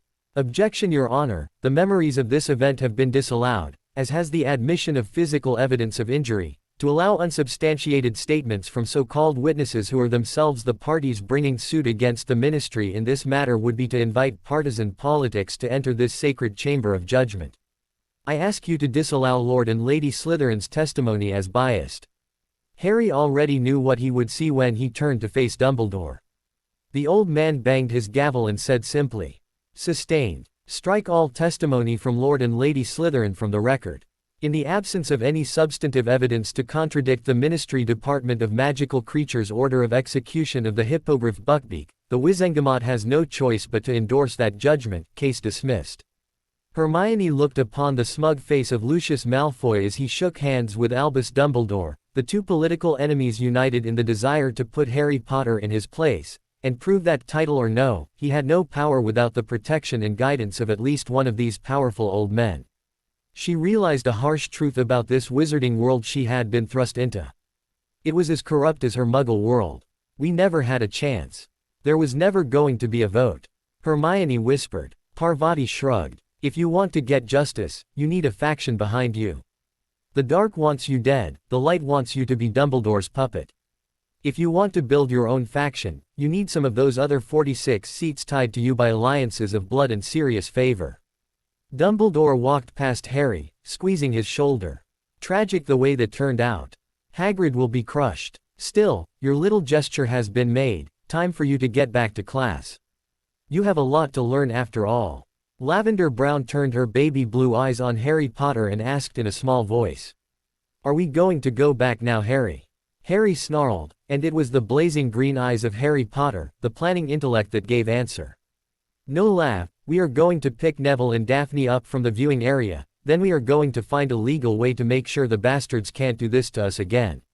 Courthouse steps. Ministry of Magic. Hermione Pov. Harry Potter was looming and brooding, looking every inch well for a teenage boy who was only lately overcoming a lifetime of borderline starvation, the noble lord, while he let his two social wives speak. Hermione's job was to look regal and aloof because, as Lavender liked to say, when Hermione started to talk, people either went right to sleep because their brain knew trying to process what she was saying would hurt, or got offended because a mudblood was proving how stupid they were. Frankly, Hermione Granger was about as well suited to look regal and aloof as a squirrel was to look intimidating at a lion reserve. She was 1/3 curls of untamable hair, 1/3 curves of what was clearly female, and 1/3 muggle-born scholar who clearly held reporters and politicians in equal disdain. This was not a winning look. Lavender Brown was holding court, her every word and gesture were public relations art, and when hard-hitting reporters challenged her statements, Parvati Patil met those hard questions with harder facts and citations that not only shut the reporters up, but played as hooks for the more serious political and economic papers that Lavender's pure fluff and spin held less sway with. Harry was tracking every question, his eyes tracking the speakers like a snitch through a storm, and he catalogued who asked what, and was clearly building a profile of agendas for each of the Wizarding World's publications with the same care that Hermione would analyze a rune scheme or the arithmetic equations of an experimental charm. Because Hermione was the only bored one, it was only Hermione who had time to act. 4 figures moved onto the courthouse steps from behind, where the Aurors had assured them they would have the doors locked for the press conference. She was turning at the motion of the door, and thus was the only person who caught the Death Eater masks and robes as the 4 pointed their wands and blasted the 2 guard Aurors with overpowered stunners even as they turned their wands on Harry and his wives. She heard the 4 of them begin the chant. Avada Kedavra. There was no shielding that spell, dodging 4 intersecting beams would be impossible. None of them had their wands out, and before they were drawn it would be too late. Hermione had been posing regally, but in her boredom had been toying with the heavy chain of her necklace. Trusting to instinct in the second she had left, she grabbed the time turner and yanked it, hoping the jolt to the controls would send her far enough back in time to stop the killing curse. Time hiccuped. Hermione found herself on the steps, minutes after the session began, as the doors were sealed and guarded. This was not good. She had no idea who the Death Eaters were, no way of setting up an ambush on steps the Ministry would sweep, and no way of performing a strong enough conjuration or transfiguration to put a barrier in place. To her eternal shame, Hermione thought about tugging one of the more irritating reporters into the path of the beam with her Wingardium Leviosa charm, but it wasn't fast enough. Accio was brute force enough to be fast enough, but the summoning charm on a living being was too imprecise to stop one, let alone all the beams. She was Gryffindor, but not an idiot. Stepping in front of the beams to save Harry was entirely too dramatic. She was a real Gryffindor, not the stereotype the house's critics loved to paint. She had no intention of being a dead hero. This was more Harry's thing. I mean, he survived the killing curse once. Feeling every inch a student, Hermione knew that in a few years she would have options, tools, and weapons for just such occasions. She was the brightest witch in her generation, but her generation was still learning basic spells, and she was a Muggleborn, not the heiress to a legacy of grand and heroic magical deeds. Harry was, but since he was a Muggleborn, about the only thing of his family legacy he had was his invisibility cloak. She stopped breathing. The Potter cloak, the one with the little Peveril symbols all over the inside lining. The symbol of the Deathly Hallows. The Death Stick, the wand that could not be beaten. The Stone of Resurrection, that could command even the dead. Death's cloak, a cloak that made the wearer immune to all forms of detection, a cloak that could hide its wearer even from death. Morgana's tits, she really was a Gryffindor. I mean, she could hear the doors opening, she was out of stolen time, but this idea was idiotic. She stepped into the hallway as Harry passed, and seeing his eyes widen at a second Hermione behind, as well as beside him, she flashed her time turner and whispered in Parseltongue so none of the crowd could hear. "There will be 4 Death Eaters, give me your cloak," she hissed. Harry, Merlin love him, simply drew the silver bundle from the concealing space pocket on his robes and handed it back to her. She dropped back into her side chamber and donned the robe. Courthouse steps. Harry Pav present time. 4 Death Eaters. Hermione steps up right behind him, already being beside him, only through sheer luck or foreknowledge, hard to say, with Sears not seeing herself and causing a paradox and probably exploding. She simply tells him there will be 4 Death Eaters, takes his cloak and vanishes. Harry sat through the press conference more nervous than in the Chamber of Secrets waiting for the basilisk. At the time, all he had to do was save Hermione, now he had Lavender and Parvati, and he supposed even the idiot reporters to keep alive. No idea where the attack is coming from, and somewhere, let's not forget this little detail, somewhere in this ambush Hermione was invisible. Lavender and Parvati were amazing. Lavender played the crowd like Neville played toads in the Hogwarts Toad Choir, somehow making them sing to her tune. When anyone sought to trip her up with facts, Parvati hammered them so hard they had to restrain themselves from handing over their lunch money. Even knowing about it, he was surprised when the Death Eaters hit. They took out the 2 Aurors at the top of the stairs before anyone even noticed they came out of the courthouse, whose doors the Aurors would remain locked during their press conference. Harry had his wand palmed, his magic a roaring thunder in his brain already clawing at his control to be let out, but he would not be fast enough. 4 Death Eaters spoke the words Harry Potter heard every night he slept alone. The last words spoken before his mother died before his eyes. To say they were triggering for him was putting it mildly. 4 voices shouted, Avada Kedavra, and 4 unblockable killing curses converged in front of him, only to vanish, even as his wand seemed to catch the fold of an unseen fabric. Harry's heart lurched. Hermione, in his invisibility cloak, had just taken 4 killing curses for him. Harry's brain froze, but Nidhogg slammed into control, stepping to the side to make sure what he assumed would be Hermione's falling body would not interfere with his vengeance stroke. He felt all 6 of his magical cores and all 3 of his minds join in focus as they hissed their shared hate over Hermione's death at the universe. Unleashing a thing so forbidden it made the killing curses look like a child's first folding knife, Harry reached beyond the world to a realm Muggles told fairy tales about, but some ancient wizards were foolish enough to reach out and touch. Harry reached into hell, and summoned forth a shape for his hatred. Fiendfire, Harry hissed in Parseltongue, and a serpent made out of hellfire and screaming souls tore through the walls of reality and lashed out from his wand. The fire bored straight through one Death Eater's chest, then wrapped another in its coils, and the reporters screamed and cameras flashed as the long coils of black and color flames in the shape of snake scales grew faces and claws to reach out and rip pieces of the screaming Death Eaters as dozens of little demons spawned in the scales of the serpent to tear apart and devour the Death Eater bound in the coils. Harry was shocked as he realized the Hermione who had stood beside him was gone, and the invisible one he thought had just died to save him had thrown back her cloak and begun shooting stunners and disarming hexes at the Death Eater on the right, while Lavender and Parvati were doing the same to the Death Eater on the left, leaving neither time to do more than shield themselves, while the Serpent of Hellfire opened its jaws to engulf the one on the right, before choosing to grab only the legs of the one on the other side, letting it scream out its death agony as the Death Eater's body dissolved, leaving only the white mask to fall to the floor. Aurors charged from the building, and from the crowd, pointing wands at Harry and his wives, causing Harry to bring the Fiendfire basilisk to coil about his family, rearing overhead like judgment, glaring down at the crowd below. Harry's magic was running wild, and for once, his 3 minds were of one mind. They had watched their beloved Hermione take the death sent for him, and for 1 second had lived in a world where she had died before his eyes. If you are still pointing wands at my wife when I am done speaking, I will kill every witch and wizard here, and burn this entire King City to the ground, do you understand? Harry said, and the Fiendfire let out the scream of 1,000 burning souls.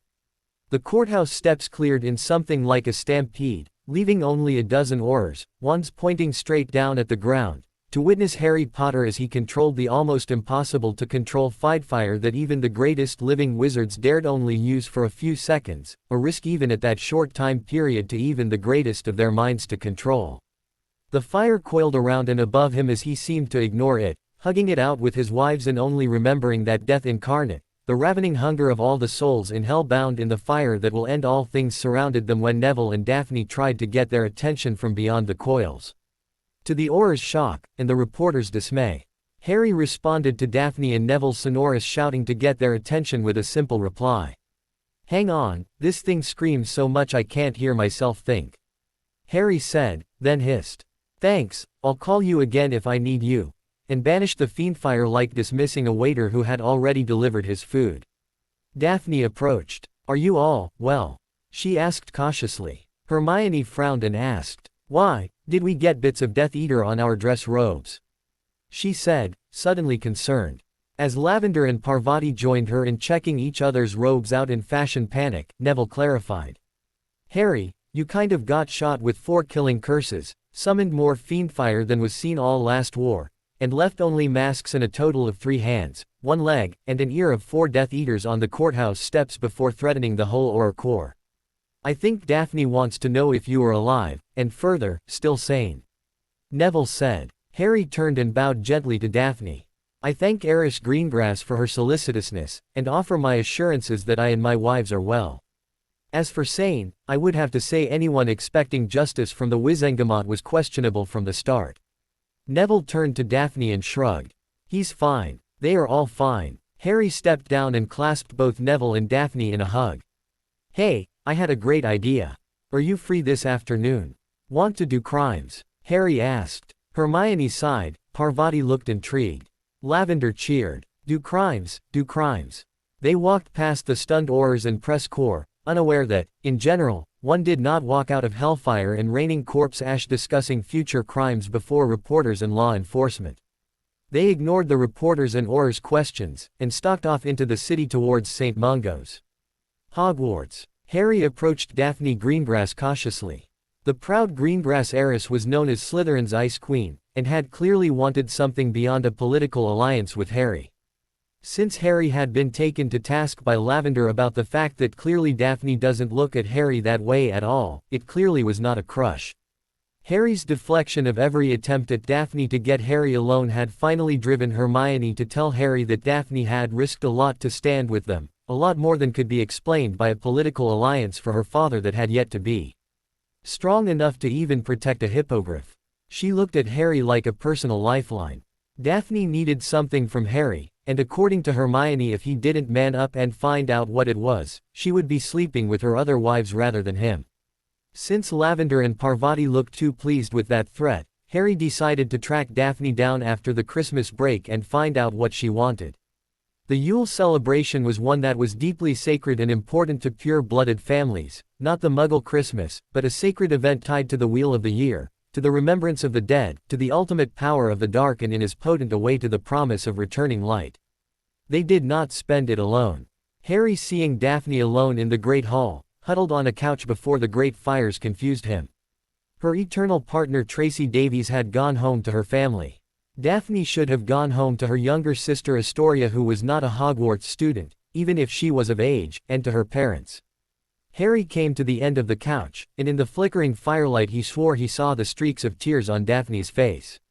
A Gryffindor he was, but an idiot he was not. If the Ice Queen of Slytherin had abjured her own common room to cry alone in a mostly empty school in a forgotten corner of the Great Hall instead of being at home or with friends for the holidays, there was a reason, and it wasn't good. "Excuse me, Daphne, may I sit with you?" Harry asked. Daphne turned away, her voice brittle and weak. "Now you want to talk to me? I have been trying all year, and now that it is probably too late you want to talk. Fine, whatever." Harry sat, and while Nidhogg whispered about her vulnerabilities, and Harry fumbled for the right words to say to the single most private girl and formal Slytherin pure blood he knew, Pythia slid over his mind, just as white slid over his eyes. Yuletide is the dark time, the dying time, the time where the flame flickers and dreams of going out, dreams of surrendering to the dark. We are told to come together, to join our hearts and our hearths in hospitality, to brighten each other with gifts, with feasting and with song so that the flame burns through the whole of the dark night, and lives to see the dawn." Harry said. Daphne's body reacted as if struck by a whip. She whirled and the Ice Queen had been replaced by a Wolverine, claws and fangs out as she raged at him. "Do not hurl traditions you neither understand nor believe at me, you half-blood muggle-born bastard. Not all the feasts and gifts, not all the magic and gold in the Greengrass vaults will keep this flame alive. My sister Astoria is in Geneva right now for a ritual that will keep her alive for a few more months. It costs nearly a quarter of our family wealth, and in a few months it won't be enough. Hundreds of years ago our family head was murdered by her brother for the title. She used her death to curse the blood of the traitor, and in each generation the blood curse takes one of the Greengrass line. One who will grow up a strong and bright child until their magical core forms at 11. From that birthday forward, the curse will draw more and more magic from them, leaving them little more than a squib. When they turn 14 and get their Hogwarts letter, it is so strong the magic begins to feed upon their life, and by the time they are 17 they die, leaving the curse strong enough to seek out a newborn in the next generation to feed on. Killing the cursed child just means it will take 2 in the next generation to recoup the loss of energy it got from being cheated of its promised victim. So, go ahead, boy who lived, give me a candy cane and tell me the sun will come out tomorrow, because all it will shine on is my sister's bloody grave." Nidhogg snarled and snapped and clawed for control, angered at the insult. Harry began slotting the Greengrass blood curse into what he knew about where the great houses of the Wizengamot stood, but Pythia slithered and slipped through the web of Wyrd, through the lines of life and luck. This was the Yuletide, and the veil between the worlds that had been softening since Samhain was less than a shadow. The Norns that wove fates, measured and snipped when they judged lives had run their course paused as Pythia slithered over the loom, finding the blood-stained thread of Astoria Greengrass, and that of Daphne Greengrass, and nudged it across to that frayed and knotted cord known as Neville Longbottom. A thread that tangled upon the warp and weft of the weave as it lacked the strong binding to the threads of his tortured and mind-broken parents, and without that tension grew tangled and weak in the weaving. Nudging the threads together, Daphne's and Neville's bound together, and in the binding, pulled Astoria's blighted and bloodied strand across the 3 cords of Harry's own wives. You cannot see your own thread, no seer can do such seeing, but Pythia could see that the weaving of Daphne and Neville together brought the blood-stained and rotting thread of Astoria across those of Hermione, Lavender, and Parvati. White eyes shining, Pythia reached out and took Daphne's hands in his. "You came to me because you thought I could cure Astoria, cure the bloodline curse." Daphne snarled. "You can't. The doctors say she has months to live. No magic in light healing, no dark ritual, no potion, no spirit can change it. She will be the next to die, until I have children, and it chooses one of them next." Pythia gripped Daphne's hands, and looked her straight in the eyes. The seer head of the Runnispore looked out from inside the shared body of Harry Potter and smirked. "Have you heard the good news about Parselbeep?" Harry asked with wide and hopeful eyes. Unfamiliar with Muggle Christian door-to-door evangelists, she missed the joke, but she stopped her grieving, and listened. February 11th, present day. St. Mungo's Hospital. Ward 49, the Janus Thicky long-term spell damage ward. Harry turned to Daphne as they came through the door to the ward. "Listen Daphne, I don't have a lot of time to explain, but you need to go home, kidnap Astoria and get her to Ning Myrtle's girls' lavatory on the 2nd floor. Dress her warm, because it will be cold until we get the fires going." Parvati squeezed her hand. "Bring a comforter, a good thick one. Your knees would thank you, so will your bum." Daphne looked shocked. "You are not doing magic on my sister in a girl's lavatory." Hermione patted her shoulder as she passed the stunned Greengrass. "Don't be silly. No one does forbidden snake say. God magic rituals in a bathroom. We have an entire spooky chamber filled with ancient wizard portraits, dark altars, sodding complicated ritual circles and some water features of surprising loveliness, plus all the snake art you could ever dream of." Daphne shook her head, not ready to wrap her brain around all of this at once, and got back to practical matters. "What are you going to do then?" Neville smiled, not the broken shy half-smile he usually adopted. For once the boy's shoulders were thrown back and his chest thrust out. Chin up, he met her gaze with blue eyes that seemed to burn with their own inner fire. "We are going to take back my parents. We are going to fix things." Daphne passed the squad of Aurors who arrived with orders to arrest Harry Potter and his wives, for questioning as the minister was done gibbering in fear that the boy would burn down London and kill him personally, and all the way to gibbering in fear that the public would blame the Death Eater attack on Harry Potter, the boy who lived on the footsteps of the ministry, as some sort of plot by the minister himself. Cornelius Fudge knew he needed to do something or appear weak.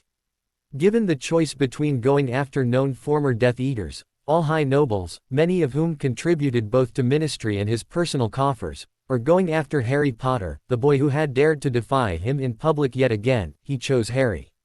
After all, putting the boy under protective custody would be seen as doing something and at the same time allow him to take control of the boy before he endangered Fudge's career and the very important work he was doing in returning the country to peace and prosperity. Besides, taking him from Dumbledore's control would take away a lot of the headmaster's control over public opinion, largely manufactured through the media creation the boy who lived had become in all those years in hiding. Fank and Alice Longbottom had a semi-private room where they were restrained to their beds, turned occasionally to prevent bed sores, and kept potion to keep them silent when the endless recurring agony of their Cruciatus curse would be remembered by their body and they would sedure violently. Treating them was a lowest Medowitch on the totem pole kind of job, where junior or out-of-favor personnel were given the task to turn, clean, feed, and dispose of waste on the occasionally dangerous but never conscious former Aurors. The room stank of despair and spawned boggarts on a monthly basis, and only the iron-willed and iron-jawed Longbottom matron had the courage to visit weekly even now. Visiting his parents had been a duty that had warped Neville's spirit. A kind and loving boy, walking into that room of horror to see what his parents had become had driven home Neville's helplessness and unworthiness, even as Augusta Longbottom's eternal comparison of Neville's failures to his father Frank's legendary successes had further eroded his faith in himself. Yet, where a lesser child would have grown to hate his parents, Neville loved them with a fierceness that was the core of his very magic. While the unicorn hair core of his father's wand would never bond with Neville, and resisted his attempts to cast with it, Neville had battered it into limited obedience through his unwillingness to let even the least part of his father go. He knew he was a trash wizard with that wand, little better than a squib, but compared to the horrors of a hospital visit, the threat of never being able to assume the Longbottom title meant nothing to Neville. He wanted his parents back, not the title to a noble house filled with family who had never once dared to visit his parents in that horror show room. Harry, Lavender, Parvati, and Hermione had pushed the two hospital beds together, as Hermione etched runes in the floor to bind a larger area within the range of their Slytherin Lord and Lady Portkey to the Chamber of Secrets, while Neville held his father's hand and stared into the thin and twitching face of his mother. When the Aurors burst through the door, it was Neville that reacted first. "Stand away from the cripples, you are coming with us to the ministry," Auror Proudfoot commanded, wand at the ready. Neville pointed his wand at the scarred stones of the St. Mungo's floor and all the magic of his core rose up, catching the sun-bright will of the Longbottom air as he slashed his wand through the movements of the animation transfiguration spell, his voice muttering rather than shouting as he was not a boy much given to melodrama. It could be that the emotional charge gave his magic that power, or it could be that holding his father's hand and feeling their magics mix and mingle reduced the unicorn hair wand to accept Neville's command. It could also be the Longbottom family magic reacted to the threat to the salvation of their lord that the Auror's intervention represented. It will never truly be known, and in a dozen years would become a nude essay question on the Transfiguration examination, but what is known as what happened next. The Longbottom crest, and patronus of its members, was the great Ursus Arctos Arctos, the northern European grizzly bear. From the very stones of St. Mungo's steeped in more magic than any place other than Hogwarts, formed a grizzly bear of granite and living magic. The four Aurors attempted simple reducto, then heavier and utterly unsafe in tight quarters bombard of blasting curses, but the magic-dense stone of St. Mungo's was as resistant as dragonscale, a fact which usually forbade anyone from working it at all. The Longbottom heir's transfiguration of a stone bear filled with a rage and single need to defend the Longbottom family from the ministry Aurors was enough to drive the four from the room, as the bear smashed through the door and chased them back into the hall. Luckily for all, as Neville and his friends portkeyed out to the Chamber of Secrets, the stone bear froze to become nothing more than a beautiful if terrifying statue of a bear. For those interested in seeing it, it became the main feature in the Flow arrival room at Longbottom Manor in later years. Mo. Ning Myrtle's bathroom. Hogwarts. Astoria Greengrass was a large-eyed silent child. As her disease progressed, her energy waned. Fiercely intelligent, she had pursued the studies she would have had at Hogwarts, even knowing she would never be able to hold the magic the blood curse drained from her. She had been a bright and bubbly child, but as the curse dug deeper, she had fewer and fewer surface emotions, and her ability to hold conversations all but died. Now, she was able to voice a single word where once a long discussion or happy ramble would have been. She rationed her words like a miser, knowing that every month she had fewer of them, and eternal silence loomed ever closer. As Daphne and Myrtle were having a knockdown drag-out shouting match about what two pretty girls were doing in Myrtle's bathroom, and did she think perfect skin and good metabolism gave her the right to mock chubby girls with acne just because they were dead and wanted a little privacy, Astoria alone noticed one of the sinks hiss like a snake and slowly withdraw into what became a very large circular opening large enough to move a banquet table or large sofa through. Pointing to the hole, Astoria spoke only one word when Harry Potter stuck his head out. Since this was a girls' lavatory, both for living and dead girls, Astoria chose the word for the day very carefully and spoke simply enough. "Boy," Astoria said, pointing at Harry and nodding. Harry, caught quite off guard and having little experience with girls like Astoria, he was forced to confess. Yes, sorry about that. I know it's a girls' lavatory and should have knocked, but you kind of can't through a door that is basically a folded space entrance to a pocket dimension." Harry babbled, entirely on the back foot seconds into their acquaintance. A girl and Ghost stopped arguing to turn and see the hole, Myrtle with resignation, Daphne with wonder. There was little conversation as Harry used his broomstick to fly one girl at a time down into the famous Chamber of Secrets, but Astoria smiled smugly. She was right. Harry was a boy. That was important. You must never waste words by being wrong. Chamber of Secrets. Salazar Slytherin's portrait now hung on the outside of his secret library, overhanging his massive ritual circle, itself the product of the better part of 10 years' construction and enchantment after a lifetime of research. Currently there were two thin and weak-looking longbottoms at the north point of the pentagram inside the rune-carved circle. Hermione was arguing with Slytherin's portrait in a bout of furious hissing that Daphne, Neville and Astoria could not understand. Hermione hissed, "We are going to use your ritual circle to heal this witch and wizard, the Lord and Lady Longbottom of the damage from long-term exposure to the Cruciatus curse. They were tortured for hours, and St. Mungo's can't fix them." Salazar was arguing, "You cannot heal the brain. Long-term exposure to the Cruciatus curse burns out the very pathways thought and memory reside on. They shatter the lines down which will flows and through which awareness is processed. Small damage may be worked around, but the Cruciatus would break the strongest which are wizard in minutes. What hours could do at full power will not leave enough behind to do more than bury. I am sorry, child. What is done is done. The blood curse I can help with. There are enough of you to break it, with enough sacrifice." Hermione was not accepting it.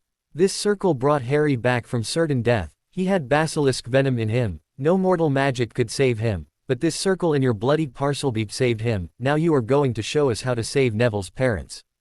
Salazar snapped. Parselbeep is not a word. He ranted on. Saving Harry was almost impossible, but Phoenix Tears could do it. Anything the light can do, the dark can do as well, we just have to work harder. Saving these Longbottoms cannot be done. It has already happened. You cannot turn back the sands of time. He pronounced. Hermione shouted, and yanked out her time turner.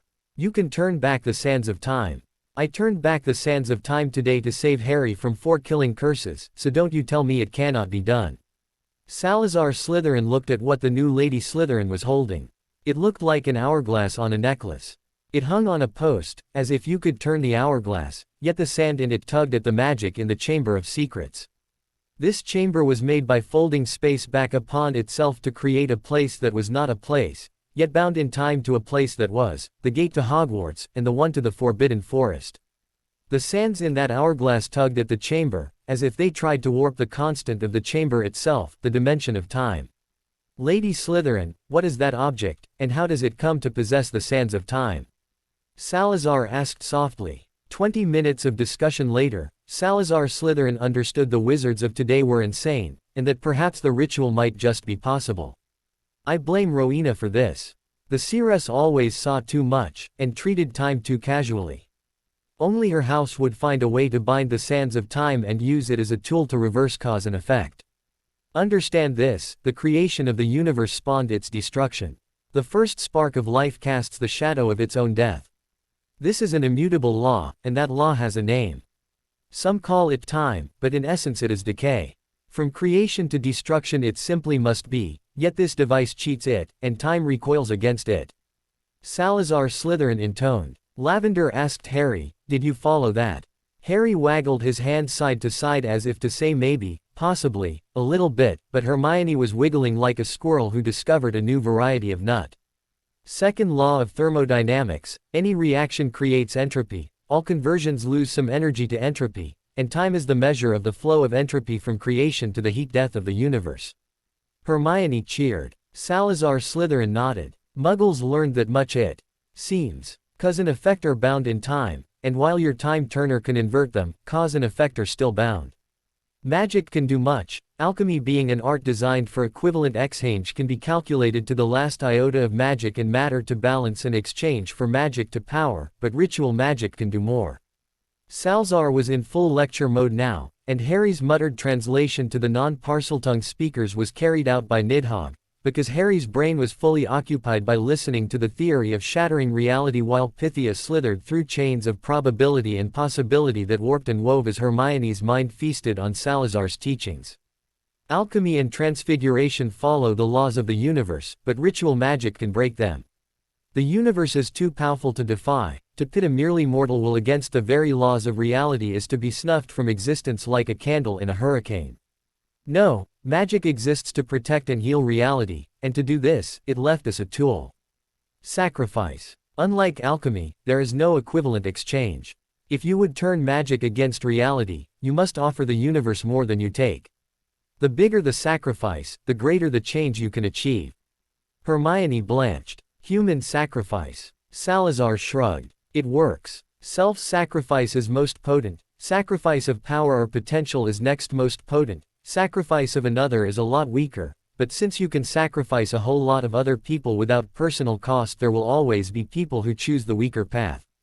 You mean we have to kill someone to save the Longbottoms and Astoria? Hermione whispered. Salazar took off his hat and threw it to the bottom of the portrait. Where is a portrait of Helga Hufflepuff when you need her? What is this fascination with killing people the wizards of today have? Sacrifice means to make sacred that which you offer.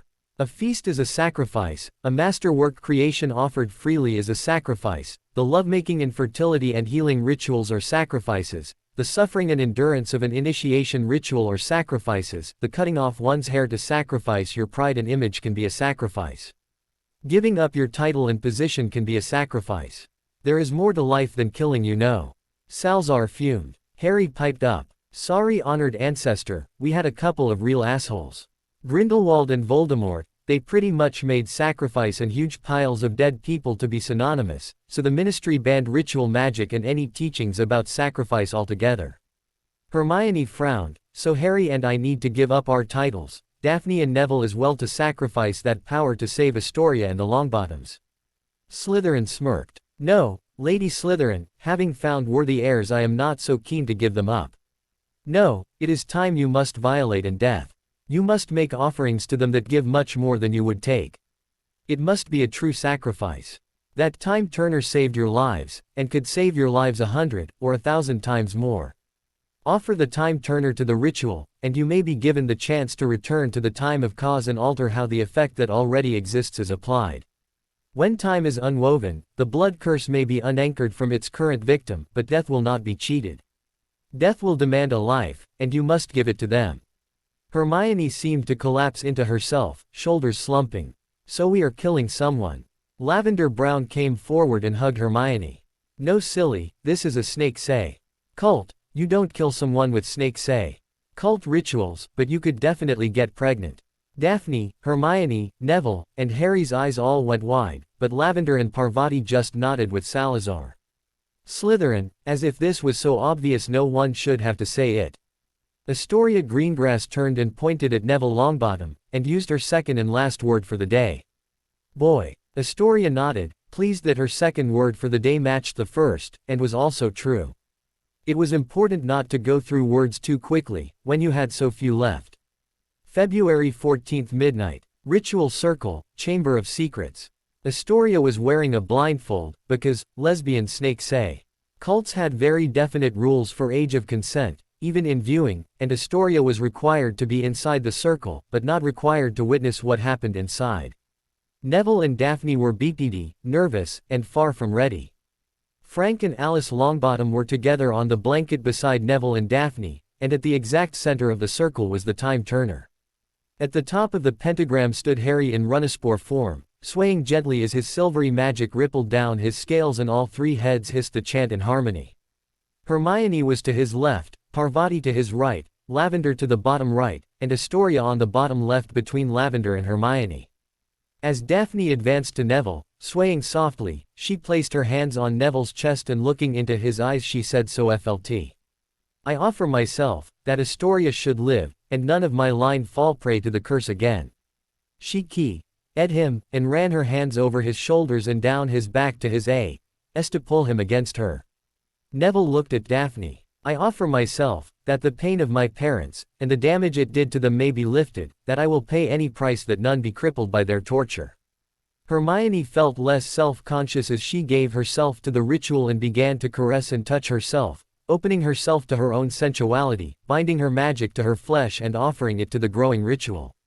Parvati and Lavender watched the young lovers Neville and Daphne come together like two unicorns meeting in a glen. Their innocence shone in a way that made their fumbling attempts to learn each other and please each other more purely sacred than the rather public form of their first say-will encounter ought to be. Lips and fingers explored, and their bodies became flush as the magic of the circle and the growing link between the witches bound to the circle and the couple within formed and more knowing minds guided the pure bodies in the ways of pleasing each other.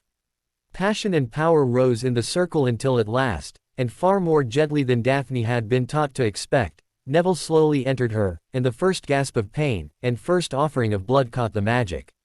Striking like the serpent he was, Nidhogg struck with the gifted venom of the basilisk of the chamber, and the Time Turner's magic that bound the sands of time to work counter to their natural flow began to unwind. Time inside the circle flew forward and back. The flash of pain as Neville entered Daphne was seized by Pythia and bound him to the endless and timeless torture of his parents, and time unwound until Neville and Daphne dragged them through the veil of time to the moment Bellatrix, Randolphus, and Rabaston Lestrange and Barty Crouch Jr. had managed to defeat Frank and Alice Longbottom and begin the day-long torture to win from them the secret about what happened to their beloved Dark Lord Voldemort, a secret the Longbottoms did not know. Frank and Alice's eyes went wide, and they began to scream. The sands of time and the binding enchantments burned under the basilisk venom, and time seized upon the offer, the chance to reclaim the sands stolen from it for the opportunity to return to cause, and change its binding to effect. Harry felt the magic of the blood from Daphne's flower be caught in the magic of the ritual, and with a hissing of terrible intent, he bound that magic to the blood curse inside Astoria, binding Daphne's womb to the blood of Astoria through the medium of Neville Longbottom's potent wand as the fabric of time became loose, and the blood curse inside Astoria became bound to another in the Greengrass line. You cannot undo cause in events already woven. The web of WYRD once woven resists removal of events fixed in time, but with enough power, and the ascent of time, those same threads could be rewoven into a similar but equivalent pattern. Frank and Alice had been holding off Rabaston and Rudolphus easily. They were powerful, skilled, but so were Frank and Alice. The addition of Barty Crouch Jr. made things difficult, as the boy was fast as a striking serpent and far more creative than the thug Lestrange brothers. Even then, they might have held.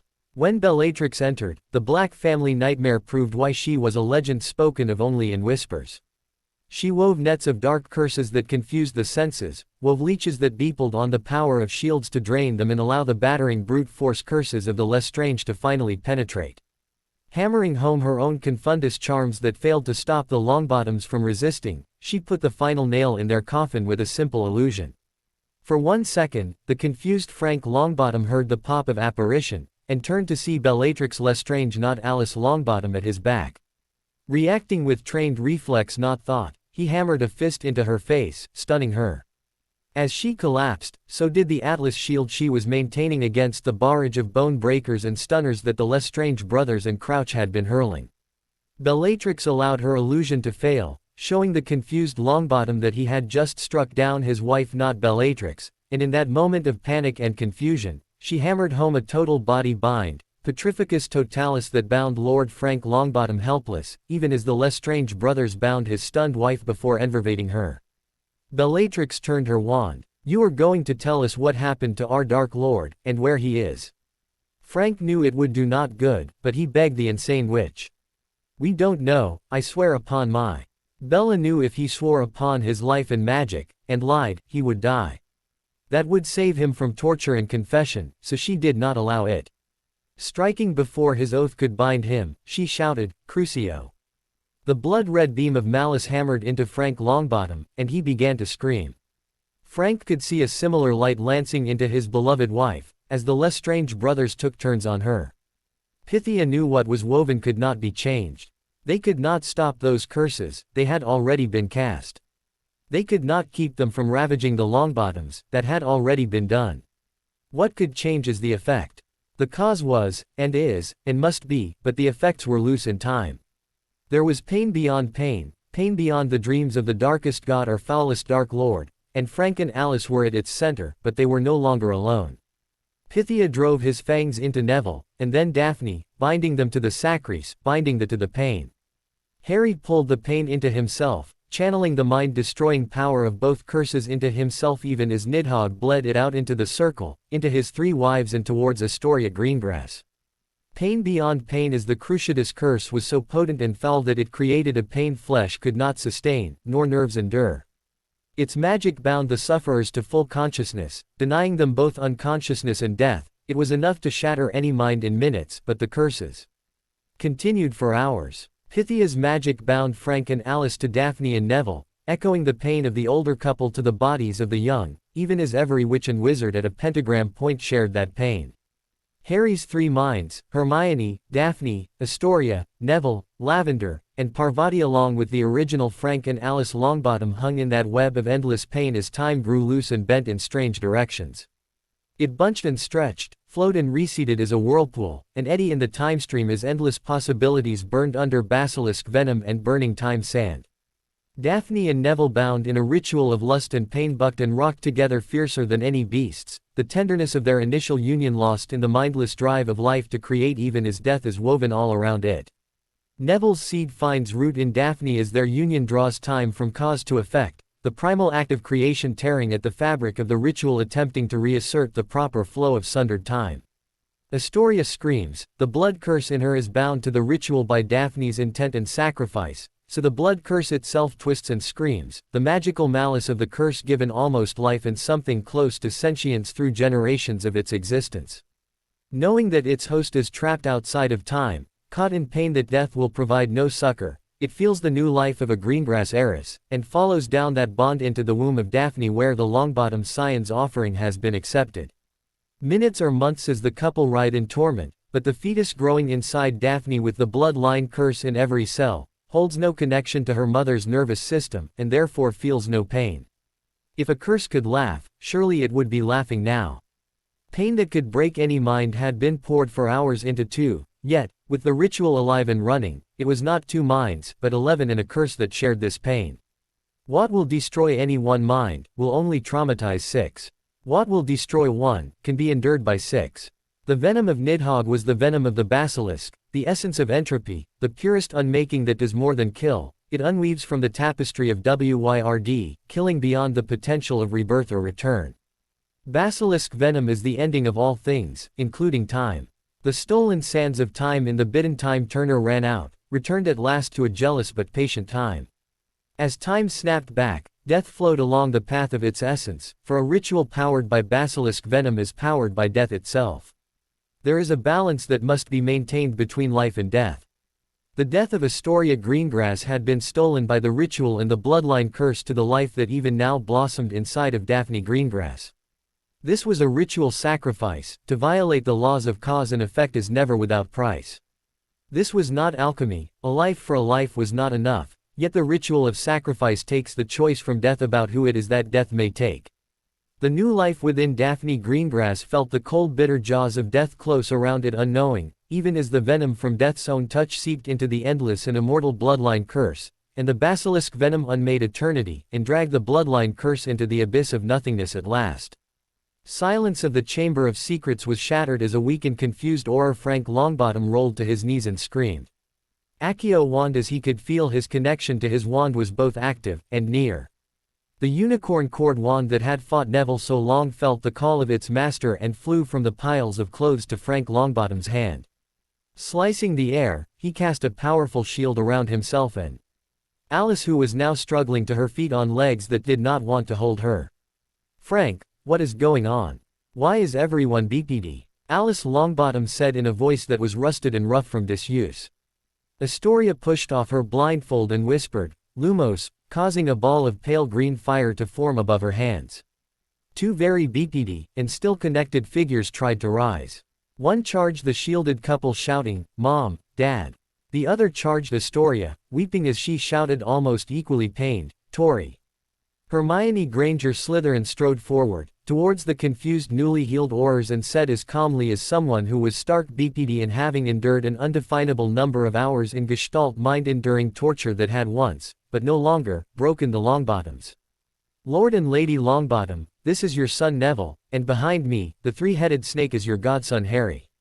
We will explain everything in detail later, but the short form is you were tortured into insanity a decade ago by Death Eaters, and we have just used a magic snake say cult ritual to heal you, and now my wives and I have to go do some more lesbian snake say cult magic so Harry gets his legs back, so he can put some pants on," Hermione said reasonably. Parvati Patil and Lavender Brown were hugging Daphne and Astoria, but Daphne broke off and ran to Neville. "Neville, you cured her. You cured Astoria. The blood curse is gone." Daphne Ed Neville hard, then curtsied in a way that probably looked a lot more formal with clothes on. "Lord Longbottom, Lady Longbottom, I am heiress Daphne Greengrass and your new daughter-in-law," Daphne said, then realized she was BPD, and squeaked before diving for the pile of clothes that she discarded at the beginning of the ritual. Alice looked over where the three-headed Runaspore was swaying back and forth at three nubile young witches, which oddly had Potter, Peveril, and Slytherin house crests tattooed on various shade and sized East, were enthusiastically doing the sorts of things that Alice had only seen in the magazines Frank had confiscated from Sirius Black in Hogwarts' 6th year. Alice looked at Neville, matching the features of the adolescent boy to the baby she bore, seeing elements of her own father, and of Frank, bits of herself. "Neville, my Neville?" she asked. Neville pulled his own robes over his head so he didn't have to meet his parents for the first time with glistening and rampant spear. "Yes, Mom. It's 1994, and you got hurt back in 1981. I'm 16 now." Alice looked over at the three writhing BPD witches and swaying three-headed Runaspore serpent. "And that is little Harry Potter. Lily would be rolling in her grave." Frank, who had transfigured a bench for them to sit on, looked on as the three-headed snake turned into a boy that looked a lot like a skinny version of James Potter, with Lily Potter's eyes. The boy joined the three girls, and Frank noted he bore crests that matched all three of the witches on his own chest. After watching the boy with the three witches, he found himself laughing, and coughing as his throat wasn't used to it. Finally he hugged Alice and said, "Lily might freak, but I bet James would be laughing his ass off." Turning to Neville, Frank felt tears well up in his eyes. "I'm so sorry Neville, we missed your entire life. We never got to see you grow up, we never got the chance to be there for you. Can you forgive us?" No matter how much the man Neville Longbottom may have proven himself to be, enduring the pain that broke his parents simply to free them of it, deep inside the boy who only wanted his parents back still lived. Dissolving in tears, the boy who lost his parents threw himself into their arms and wept wordlessly. There would be time to explain things later. There would be time for lots of things later. For tonight, two families were healed, and the world could wait. Frank Longbottom was staring in blank incomprehension at the Longbottom crest magically tattooed on his son's left east, and the Greengrass crest magically tattooed on his right. "Let me get this straight, son. You kidnapped your mother and I from St. Mungo's where we have been." Frank stopped as his body began to shake in remembered trauma that no longer existed, or at least never at the full form that broke him. His trembling stopped, and the Auror whose last memory was battle in a war already won firmed up. "Locked since you were 3. With James and Lily's son Harry, who is the snake god of a lesbian snake cult, you married the Greengrass girl, while you, her, Harry and that frightening harem he seems to have built went back in time and shared Alice and my torture, so we didn't actually. Frank trailed off as the memories of a breaking that had receded from reality to might have been. Neville blushed. Harry was willing to do it. Lavender swore it would work. She says the only things lesbian snakes say. Cult magics can't cure alone, just need Harry's snake god mojo. It sounds weird, but Hermione agreed, and she has zero sense of humor. Frank looked at his son. The boy who looked back at him had all the sincerity of the little boy he remembered, but a ruthlessness and calm acceptance of cost that no boy his age should already have. Softly he asked, "Why would you believe him?" Neville looked him square in the eye and responded, "Because Harry and Hermione stopped Dementors from killing everyone on the Hogwarts Express with a lesbian orgy, and none of the Dementors lived. That would be of course when Daphne supported Alice in rejoining them, having had Dobby fetch appropriate clothing for Lady Longbottom from the Potter Manor, open now to the elf of Lord Potter." Alice looked at Daphne. "Is this true?" Daphne blushed. "I didn't participate in the orgy that time, but Neville and I, along with Tracy Davis and Luna Lovegood, did bear witness to the whole thing. I don't really have a better description. There were holy snakes, and an improbable number of lesbians before Harry got less snake-like and it technically became a bisexual orgy. Hermione was a snake too for a while. The Dementors were killed." Frank blinked. "Dementors can't be killed. Trust me, if they could, the Aurors would have been hunting them forever." Neville blinked back. "How many magical snake cult lesbians did you attempt it with?" Frank stammered, but Alice laughed, and collapsed onto her husband's lap and ruffled his hair. "He's got you there, Frank. You have to ask old Moody Mr. use any tactic, any weapon, any magic against the dark Moody why he never tried weaponizing lesbians." Frank shook his head. "I bloody well will not. That sounds like something James' son would try. Bloody Sirius would laugh himself sick. Lily would skin me alive if she found out. How it could be my fault I don't know, but once she gets a full rage on there is no reasoning with her." Neville smiled. "Sirius did catch Harry and his harem doing some snake say cult stuff when Peter Pettigrew tried to kill Harry in Gryffindor Tower. We don't think Sirius is the traitor, since Pettigrew has been hiding as a rat for the last decade while Sirius rotted in Azkaban for killing him and betraying James and Lily." Alice shouted, "Pettigrew's alive!" Frank shouted, "Sirius broke out of Azkaban." Hermione interrupted at that point, looking very much like a tour guide one stop away from her lunch break and determined to get people back on their timings. "Right, so everyone will be busy losing their minds and getting all sorts of wrong ideas about doing something that mostly involve interfering in Harry and my life, living arrangements, and seriously disrupting our revision schedule for midterms. We need to get back to Hogwarts proper to stop the Aurors, Dumbledore, Lord Greengrass, or Dowager Longbottom from doing anything extreme." Hermione turned, and tossed one final note over her shoulder before leaving. "Since Neville broke the news to all of you about the whole, healed by forbidden snake say, cult ritual in Slytherin's Chamber of Secrets thing, and Daphne gets to break the news to her parents, you two get to tell Lady Augusta." Frank, Alice, and Neville all rocked in the terrified vision of attempting to explain to the very proper Dowager Lady Augustus Longbottom that her son and daughter-in-law had been healed by a magical BDSM orgy on a snake cult altar by Harry and his improbably number of wives. Neville grinned, then hugged his parents. "Thanks Dad, thanks Mum. Dementors are okay, but Gran is terrifying." Neville Longbottom, newly married savior of the Longbottom Lord and Lady, bolted from his parents' side, leaving them to blanch in the face of something far more terrifying than any Death Eater attack. "Bloody hell," said Frank. Alice batted her eyelashes at him. "I am too frail from my long ordeal, I couldn't possibly. Luckily I have my big strong Auror husband to deal with mother-in-law related issues." Frank snapped. "You are just as much an Auror as I am. We were sworn in on the same day."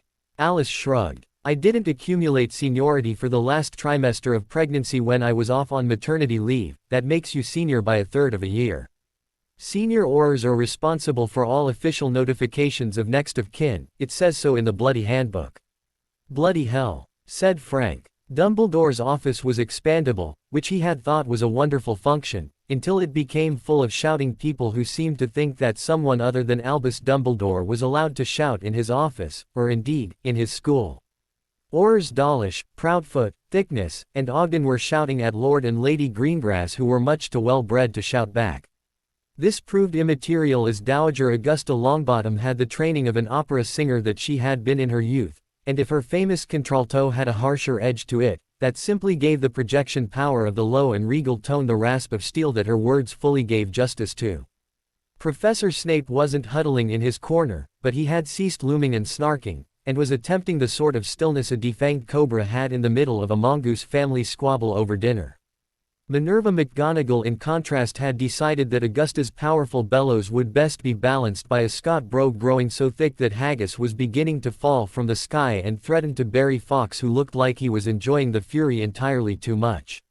"They are wanted for kidnapping and murder," Auror Dawlish demanded. "Neville cannot kidnap his parents unless I say he kidnapped them, and I bloody well don't. As for dead Death Eaters, the Longbottom estate will still honor its bounty on Death Eaters posted after the maiming of my son and daughter-in-law, 100 gold galleons per Death Eater killed." Augusta boomed. The entire magical world, not just magical Britain, saw masked and robed Death Eaters emerge from the locked doors of the Ministry, take down the security Aurors, and fire no less than 4 killing curses at Harry Potter. 4 unforgivable, unblockable, and unsurvivable killing curses, all of which he took before he fired back.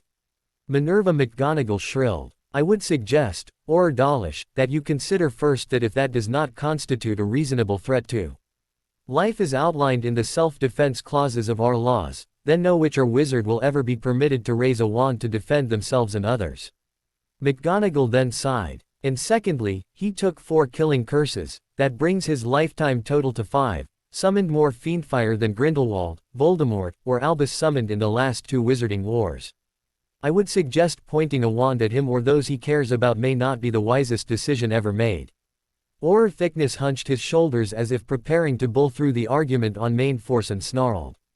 "Be that as it may, the Minister of Magic has ordered him into protective custody. That does not require any charges, nor any permission." Auror Ogden smiled and took a less confrontational tone. "It is a matter of child endangerment.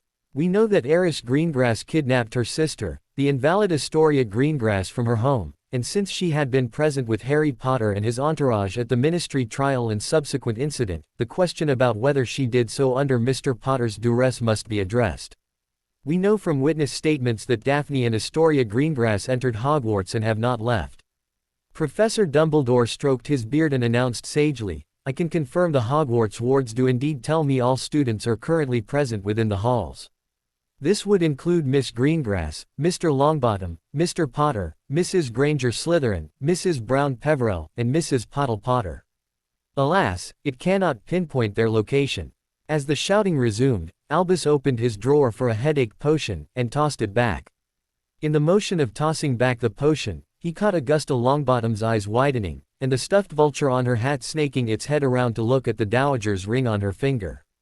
The ring resized itself, moving from the heavy ring of the dowager and acting head of house, to the delicate consort ring she had worn all the years of her marriage and of her son's life until crippling.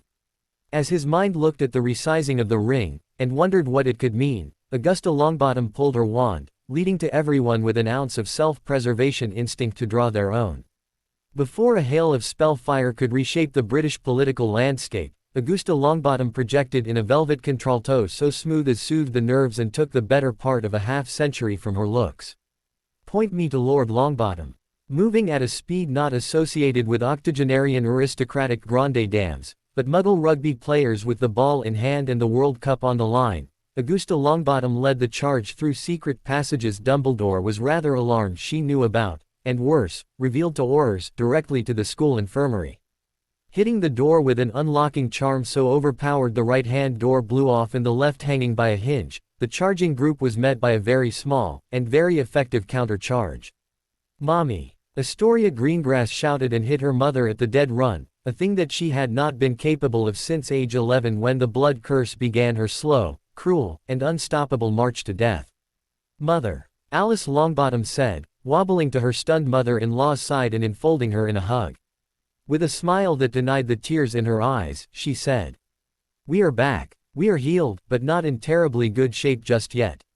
Frank can explain everything," Alice Longbottom said with a nod, feeling Augusta Longbottom's magic surge through her in the domineering way that she had grown accustomed to when she had initially married the Longbottom heir.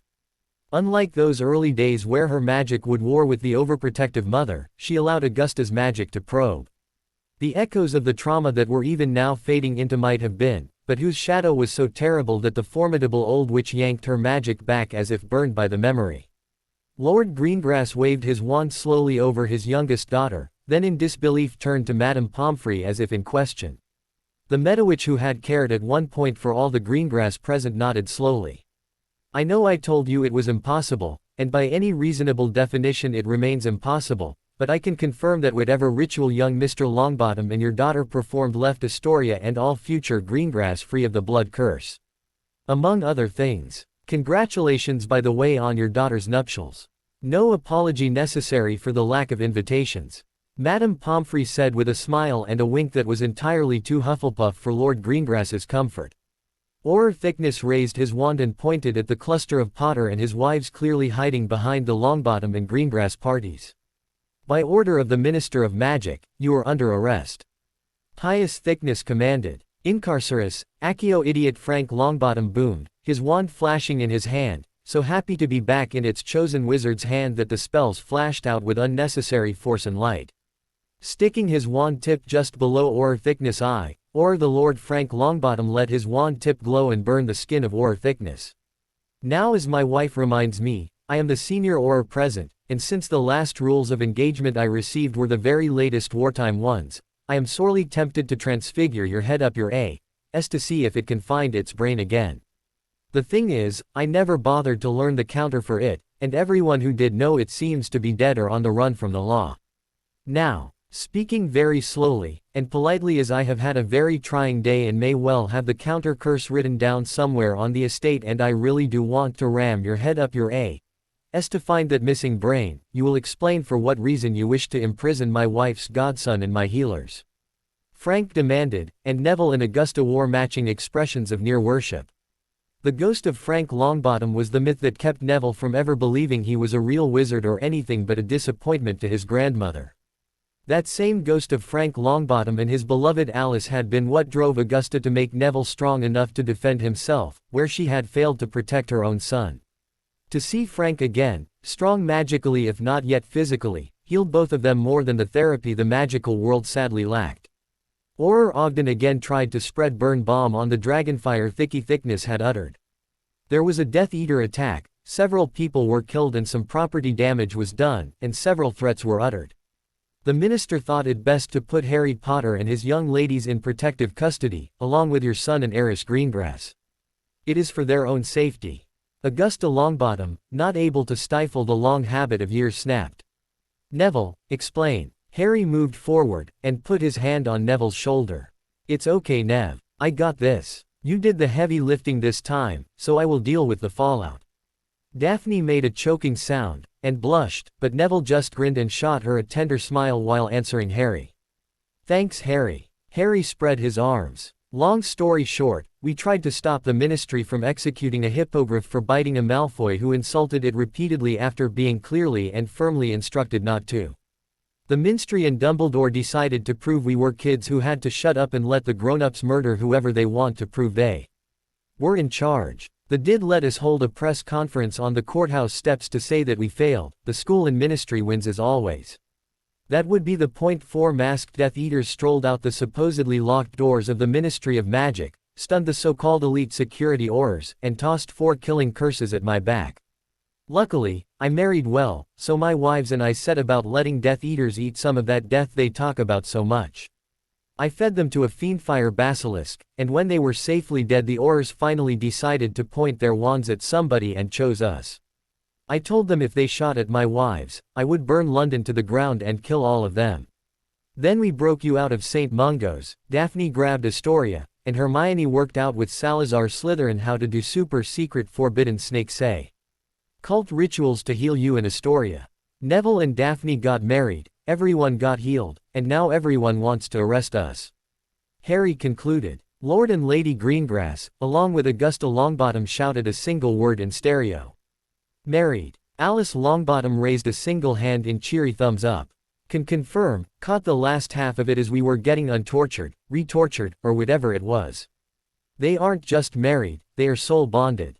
Very vigorously at that. Lord Greengrass looked like he was going to collapse, so his wife levitated him quickly onto one of the hospital beds. Augusta Longbottom broke, and shook a chuckling finger at her daughter-in-law. Alice grinned back unrepentantly. Daphne Greengrass took that moment to stand before her parents and Augusta Longbottom to give a deep curtsy.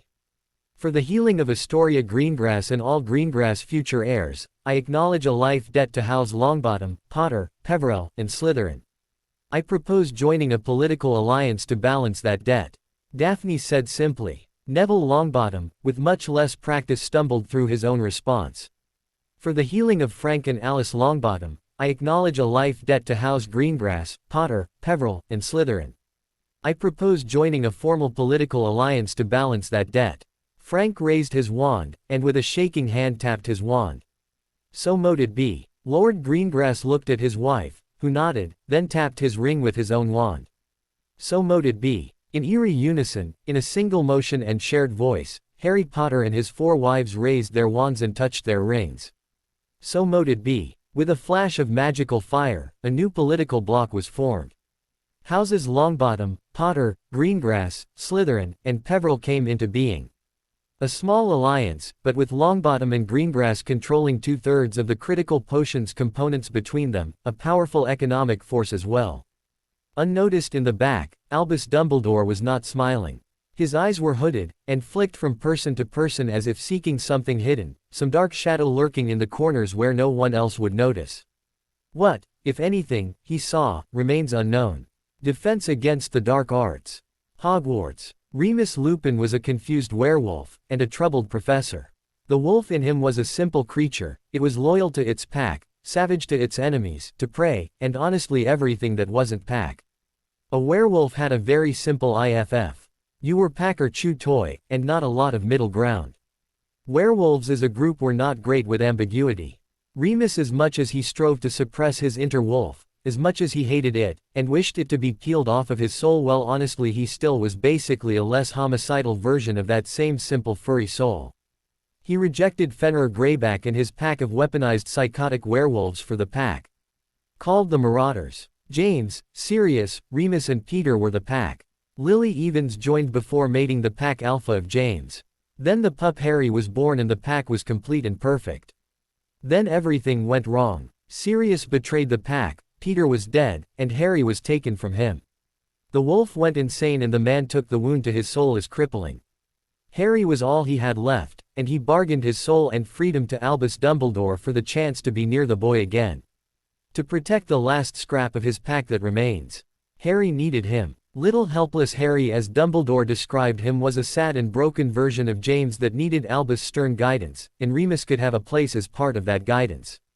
Remus had been under that guidance himself, the first and only werewolf ever admitted to Hogwarts under Albus' guidance, but only the Marauders had made it survivable.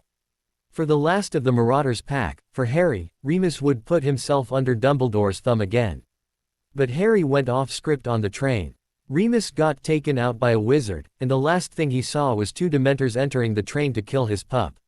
When he woke up, 4 Dementors were dead, and Sirius supposedly fled. Sirius Black, for good or ill, did not ever flee from fear. He had great hairy balls and a tiny brain with one whole hemisphere dedicated to proving Sirius is awesome, and a second hemisphere dedicated to Sirius is horny. There was not a single brain cell dedicated to survival, wisdom, or long-term planning. James planned, Remus looked for danger, Sirius found ways to make impossible into merely really stupid but possible, and Peter found the cracks in defenses designed to keep people like the Marauders from doing things like marauding. Harry was not James. Not a prankster, he was intense. Sometimes he joked, but his body was always alert, his senses were more acute than a normal human should be, his strength was far too great for his body, and his magical power was stronger than James at his peak, close to what Voldemort at his peak. Worse, Remus was sure Harry was hiding his true strength. Then there were his wives. 3 of them. Lavender was described as a blonde airhead, a social butterfly and gossip girl, not a powerful witch at all. Parvati was supposed to be a mediocre witch, not as bright or hard-working as her sister, but with a fair bit of power. Hermione was, well no, Hermione was supposed to be scary. Described much the same way as Lily was, the brightest witch of her generation, Hermione was less childlike, innocent and more driven and focused. If anyone was less likely to be seduced into a questionable cult, it was Hermione, but she seemed to be its high priestess. Remus was looking at his school schedule and trying not to cry. Remus had been a normal enough Gryffindor in school, but even he remembered how house rivalry became close to war when the Gryffindor-Slytherin Quidditch loomed. This year, Harry Potter was both the star seeker for Gryffindor, and the boy who claimed the lordship of Slytherin. He had just returned to the castle after killing 4 Death Eaters in public, and from the rumors in Slytherin, 2 of them had relatives at the school right now. This, obviously, was an inferno waiting for a single spark. Looking at his syllabus, Remus saw that he had no choice. That bag of hair product and promotion, Gilderoy Lockhart had left Remus so behind he had to introduce shields, shield and dodging drills, and the basics of dueling. He had been able to add Patronus to deal with the Dementor threat, but he was past being able to put off teaching his students to duel. Gryffindor and Slytherin students, to put up shields, and shoot spells at each other. The week before the big Slytherin Gryffindor game. The week after Harry Potter killed a couple of Slytherin close relatives who were Death Eaters, but that hardly excused it from the Slytherin's point of view. There was zero chance this would go well. Draco Malfoy exists for 2 reasons: to keep hair gel and making thing not go well. In Draco Malfoy, the universe may well have exceeded the design parameters for this most perfect expression of the inevitability of unpleasantness and vanity.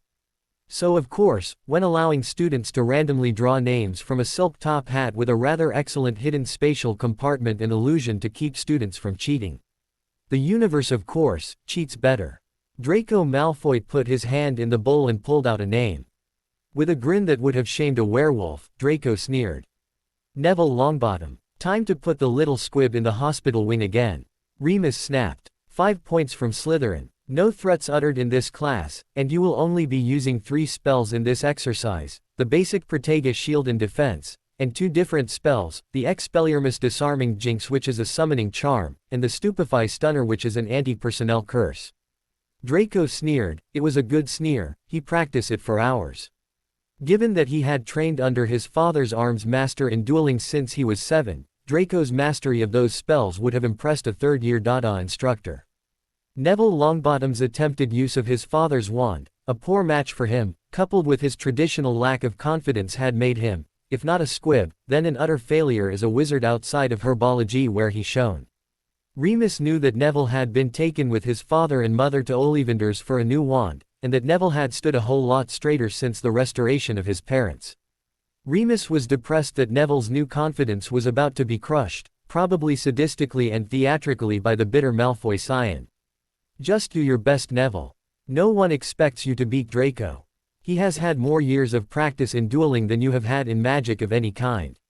Remus said kindly. Daphne Greengrass Longbottom broke the silence with a tone at least as cultured as Draco's sneer, and of such cold that the room temperature seemed to drop.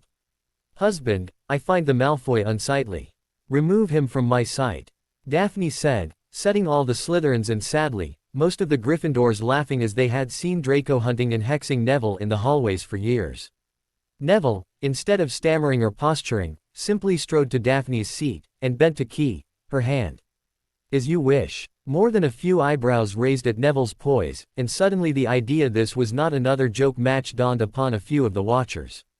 Not Malfoy, of course. Hair gel can repel unnecessary thoughts as effectively as it can wind, water, or random bludgers. Both students took their place on the dueling platform. Remus again warned the boys that only the 3 listed spells were to be used. Draco sneered and ignored the professor, while Neville nodded solemnly. Draco struck swift as a snake, casting an overpowered Stupefy. The Stupefy spell could be overpowered to act as a low-level shield breaker. Not useful against more advanced shields, and not effective against a shield erected by a more powerful wizard, it was useful for any duelist because while the stunner could be overpowered, the shield could not. Draco let his wand flow from the motion of the Stupefy into the half-step dodge and wand movement for the disarming charm that should catch Neville as Draco's stunner blew apart his shield and blasted him into the air. That is how it had always happened before after all. Neville Longbottom had been struggling. His father's wand had always fought him, and he had to overpower every spell simply to have a chance of their performing. With his new dragon heartstring oak wand, his wand was not fighting him, his wand was like a race horse that just wanted the reins loosened a little bit to run wild. The forbidden snake say, cult ritual that had married him to Daphne, besides giving both of them a rather odd fetish for discipline in their new marital relations, had joined their cores, leaving each of them with twice the magical power they had previously known. The need to control his spells to keep them from exploding with excess power made Neville slower. He had to think things through, release his power carefully. Knowing this, he didn't try to strike first. He put all his concentration into erecting the most stable shield he could. Knowing his wand would try to pour as much power as possible, as fast as possible into the shield, Neville put all his concentration into balancing the power flows in the shield, leaving almost no concentration left for his offense. Draco's overpowered stunner hammered Neville's shield, but the sharp crack of its impact was lost in the high-voltage hum of a Protega shield around Neville that crackled with so much power it seemed on the verge of exploding. Draco's Expelliarmus failed to so much as dent the shield, and its impact went almost unnoticed by anyone save Draco himself.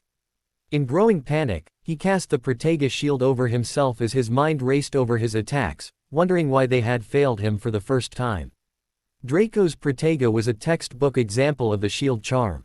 While a basic charm, it was utterly symmetrical, flexible against both energy and physical attacks with a matrix well able to absorb and spread blows of either type. His instructors from Malfoy House would have been proud. Then they would have been shocked.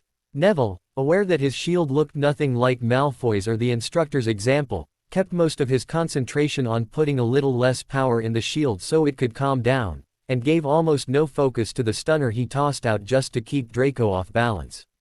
Stupefy Neville cast, vaguely in Draco's general direction. In point of fact, it missed the Malfoy heir by about 1.5 feet. It did however glance off the shield with enough force to shatter that worthy in an eruption of magical power as the whole shield matrix failed under the bolt that Neville had not had the attention to limit. The wand's eagerness to show its loyalty by doing its best, coupled with his frustrated double core's joy at not having to hold back had turned his stunner into less of a color dart of power and more like something seen in Japanese anime or Muggle superhero cartoons. Draco stumbled, and cast a dark cutting curse that could not be blocked by a shield at Neville in a moment of blind panic, Sectum Sempra. Squeaked the Malloy heir in a mix of panic and rage. Neville didn't know what it was, but his magic was screaming at him to dodge it, so he did. A lock of black hair hung in the air where the curse intersected where Neville's head used to be, and the dark cutting curse that would have taken off his head merely left him with lopsided hair. Neville didn't panic, but he didn't think he was going to get his shield under control if he kept having to dodge curses that could actually kill him. He flicked his wand at Draco and cast Expelliarmus. Too late, he realized that he had viewed Draco as what made the wand a threat. The spell Expelliarmus required you to envisage the wand as making the wizard a threat, causing the spell to disarm them a low power, and at higher power to blast the wizard back, and bring their wand to you. Of course Neville's magic and wand agreed that the wand was basically blameless. Just a workman doing its job right. Solidarity of the working class. It's the noble bastard on top what makes this dangerous.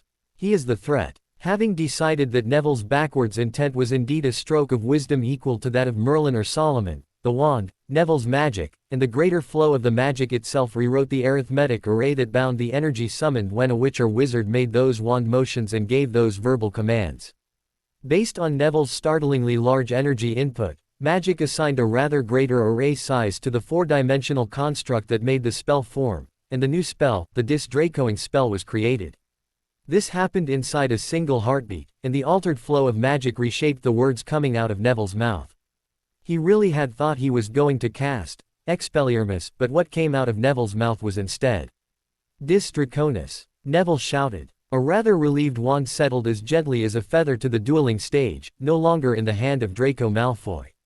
An extremely surprised Draco Malfoy and Neville Longbottom screamed in stereo, in what witnesses agree was a beautiful harmony, as Draco Malfoy took to the air in flight that would shame any bludger ever charmed, as he blasted like a Muggle missile or ancient cannon ball head first into Neville Longbottom's almost incandescent Protega shield. The crack that Remus feared was the snapping of Draco's neck, and Remus' own teaching career was not in fact a vertebra. It was about 2 pounds of hair gel. Draco Malfoy would live, but where his hair shattered to save his skull and neck hitting the shield, Draco Malfoy had a bald spot. A perfect circular monk's tonsure at the top of his head. While everyone in the room was too shocked to speak, Daphne Greengrass alone retained that power.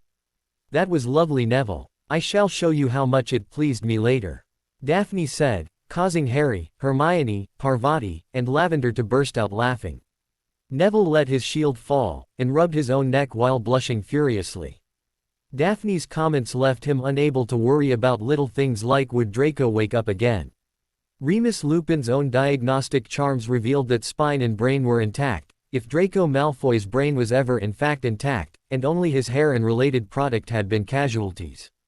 Somehow, he knew that he would have a rather long night of it when Lucius Malfoy was informed his son now looked like a monk, and a fool, almost accidentally destroyed in a duel with Neville Longbottom. Remus just hoped the Gryffindor-Slytherin game would hurry up and happen before tensions got any worse. Broom closet. 3rd floor. Daphne Greengrass had been reviewing Salazar Slytherin's Parcelbeep collection. Since her marriage in what really was a snake say cult ritual, she had discovered she could speak and read Parseltongue, an advantage in Slytherin house she was going to play close to her chest. One advantage is she could read the romance novels her founder had written. They were not just bodice rippers. They were deeply powerful erotica, and for a sheltered Slytherin pureblood, contained a whole new world of things to explore. In her brief time around Harry and his harem, her universe had already expanded quite a bit. Now that she was married, it was actually entirely proper to further the exploration of some of these actives that the founder so lovingly described. It was what a good wife would do. Neville, upon being dragged into a broom closet by his wife with eyes that glowed with a hunger that made his entire body break out into a blush, was immediately snogged into utter submission, before his loving wife whispered into his ear a thing she had read about, that she could do with her tongue, to bits of him that they really never got a chance to look at in the rush of the whole marriage thing. Now, prior to being dragged into the broom closet, the idea that Neville would have ever refused the chance to experience Daphne's first attempt at snake charming would have seemed impossible. However, Neville Longbottom was an herbologist by inclination. He never really felt he understood something until he got his hand not only on it, but in it. You had to know every leaf and twig, every blossom, every scent, every stem. You had to feel your fingers in its roots and learn to see the way it bent to follow the sun, breathe the changes in its scent when its leaves opened at night to breathe. To him, Daphne was the most perfect flower he could conceive, and he did not yet know her. To say that Daphne was surprised to see her husband undress her with the care and reverence of a priest at his altar was fair, but her reactions when Neville went full herbologist on her cannot be overstated. With the intensity of an elite herbologist on a new discovery, Neville explored Daphne's body with fingers, lips and tongue starting from her eyebrows, and spending minutes just learning the curves of her face, the taste of her lips, eyelids, cheeks. Surprising giggles when they rubbed noses gave way to aching passion when they kissed. At first softly, then deeply, then urgently as his strong hands explored every line and curve of her body. Herbologists' hands are precision instruments, delicate tools of measurement and exploration, and powerful tools for dominating flora that frequently can, and wishes to consume the herbologist. Daphne managed to not scream until Neville managed to kiss and caress his way down to her nipples.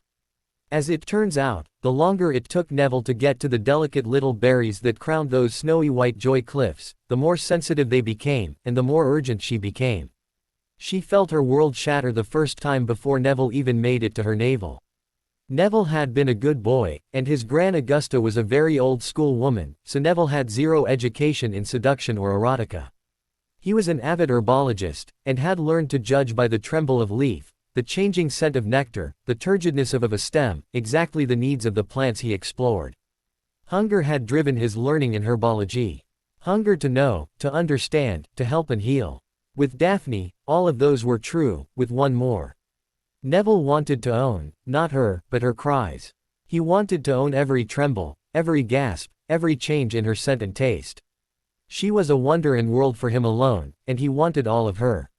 He had never understood why Professor Sprout said he would make some witch very happy, and that a true herbologist is unmatched in the bush until he kissed down below Daphne's navel and discovered her secret garden. So fair a flower, to open for him, he could not help but explore its every fold and petal. Its nectar was beyond wine or whiskey, for he became drunk on it. He felt Daphne lock her legs about his head, dig her hands into his hair, and for the first time he understood the joy of musicians. With tongue and fingers, he played his wife like an orchestra. Rousing crescendos led to soft and whispering diminuendos. Long passionate movements that spoke of storms of passion led to playful teasing and slow and gentle nocturnes. At times, he lost all awareness of his own body, so deep was he lost in learning hers. When at last she could take no more, she went to draw him up for a key. That would be when they realized the issue. "Oh no," Daphne said in alarm, then broke into giggles. Once dressed, they moved to the infirmary. Madame Pomfrey was expecting the battle, of course. The Gryffindor-Slytherin game always resulted in multiple injuries, and between angry house members and angry parents, the infirmary differed from a war zone only in sterile fields and adequate potion supplies. She was somewhat surprised at the timing, as the battle was not expected to start until next week, but she was ready, wand on hand, magic reserves topped off, and softening charms on all the floors, so whoever she had to blast did not make more work for her. 2 boys in neck braces lay upon beds with a third carefully placed between with screens around all so that the patients could have some privacy, and none of the sounds from either would disturb the other. Then 2 sets of parents came in, cleared out the barriers and began the brawl. "Your thug of a son scalped my heir. I will see him in Azkaban," Lucius Malfoy snarled. "Your death-eating by blow used a forbidden and potentially deadly curse in a school shield drill. I'd have killed the little shit. Instead, Neville just tonsured him like a monk. Hang on, did he geld him too? He always looked like he was trying out to be a palace eunuch, maybe Neville was just aiding his career choice," Frank Longbottom said, flexing his hand and preparing to call his wand to it. Draco was weeping when he fought off his mother's attempts to check to see that her son remained a functional heir, but Lucius was already countering. "Your son could have broken my son's neck. He didn't summon Draco's wand, he summoned Draco, right into his shield. He could have been killed," Lucius snarled. Alice was sitting on the opposite side of Daphne and stroking her son's hair. She pointed to the cervical collar on her son, that matched the one on Draco, and shouted back, "Your son almost broke his neck. Then why is my son in the same spinal collar if your son was the only one injured?" Alice sneered, snapping her own wand into her hand. Madame Pomfrey spared the blushing Daphne from answering that. Alice, I think while Neville's injuries relate tangentially to the duel, they are more properly classified as broom closet-related injuries, rather than combat ones," Madame Pomfrey said with the joy of a Hufflepuff relating the facts of life to more ignorant houses. Frank stopped glaring at Lucius long enough to side-eye Poppy Pomfrey. "So it wasn't Draco who hurt Neville's neck?" Daphne, not daring to look up, just raised her hand. Alice, suddenly looking concerned. "Did my son do something wrong? You can tell me, and we will deal with him," Alice said, the mother who wasn't there to raise her son combining with the Auror who had seen too much combining for an ugly thought. Poppy Pomfrey burst into laughter. "Oh no. Draco got hurt for doing something wrong. Neville got hurt for doing something so right that poor Daphne lost all control and tore a muscle in young Neville's neck." Alice stopped, giggled, and patted a clearly distressed Daphne on the shoulder as the Slytherin girl tried hard to die of embarrassment, but sadly, survived. Frank Longbottom felt his heart swell with pride. Tears standing in his eyes, he gripped Neville's shoulder and said in a trembling voice, "My son. I am so proud." Neville's attempt to die of embarrassment also failed. Since Draco also failed to die of embarrassment when his mother performed an emergency junk check, Neville felt that at least they all suffered equally. He couldn't wait for the Slytherin-Gryffindor game to happen so things could get less insane around here. To be continued. I hope you enjoyed this story. Also remember to subscribe and like this video. See you in the next video.